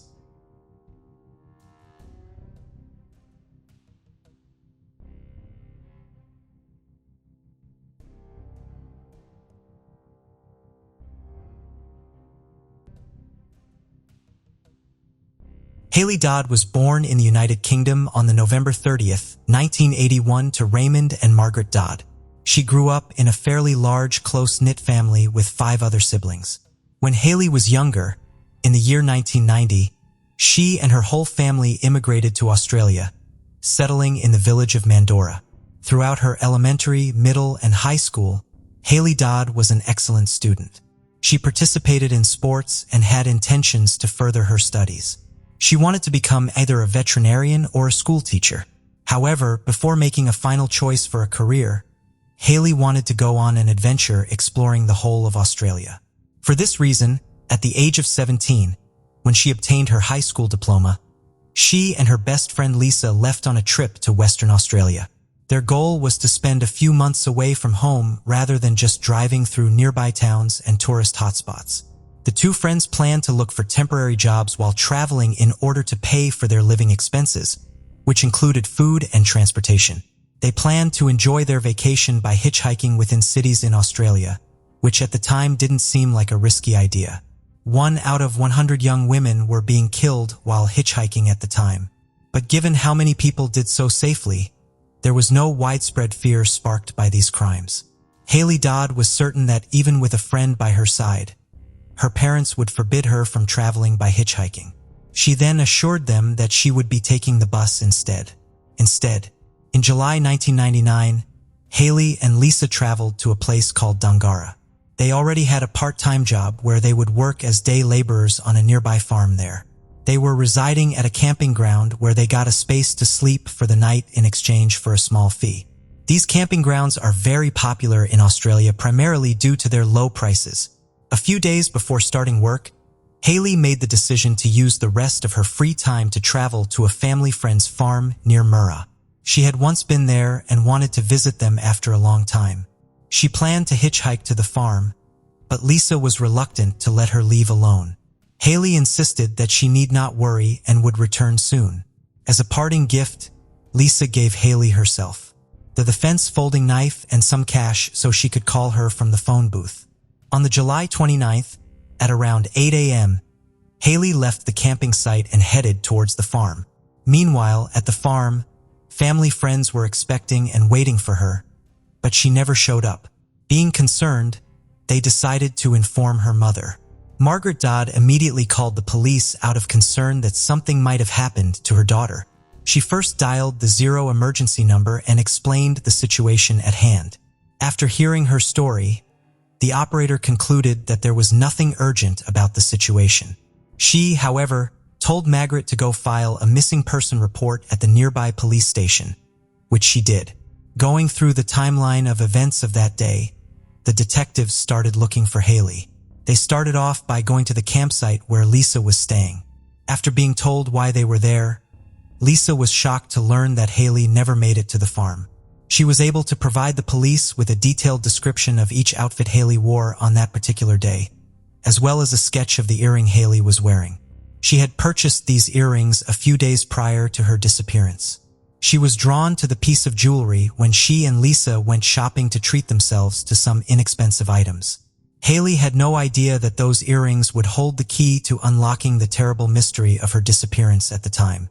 Investigators released details regarding the missing teenager, including her description. Despite being almost 18-year-old, Haley appeared much younger. She stood at 152 centimeters tall and weighed a little over 40 pounds. As the investigation progresses, the first witness was easily found by the police. It happened to be the truck driver who had given her a ride that day. According to the man, Haley had reportedly knocked on his window at a gas station and requested a ride to a place called Murrah, where the farm was. Although the trucker was en route to another farm, he agreed to give her a ride for the majority of the distance. She was later dropped off by the man above 50 kilometers from Moro, close to the town of Ashindra. He further reported that Haley had been in a cheerfully good spirits, talking about her trip the entire way.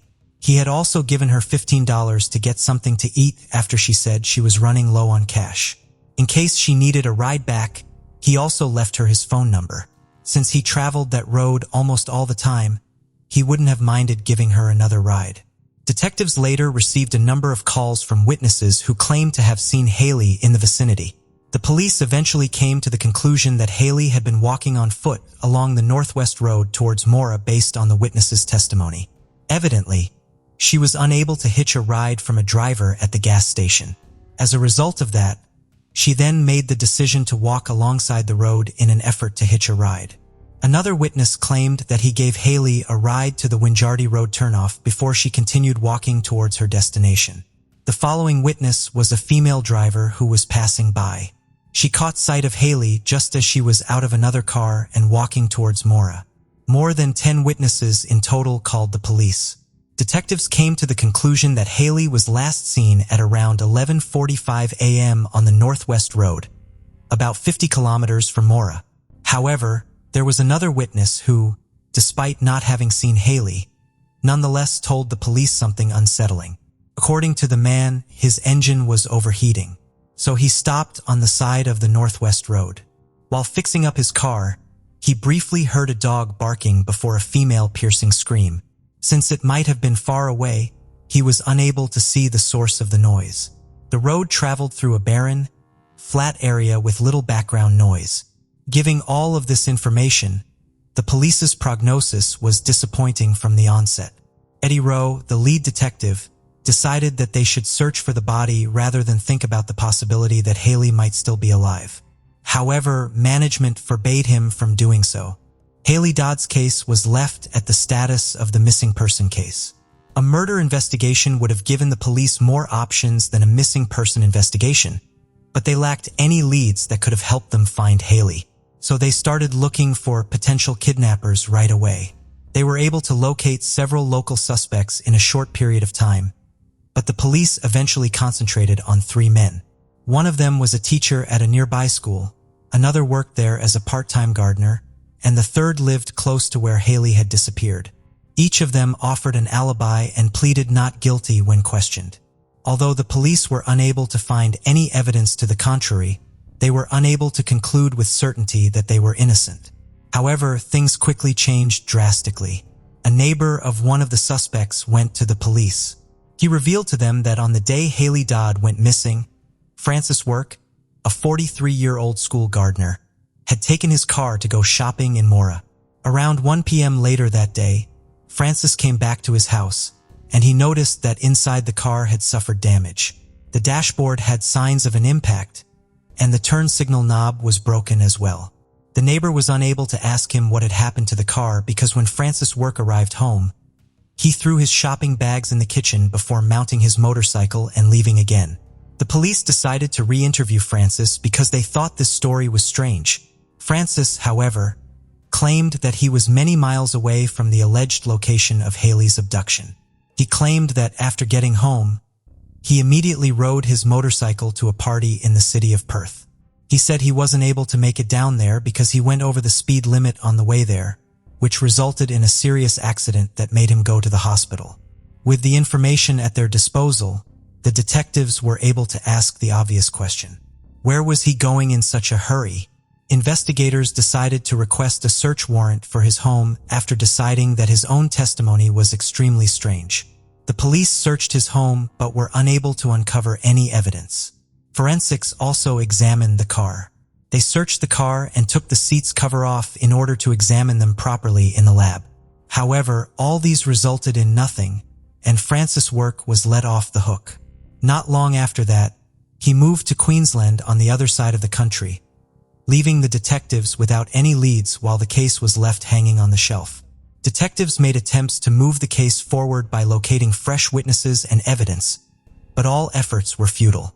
After 8 long years, in February 2007, Francis Work returned to the police radar. At that time, he was residing in a remote area of a small town. Next to his door lived an elderly couple who were relaxing one morning on their porch, when they suddenly became horrified to see a young woman running in their direction completely naked and covered in blood.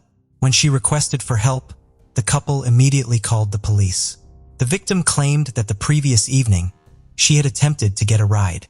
A man pulled up in front of her and offered to take her to wherever she was going.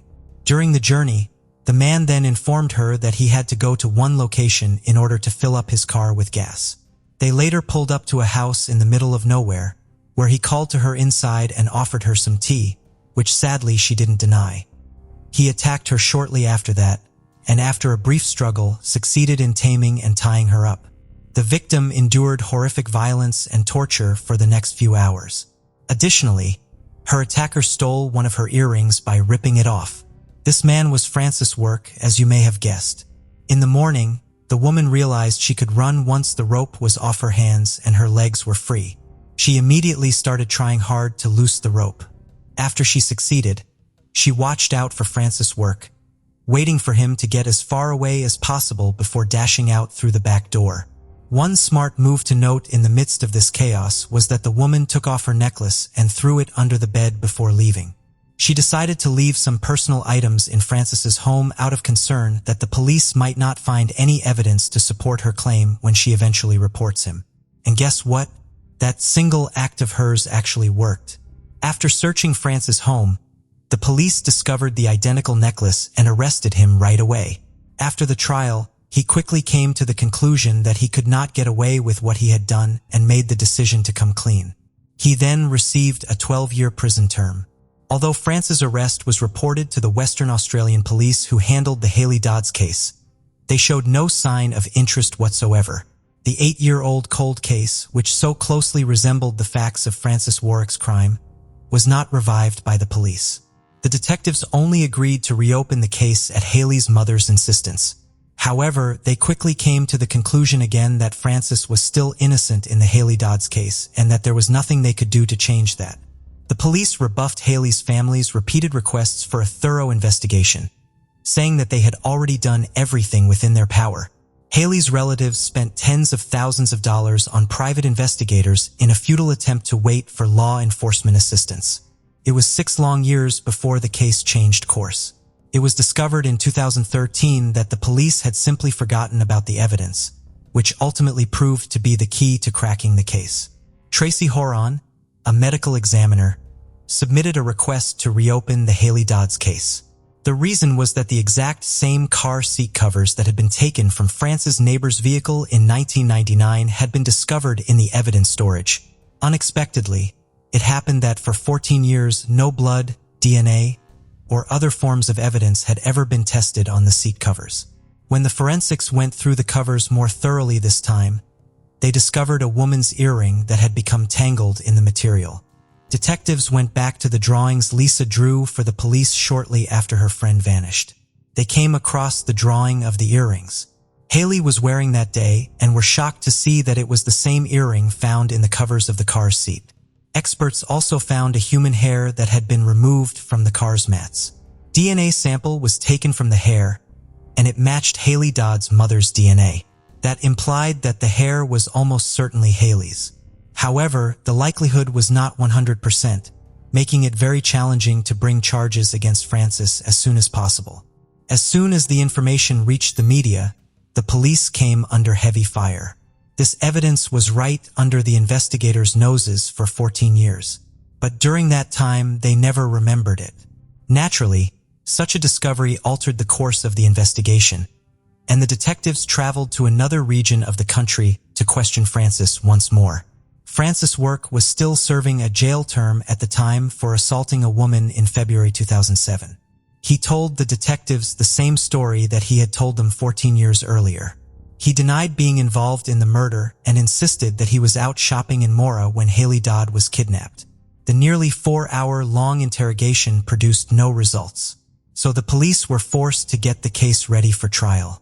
He wasn't officially charged with Haley's murder until 2015, at which point he was deported to Western Australia.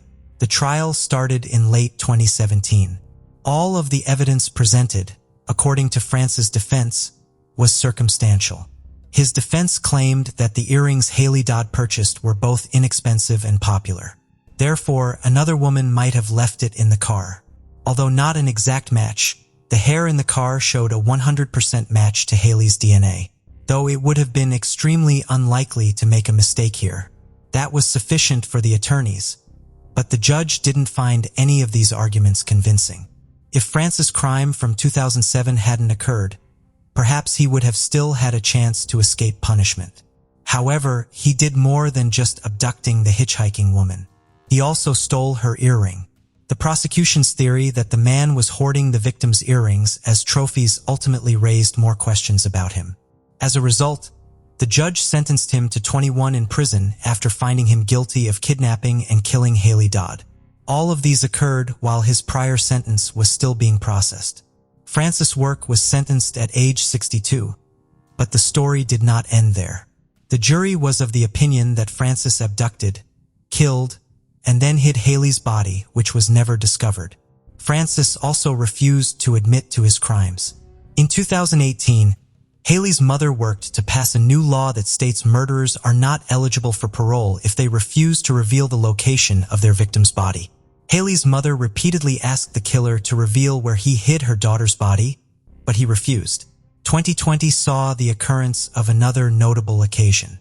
Francis' appeal to have his sentence overturned was accepted by the court, and a new hearing was scheduled. His attorneys continued to argue that he would not have had time to abduct Haley Dodd between his trip to Mora and his return home. However, the court stated that the time span gave him well enough chance to do so, especially given the haste with which he arrived home and immediately left for Perth on his motorcycle. Even though the hair and the earring were still considered to be two of the most important pieces of evidence against him, Francis was still successful in having his sentence reduced. The court reduced his sentence from 21 years to 18 years after finding him guilty of involuntary manslaughter. But because of a law that was passed in 2018, he would still be unable to leave prison if he refused to say where he hid Haley Dodd's body. The detectives continue to be busy because of another aspect of the entire case. They are confident that Francis has victimized numerous additional women, and that none of them have been able to escape his wicked ways. This psychotic man may have been offering pretentious rides to young women on the streets for years. Only he knows what happened to them. The disappearance of a woman in late 2005 was one of the most likely comparable cases. She had hitchhiked to another city and had vanished without a trace. Because Francis knew the victim personally, the detective in charge of the case is certain that he abducted her.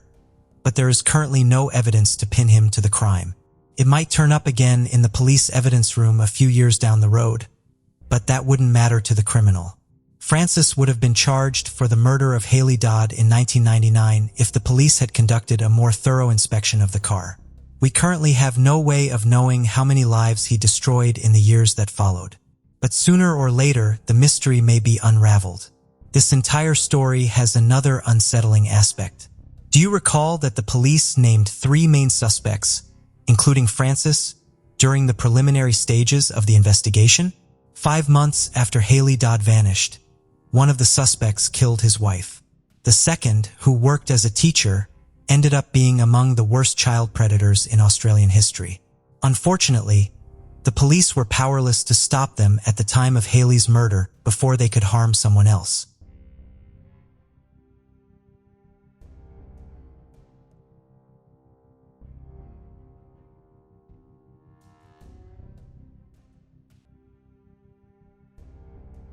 The case of Sarah Pappenheim.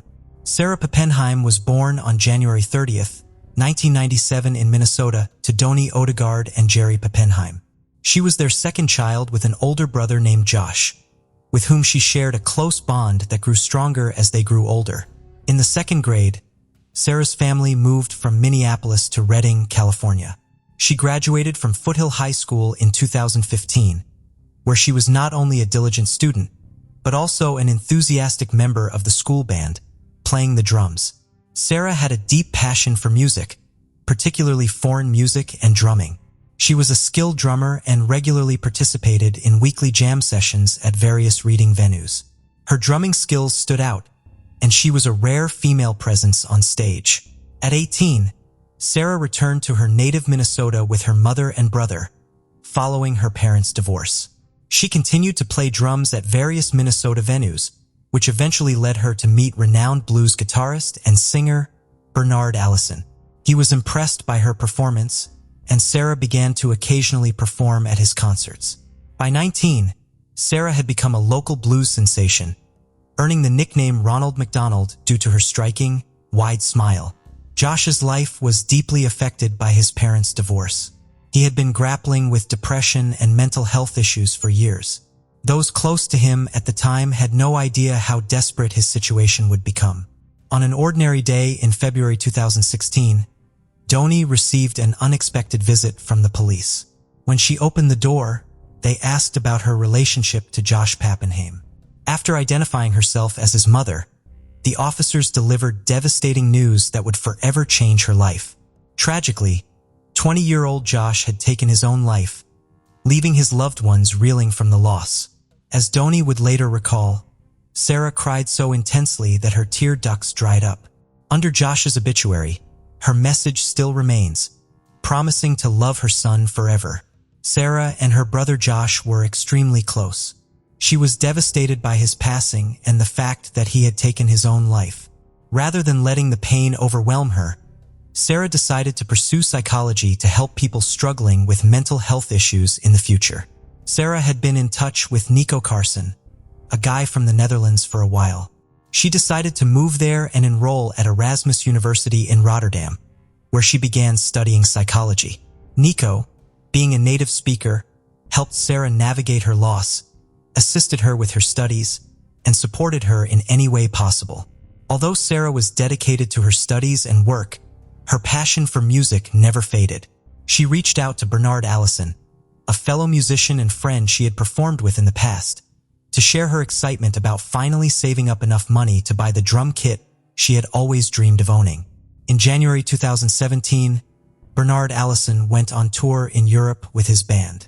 On Sarah's 20th birthday, January 30th, she attended his concert in Germany with Nico, and as soon as Bernard saw her, he invited her on stage to play the drums alongside him, just like they used to do. Sarah lived in a third-floor apartment in a complex just a mile from the university in Rotterdam. As 2018 drew to a close, she was looking forward to spending Christmas back home in the United States. Her flight was scheduled about a week before New Year's Eve, but everything took an unexpected turn on December 12th. Doni Odegaard's heart sank when she saw a police officer standing on her doorstep, a sight that brought back painful memories of 2016, the year her son passed away. As the officer began questioning her about her daughter, her legs started shaking uncontrollably. She instinctively knew what the officer was about to tell her, yet she couldn't bring herself to accept the devastating news. The officer, convinced that he was speaking to Sarah Pappenheim's mother, delivered the heartbreaking news. Her daughter had passed away. Doni felt like she'd been punched in the gut.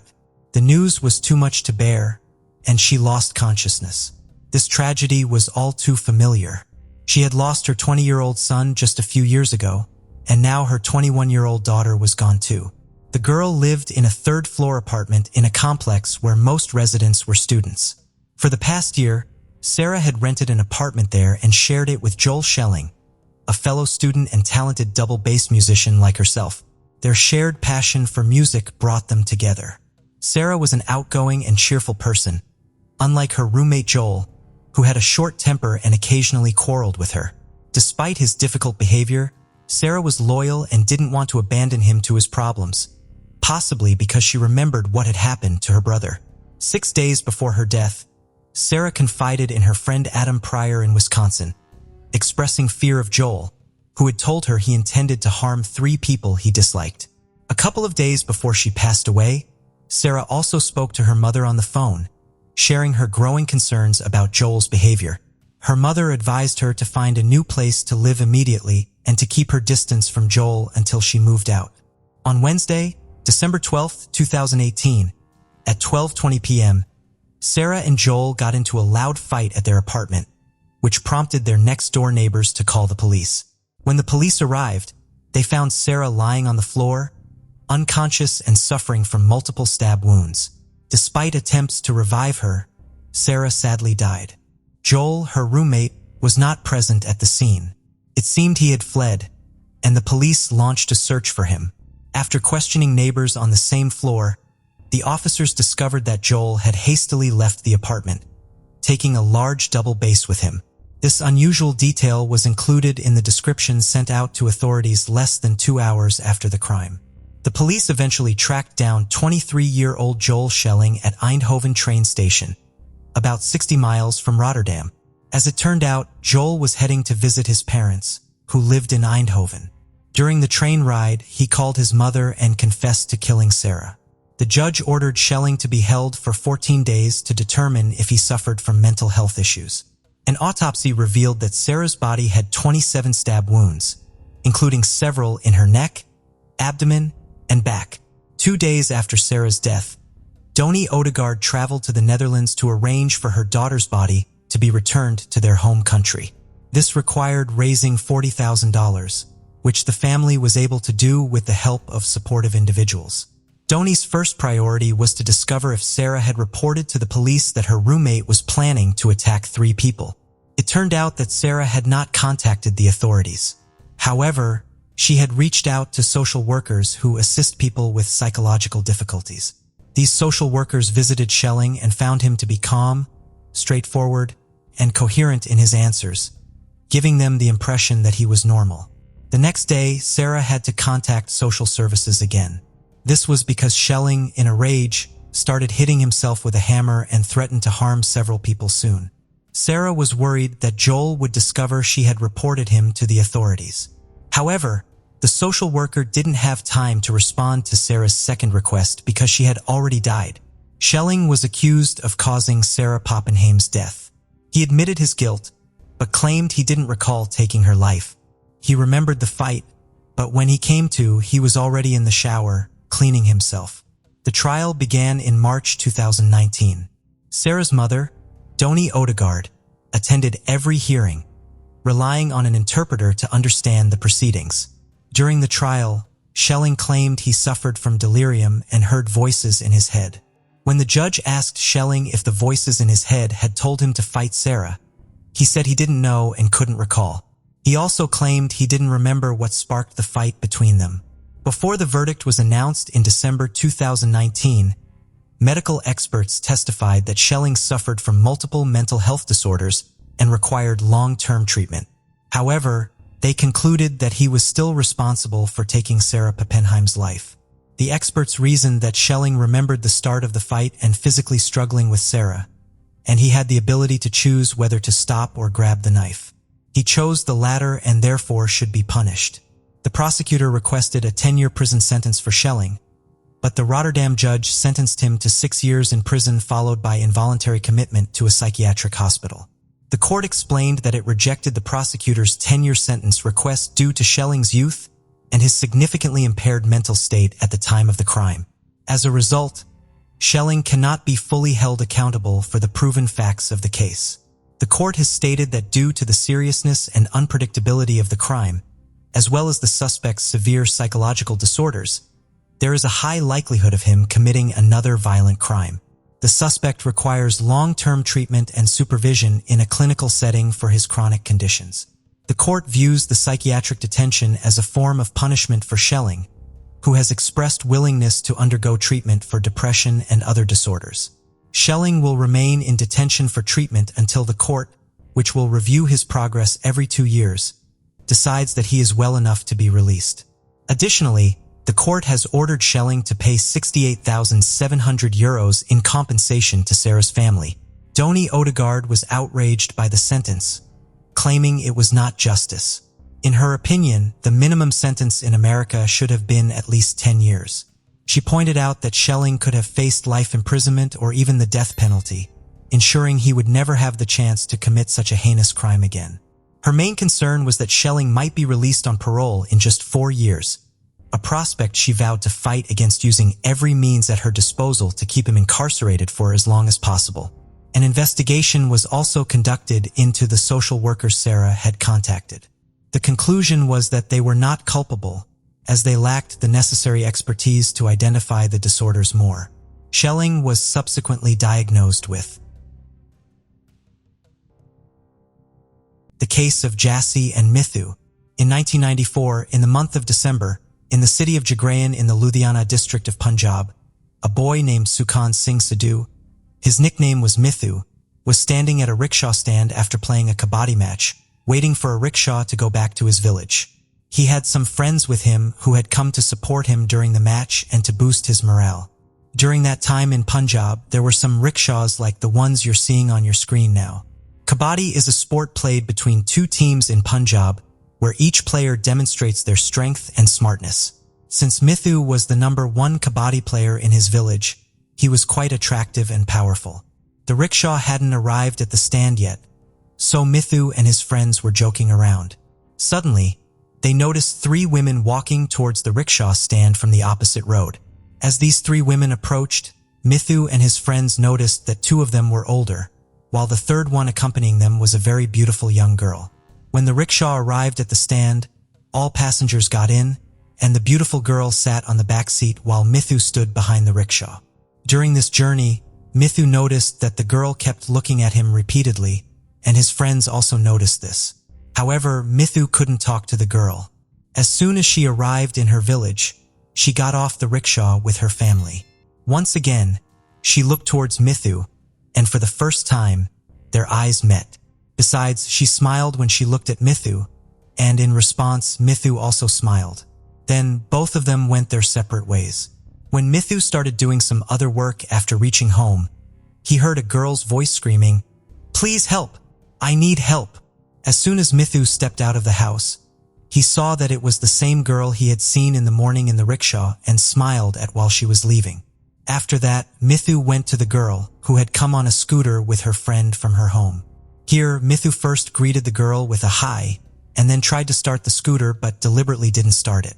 Then, Mithu asked the girl her name and also told her his name. Actually, the girl's name was Jaswinder Kaur, but her nickname was Jassy. After that, Mithu said to the girl, "I want to talk to you." Hearing this, Jassy got confused because she didn't understand Mithu's words. So, her friend, who came with her, translated Mithu's words into English for Jassy. Then, the girl said something in English, but Mithu didn't understand English, so Jassy's friend became a translator for Mithu here as well. After that, Jassy said, "We'll meet in Jagrayan village tomorrow."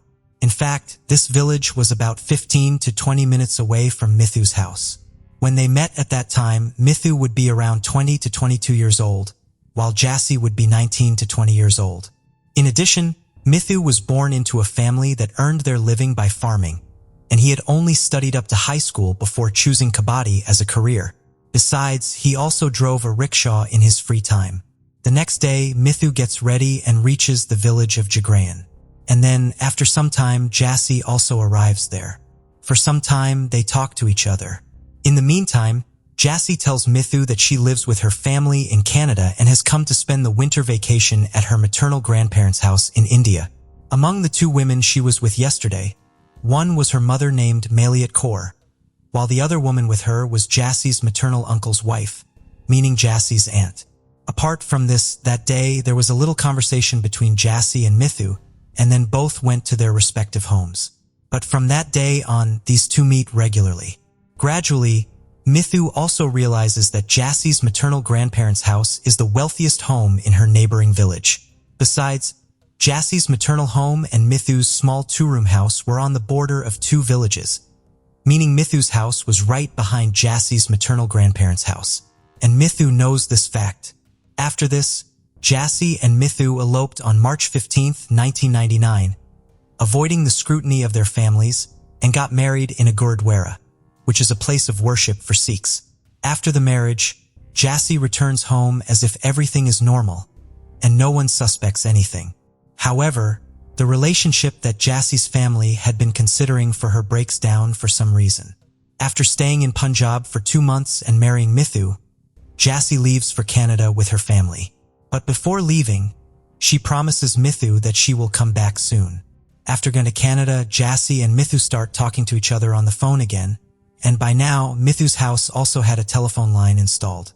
Months passed by in this way, but at the beginning of February, some relatives of Jassy who were in India come to know about Mithu and Jassy's marriage, and they immediately inform Jassy's parents in Canada. After this, their love story takes a sharp turn. From this point, Mithu's parents start pressuring him, while on the other hand, Jassy's mother and uncle begin pressuring her to break the marriage. However, neither Mithu agrees to it, nor does Jassy consent to breaking the marriage. Although Mithu is tempted by money, and Jassy is tempted by expensive things, cars, and the lure of a luxurious lifestyle, neither of them is willing to break the marriage. One day, Jassy's mother brought documents for Jassy to sign so that Mithu could come to Canada. Jassy signed them all, unaware that the documents claimed Mithu had forced her into marriage and assaulted her. Later, Jassy came to Canada with her family. In reality, after Jassy signs this document, her family members send it to the Punjab police in India. And based on it, an FIR, First Information Report, is registered against Mithu for abduction, forced marriage, illegal weapons possession, etc., and he is also arrested. After the arrest, Mithu is brutally beaten in jail and stays there for several months. Meanwhile, when Jassy fails to receive any response to Mithu's letters and is unable to contact him over the phone, she finally learns from a friend that Mithu had been jailed on charges of abduction, forced marriage, and other offenses. Here, Jassy discovers that her mother, Maliat Kaur, had deceived her by obtaining her signature and implicating Mithu, causing significant difficulties for his family and friends. Furthermore, the Punjab police have arrested Mithu's family members from his home and imprisoned them as well. Then, a few days later, Mithu talks to Jassi, where he says to her, "If you wanted to divorce Jassi, you could have just asked me. We got married with your consent. So why did you falsely accuse me?" After this, Jassi tells Mithu the whole story of how her mother and uncle got her to sign the wrong paper deceitfully. But now in Canada, Jassi was kept confined in her own home by her mother and uncle. Then, one day, Jassi gets an opportunity and successfully manages to come to India with the help of the Royal Canadian Mounted Police, RCMP. She then comes to India and testifies in court that Mithu, his family, and his friends are all innocent. "I married Mithu of my own free will." After this statement, everyone, including Mithu, is released from jail. Then Jassi stays in India for some time. This time, Jassi tells Mithu that she will never go back to Canada again. It is said that along with the police, Jassi's father and brother also helped her escape from home. Jassi had come to India and started living with her husband, but both of them also knew that Jassi's family members would not remain silent. That's why, as soon as Jassi arrives in India, Mithu takes her away from home and they start living in hiding. Mithu took Jassi to her hometown in June 2000 while they were living at their home. Meanwhile, on June 12th, Mithu's family had organized a party in their village for Mithu and Jassi's wedding. So, on June 8th, Jassi tells Mithu that she wants to go shopping. Initially, Mithu refuses because he knew there was still danger, so leaving the house wasn't right. But then, when Jassi sits at home upset, Mithu also feels maybe he did wrong. Jassi left her home in Canada to be with him, and he couldn't even take her shopping. After that, they both leave for the market in the afternoon. It takes them a bit longer to return home. So, by the time they get back, it's already evening, and the sun has set. Because of this, Mithu's family starts worrying about both of them. A while later, Mithu's family begins searching for them. However, during the search, they receive devastating news that shakes Mithu's family to the core. They find out that Mithu is in a very serious condition, admitted to the hospital, while there's no trace of Jassi. When Mithu's family members rush to the hospital, they find out that Mithu's condition is extremely serious, and he is unconscious. Jassi is not there. Then, after several hours, when Mithu regains consciousness, he first inquires about Jassi. Only then do they inform Mithu about Jassi. A few days later, when Mithu recovers, he explains the reason behind his condition. Mithu says that after reaching the market, Jassi did a lot of shopping, and then they both also had coffee together. Later, as they started returning home from the market, their scooter stopped on its own 3 or 4 times. Twice, he sought help from a mechanic, and once he encountered his friend on the way. However, when the scooter started for the 3rd time, they noticed that they were being followed by 2 people on another scooter. After following the scooter riders for some time, they went ahead. But as soon as Mithu turned towards his village, he saw a car in front of him. At first, he saw from a distance that there was no one near the car. But as soon as he approached the car, suddenly, 5 to 6 men came out and stood in front of the scooter. One of them even attacked them, which caused blood to start oozing from Jassi's head. After that, Mithu held Jassi and started fighting back against those thugs. But then, one thug also attacked Mithu's head with a large rod from a nearby road. After that, Mithu became unconscious, and those thugs kept beating Mithu. Finally, thinking he was dead, they threw him into the nearby drain. A few hours later, late at night, some laborers passing by noticed Mithu lying there, and they picked him up and took him to the hospital. After learning this story, everyone sets out to find Jassi. This information is also given to the police, and now the police also begin to search for Jassi. After filing cases of assault and abduction against unknown criminals, the next day, on June 9th, Jassi is found, but she was not alive. In fact, Jassi had also been murdered and thrown into a canal, which was 45 kilometers away from her hometown. When Jassi's body is retrieved from there, it is discovered that someone had brutally strangled her to death. Additionally, Jassi's body bore dozens of deep wounds, indicating that she had been tortured cruelly before dying.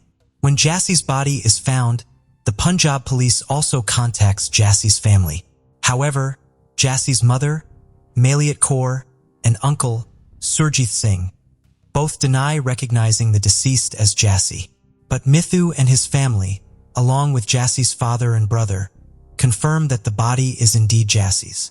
Now, the key question was, who had inflicted such a severe beating on Mithu, and who had brutally murdered Jassie? After Jassie's body was found, the charge of murder was added to the case, and the police embarked on the search for the criminals. During the search, the police managed to apprehend several major criminals in the vicinity based on suspicion. The police were so alert because although Jassie was Mithu's wife, she was actually a Canadian citizen. In the case of Jassie's death, suspicions quickly arose among certain individuals, and the police soon discovered who was involved in Jassie's murder. When the police rigorously interrogated these individuals, some criminals confessed to having committed Jassie's murder themselves and admitted to brutally beating Mithu as well. However, the question remains, who instigated all of this? During the investigation, when the names of certain individuals come up, nobody trusts anyone. Anil Kumar, a gangster involved in this incident, implicates Inspector Joginder Singh of the Punjab Police, claiming that he had given him a contract to kill Mithu a few days earlier.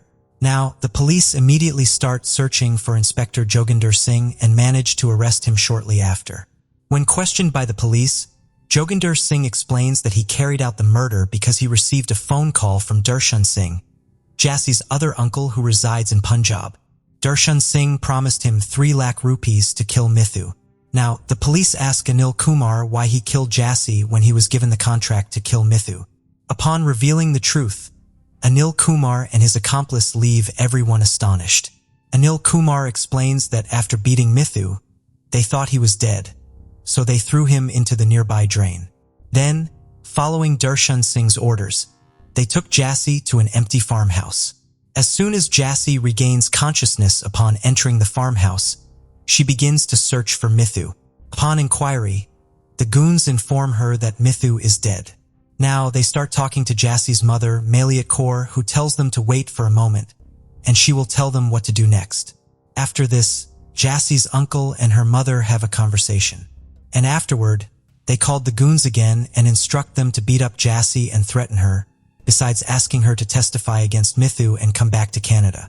Despite being beaten badly by the goons, Jassie still refuses to return to Canada and testify against Mithu.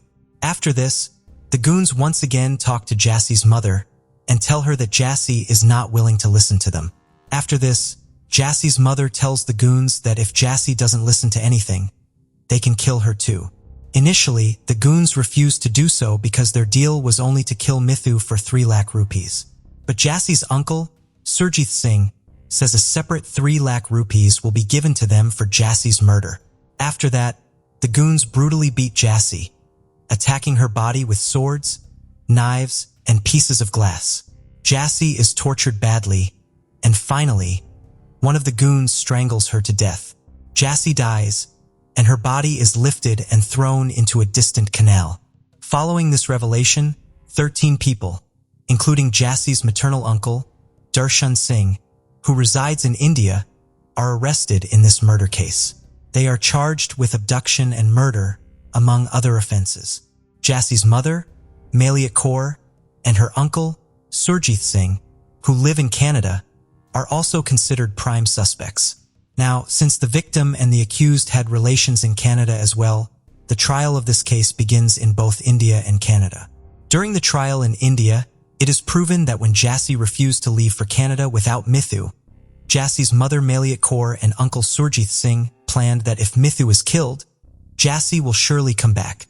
After this, Surjit Singh contacts his brother Darshan Singh in India and assigns him the task of getting Mithu killed. Afterward, he contacts Inspector Joginder Singh of the Punjab Police and seeks his assistance in this matter. Following this, Inspector Joginder Singh arranges a meeting between Darshan Singh and a contract killer named Anil Varma. Subsequently, Anil, along with his gang, executes this incident. After a lengthy trial on October 21, 2005, the Sungurur court sentences 11 out of 12 people as guilty. Among the convicted individuals are Jassie's other maternal uncle Darshan Singh, Police Inspector Joginder Singh, and contract killer Anil Varma. However, as time progresses, these individuals challenge the verdict of the lower court in the Punjab and Haryana High Court, where almost all the accused are granted bail one by one.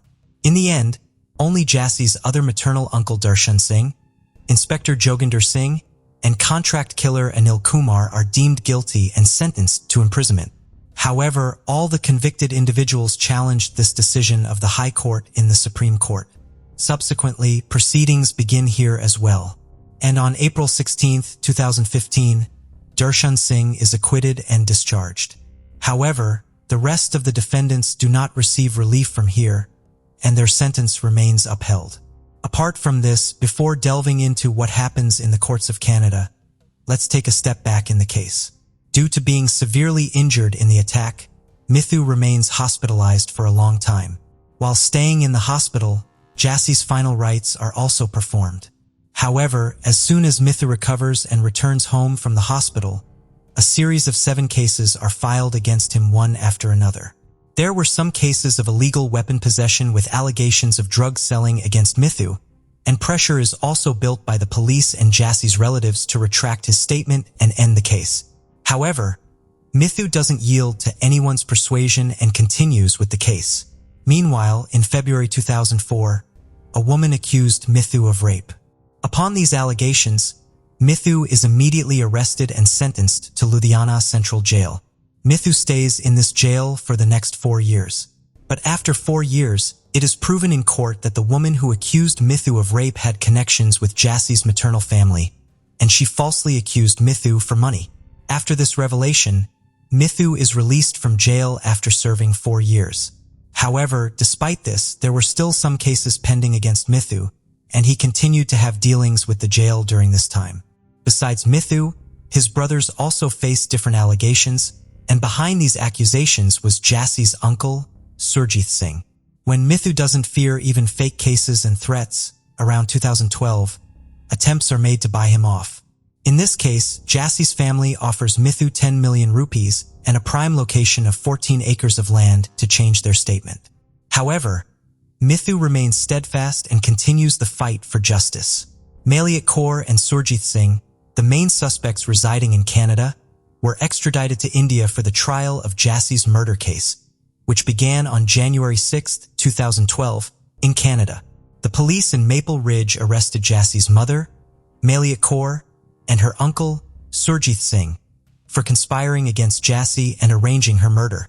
After 2 years, on September 9, 2014, the Supreme Court of British Columbia approves their extradition to India. Both suspects then appeal to the Supreme Court of Canada, which stays the lower court's decision and starts a new trial. On September 8, 2017, the Supreme Court of Canada orders Maliat Kaur and Surjit Singh to be sent back to India to face the charges. After the decision of the Supreme Court of Canada, 3 police officers from Punjab immediately depart for Canada to take the accused into custody. However, in the meantime, the accused once again file a petition for review against the court's decision. As a result, the Punjab police have to return empty-handed. Although the review petition provided temporary relief for a few months, finally, on December 11, 2018, the Supreme Court of Canada rejects the review petition, leading to their definitive extradition to India. After the completion of legal formalities, both accused were repatriated to India by Canadian authorities on January 24, 2019. Upon arrival in Delhi, they were immediately arrested and transported to Punjab. They appeared in court the next day, granted a 4-day remand, then sent to Kapurthala jail as the trial commenced in Sangarur court. A total of 23 witnesses are presented by the Punjab police. And in addition to this, the call details of Jassie's mother and uncle are also submitted as evidence in court. From the call details, it is revealed that Jassie's mother and uncle had spoken on the phone a total of 266 times with the goons before and on the day of Jassie's murder. Mithu waits patiently while Jassie's family endures the prolonged delay of justice over the past 23 years. The Punjab police have received praise, but Mithu's quest for Jassie's justice remains unmet. On the February 27, 1974, Peter and Joan Lawrence welcomed their second child into the world, a little girl named Claudia. Peter Lawrence was a highly respected and successful solicitor, and the family lived comfortably in Yorkshire. Claudia was educated at the prestigious York College for Girls, and by all accounts had a very happy childhood. Although her parents would later divorce, Claudia remained close to both of them. She was sociable and friendly and had a great group of friends. As she got older, she discovered her passion for cooking, and after attending a local catering college, she quickly became a qualified chef. She worked in various restaurants and hotels in York, but soon grew tired of the unsociable hours and wanted a change. Claudia was a bubbly young woman who loved nothing more than being with family and friends, so she changed employment and began working at Goodricke College at the University of York. She was well-liked, and her employer described her as a reliable woman who was always on time. A year later, in February 2007, she settled into the area and bought a cottage about 3 miles away from Goodricke College. Life for Claudia was seemingly going well. Close to her house was the Nag's Head pub, and she was a regular there, becoming a well-liked patron of the business. Although she was close with her parents and older sister, Ally, she kept some aspects of her life hidden. She allegedly had a series of short-term relationships, but did not share this with people. Wednesday, March 18, 2009. Claudia clocked in at 6 a.m. to start her shift at work. Around 2 p.m., it was time for her to finish, and she was seen on CCTV leaving work on foot. Around an hour later, she was picked up again on CCTV, passing a shop close to where she'd lived, and she was also spotted by one of her neighbors. Shortly after this sighting, a colleague drove past her and offered her a lift home. The colleague dropped her off outside her door at 2:50 p.m. Throughout the evening, she caught up with her friends and parents over the phone. Her mother said that during their conversation, Claudia seemed like her usual self. She was chatty and relaxed. Mother's Day was coming up, and they discussed what they wanted to do to celebrate. Claudia told her mom that as her car was out of action and being repaired, she would need to be in bed early if she had to walk to work the next day. The following morning rolled around, and as it approached 6 a.m., the always punctual Claudia failed to turn up. Her manager knew this was out of character and called her mobile to check on her. Although her phone rang, it redirected to her voicemail. Her manager took no further action. Claudia also arranged to meet her friend Susie Cooper at the Nag's Head pub near her house that evening. Susie turned up, but Claudia did not. This was not like Claudia, and Susie tried to contact her. Claudia was often on her phone, a Samsung D900, and Susie became concerned when she heard nothing back from her. The following morning, Friday, March, Susie tried again, but she was met with no response. She decided to get in touch with Goodricke College to see if anyone had seen or heard from her. She was deeply worried when they discovered that Claudia had not been to work for the last 2 days. Susie contacted Claudia's father, Peter, that day to let him know that she hadn't been to work, and people couldn't get hold of her. Peter traveled to Claudia's home where he and Susie did a search of the house. Nothing was out of place, and nothing was disturbed. It looked like she had eaten breakfast as there were dishes in the sink, and her bed had been neatly made.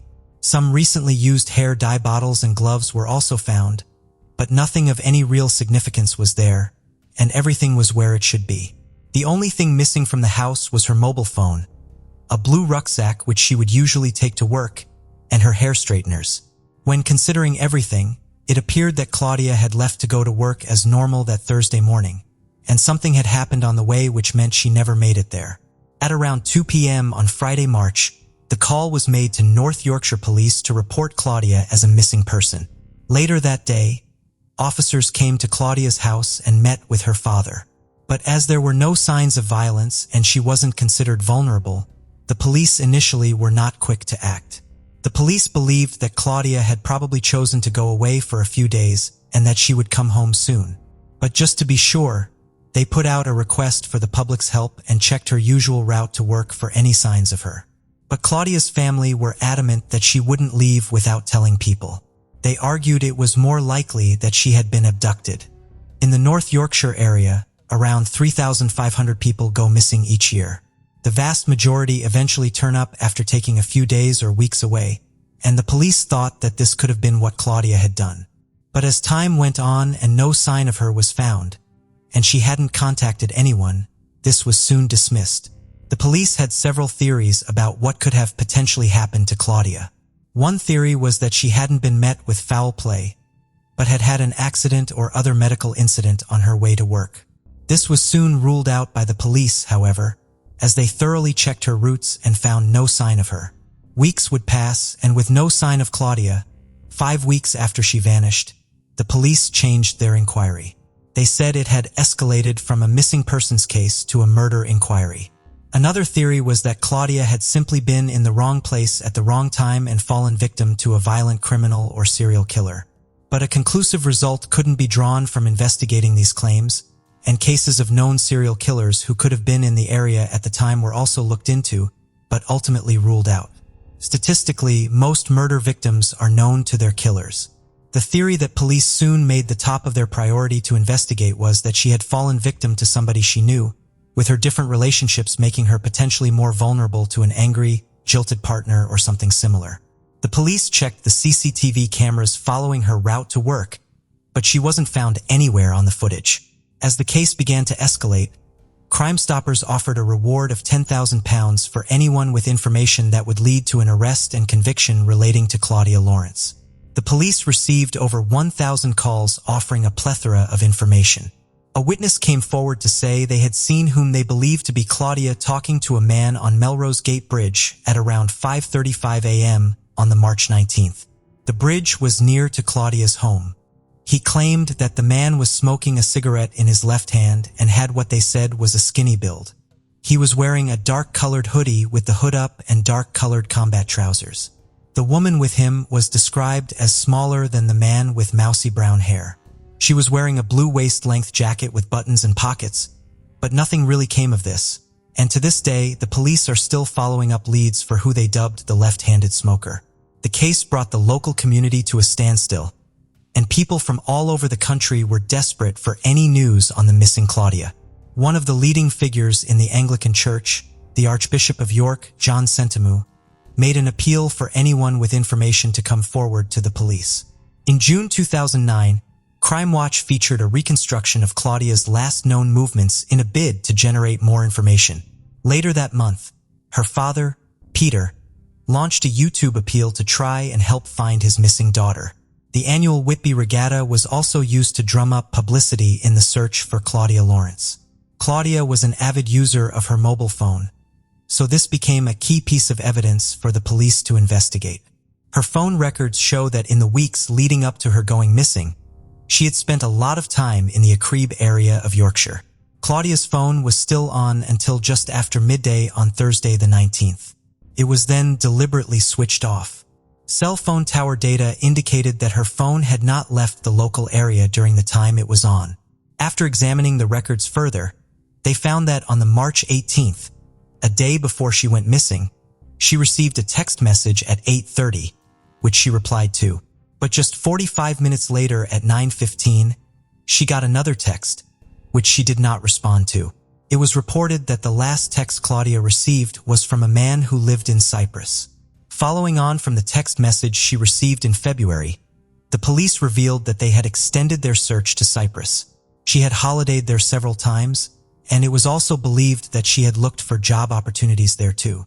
The man in charge of the investigation, Detective Superintendent Ray Galloway, said she knew several people who lived there and had received different job offers while visiting. He said that some of the people who had been spoken to were reluctant to offer information. Several months would pass with still no sign of Claudia Lawrence. Christmas and New Year's came and went, and her family faced their first painful holiday without their beloved daughter and sister. In March the following year, the police began searching Heslington and York based on information they'd received in the previous few days. On the 24th of that month, a muddy track near a play park was searched, and the next day, the search was moved to a field near the University of York. These searches, however, would turn up nothing. It was later considered that the search had been prompted by somebody providing false information. Detective Superintendent Galloway said that Claudia's relationships and love life could provide an explanation into her going missing. A journalist for Sky TV stated this was the only missing persons case they had covered where they had been threatened and warned to stay away, not once, but twice. After an extensive initial investigation, the most likely theory police believed probable was that Claudia had left for work that morning, and that she had been abducted and murdered by a local man she knew. For years would pass, and Claudia's family was still no closer to finding out what had happened to her. In June 2013, the North Yorkshire Police announced that they had formed a new major crime unit, costing £300,000. In October of that year, they revealed they were opening several cold cases, one of which was Claudia Lawrence. The squad at the Major Crimes Unit re-examined the case and also conducted new forensic searches of her house. Science had moved on since the initial investigation, which allowed for more advanced techniques to be used. During these further tests, they found male DNA on a cigarette but in her car. 5 years to the day after her disappearance, Crime Watch aired CCTV that had been discovered back in February 2009. It showed a silver Ford Focus hatchback driving along the road she'd lived on. The CCTV showed that as the car approached Claudia's house, the brake lights came on. Another vehicle that the police wanted to track down was a white Vauxhall Astra van that had been picked up on a bus's camera. It was parked on the opposite side of the road across from Claudia's house, and was there for at least 30 minutes around 9 p.m. on Wednesday, March. Before long, the case would take a surprising turn. D. Mallon was now heading the investigation, and several arrests were promptly made. All the men arrested were believed to have either had relationships with Claudia or had insight into said relationships. In May 2014, the police arrested a 59-year-old man on suspicion of murdering Claudia Lawrence. But in November, he was released from bail without charge. In July 2014, another arrest was made. Paul Harris was the landlord of the Cone Pub and was arrested on suspicion of perverting the course of justice, but he too was released without charge. He explained that his only connection to Claudia had been that she had had a drink in his pub in the weeks leading up to her going missing, and apart from that, he had no relationship with her. On the 6th anniversary of her disappearance, police released CCTV that was spread through the media like wildfire. At 7:15 p.m. on the March 18th, just a day before she was considered missing, cameras near her home picked up some interesting footage. The footage shows an area near an alleyway at the back of Claudia's house. A person is seen walking towards the alley. Just over a minute later, they walk back out. Someone else is crossing the road ahead, and the person walking pauses to let them pass. The footage unsettled many, and the police urged the public to help find who these two people were. On the same CCTV camera around 10 hours later at 5:07 a.m., someone is spotted again walking backwards and forwards from the same alley behind Claudia's house. The police wondered if this was the same person, and what, if any, relevance this bore to the disappearance of Claudia. If it was of any relevance, this could have been linked to the witness that claimed to see someone they thought may have been Claudia talking to a male that was smoking on Melrose Gate Bridge. The timing was just 20 minutes apart and in the same location by her house. In February 2016, the North Yorkshire Police took the case to the Crown Prosecution Service, asking that 4 men be charged and put on trial for the murder of Claudia Lawrence. The Crown Prosecution Service refused, saying there was a lack of sufficient evidence. The 4 men had drank at the Nag's Head pub, but denied being involved in Claudia going missing. The police said that witnesses had refused to cooperate, and the second investigation was ended soon after. Stephen Fulcher was the senior investigating officer into the crimes committed by notorious murderer Christopher Hollowell. In his book detailing his work on that case, he noted the similarities between Claudia's case and that of Sarno Callahan, who was murdered by Hollowell in February 2011. He was also convicted of the murder of Becky Gooden in February 2016. Christopher Hollowell was interviewed about Claudia in prison, and flatly denied he had played any part in her disappearance and possible murder. The witness's account of seeing a skinny male smoking a cigarette with his left hand on Melrose Gate Bridge fit the physical description of Hollowell. Despite many people's theories surrounding Hollowell's possible involvement in the case, both North Yorkshire Police and Wiltshire Police have said there is no evidence to link Hollowell to the disappearance of Claudia Lawrence. Questions surrounding how the initial investigation was handled were asked, and people wanted to know why things hadn't moved quickly enough. After Claudia's disappearance, her father began a tireless campaign for a change in the law. In February, Claudia's law was passed which allowed for a guardian to be appointed if a person had been missing for more than 90 days. It meant direct debits could be stopped and financial affairs managed in their absence. Tragically, less than 2 years later, her father Peter died in February 2021 without ever finding out what had happened to his missing daughter. Friends and family remain hopeful that they will one day be able to answer the question, what happened to Claudia Lawrence? Peter Lawrence, Claudia's father, set up a website with all the relevant links and contact information, should you wish to leave a tip of any kind about Claudia's case. I've left a link to that in the description along with some of the sites you can visit to help keep Claudia's case as active as possible.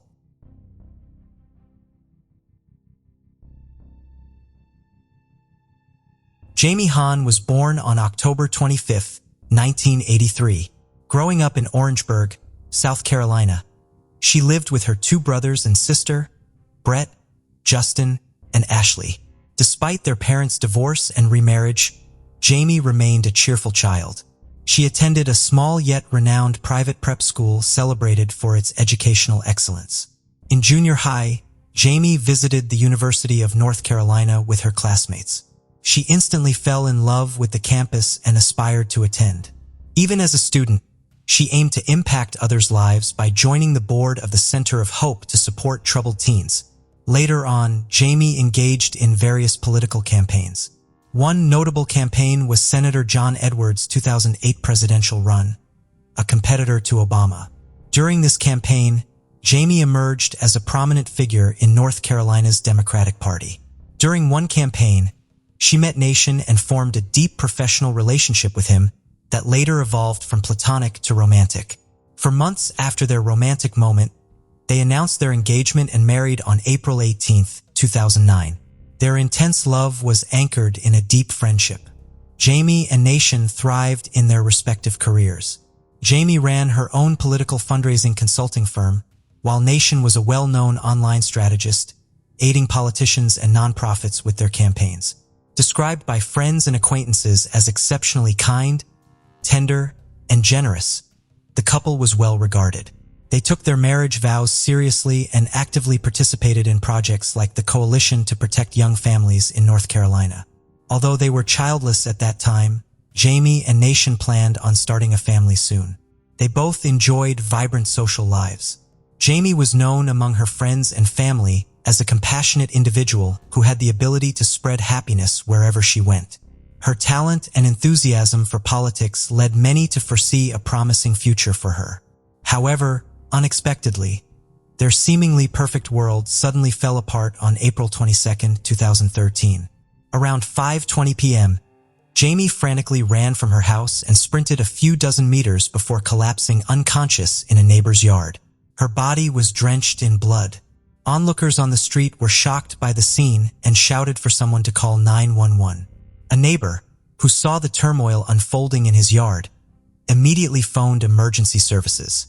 Through Jameen's disoriented words, he understood that someone named John, who seemed to still be inside her house, had assaulted her with a knife. He quickly applied a towel to the numerous wounds on her abdomen and urgently summoned an ambulance and the police. Arriving patrol officers traced the blood from the neighbor's yard back to the Hahn residence. Encircling the house, they commanded the individual inside to exit with hands raised. Moments later, a disheveled bald man emerged on the porch. The officers noted he bore wrist injuries and a stab wound in his abdomen. Due to his injuries, this unidentified man was transported to the hospital in an ambulance, escorted by a police officer. En route to the hospital, the wounded man grew distressed and tearful, expressing regret that this hadn't occurred sooner, and repeatedly murmuring a desire to die. Following his medical treatment, the police endeavored to ascertain his identity, reasons for being in the Hahn residence, and circumstances leading to this tragic event. They soon discovered he was 31-year-old Jonathan Wayne Brill, a close friend of Nation and a guest in their home. Jameen also knew John well. She had employed him as an accountant in her political consulting firm after he relocated to North Carolina. The couple had generously offered him accommodation in their home until he could find his own place. Nation and John hailed from the same hometown and crossed paths in 2000 during a church trip. Despite a 4-year age gap, they quickly struck up a friendship. As it often happens with childhood friends, they drifted apart when one went off to college, but rekindled their bond post-graduation. They became virtually inseparable. Jonathan even had the honor of being the best man at Nation and Jamine's wedding. In April 2009, the trio was akin to the Three Musketeers, following the ethos of one for all and all for one. They shared vacations, regular Monday dinners, and celebrated holidays together. To some neighbors, Jonathan seemed almost like an extension of the Hahn family, given how much time he spent at their home. This deep, seemingly unbreakable bond makes the violent incident that left all three with stab wounds in their own home all the more perplexing and tragic. Every Monday, Jamie and Nation would host their mutual friend Jonathan for dinner. On that particular day, Broyhill arrived earlier than usual with the intention of discussing recent campaign details with Jamie. The friends were deeply concerned about John's well-being as he had confided in them about his diagnosis of pancreatic cancer, a notably aggressive and often terminal disease. The Hahns, in their caring nature, accompanied Jonathan to his medical appointments and were consistently present, offering every possible support in his arduous battle for life. There was an instance when Jamie, overwhelmed with emotion, asked Nation if they should consider having a child soon so that their future offspring might have the chance to know Jonathan. Such was their affection and regard for their friend. They wished even their yet-to-be-born child could have the opportunity to bond with him. The recent diagnosis of cancer was a harsh blow, but it wasn't the health challenge Brill had encountered. Over the years, John had experienced multiple hospitalizations. He had once revealed to Nation that he was diagnosed with multiple sclerosis during a gallbladder operation. Consequently, the Hahns invited Jonathan to live with them temporarily, offering care and support until his health improved. On that fateful Monday, Jamie and Jonathan were already engaged in work-related discussions in the kitchen when Nation arrived home and headed upstairs to change. Nation was startled by Jamie's screams calling out his, and then John's name. Assuming that Brill may have fallen ill given his medical condition, Nation hurried downstairs midway. He was met with Jamine's terror-stricken voice, crying out that someone was trying to stab her. Rushing into the kitchen, Nation was confronted with the horrifying sight of his wife on the floor, bleeding profusely. John stood over her, wielding a large kitchen knife. As Brill started advancing towards Nation, knife raised threateningly. Nation froze in disbelief. How could such a nightmare unfold in mere minutes? In a desperate act of self-defense, Nation grabbed the knife blade with one hand, while striking John in the face with his other hand. Amidst this chaos, he frantically urged Jermaine to run for safety. Attempting to subdue a man who until moments ago was his closest friend seemed almost unreal. Despite her grave injuries, Jermaine miraculously managed to rise from the floor and flee through the side door of their home. Once she was out, Nation, overcoming shock and tumult, pushed Jonathan aside and hurried after his wife. Outside, Jamine desperately made her way to the nearest neighbor's house for help. Unfortunately, no one responded to her urgent knocking. Summoning her remaining strength, she attempted to reach the next house, but collapsed unconscious in their yard due to her overwhelming injuries. Alerted by the commotion and drawn by the screams, passers-by quickly came to her assistance, while a neighbor called for an ambulance and the police. Meanwhile, Nation, panicked, searched frantically for Jamine. Following the trail of blood led him to discover her in a neighbor's yard. She was conscious, but in agony, clutching her side. Kneeling beside her, he took her hand and tried comforting her with promises of recovery and future anniversaries and vacations by the sea, though tears streamed down his face. As he spoke, clutching Jamine's hand, Nation was overwhelmed by thoughts of a life without her, and unable to fathom how their peaceful life had taken such a sudden turn. As they awaited help, a neighbor swiftly brought a towel to press against Jamine's bleeding abdomen. Unfortunately, the towel was quickly soaked with blood. Another compassionate neighbor elevated Jamine's legs onto a bag of leaves, trying to give some comfort. The ambulance was on its way, but to the onlookers the wait felt endless. Even though it was only a few minutes, Jamine's breathing grew labored, a clear sign of her critical state. When the paramedics arrived, they promptly administered life-saving measures.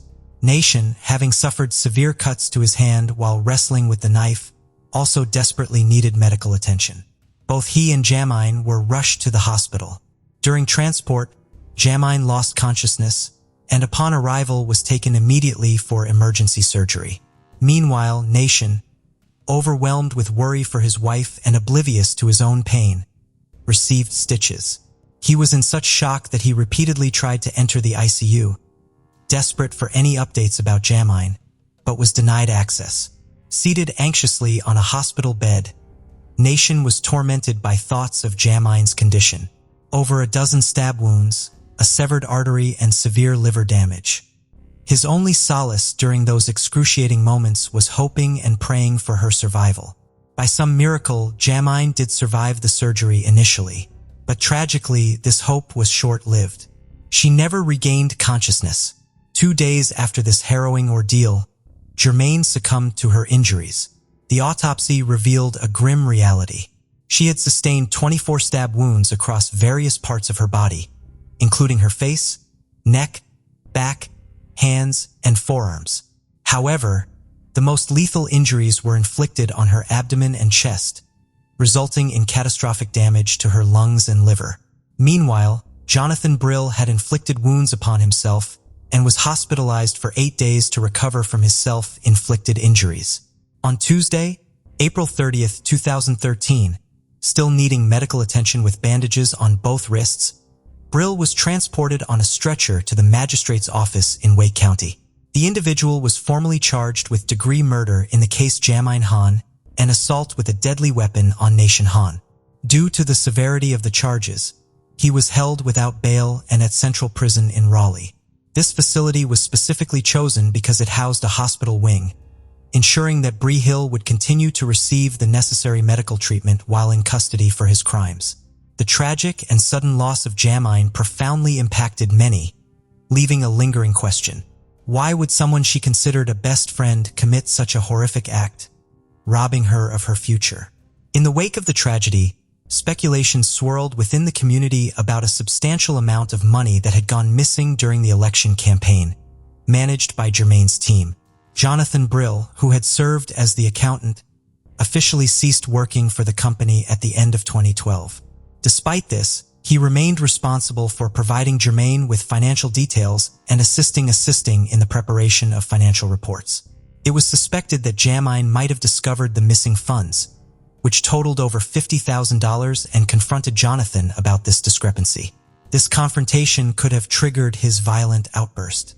On April 22, 2013, Jamine had invited Jonathan over for their regular Monday dinner and intended to discuss the company's financial issues. The exact sequence of events during Nation's brief absence remains unclear. However, it is widely believed that Jamine might have challenged Jonathan regarding the missing funds during this time. As time passed, Nation's physical wounds began to heal, but emotional and psychological scars remained deep and unhealing. 6 months following this devastating event, Jamine's family and Nation's, her grieving husband, scattered her ashes near Pulaski Memorial Baptist Church. This place was significant because Jamine had dedicated her time and efforts as a volunteer there.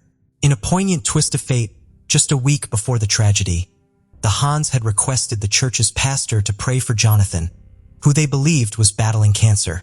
Did they know that soon, it would be they who needed the prayers of their community in the wake of such an unimaginable loss? The nation had to grapple with the truth that an individual he had known from childhood, whom he saw as his dearest friend, had completely shattered his life, and even more heartbreakingly, claimed the life of the woman he adored more than anything in the world. According to Nation, Jamine was his anchor, his backbone, and his soulmate. He couldn't fathom how the sun could continue to glow without her. The trial of Brill commenced on March 4, 2015. The district attorney informed the jury that Jonathan, serving as Jenny's financial manager, had written 39 checks to himself, misappropriating around $50,000, the identical sum missing from the account. To rationalize his deeds, Brielle claimed various health issues including brain impairment from multiple sclerosis, memory deficits, a gallbladder operation, and pancreatic cancer. Compassionate Jamie refrained from confronting John about such a sensitive matter during his challenging times. She tactfully sidestepped the issue, hoping Brill would identify and rectify the mistake. All seemed normal until she got a call from a debt collector.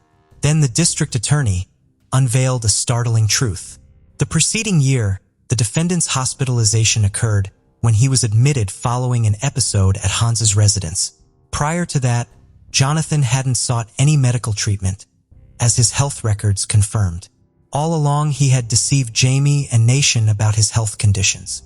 No gallbladder operation, no multiple sclerosis, and no cancer, but merely a manifest mental disorder and something dreadful.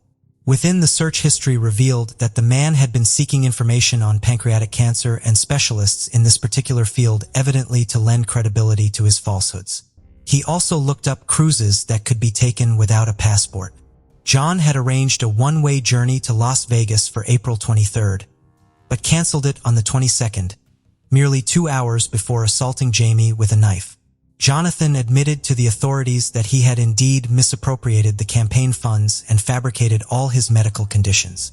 When the Hans escorted him to medical appointments, waiting in the car as devoted, caring friends, he merely roamed the hospital halls. In recent times, Jonathan grappled with depression and suicidal inclinations. He confessed to being tormented by voices urging him to harm others. He purchased the knife for himself, supposedly planning to use it in Vegas to end his life. Yet, he believed Jamine would confront him about the financial irregularities. When she did, he began to inflict wounds on himself. Jamine attempted to intervene, but at that point, he was so deranged and furious that he started assaulting his friend impulsively. Jonathan recalled attacking Jamie, yet parts of this episode were wiped from his memory. His lawyer and Jonathan himself realized that fully dismissing the charges was unfeasible due to the overwhelming evidence of his guilt. Still, they aimed to argue for temporary insanity to lessen the sentence. Before the jury retired to deliberate, Nation Han was allowed to speak. With a voice filled with sorrow, he expressed, "We lock our doors at night to block out the world's evil, but it's chilling to think what occurs when evil holds the key." He addressed these words to his former best friend. On March 19, 2015, the jury announced their decision. They ruled Jonathan Brill guilty of degree murder of Jamie Han and the attempted murder of Nation Han. The judge issued a life sentence without parole. Jamine's intentions were utterly pure, and her death was so senseless that even Jonathan later acknowledged in an interview that if he had been honest with the Hans, she would have forgiven him. Suddenly, their closest friend became their worst fear. This story defies any rational explanation.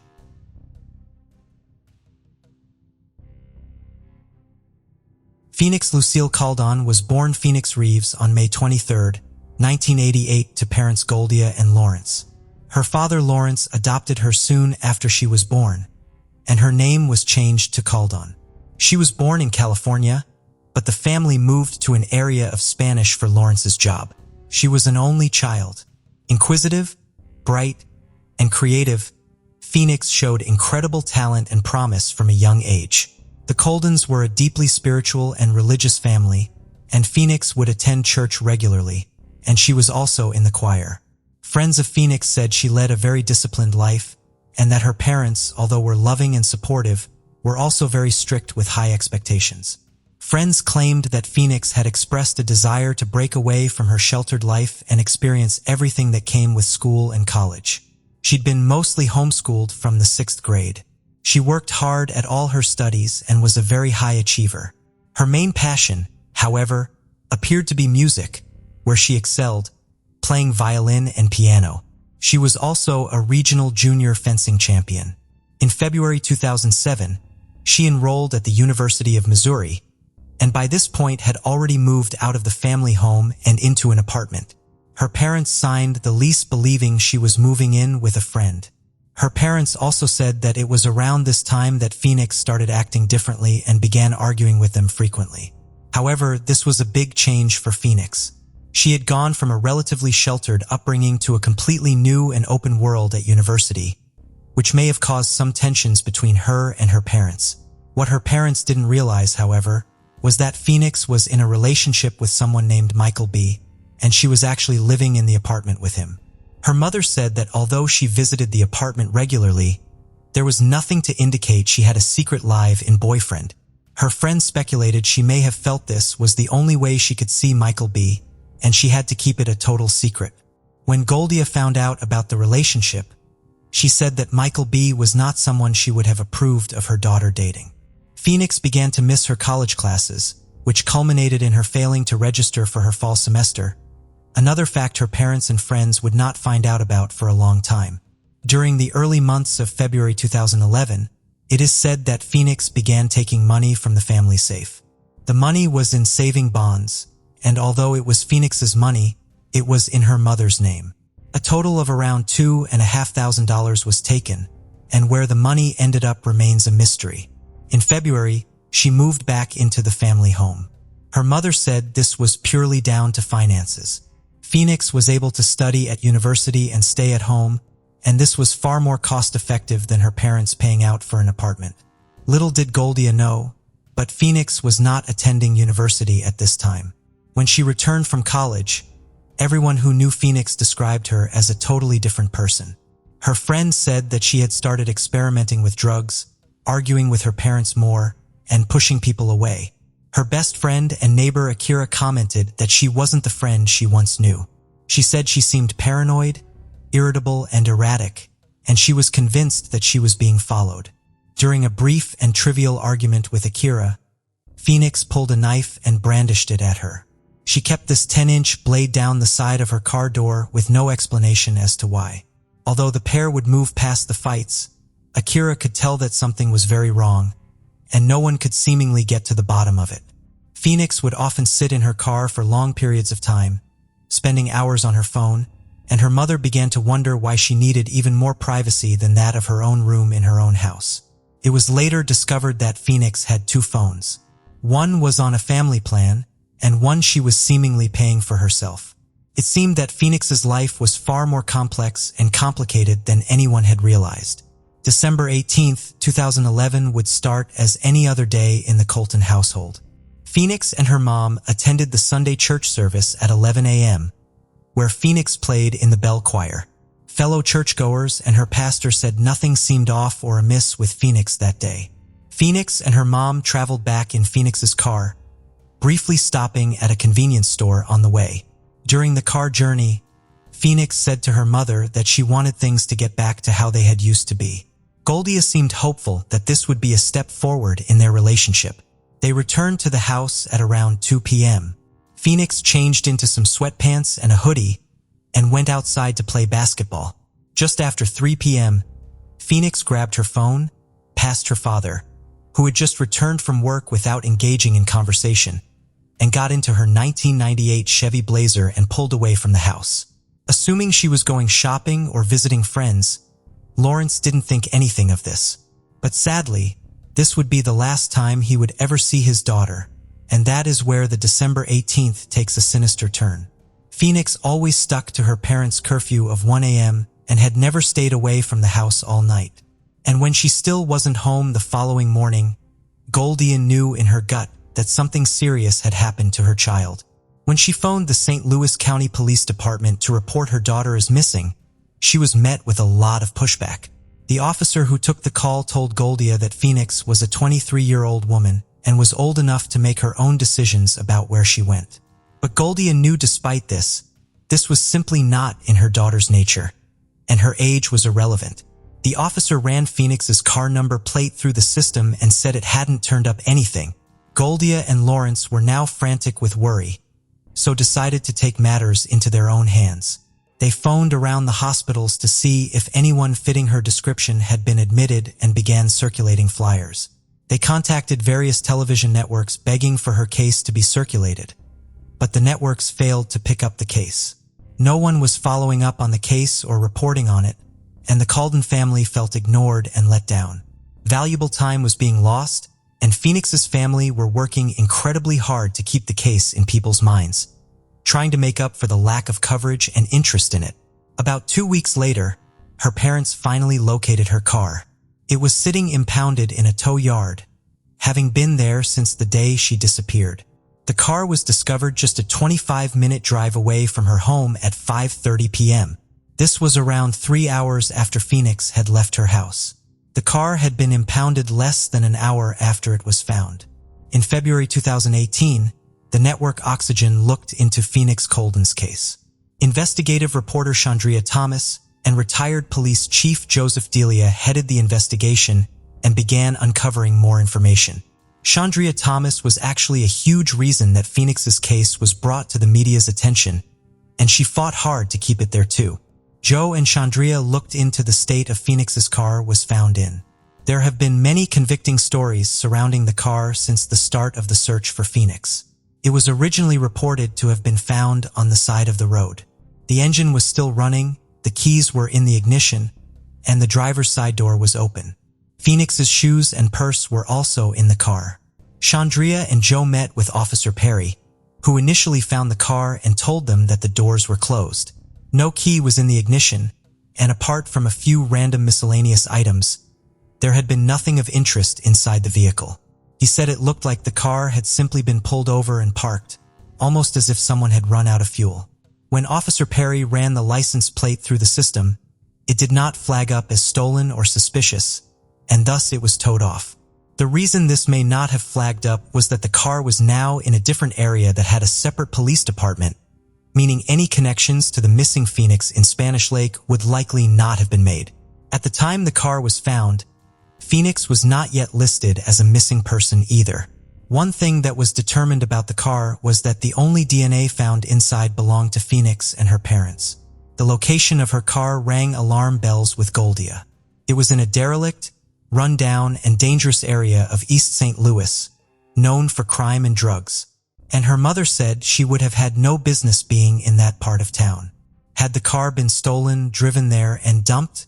Had she driven it there herself and left it? Or had she been snatched from inside the car? More evidence was garnered from the 2018 review of the case regarding her phone records. On the December 17th, just a day before she was last seen, she made a total of 10 phone calls to her secret boyfriend, Michael B., using the phone on her family plan. That final call was 116 minutes long. On the December 18th, 2011, phone records again showed that the last person she spoke to using the phone on her family plan was again Michael B. This call was made at 1:46 p.m. and lasted just 1 minute. It appeared from looking at the phone records that this was the last call Phoenix ever made from that phone. Although officers said they were keeping any further information about the phone records and coordinates of the phone close to their chest, while the case is still being investigated.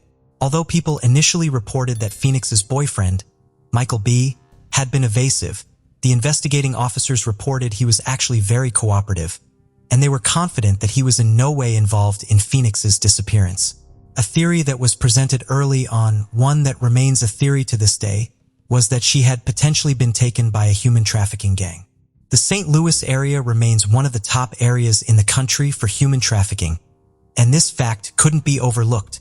The highway close to where her car had been found, Interstate 70, is referred to as the trafficking highway. This theory was further fueled when a picture of her allegedly began circulating on a sex website.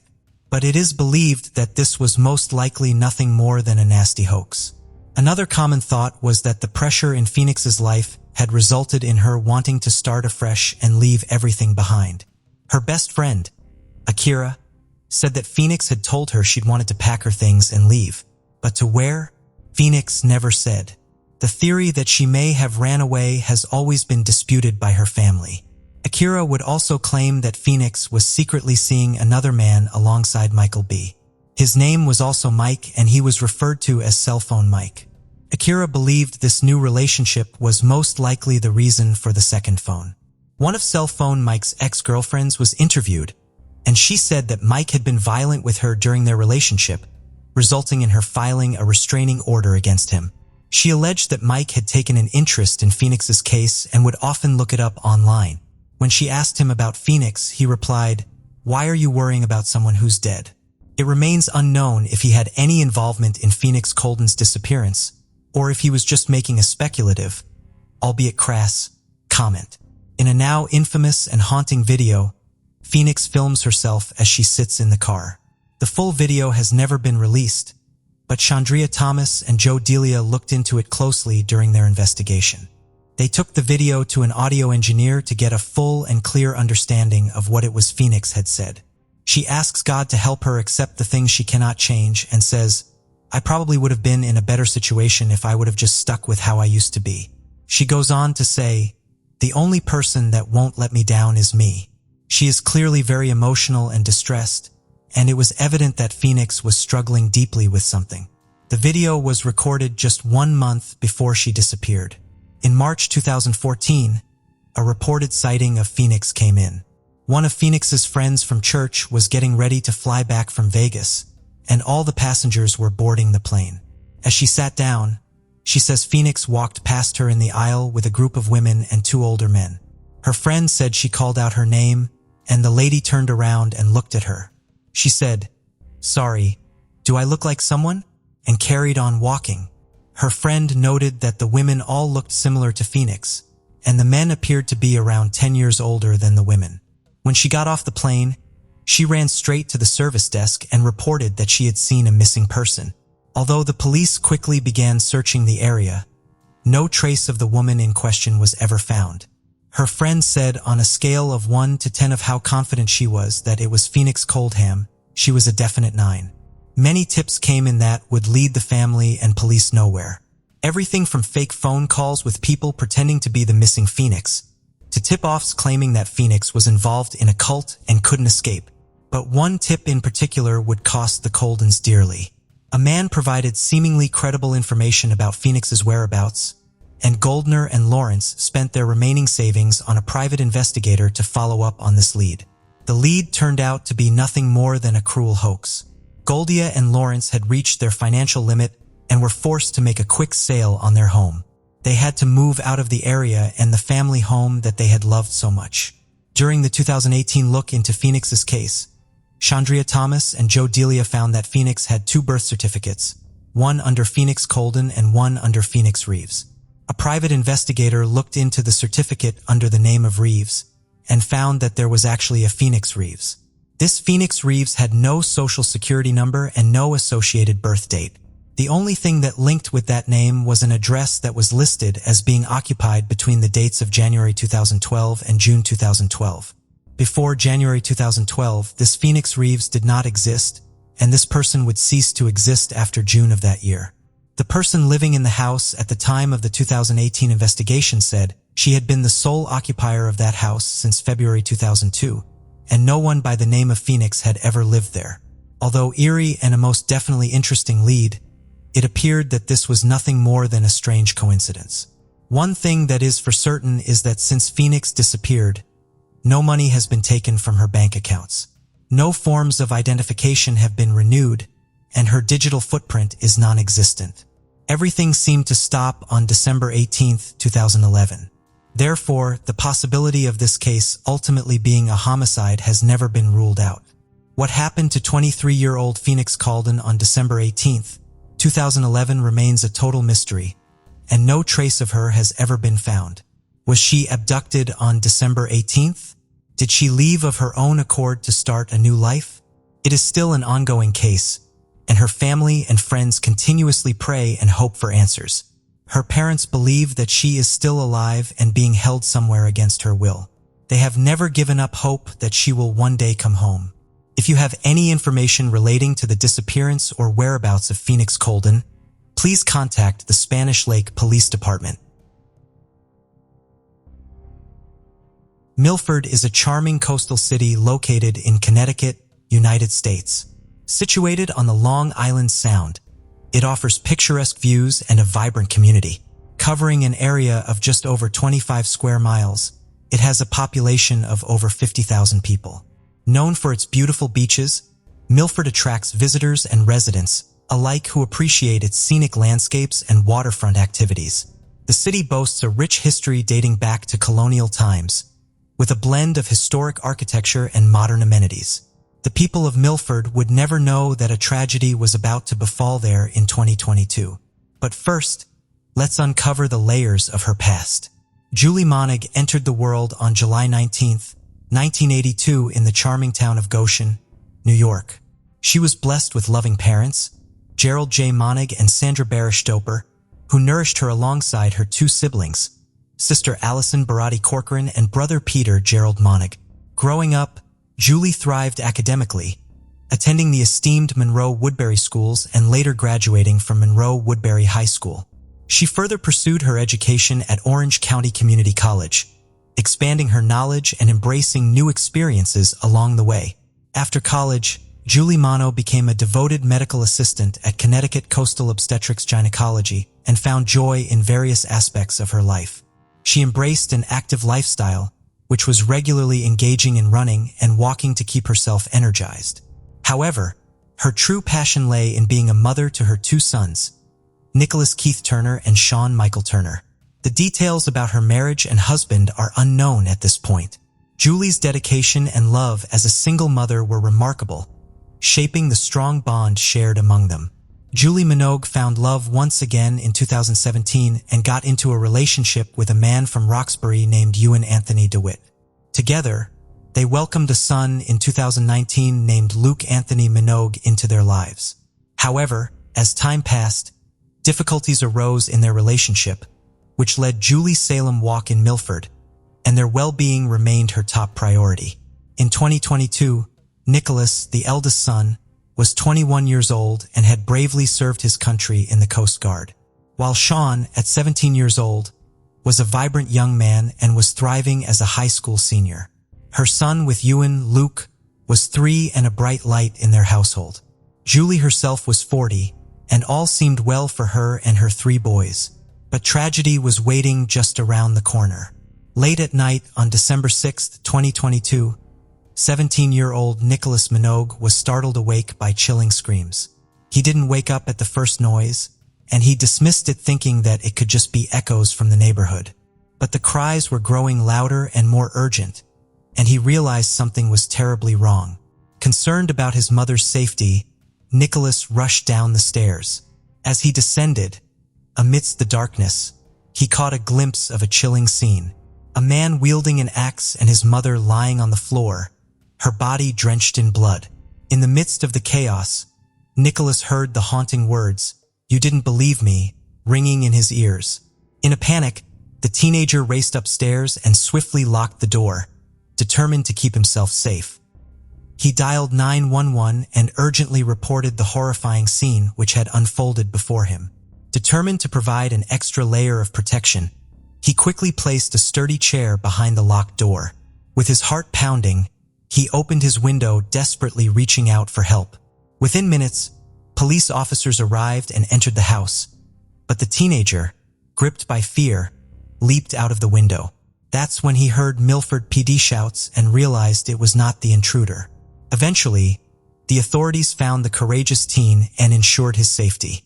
In a devastating discovery, the police entered the kitchen to find Julie Minogue lying in a pool of blood on the floor. Her face and skull had been injured by multiple deep cuts. A chilling sight awaited them as they spotted a large axe resting on the stove nearby, carrying evidence of the horrific crime. Meanwhile, in the living room, Julie's young son, Luke, who was 3 years old, sat on the couch completely stunned and unresponsive. Not a tear nor a word escaped him, as if he was frozen in shock. The officer stayed by his side and offered him comfort and support until additional officers arrived at the scene. Following her tragic demise, Julie's body was carefully transported to the Connecticut office of the chief medical examiner for a thorough examination. After conducting a meticulous autopsy, the medical examiner determined the cause of her death to be the chopped wounds and blood impact injuries on the head, torso, and extremities. The detailed findings provided crucial evidence regarding the nature of the attack, shedding light on the tragic circumstances surrounding her untimely demise. As the police took custody of the axe found on the gas stove, they meticulously combed through every inch of the area as they were determined to uncover any potential evidence that could lead them closer to the perpetrator. Inside the house, they embarked on an extensive search, carefully examining each room for any clues that could shed light on the heinous crime. The commotion attracted the attention of concerned neighbors who gathered nearby. The atmosphere was tense as the community was eager to support the investigation in any way they could. Amidst the growing crowd, a helpful neighbor came forward with an unexpected piece of evidence: Ring camera footage from outside his house at Longmeadow Complex. The police eagerly seized the opportunity, hoping that the footage might hold a crucial clue. As they watched the footage, they witnessed an unsettling sight: an individual walking with an axe in hand, closely resembling the description provided by Nicholas. The discovery sent a wave of anticipation through the investigators as they realized they might have found a significant lead. The police began to look into who this man with the axe could be. That very day, on December 6, 2022, a crucial breakthrough took place when a concerned woman called the police, recounting a chilling phone call from her son. In her trembling voice, she shared the shocking revelation that her son just called her and said that he killed his girlfriend. The urgency in her words spoke in immediate response from law enforcement. Determined to unravel the truth, they swiftly tracked down the woman and engaged her in conversation. It was then revealed that the man responsible for this ominous confession was none other than Ewan DeWitt, the 42-year-old man who was once in a relationship with Julie. With this vital information in hand, the police dialed Ewan's number, hoping to engage him in a crucial conversation. However, their efforts were met with resistance as Ewan abruptly hung up the call. So it was important for the police to look into Ewan's history, which they believed could provide them vital information needed to proceed further. Born in the town of Roxbury in 1979, Ewan Anthony DeWitt possessed a diverse range of interests and pursuits. As a talented athlete, he pursued his passion for ice hockey and even reached the level of playing semi-professionally. Ewan's thirst for knowledge led him to obtain a bachelor's degree in history from Siena College, showcasing his intellectual curiosity. He was not a person who'd be satisfied from a single vocation, so he also embarked on the journey to become a firefighter. Additionally, Ewan also shared his expertise as a personal trainer. In February 2006, Ewan was arrested in Connecticut for driving under the influence and traffic offenses. He pleaded guilty, resulting in a suspended prison sentence and probation. After this, Ewan DeWitt's journey took an inspiring turn when he joined the prestigious ranks of the U.S. Marine Corps in February 2009, where he embarked on a path as a skilled weapons specialist and non-commissioned officer. He served his country for 5 years and attained the rank of Lance Corporal in February 2011. In a remarkable photo from his time in the Marines, Lance Corporal Ewan DeWitt is seen in action as a machine gunner. The picture shows him courageously operating a powerful M250 caliber machine gun on a vehicle during an important defense of the amphibious task and forced naval exercise. The event took place on December 3, 2011 aboard the USS Chima. With his leadership qualities and expertise, he assumed the role of a machine gun section leader in the esteemed 1st Reconnaissance Battalion. Ewan dedicated himself to his duties, serving multiple tours in Afghanistan, the Middle East, and other classified locations with his dedicated brothers. Ewan and his brothers' inspiring story was captured in a 2015 article in the Register Citizen, highlighting their collective efforts to restore a piece of history. Ewan's life took a darker turn when he faced legal trouble. In November 2019, the Milford police arrested him for assaulting a victim, which resulted in a protective order being issued by the court. The case remains unresolved as court records revealed that it was still pending. With his next court date scheduled for April 14, 2023, Ewan maintained his innocence by pleading not guilty. He was released on a $20,000 bond awaiting the judicial process to unfold. Ewan's troubled past included a disturbing incident in which he was arrested for his actions towards Julie shortly after the birth of her son. Reports stated that he'd thrown a large object at Julie Minogue and had also destroyed her phone to prevent her from calling for help. Fearing for her safety, Julie sought refuge at a neighbor's house in contact of the authorities. The incident highlighted the alarming nature of Ewan's behavior and its impact on those around him, adding another layer of intensity to the unfolding events. In 2021, he faced charges of assaulting emergency personnel and a female in Wake County, North Carolina. Court records indicated that he pleaded guilty and received a combined jail sentence of 95 days, although the exact duration of his incarceration remained unknown. These encounters with the law showcased a pattern of concerning behavior, raising further questions about Ewan's character and past actions. Behind Ewan to its troubled history, a darker pattern of violence emerged, specifically targeting Julie Minogue. Several protective orders were filed against Ewan due to previous instances of domestic violence. These orders were issued in November 2019 and January 2021 and were put in place to safeguard not only Julie, but also the children who were present during those incidents. One such incident involved Ewan being intoxicated and engaging in a heated argument with Julie. According to a statement provided by the victim's son, Ewan had thrown a playpen at Julie's head, which resulted in a distressing injury. While Ewan was in rehabilitation, Julie took steps to file a restraining order, seeking protection from his harmful actions. Despite this, Ewan was granted visitation rights, which left a lingering sense of unease and concern about the safety of those involved. In addition to their troubled relationship, Julie and Ewan DeWitt found themselves entangled in family court cases beginning in 2021. It all began when Julie filed a petition for child support for their son Luke in August 2021. In October 2021, a judge ruled in her favor and ordered Ewan to provide financial support. As tensions continued to escalate, Ewan took Julie to court in December 2021, seeking resolution regarding visitation rights. The court intervened and granted supervised visitation for Ewan in April 2022 with a scheduled hearing in April 2023 to further address the matter. These legal battles shed light on the complexities and challenges faced by Julie and Ewan as they navigated their post-relationship dynamics. As the investigation progressed, new details were revealed that on November 14, 2022, just 3 weeks before her death, Julie took a decisive step by visiting the Milford Police Department to file a complaint against Ewan. She alleged that he'd bombarded her with over 200 text messages within a span of just 2 days, despite the existence of a protective order that explicitly forbade him from contacting her. Officer Scott Nablin listened to Julie's concerns and diligently collected evidence of the text messages from her phone, further solidifying the case against Ewan. In a heartfelt plea for protection, Julie Minogue expressed her deep concern for her safety and the well-being of her children in a sworn affidavit submitted on November 17, 2022. Determined to put an end to the ongoing abuse, she stated, "I don't believe I should endure this mistreatment any longer."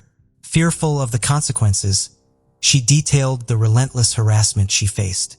Julie Minogue also wrote in the document that Ewan has got himself into a lot of trouble with drugs and alcohol, and I'm scared he's going to kill me. Officer Nablin, resolute in his pursuit of justice, meticulously crafted an arrest warrant, alleging Ewan's violation of the protective order. The document, filled with crucial details, was reviewed by supervisor, ensuring its accuracy and validity. They made sure that the arrest warrant application contained the requisite probable cause to support the charge that the text messages sent by Ewan DeWitt violated the modified protective order that was issued on January 15, 2021. On November 21, 2022, the court reopened the warrant application and made its way to the Milford State's Attorney's Office. However, the story took an unexpected turn as the Assistant State's Attorney, committed to thoroughness, sent the warrant application back to Officer Nablin and requested further information before proceeding. In this delicate dance between law and justice, every step forward demanded meticulous attention to detail. However, on December 1, 2022, Julie Minogue successfully obtained a civil restraining order from a judge. In the hearing, which lasted about an hour, Julie presented evidence of the text messages, Ewan's struggles with substance abuse, mental health issues, and a history of violence. She expressed concern for Ewan's well-being, describing his bipolar rage and erratic behavior, and emphasized the importance of him receiving proper treatment and therapy. Julie firmly believed that Ewan should not be allowed around anyone until he'd received the necessary help and support. Recognizing the imminent danger she faced, a no-contact restraining order was swiftly issued on December 1, 2022, providing a legal shield against any further interaction with Ewan. But this order took a darker turn when, 5 days later, Ewan killed Julie with an axe in her condo. Now all the evidence indicated that Ewan was the main focus of the investigation, and the search for him intensified as the police tirelessly canvassed the area around the Salem Walk condominium, leaving no stone unturned. Their efforts led them to a dive bar on Ocean Avenue in West Haven, where they sought the assistance of the local community. They approached patrons, informing them about the ongoing investigation and urging them to notify the authorities that they spotted Ewan DeWitt. It was during this concerted effort that two observant individuals caught sight of a person who matched the suspect's description. Eager to aid the investigation, they immediately flagged down the police, providing crucial information about the suspect's whereabouts. Engaging with one of the witnesses, who preferred to remain anonymous, the police learned that the individual had witnessed someone resembling the suspect wandering around the parking lot for a brief period. Eventually, the suspect entered a food truck located in the parking lot. Acting swiftly, the police converged on the scene. Without incident, they apprehended Ewan DeWitt on December 6, 2022, bringing him into custody and moving one step closer to uncovering the truth. The police initiated a rigorous interrogation of Ewan about the early hours of December 6, 2022. Initially, Ewan maintained a stoic silence, withholding vital information. However, after hours of intense questioning, a breakthrough occurred. Ewan finally confessed to the gruesome act of taking Julie's life with an axe. He revealed that he'd silently entered the house through the kitchen window, concealing himself in anticipation of his victim's arrival. When Julie eventually entered the kitchen, he launched an attack, wielding the axe with deadly intent. It was during this horrifying moment that Nicholas, Julie's son, descended the stairs and confronted the scene.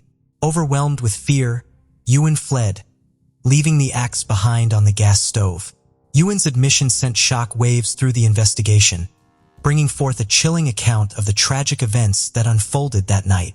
During Ewan's initial court appearance in State Superior Court in Milford on December 7, 2022, Assistant State Attorney Alana Paul informed the judge about new developments in the case. She revealed that you had fully admitted to the incident. But even without that admission, she believed the evidence against him was substantial. Attorney Paul highlighted the presence of surveillance footage necessary. Emphasizing the gravity of the situation, Judge Arden Groggins set his bond at $5 million. The judge expressed concerns about Ewan's history of disregarding court orders and emphasized the importance of public safety. In light of the circumstances, Ewan was placed on suicide watch with a hearing scheduled for December 14, 2022 to further address the case. Finally, it was the day of the final decision. On December 14, 2022, in addition to the murder charge, Ewan DeWitt faced multiple other charges brought forth by the Milford police. These included criminal violation of a protective order, criminal violation of a restraining order, risk of injury to a minor, and reckless endangerment. By levying these charges, law enforcement sought to address the broader scope of Ewan's alleged actions and their impact. A hearing was scheduled for Ewan to its pending criminal cases on April 6, 2023. He has yet to plead. Prosecutors stated that Ewan already confessed to the murder of Julie Minaud. However, no further information has been released by the police about the hearing. In the statement, the family expressed their determination to take action and ensure that those who neglected their responsibilities are held accountable. They also expressed their hope that this case would serve as a catalyst for improved protections for individuals facing domestic violence and abuse. With their unwavering commitment, the family aims to bring about positive changes and prevent such tragic incidents from occurring in the future. This case involved a combination of diligent efforts by law enforcement and the heinous acts of a killer who killed his ex-girlfriend in a rage of anger. Lauren Agee was a 21-year-old student from Hendersonville, Tennessee. She lived with her mother, Sherry, stepfather, Michael, and her 3 siblings. She was in her year studying criminal science at university and had recently started a great relationship. Popular, funny, outgoing, and sporty, Lauren was thriving in all aspects of her life, and she showed a lot of promise for her future. Mid-July 2015, just a few weeks shy of her 20th birthday, Lauren told her mother, Sherry, that she had been invited to go to Wakefest on the July. Wakefest is a 3-day-long festival based at Center Hill Lake in Nashville, Tennessee. People compete in wakeboarding tournaments and water sports during the day, and party and dance throughout the night. For sporty and sociable Lauren, this was an exciting opportunity, but her mom, Sherry, wasn't as keen on the idea. Sherry quizzed her daughter on the details, including who she would be going with. Lauren said she was going with her friend, Hannah Palmer. Sherry didn't entirely trust Hannah because of how much she was in and out of Lauren's life and felt very uneasy about the situation. However, on Friday, July, Lauren and Hannah headed off for the festival. Sherry said as soon as her daughter started walking to the car, she begged her to come back for one last hug. She told Lauren to be careful and to take care. Lauren and Hannah were on social media documenting their road trip while en route to the festival. They arrived at Wakefest in the late afternoon, and sometime after, the girls met up with Aaron Lilly, Hannah's boyfriend, and his friend, Christopher Stout. Although the girls both knew Aaron, this was the time they were meeting Chris. According to witnesses, Chris was attracted to Lauren and appeared glued to her, but she was in a happy relationship and she wasn't interested. They all drank, danced, and partied in the bars into the late evening. Upon the group deciding to head to bed, Lauren received a shock. She was under the impression they would be sleeping in one of the cabins or on one of the houseboats. However, for unknown reasons, the sleeping arrangements were far from that. "We're in a canoe. Where's the house?" I'm like, "It's a cliff on both sides." "Oh my gosh, this is crazy. Where do we look at?" "Cat trap." They were actually camping at the top of a narrow cliff that stuck out over the water. Although it was never set up to be a sleeping location, it was common knowledge amongst everyone that this was somewhere you could go and camp if you chose to. Over the years, festival attendees had tied a rope to the trees that led to the cliff to help people reach the top. A few other people were camping up there as well, but Lauren's group consisted of Hannah, Aaron, Chris, and another slightly older man, Brixton Gambrell. Lauren had only packed a sleeping bag for the night, and it was evident that this new sleeping plan was not something she had prepared for. The cliff itself had a 90-foot drop down one side and an almost 50-foot drop down the other. The boys had built a tent for Hannah and Aaron to sleep in and a hammock for Chris and Lauren. This bothered Lauren as she had already made it clear that she wasn't interested in Chris. The hammock was suspended between two trees over the edge of the cliff, and this was undoubtedly hazardous and dangerous.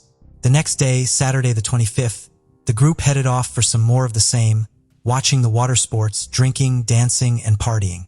At some point during the day, the group allegedly decided to do some cliff jumping.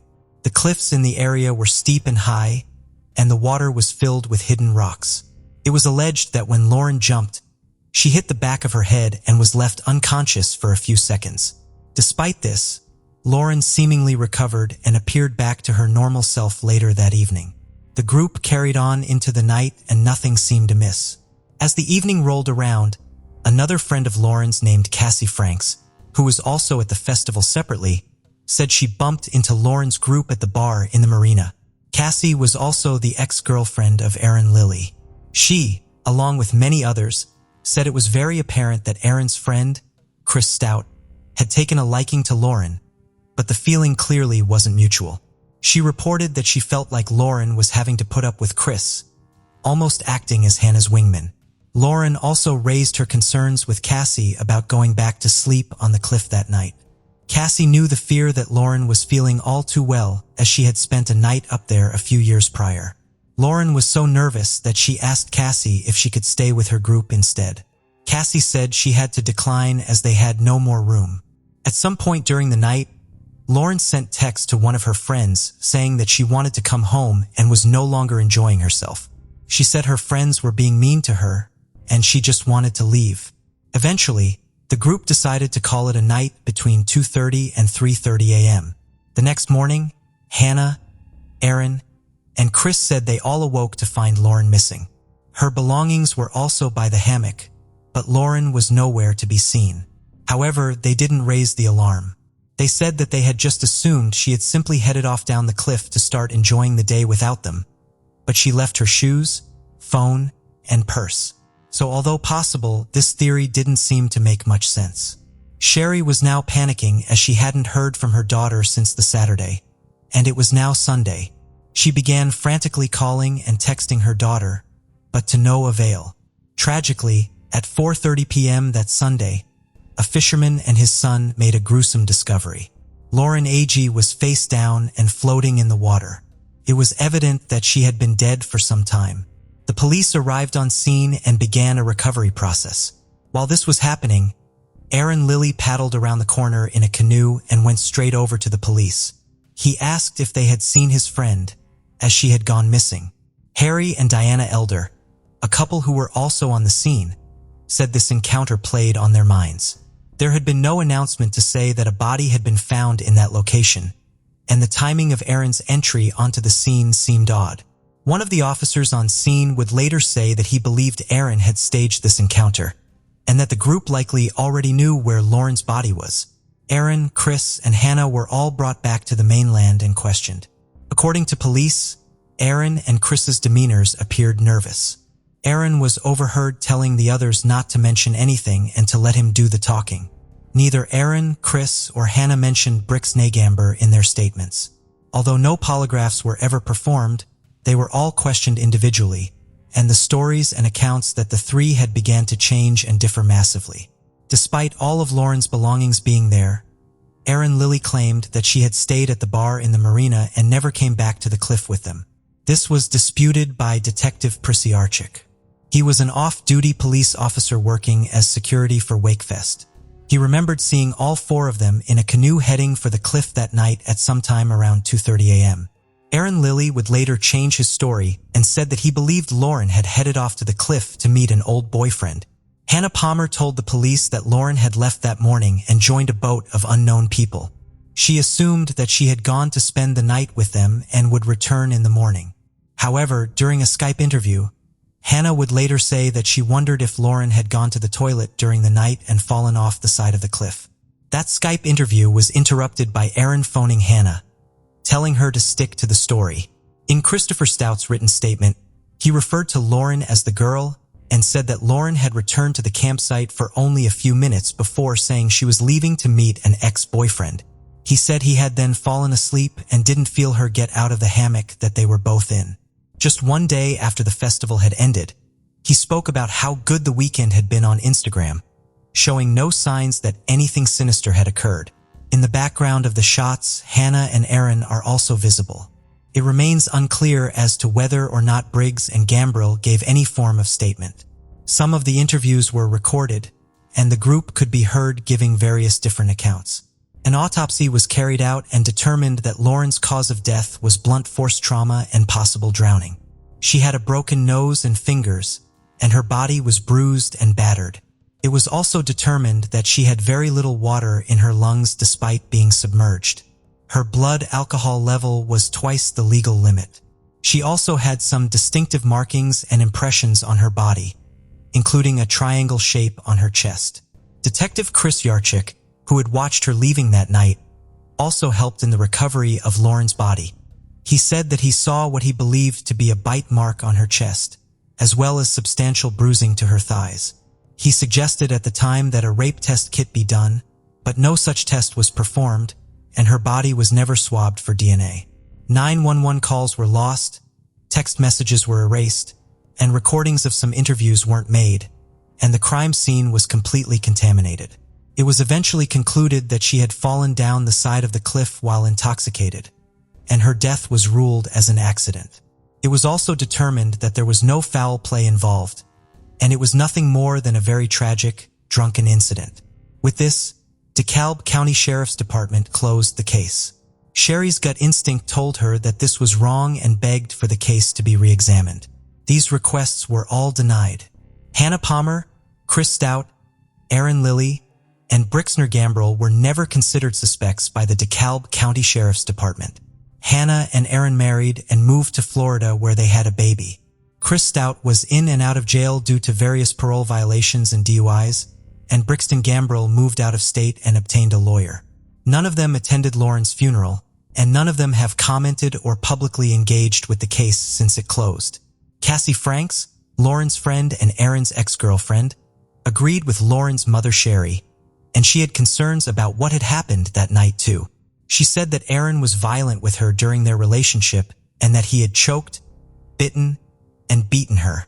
Cassie had taken pictures of her body after these attacks and even offered them to the DeKalb County Sheriff's Department. However, they declined to look at them, stating the case was closed and Erin wasn't a suspect. Erin also had a history of DUIs, as did Chris Stout. Just days after Lauren had been laid to rest, Sherry received a phone call from Ryan Mallinson, an officer with the White County Police Department. He, along with Chris Yarchik, was on scene when Lauren was found. Sherry said that he told her the investigation was not handled correctly, and he believed that the people she was there with was somehow involved in her death. Sherry then spoke with both he and Detective Chris Yarchik. Both were deeply concerned by the behavior they had seen from both investigators and Lauren's friends. Hannah, Aaron, and Chris continued to party for the weekend and were active on social media, despite the fact that Lauren was missing. Yarchik believed that the strange triangular print upon her body was a match for the tip of a canoe, exactly like the one he saw them heading off to the cliff in.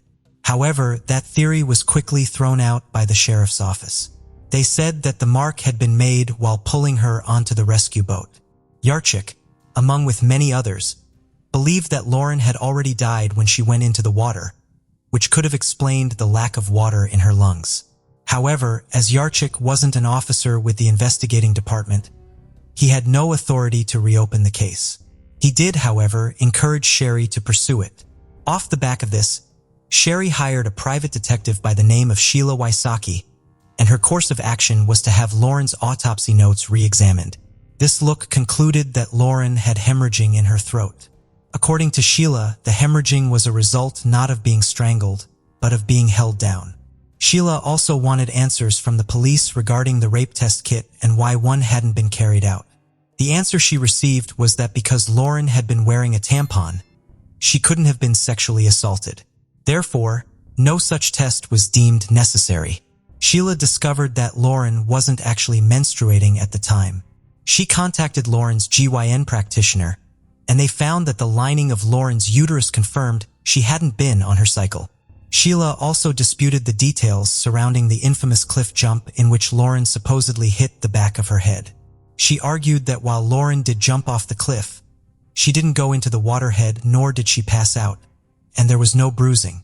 Sherry, Sheila, and Chris Yarchik also ran some experiments and tests using a 105-pound crash test dummy. The dummy was thrown off both the 90-foot side of the cliff and the 50-foot side.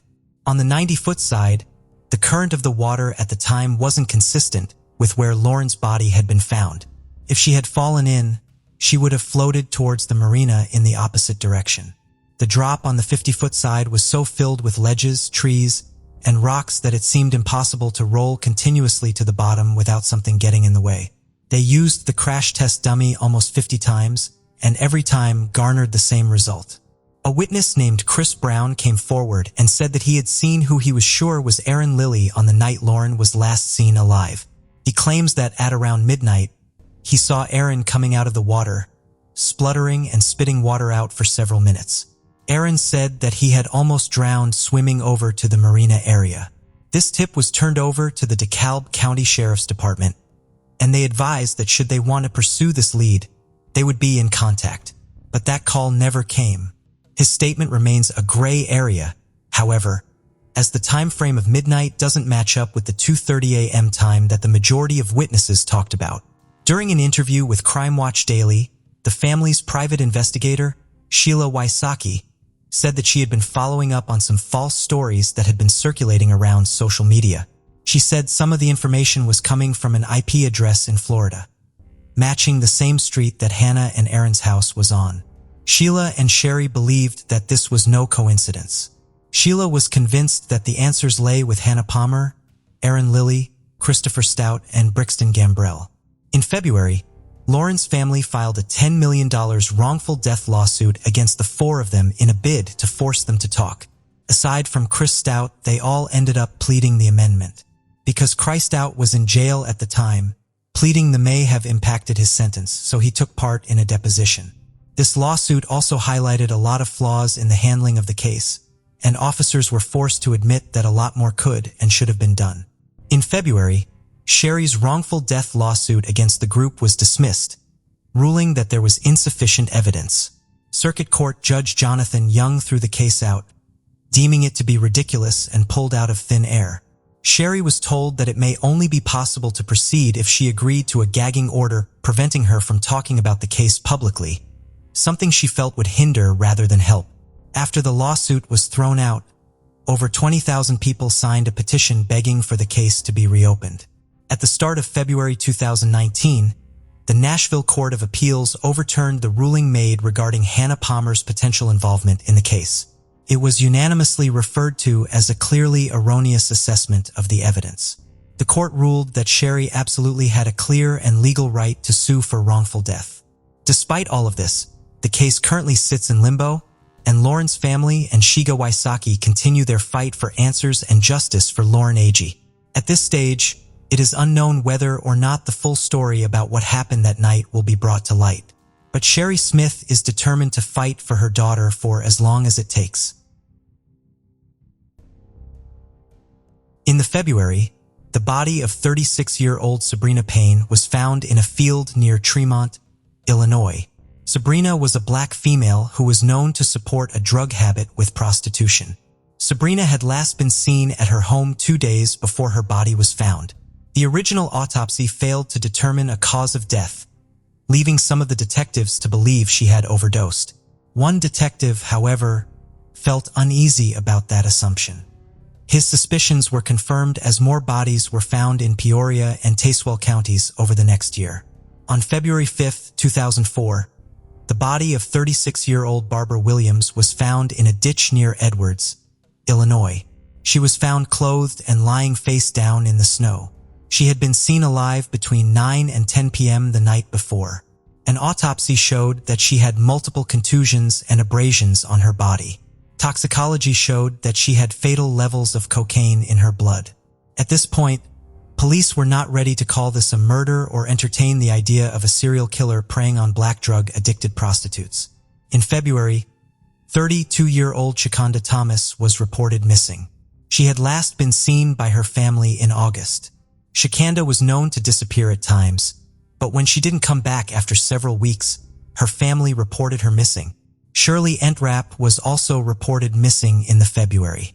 She was seen 3 days before she was reported missing. Tamara Walls was reported missing in February after not being seen for 3 weeks. All 3 missing women were also black females known to support a crack cocaine habit with prostitution. 36-year-old mother of 8, Laura Lawler, disappeared from her home after leaving with a man and woman. Her longtime partner searched for her, but only was able to determine she had been with a man named Larry.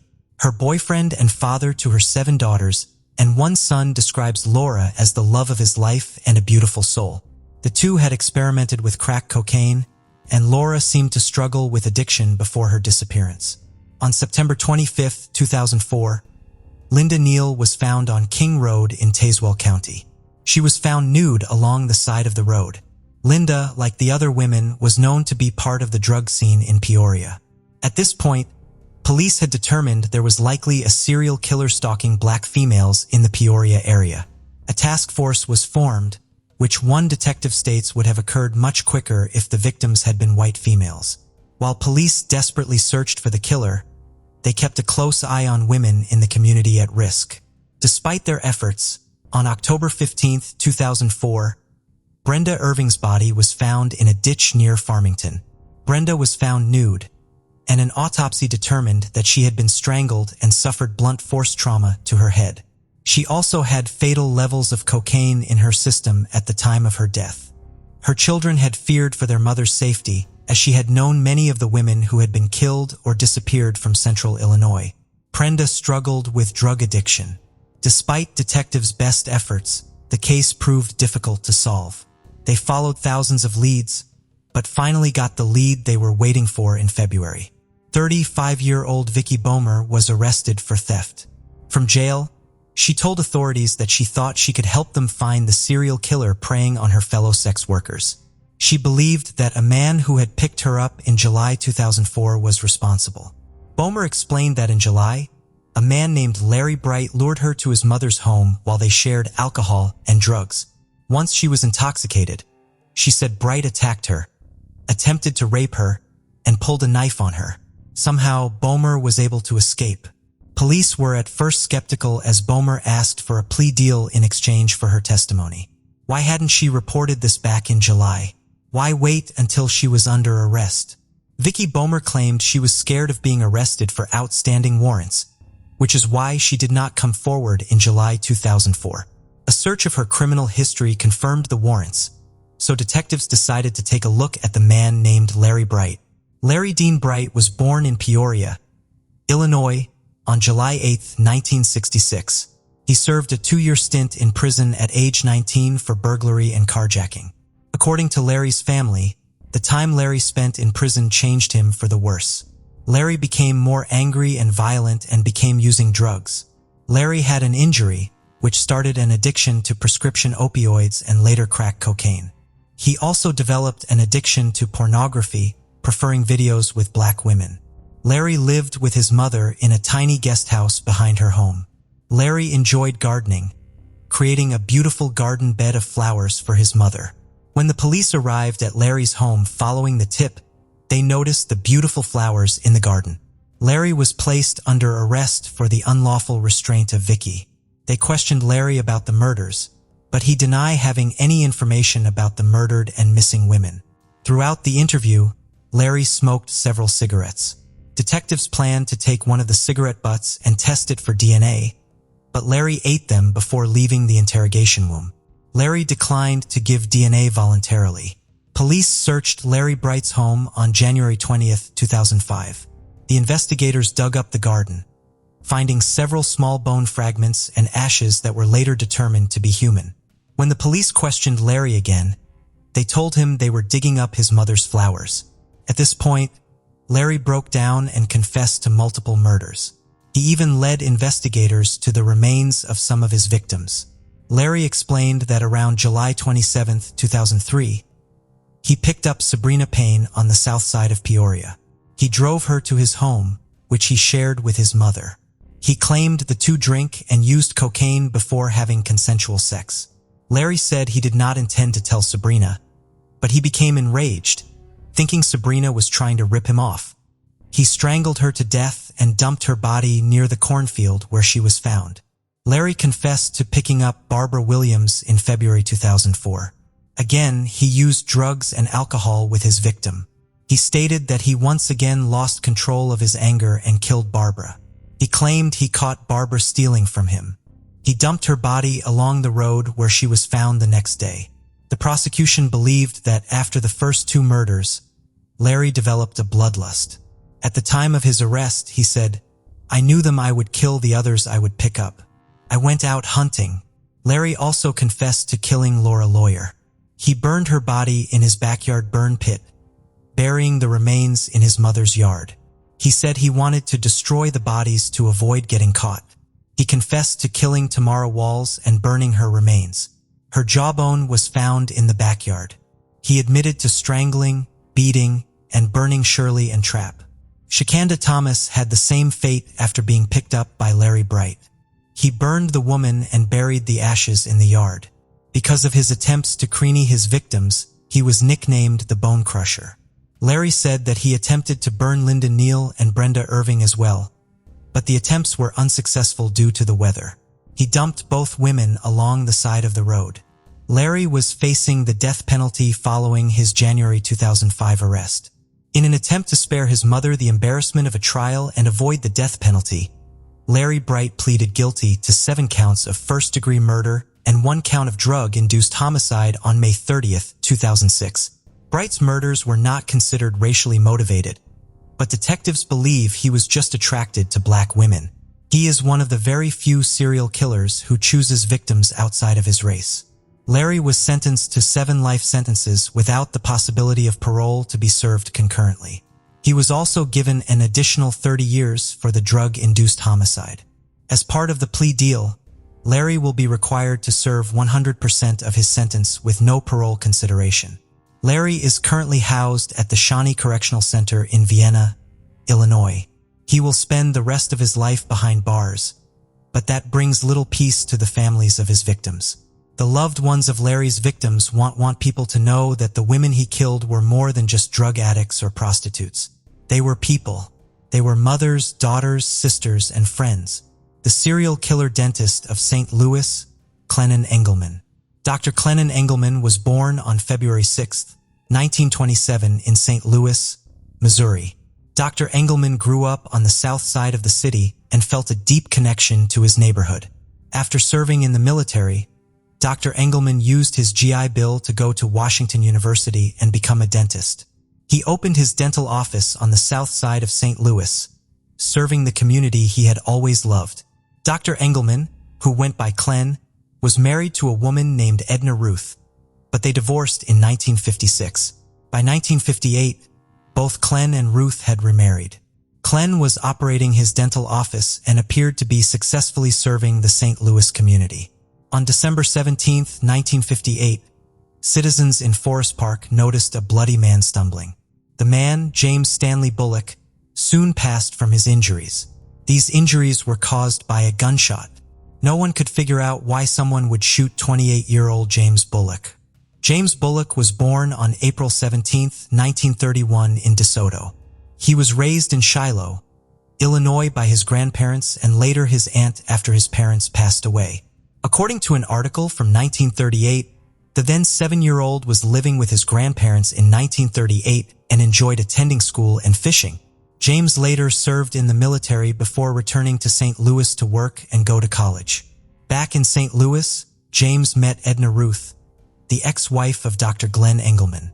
The two married, and 6 short months later, James was dead. An employee at a local sanitarium initially claimed James was there 4 days before his murder, asking to be admitted because he feared for his life.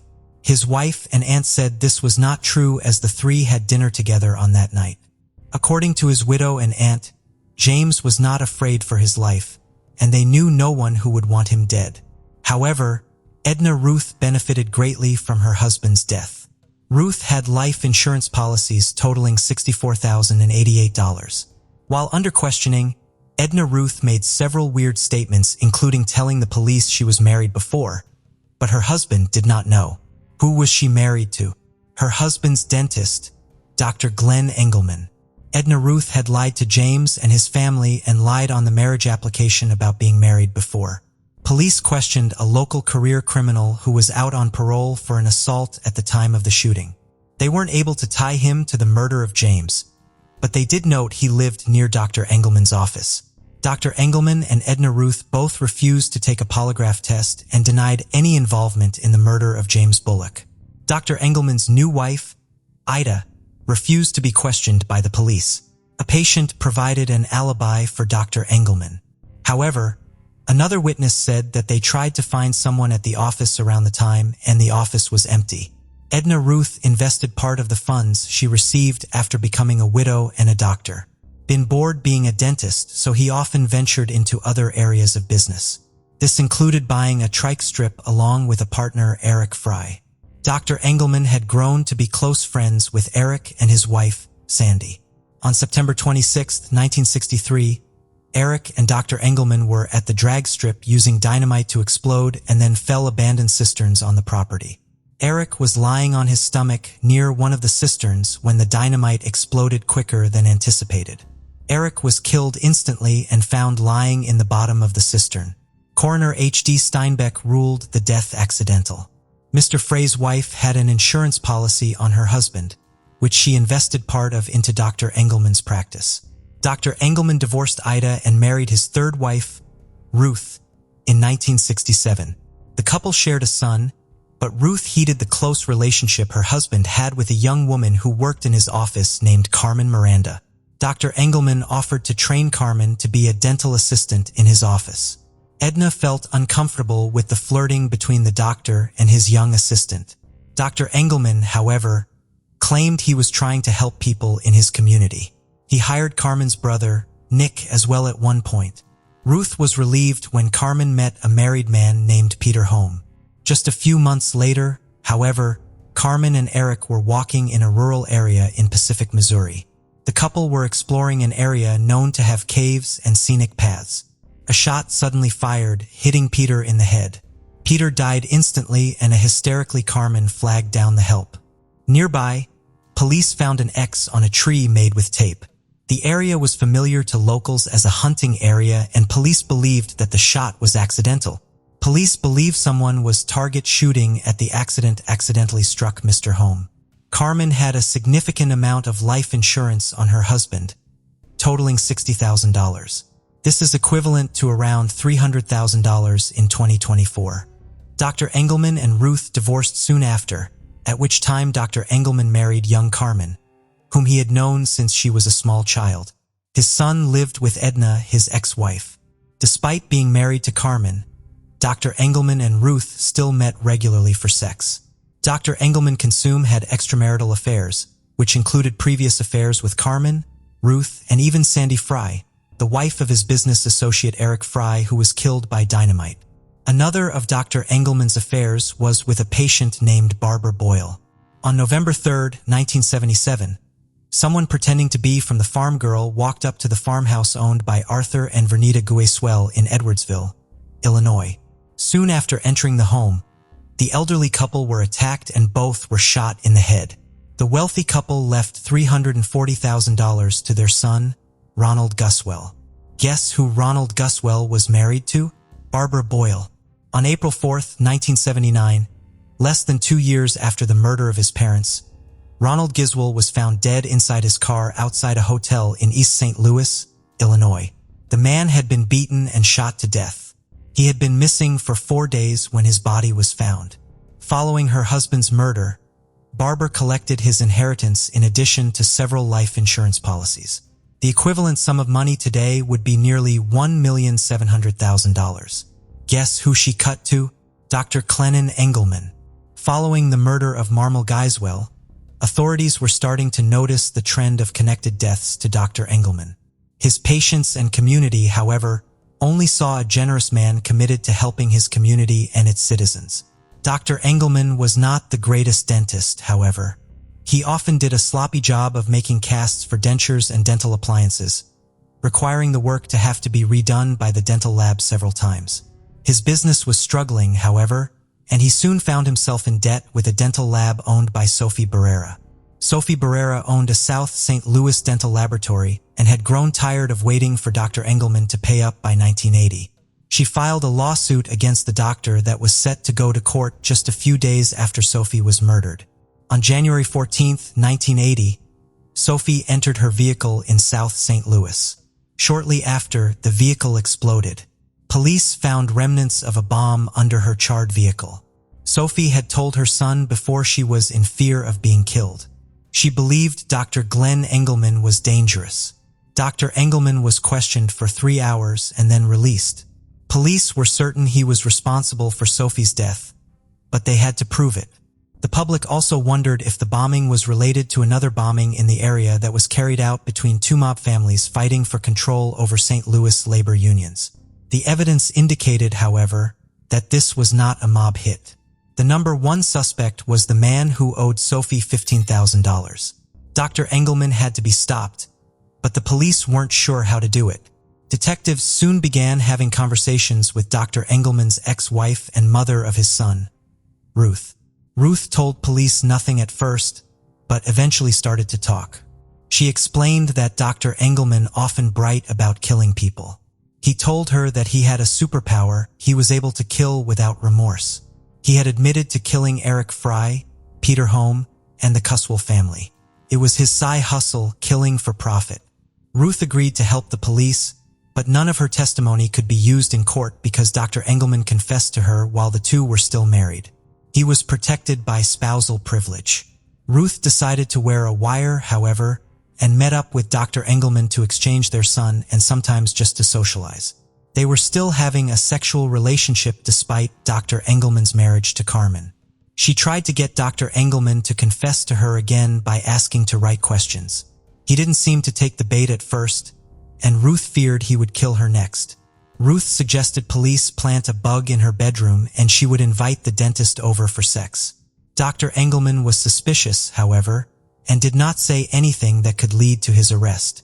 Ruth then met him at a diner wearing a wire, and this time he commented on being homicidally intimate with the widow of one of his victims. He admitted to the murders in great detail, providing just what police needed for an arrest. He explained that he found murder more sexually satisfying than sex. His ex-wife was given a new life in the witness protection program. Carmen, who was no longer married to the dentist, and her brother Nick were brought in for questioning to corroborate the allegations against Dr. Engelman.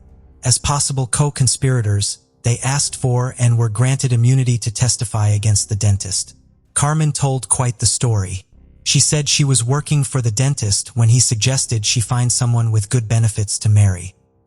He told her about Eric Fry, whom he said he directed Sandy Fry to marry with all intentions of murdering the insurance proceeds. Soon after she was married, Carmen said Dr. Engelman told her where to go and made sure her husband was shot and killed. He staged it to look like a target shooting accident. Clennon Engelman was finally arrested and charged with murder in 1980.